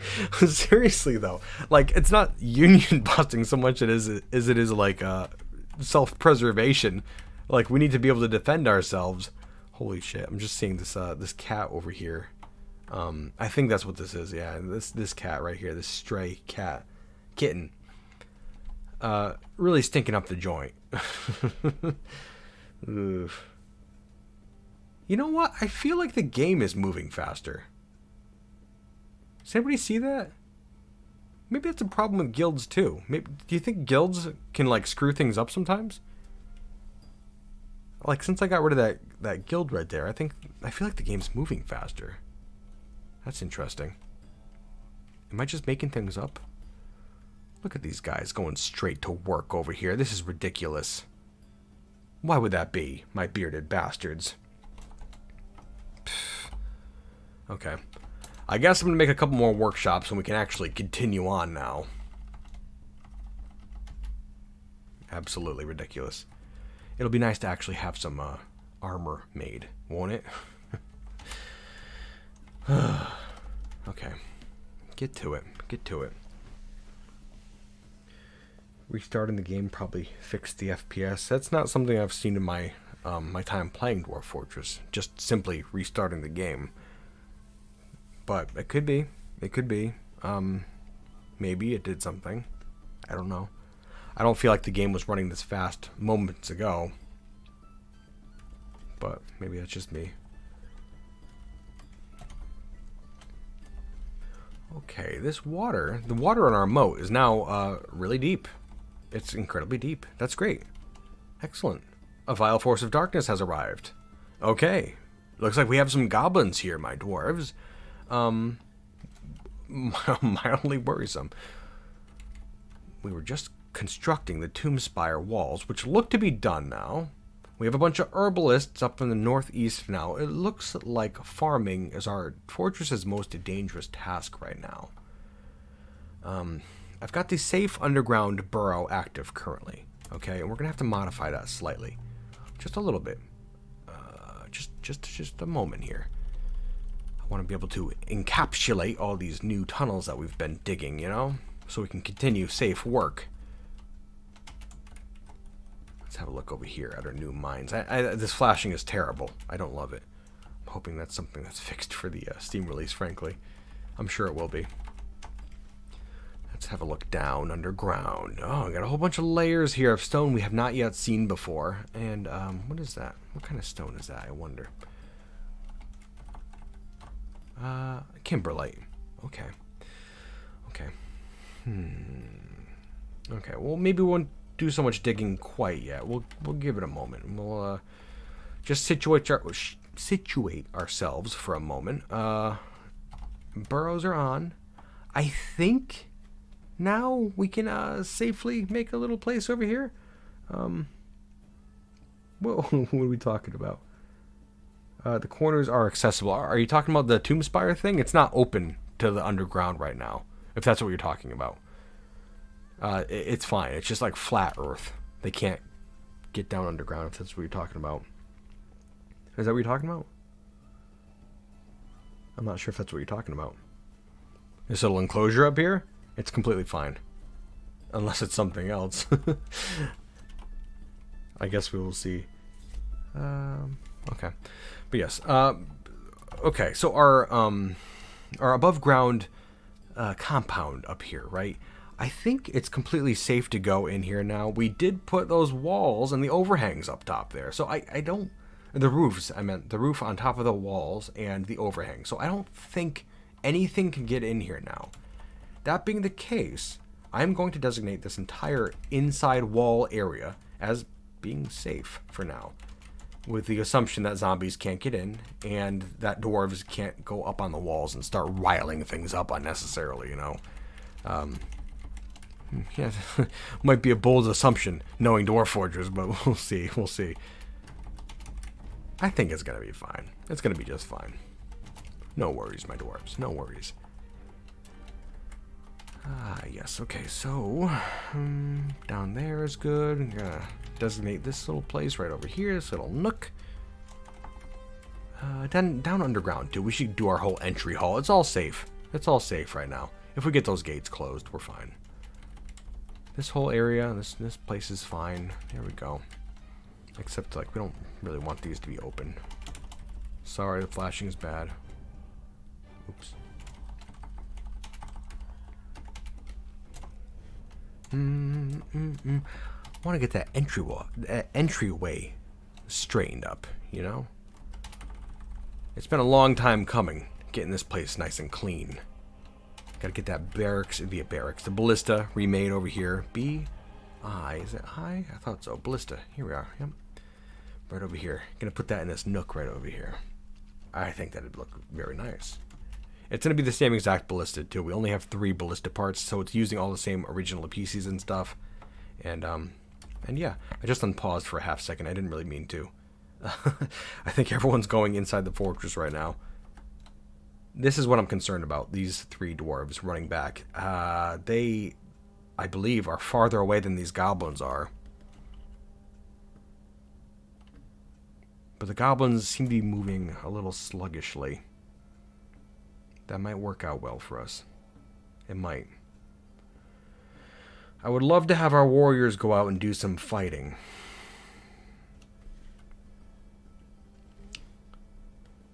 Notice I didn't say but. I would love to have our warriors go out and do some fighting. I think that would be pretty nice, actually. Maybe that's what we should do. I think so. It looks like those farmers are going to be fine. Here they come. Yep, farmers.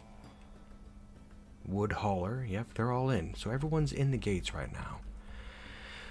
Okay. Having a look at our militia. I want to see what we're equipped with right now. I haven't been keeping on on top of it. It looks like the red rumps are not looking so good. They've got iron warhammers, and that's just about it. Mantled fury. They've got axes. So we got two squads that just have weapons and no armor whatsoever. And the Gibbon Guard is not looking so great either. So, I mean, at most, right now, all we have is the oily apes. And even all these guys aren't fully equipped yet. Yikes, guys. Yikes. Again, I would love to have our soldiers go out and do some fighting. Maybe they can. Maybe they can do some fighting. I don't know. Let's see. Okay, I haven't looked in the chat because I know people are going to be rambunctious. Damn Smiths doomed the fort. Yeah. Time to live up to the stream name. Fighting back. Okay. Okay. I like that. Yes, rile me up. Let's do this shit. Miss Poop. Sorry. Metalsmith Guild. Look at this. These idiots. Can we have our guild back? No. No, you cannot. You can wait. You make all of our crap, and then you can have something, but until then, no, I'm not interested. Let me see here. 1 second. Let me designate some more stuff. Yeah, I'm just gonna have these idiots. I'm gonna set up some new orders, okay? Iron Helm. Let's make I don't know, make 30. I'll make 30 of each and see how we're looking after that. Iron breastplate. 30 iron greaves. 30 iron high boots. Yep, 30 iron gauntlet. 30 iron shield. 30. 1 2 3 4 5 6. Is that it? Greaves, gauntlets. I think we're good on weapons, so I'm hoping now they'll get a little bit of a fire under their ass. You know, we're gonna hold that guild hall above them like it's a carrot, right? Hoping they get to it. But yes, let me see here. Well, I didn't overlap the stockpiles. They kind of looked like they were overlapped, but I don't think that's what did it. I think just having a guild hall is what screwed everything up, honestly. Gibbon Guard. I don't know how the Gibbon Guard is looking. 1 second. Let me see here. Gibbon Guard. Legendary Axe Dwarf. Grandmaster Axe Dwarf. Legendary Grandmaster. I think these guys are going to do pretty okay. The Oily Apes and the Gibbon Guard. I'm going to send them somewhere. Where could I send them? I'm going to send them right here at the end of this hallway right here, okay? And, damn it, that means I've got to redo some of that damn, 1 second. Give me 1 second here, dwarves. Stop yelling. I'm going to make a second burrow, and this is going to be a quick and dirty one, because, I want to do some fighting, okay? Number 2, okay, gotta go down underground, right down here to this level. And we're going to encompass everything below this. Everything below this is going to be a safe burrow area. All the way down. Okay. Got to do a little bit of an area above 2. 1 second. Anything else above? I don't think so, really. No, it's fine. So, yes, this one here is... this is going to be non-courtyard burrow. Good enough. Okay. So, I'm going to turn off this one. Advance time by 1 little tick. Boop, right there. Turn on the burrow again, the non-courtyard burrow. And I'm hoping this will take a lot of our civilian dwarves down underground, far, far away. And we're going to leave our gates open. Like, we've got a stupid dwarf over here. Like, what are you doing right now? What is this guy doing, do you think? Filling a water skin. From where, though, is the thing. If I open up this door, are you going to just head off to the ocean to fill up your water skin with salt water? Your poor alcohol-addled brain is just thinking, I don't know what it's thinking right now. Get back to the fortress. We got plenty of drinks in the fortress. You don't need to be coming out here for drinks, you dum-dum. There you go. Get back in there. Go, go, go. Off with you. Okay, so, I'm gonna keep an eagle's eye on our main gate for now. Just to make sure we don't have any idiots going out and being where they shouldn't be or anything like that. We've got 20 really skilled dwarves. I know not everyone in the Gibbon Guard has their armor, right? But they've all got weapons. I know that much. And they all are pretty darn skilled, too. So that might carry them through this. We shall see. We shall see. Let's see how this goes, my dwarves. Here come the goblins. They're moving sluggishly along. They are unsure. They had one siege that went up against us, and maybe the ones who survived returned home and told them to be careful of our cage traps. They were like, boy, we tried making it through their little hallway, but they got cage traps all over the place, so you know, now these goblins are just like, well, they said something about cage traps, so let's be careful. Yeah, they got their little mandibles, their little spider-like mandibles clicking in the wind as they look around cautiously. They're speeding up now. This idiot over here. What are you doing, sir? I'm hungry. I need a drink. Again, why are you going over here? There's drinks down underground, you literal baboon. Not in Courtyard Burrow. Yeah, you got drinks. Below ground, it's fine. Why are they coming up here? DBF, I'm going to forbid everything in this stockpile. You can't touch any of this. So go. Off with you. Cripes. Idiots.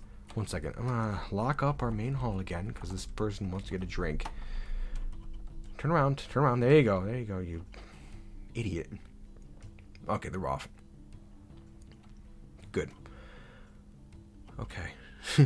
Just before they go in, maybe I want to mess with this bridge a little bit. I haven't messed with goblins on bridges in a little while.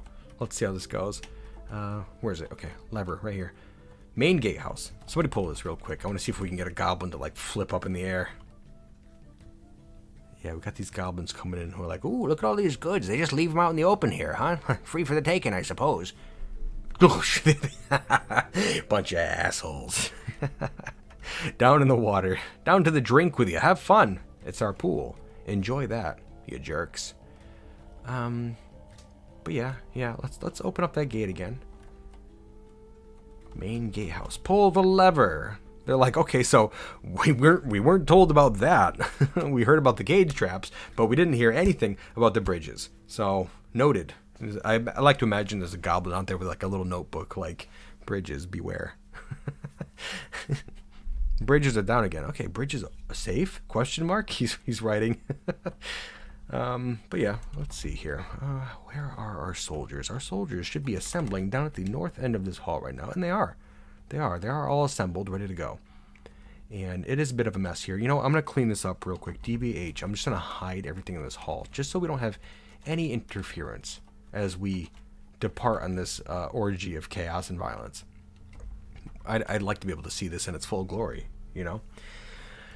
Just give it a moment. Just give it a moment. These doors are still locked. I forgot about that. There we go. Doors are unlocked. Come on in, you bastards. It's free. It's free to come in. We're completely defenseless. No worries. There they go. They're just rushing for the gate now. I heard a click. They all just start running. Yes, come in. Oh, there's the cage traps. They do have cage traps. He's writing down in his notebook now. Oh, we're gonna let them all in, huh? Yeah, it'll be fine. You know what? That might be enough. I got scared. I'm gonna close up the gatehouse. We'll take in like half the siege at a time, maybe. That should work out. Up to the main hall, the entry hall right here. Okay, I'm gonna hit H. What are these hotkeys I've got? I got 1, 2, 3, 4. This is unnecessary. 1 second. Where are you guys? Gibbon Guard over here. H. Okay, there we go. 1 second. Okay, we're good. Just had to make sure everything's all situated here.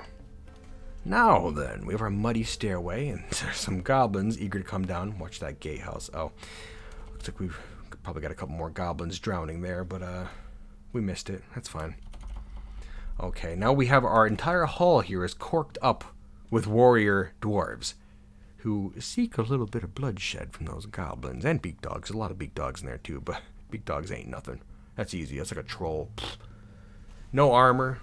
Just poke some holes in them. They start screaming. Done deal. Here we go. Oh, look at this. Here they come. Let's go, my dwarves. Give them a second. Give them a second. Okay, that's probably fine. A, B. Kill rectangle. I'm going to order them to kill all the units in this hallway right here. Are you ready? Let's see how this goes. There they go. Charging forward. Smashing into the goblins. Saw a couple of arrows there go shooting out, but I don't think anybody was shot. No, we're fine. Eviscerated. Good job, my dwarves. Keep going. Those big dogs are running. Running scared. They can't fight us. Look at these goblins are like, hey, I just heard something down there. What was that all about? What was all that screaming and big dog death sounds about? Idiots. Yeah, this is going to be great. Got a bunch of goblins and beak dogs still upstairs here. I'm not going to order the dwarves to go up the stairs quite yet, though that might be quite beyond our control.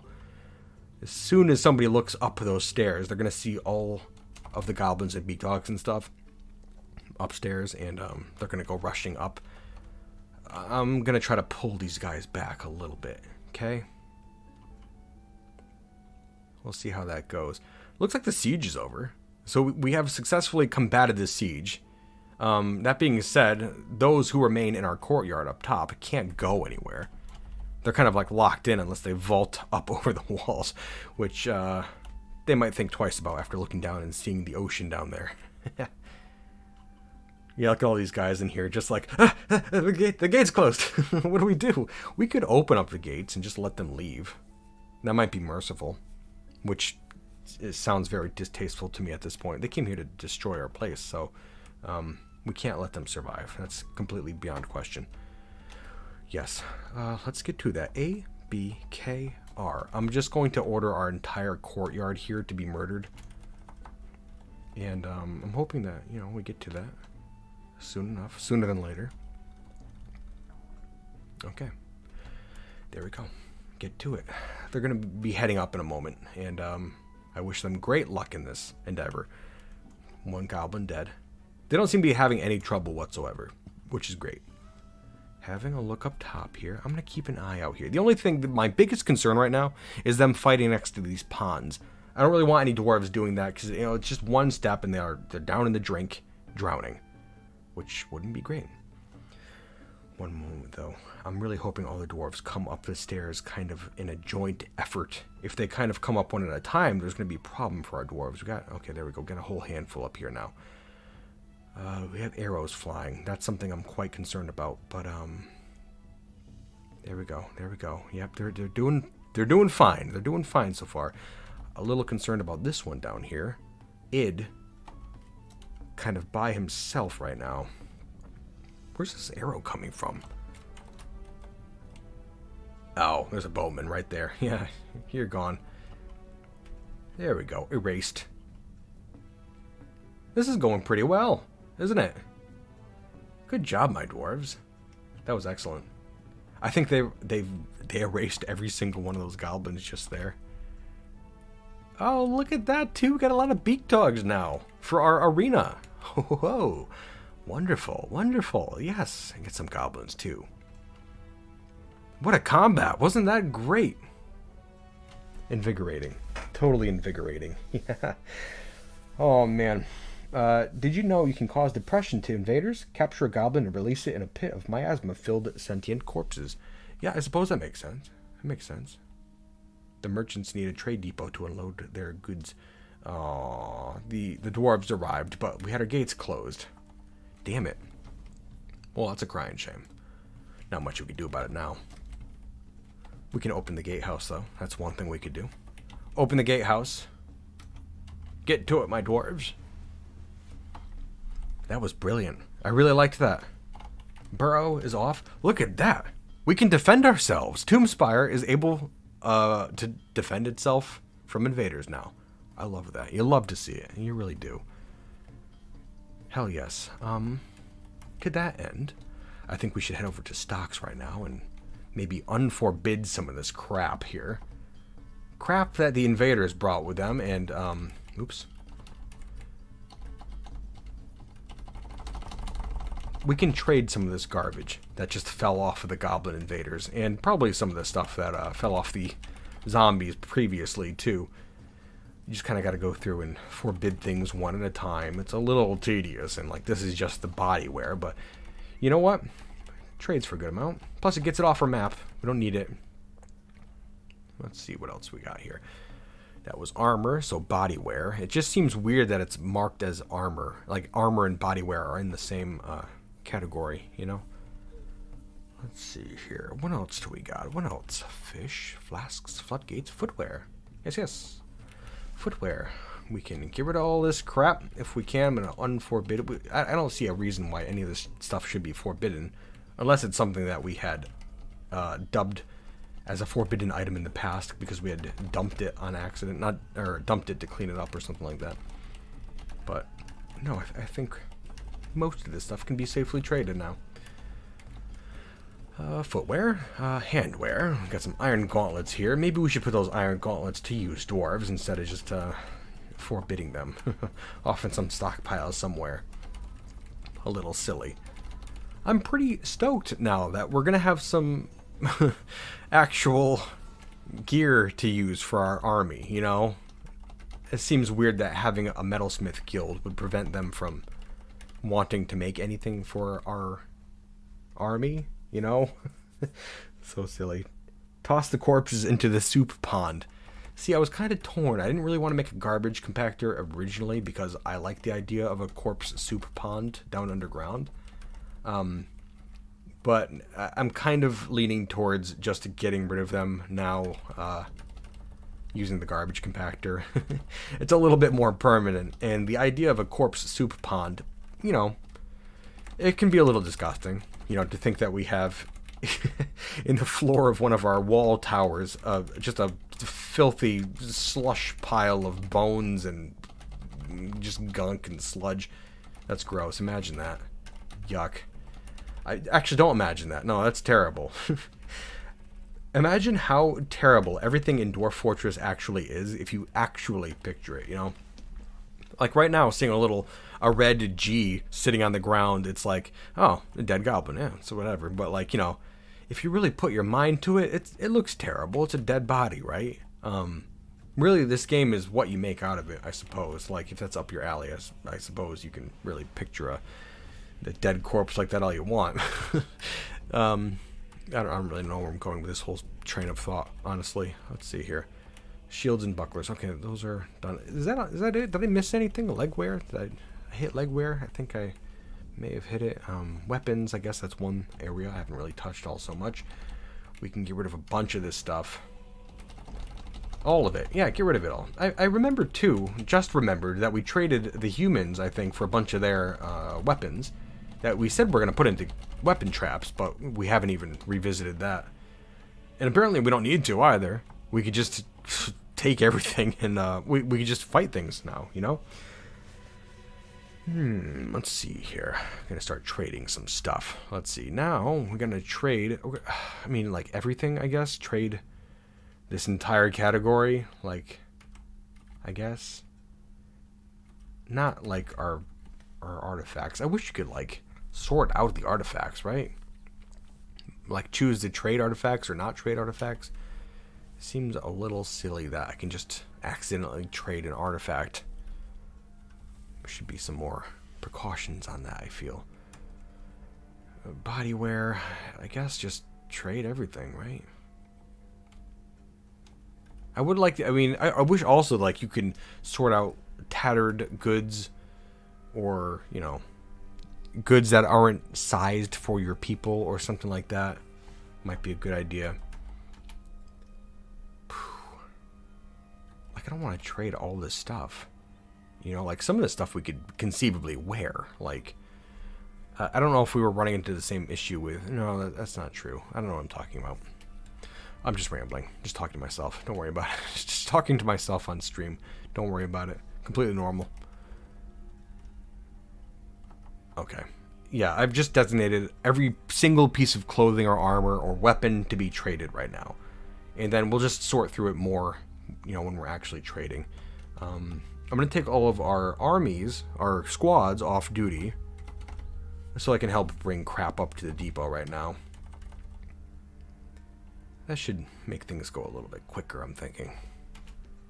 Now then, back down underground. Something we haven't done, that is very shameful, is not made a proper bedroom for our mare. That's something we should definitely do, especially now that our mare isn't a blood-sucking monster and is now dead somewhere. The thing I have a hard time parsing is that, like, the dwarves were, in fact, voting for the mayor. That's how he got to be our mayor, even after he confessed. So it's like, is he really a bad guy in the eyes of these dwarves? Like, of course he's a bad guy in the eye to the player and to you at home watching. But, like, what is it about this dwarven culture that wants to vote for a blood-sucking monster, It is interesting. Let me see here. Krug's busting unions. Yes, that's what I should have called this stream here. Tomb Spire, union busting. My goodness. Yeah. It's good to see how many people are here. You guys are great. I'll tell you. It's really cool. I've said it before, to look down in chat and just to see how enthusiastic everyone is. Uh-oh. Why are we throwing a tantrum? Like, this jerk over here is throwing a tantrum right now. I hate to see that. I really don't like that sort of stuff. And this dwarf has... Of course, it can't just be some peasant that's off by themselves somewhere. This particular dwarf has a husband and 2 children in the fortress. So if I try to kick him out, it's going to take all of them. Such a pain. Well, I don't really know what to do about that. Having a look at our production orders just real quick. Things are moving along a little bit now, so that's good. We have this peasant throwing a tantrum, just grabbed a dog and looks to have injured the dog somewhat. Could you not? Could you just don't do that? I've seen that sort of behavior actually seems to cause those loyalty cascades sometimes. I think that's the biggest danger of having a dwarf throwing tantrums like that, is a loyalty cascade. And if you don't know what that is, it's terrible. It's like, it kind of screws up your dwarves' brains. They don't know who is on whose side anymore, and like everyone starts killing each other, and it's just a mess. Just a mess. It's not fun to deal with. It's a bug. Like, a lot of people say it's not a bug, but it's definitely a bug. 100% a bug. Like, a lot of people interpret it as like a tavern brawl that gets out of control, but it's absolutely insane by the end of it. Like, it can lead to your entire fortress going under, like everyone dying, and then you'll have like a couple of people left in your fortress just running around from each other, like getting scared and stuff, and it's a whole thing. I don't love it. This farm is such a mess, huh? Yikes. Okay. What I'm going to do, we got to have a whole big area right out here outside our crafts dwarf area. This is where our clothing and stuff goes. What I'm going to do is make another stockpile for pigtails specifically, because we need a place to put those. I don't think we've got enough space to put them places. I'm going to block all these. We're going to open up, let me see here, just plants that could be broken down into thread, right? Which, is that teff? I don't know what teff is. Flax, jute, hemp, kenaf? Cotton, Ramy? Okay. But then there's like, where the hell's pigtail? I think it's in its own separate area with the other underground crops somewhere. Pigtail, there it is. Okay, so we're gonna get all these plants specifically down. I don't know where. Maybe just somewhere over here. I'm gonna put them right here. We'll just put them around this hole in the ground. Oh, that's messy. That's fine. Ignore it. There we go. We're going to have barrels in here. Barrels for all these thread plants, we'll call them. And I think I should probably go down here and avoid putting them underground anymore. Why are we not bringing barrels down underground? I thought I ordered a bunch of barrels to be made, didn't I? Wooden barrel. And we've made 50 of them so far. Keep at it. You'd think somebody would grab some of these items that are just sitting out and about in, like, I'm sure all these items that you see on the ground right here could be smashed into like 1 or 2 barrels. Just nobody's done it, and I don't know why. There's 15 idlers right now. You'd think somebody would be like, let's take all this crap. There's a job to do down there. It's just lazy. Tomb Spire is a fortress of lazy dwarves. Confirmed. Kind of shameful. Anyways. What was I just jabbering on about? Right, underground here. I'm going to say no more pigtails or other cloth plants down here. Here we go. Where is that pigtail? Right here. There we go. Okay, we should have this all sorted out shortly. And you know what? Actually, while we're at it, I am going to start producing some lavish meals too. That's not something we've done so far, but it's something we should have been doing since the very beginning. Being silly, my dwarves. Being very silly. Let me see here. Something I really want to do. What is this? More migrants. Hey, come on in, you bearded bastards. Good to have you. Good to have you. No necromancers, no vampires, and we'll be good. We'll be good to go. Remember one time, we had like 3 vampires in one of my fortresses, all running rampant at the same time.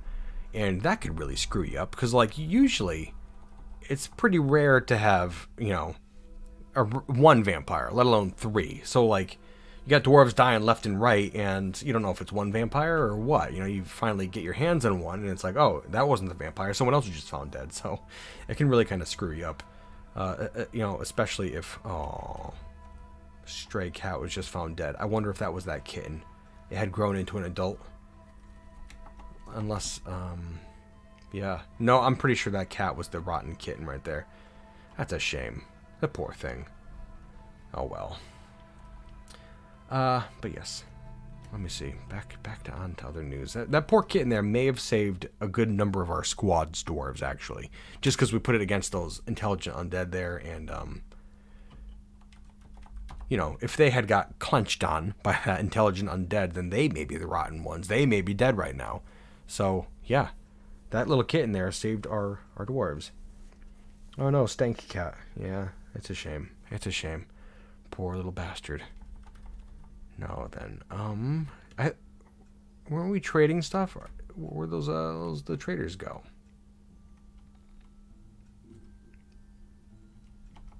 I thought we had traders, didn't we? We do. Oh, and they're just like, we don't really feel like it right now. What are you guys doing, huh? These dwarves are just, they don't care. They're just down here, down to the south now. Sitting with their animals out in the woods. Guys, what do you want? Come on up, huh? Depot inaccessible. Well, that's a lie. That's a bald-faced lie right there. What do you want from me? Oh, okay. That's right. I've forbidden the depot. That's some silly stuff right there. Okay, get up here, you silly bastards. There they come. Come on up. Come on up. I forgot about that. Remember, I forbid the depot so my warriors would stop going out there and grabbing drinks from it during combat. Silly. We're good now, though. Yikes. Yikes, yikes, yikes.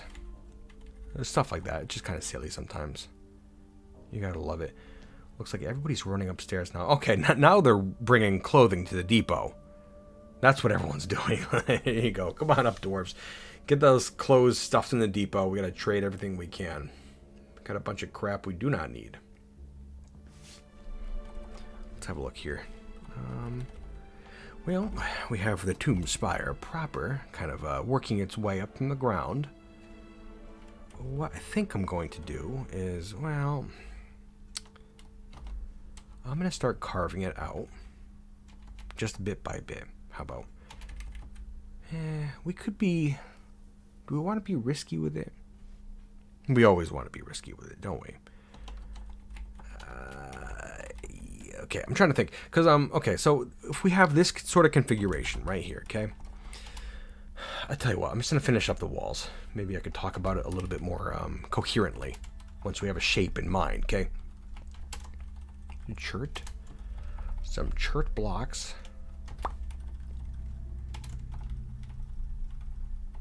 Chert blocks. Okay. And we're also going to put some ramps on one side of it, okay? Because we want it to be tilted out over the water. So this tower is going to be tilted at a 45-degree angle out down to the southeast over the water, hopefully. And so on the back side of it, we're going to put some chert block ramps like this, okay? So that dwarves can easily ascend up the outside. Plus, you know, to kind of emulate the slanted position of a 45-degree slope, you know?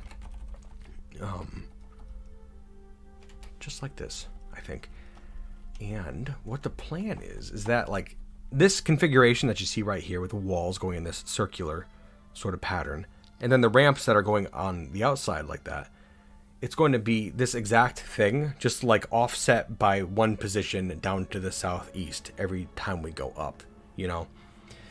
That being said, I really don't know what to do around the inside of it. Like, if there should be an entire floor every level of it that when we go up, or what, you know? Not sure if you're picking up what I'm putting down, but I am trying to elucidate as best I can. What I think we'll do, just while we still have access here, maybe I'm going to close up one of these walls, or open up one of these walls. I'm going to make it so that there's a walkway around the inside of every level, okay? Just like this right here. Okay? And we're just going to do this. We're going to make a little walkway around the inside of every level. And on that walkway, we're going to put the coffins of dwarves. You know, there's getting to be more and more dead dwarves, and it seems like an awful lot of space, but, you know, we're going to need that space before long. You know, combat's bound to come, and if we're going down to the caverns, then, you know, we're especially going to need some spaces for corpsed dwarves. It's going to get a little ugly, I think, especially when those forgotten beasts start galloping in. I'll tell you what. Can't wait for that. I love me a forgotten beast. I'm very excited for the Steam release to see what they do with the beasts exactly. I'm sure there's going to be one standard icon, like if you have a lobster-shaped forgotten beast pop in, then it's going to look like a lobster, just maybe of a certain color, right? Same thing as for, like, you know, like a, I don't know, like a giant lizard or something. It's probably going to be just a standard lizard icon that it uses, but if it's purple, it's going to be tinted purple, I would think. I'm going to get a drink, 1 second.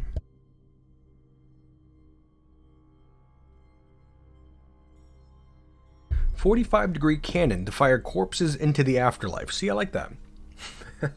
I like the way you think, my dwarf. That's brilliant. But I don't know. That might not be the direction we're going with this.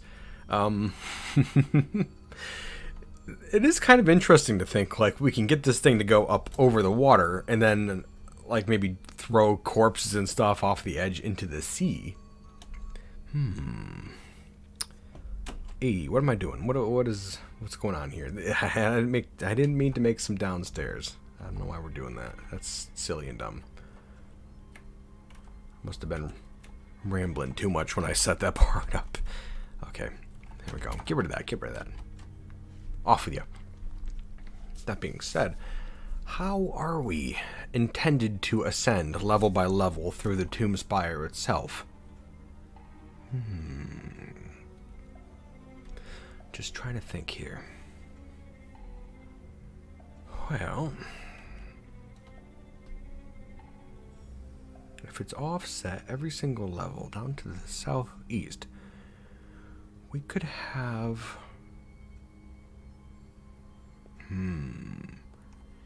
If we had a stairway that went up, down in the bottom right-hand corner, right? Right down here, I guess. Is this asymmetrical? 1, 2. I don't think so, right? 1, 2, 3. 1, 2, 3.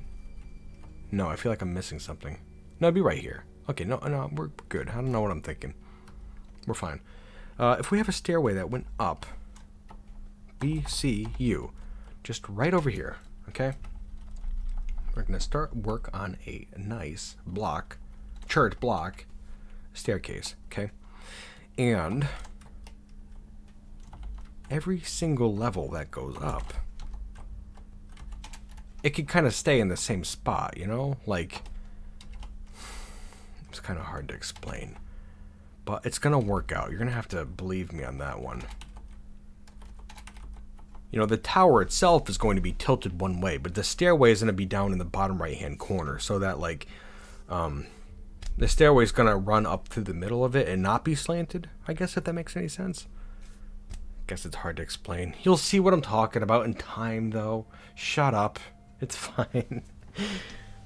Oh. Corpse soup. The dwarves are demanding corpse soup. I just happened to look down into chat. You guys are crazy. Yeah, like, I'm not against the idea, to be perfectly frank. I mean, that's why we have a corpse soup pond dug out already. But, like, we're Tomb Spire is the thing. I guess that's the main issue here. What does this stink from? I wish we could see a source of stink. Oh, right. It could probably be this corpse hallway here that's filled with corpses, eh? That seems likely. Are we still bringing stuff to the depot? Right, we're not. Okay.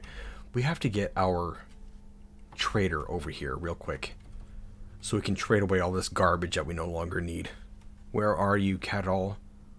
Catall, we need you. Mayor Broker, here we are. Conducting a meeting right now with someone who's upset about all the corpses that's stuffed in that hallway, I'm sure. Is somebody eating at your table? Oh, Catall, this is your bedroom, or your office here. Over here, this is your dining room. I keep forgetting we got to assign a place for the fellow. Okay, we're gonna put a bed over here. I'll tell you what, we made you wait so long. How about you take this artifact over here? That sounds great, right? Enjoy that. Some cabinets. Want a cabinet? Sure. Take some granite cabinets. Coffer too. Granite coffer. Sure. What else does this guy need? Do you think? I keep forgetting. And a weapon rack. You want a weapon rack? Weapon rack. Sometimes I need that, even though this guy's not a fighter. He's still like, I want a weapon rack too. Okay, here's your weapon rack. Enjoy it. Weapon rack, armor stand, 2 chests, and after that, he should be all set with his little quarters over here, shouldn't he? I'd like to think so. Oh my god. 3. Oh my god, I didn't realize what time it is right now. Kind of shocking, actually. I guess we're gonna be wrapping up with the stream in another half hour. I'm telling you, these days go by so fast for me. I love it. I mean, I don't love that it goes by fast. I really like just hanging out and playing Dwarf Fortress and stuff. Catall the Mayor, why aren't you getting the hell up to the depot immediately? What is this guy's issue, do you think? Why is he cleaning instead of depot? Okay, probably because we're not requesting him to go to the depot. It seems likely. I thought we did. Maybe we canceled it. Maybe he's been sitting up there the whole time and we just told him to not go there anymore. Get up there quickly. Let's go. Got a very limited amount of time. I'm hoping he makes it in time. He probably isn't, though. Go ahead, my friend. Go ahead. That's a bad stink. I don't know what that stinks from. I really hope one of our fighters... This guy's conducting a meeting again. Don't conduct a meeting. No. I'm going to lock your door. Get up there. It's imperative that you trade right now, my friend. One second. I think that will cancel it if I lock his door. No, he's going to get a drink right now. Oh, 1 second. I got to get a drink real quick. No, you got to get your ass up there. Go trade. Go. We don't have a lot of time. I know I could have any dwarf go up there and trade. Oh, my God. He's conducting a meeting out in the hall right now. Okay. I guess we could have any old idiot dwarf come over here, huh? I have it set to only the broker may trade, but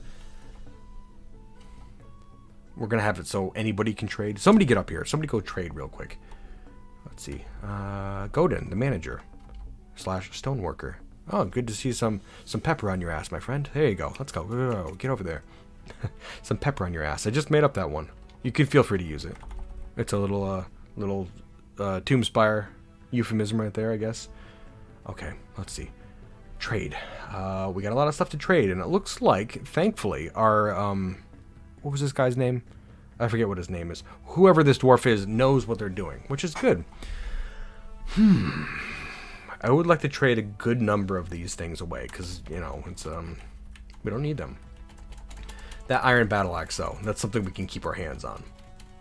We don't really need to be trading that. I wish, you know, is it so much to ask for the goblins to come with, like, weapons made out of Gold. A lot of this metal is just kind of okay. We have iron here. We don't really need bronze or copper or anything like that. I don't know. We could potentially do something with it, but it's also kind of like, and having a look here. Okay, I was just wondering what was on these breastplates right here. And those are breastplates worn by the goblins that attacked us, and they have images of a flask engraved on them, which is, of course, the symbol of the Tan evil, which is the goblin civilization that comes and harries us from time to time. Bunch of bastards. Miserable bastards. I wish there was an option to mark all visible items for trade on a given screen in this trade menu right here, instead of having to go down and do every single specific one. And as I was saying before, like I guess in one of the mods, Lazy Noob Hack or DF Hack or something, you can hold down Shift and like go up or down and it will automatically select them, but that's not an option here in Vanilla Dwarf Fortress, unfortunately. Though I will say that is, if I had one of those mods, that would be an excellent use for it. It seems very, very handy, doesn't it? I'm trading an awful lot with these guys, and I don't yet know if they have anything worth trading for. But like, I'm kind of torn, because like they'll appreciate this stuff, and they'll bring more next year if we do get rid of it all. We don't need any of it. It just was dropped off by the goblins, and most of it is torn up crap anyways. Yeah, might as well just keep trading, right? Look at this. This Baruch Farash Zengodolin. I'm not trading that. I didn't mean to have that on the list right here. And I guess that artifact is currently sitting in the trade depot right now, which I don't like the sound of. That's why I got to keep it in our meeting hall, right? Yikes. It's kind of scary that I could accidentally trade something like that, you know? It's fine. Aha, these steel high boots. I forgot about those. I'm going to try to remember to get Toe Smasher equipped with those boots specifically. Bunch of crap here. Look at all this garbage. I'm going to be going forever with this. And see, and usually when I'm doing this sort of stuff, it's, I'm by myself. Usually when I'm, I make my videos that are all edited and stuff, I'm just sitting here in silence in the dark. And I don't, have anybody to share the experience with. So I'm glad you're here with me right now. Honestly, like, it's really nice for me, to be honest. And, I don't know. I just really appreciate it. But yes, we have all that stuff that we're trading. We have 36,000 value worth of things that we're trading right now, which is good. That's very... Oh my god, they don't have crap. They don't get crap to trade for. Oh. Okay. Well, they're going to get one hell of a deal, because I'm not going through and picking through that stuff.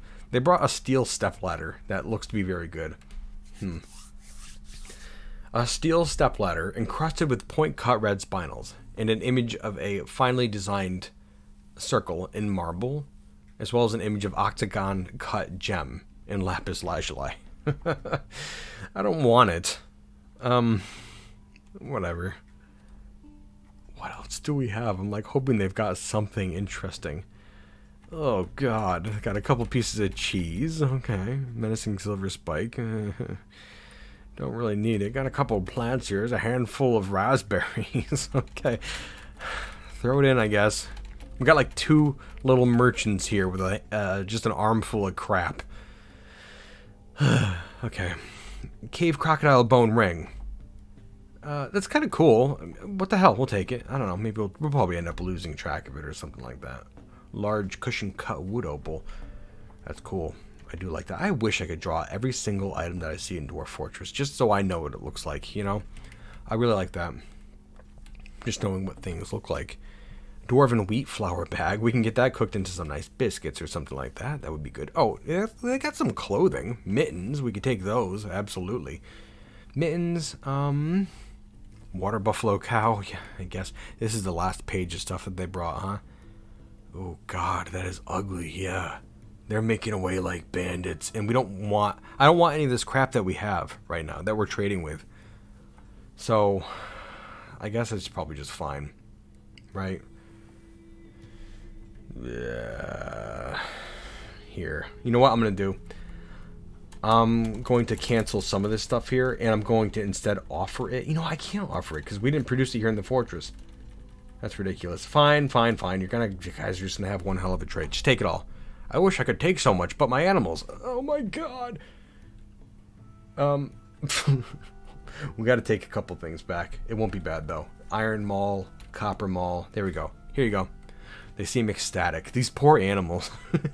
They're carrying like 13 metric tons of steel and copper on their backs right now. Oh god. Yeah, we couldn't gift it. I wish we could gift all that crap because it's not like it's stuff we need, but you can only gift stuff that you actually produce in your fortress. I should probably start being a little bit more careful with that, shouldn't I? We should probably make just a whole buttload of wooden crafts and like trade them away or offer them to our civilization next year to, you know, help kind of boost our standing. Let's see here. I'm going to take a quick look at the world civilizations. It's got the Tan Evil, who, okay, it's led up by Asno Snamazhak, who is the master / goblin miner. They have a head keeper of the seal, a head counselor, a chamberlain, master of the beasts, chief executioner. That's fair. Standard. Got the human civilization here, who's at war with the elves. Right, I forgot about that. Humans can be trouble sometimes. The humans don't have a king or a queen. They just have a lawgiver. Very interesting. Humans kind of do their own thing sometimes with their political positions, so they don't always have a king or queen. We have the elves over here, who are at war with the goblins and the humans. These poor elves, I kind of feel bad for them. They do have a queen, Kata, and Yemeni, a druid. Interesting. Oh. They also have Yemeni, Gefefasisi, who is the princess and also a goblin. What is a princess? Okay, this is baffling. That kind of blows my mind.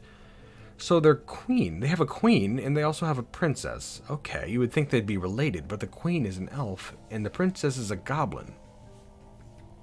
That's actually incredibly fascinating. I wonder what happened there. I would really love to know what caused that.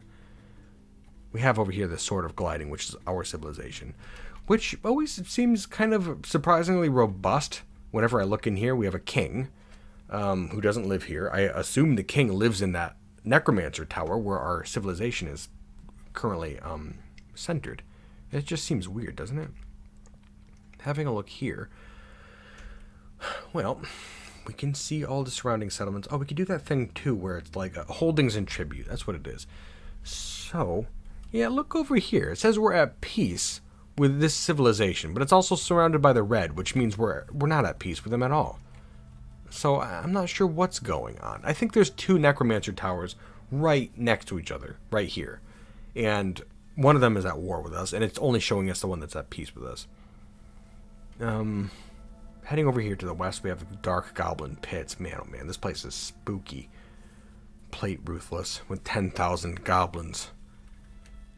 Yikes. I would like to show them what's what, though. We could potentially do that. I like the idea of training up a squad of ambushers that can go in and like raid them and pillage them, take their stuff. I think that'd be really cool. Maybe one day. We gotta get some ambushers first. Maybe, you know, it would be really cool actually to get some trained up dwarves and then have them start ambushing. And I think you get ambusher skill really quickly, surprisingly quickly, if you just go out on raids every once in a while. And, you know, if we have a group that is really well equipped, really well skilled, and they go out raiding places, and if they're caught during one of these raids, they can, you know, turn around and kill whoever's assaulting them, right? I think that'd be pretty good. I think that'll work out pretty darn well, actually. Yes, maybe we should look into that. Maybe. Let me see here. Oh my god. Doing a stretch. I've stretched surprisingly a little today, which is not good. I got my little hunchback just sitting over my keyboard in the dark, rambling away. Look at these idiots over here. Can we have our metalsmith guild back? No. You get all our craft done, and then you can have your guild back. Look at that. They're speeding up. Get to it. It's good to see. You love to see it. Dwarves, industrious dwarves. We're supposed to be industrious dwarves. It seems like our dwarves are pretty lazy, though, unfortunately. Okay, looking up over here. Well... let's see here. I tend to ascribe interesting dwarf family lines can all be blamed on a sufficient amount of booze. You know what? That seems very likely. But we're talking about the elves here. Why is there a goblin in the mix? It just seems weird. I mean, hey, it's whatever.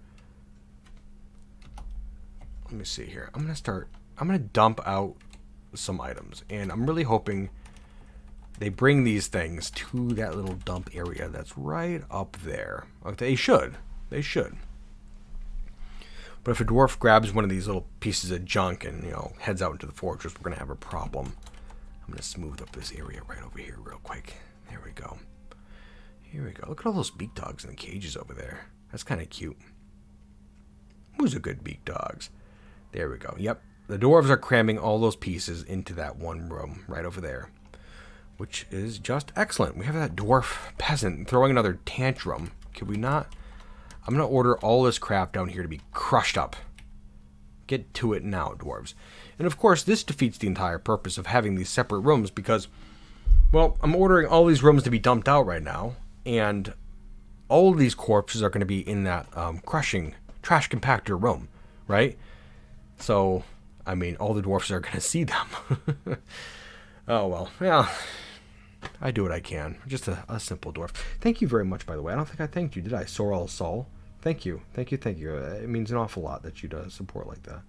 I appreciate it, my friend. Oh my god. Looking back up here, too, I haven't looked at the chat in a little bit. Rob M, thank you as well. Thanks again for a very relaxing day at work. I tried my best. Just playing some Dwarf Fortress. I appreciate you tuning in. Absolutely. You guys are still on about the corpse soup moat, huh? Well, I just realized, wouldn't it be funny if that tantruming dwarf was down here and it threw a tantrum right when our necromancer was anywhere in this area? That would cause our necromancer to freak out and bring things back to life as zombies, wouldn't it? It's a terrifying prospect. I don't even like to think about that. That could go south in a real hurry now, couldn't it? Interesting. Let's just hope for the best. It'll be fine. Oh my goodness. It looks like we're tossing out the majority of this crap. Somebody's actually sleeping in the corpse pile over here. I don't know why. I think we have enough bedrooms for everyone now, so I don't see a good explanation for it. Bunch of idiots. Sometimes dwarves are so stupid. These chambers over here are getting filled with the stink. I think, it's just because we're mixing up the corpses a little bit, rustle them around. That stink's getting out all over the place. Getting into the clothing, getting into the beards. It's a rough time for the dwarves right now. Not going to make anybody happy, I'll tell you that much. We have to get some higher quality clothing for dwarves. Clothing, I find, is one of the most micromanagey things in Dwarf Fortress, frankly. You gotta, grow a plant. You grow the plant, you have to process the plant. You gotta take the processed plant and then weave it into cloth. Then you have to take the cloth and you have to make it into one of several different pieces of clothing. And it just takes a lot, especially, when you run into problems like the metalsmith guild there, the thing, we haven't run into that problem with the clothiers, but, I don't doubt that something like that could happen. Why are we sleeping in the corpse pile? Minkat, the bone doctor? I'm sure you got a place to be. Why don't you go to your place? My friend? It doesn't make any sense, I tells you. Why is there an iron helm here on the ground? That's another important question. Can you please put that somewhere important, like on the head of a warrior dwarf?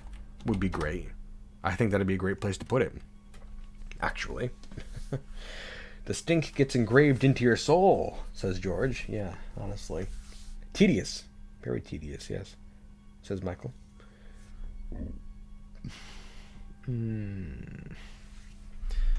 Almost there. Oh, look at all this stuff here. This is all fresh corpse material, too. We gotta get all this stuff redumped. some dwarves have been bringing stuff down to the dump piles as we've been dumping it away. So, I mean, we're getting there. We're getting there. Just taking a little bit. I'll tell you what, actually. I'm going to lock up this door. Just like that. And we're going to get this lever pulled real quick. Just so we can crush up these things. We don't have to look at them anymore. And then, you know, we can continue on. There it goes. It's all crushed. All good. Open it back up. And then we'll continue piling stuff in there. Because, like, imagine going into that room and you're just faced with a wall of dead goblins and dwarves all staring out at you. Just their vacant eyes. The giant was in there. The giant corpse was in there. So, like, ugh. Just a whole wall of gore, viscera, and bones. Nightmarish. Keep at it, dwarves. Like, we gotta do something with it, you know. We can't just let it lay around and it's just a mess. Just a mess. Even your dwarves are calling for this soup. You know? I'll tell you.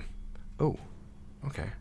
We have a crafts dwarf guild wants a grand guild hall. Okay, so that's the crafts dwarf guild that we know from before.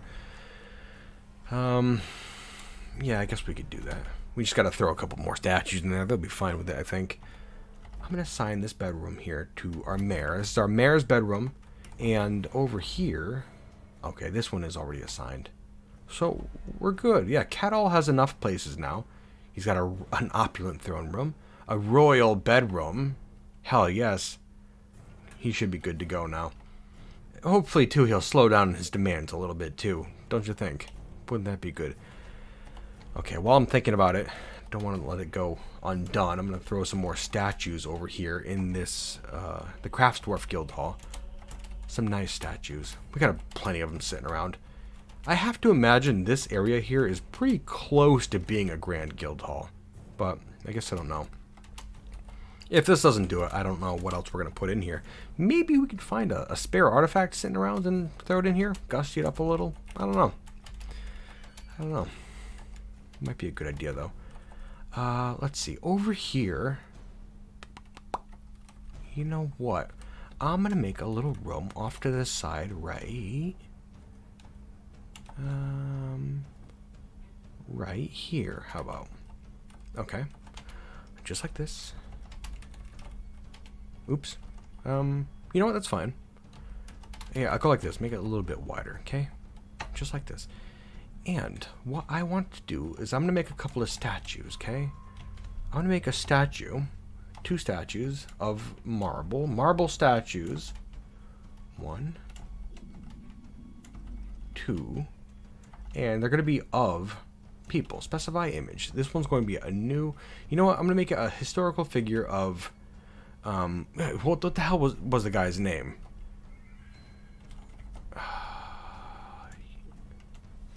Iton Clobbered Iron, right? Dwarf Vampire. That was the one. Okay.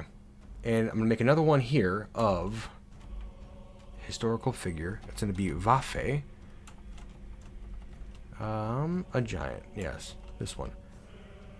The only one of his kind. That was the only giant in the entire world, by the way. That's actually kind of interesting and a little sad. We're going to make a statue of each of them. Both Vafe and Iton. And I'm going to put them in this little room over here. Just that's kind of like coming off of our museum right here, okay? Let me see here. This crazy dwarf is still playing DF. Pure insanity. This right here, this is nothing.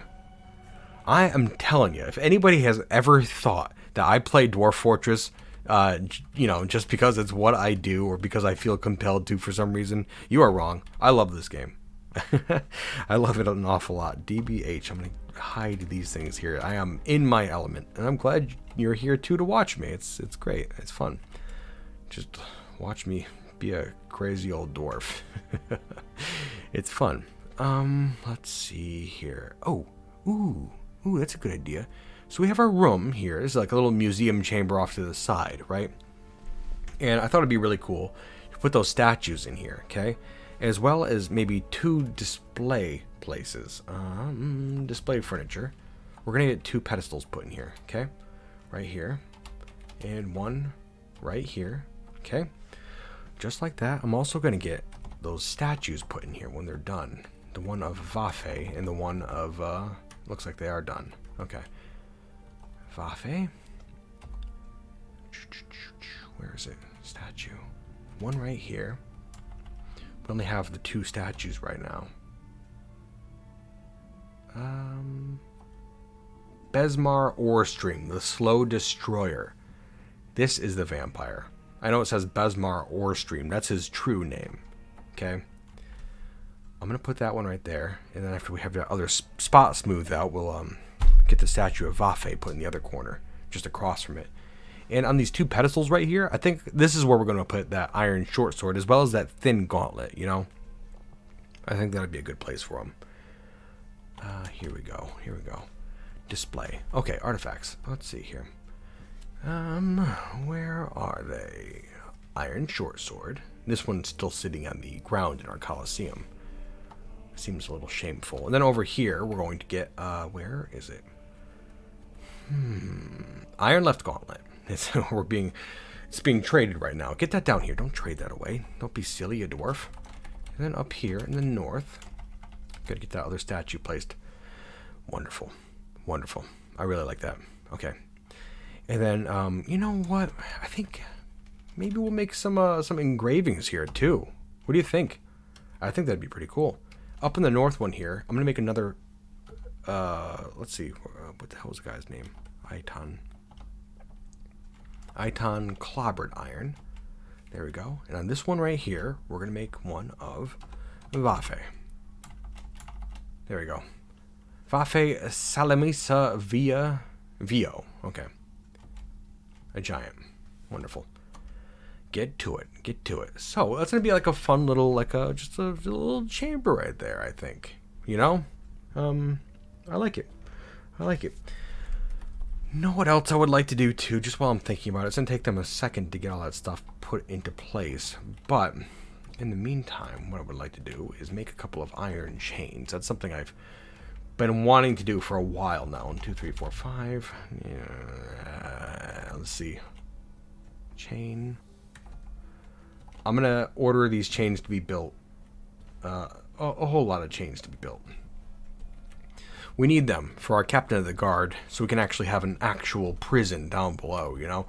What I wanted to do was come down underground in, like, this area over here is going to be our prison, okay? I've got it highlighted with the yellow X right now. And each of these 3x3 spaces is going to house a potential 3 prisoners, okay? And, you know, maybe situate chains in each of these chambers, just like 1, 2, 3. I'm trying to think, because, like, if I had a chain in the middle of this room, then the dwarf can go in a 3x3 box, right? But I want to put 3 chains in each room. I think, you know, a little communal area might be nice for the prison, somewhat. It's not going to be a good situation regardless. But I'm just trying to think of how I could situate them where they could also have access to a bed, you know, each. Maybe if I put a chain like 1, 2, and then 3. I could put a bed here, and then, like, over here, right? I think that would work. Just trying to think. Because, like, realistically, we got 8 spaces and 8, 16. Well, we really don't need that many chains, I guess. Let me see how many we need. We need 18 chains. Okay. So, if I put 2 chains in each room, that almost gets us there. I think most of these chambers will end up having 2 chains each, but yeah, we'll figure it out. I just for the time being, anyways, have all the chains. They're just like repeatedly being made currently. That should get it done. That should get it done. Looks like all our trash is pretty much taken care of. Love to see it. Love to see it. Almost there, anyways. Got a couple little more pieces here to throw out, and I mean that's a pretty straightforward process. What did this guy just grab out of the? Oh, this guy, Coastbeard, is placing an item in the tomb. Narcaten's head. Narcaten. Narcaten's head. What the hell is Narcaten? And why is it going in a tomb? That is interesting. Narcaten. Like, the only tomb we've got is upstairs, right? Like, up in that tower. Very interesting. I'm curious to see where he's headed. Anyways, back over here to the Tomb Spire. I realize now it's 4:57, and it's looking like our time together is coming to an end yet again, my dwarves. And I do not want it to be the case. I want to keep going. It's very fun for me. But, unfortunately, you gotta do what you gotta do, right? Damn it. Let me see. Fatal, says, I played a Nintendo Virtual Boy back when it was on display and my parents wouldn't buy it for me. Then a month later it was taken off the market, lol. Yeah, I remember seeing that at Toys R Us, the Virtual Boy, and like I was under the impression it was going to be the cool new thing. Definitely. And I couldn't get one because, you know, it's way too expensive for anybody to afford back then.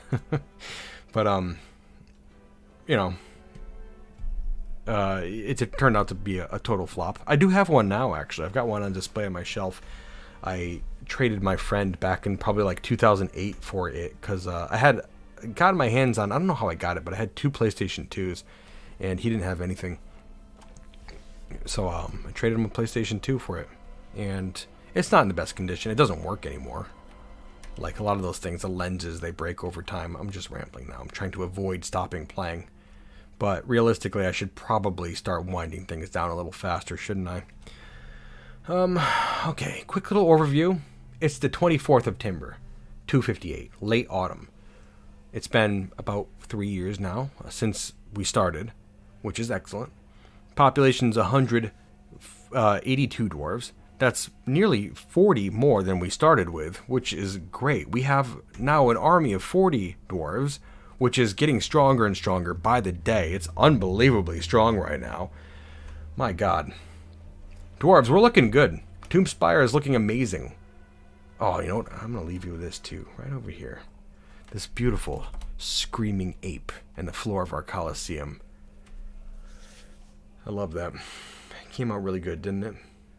I love that we were able to do this whole project. We were able to see this to fruition today. Good times, right, dwarves? Hey, guys, I really appreciate you being here today. Just spending some time playing some Dwarf Fortress and stuff. I had a really good time, and as I have been, an incredibly good time. And yes, I thank y'all for being here with me. And I hope to catch you here next week. I will say just a little plug for, I've got a Patreon. If you want to give me $1 a month on there, I'd really appreciate it. It'll help me keep doing what I do and maybe do more of it down the line.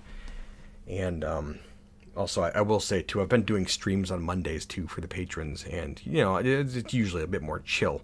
And really, I don't know what I'm going to be doing now that the Steam release has been announced, but probably just rambling and doing some drawing. And yeah, we'll see. We'll see how it goes.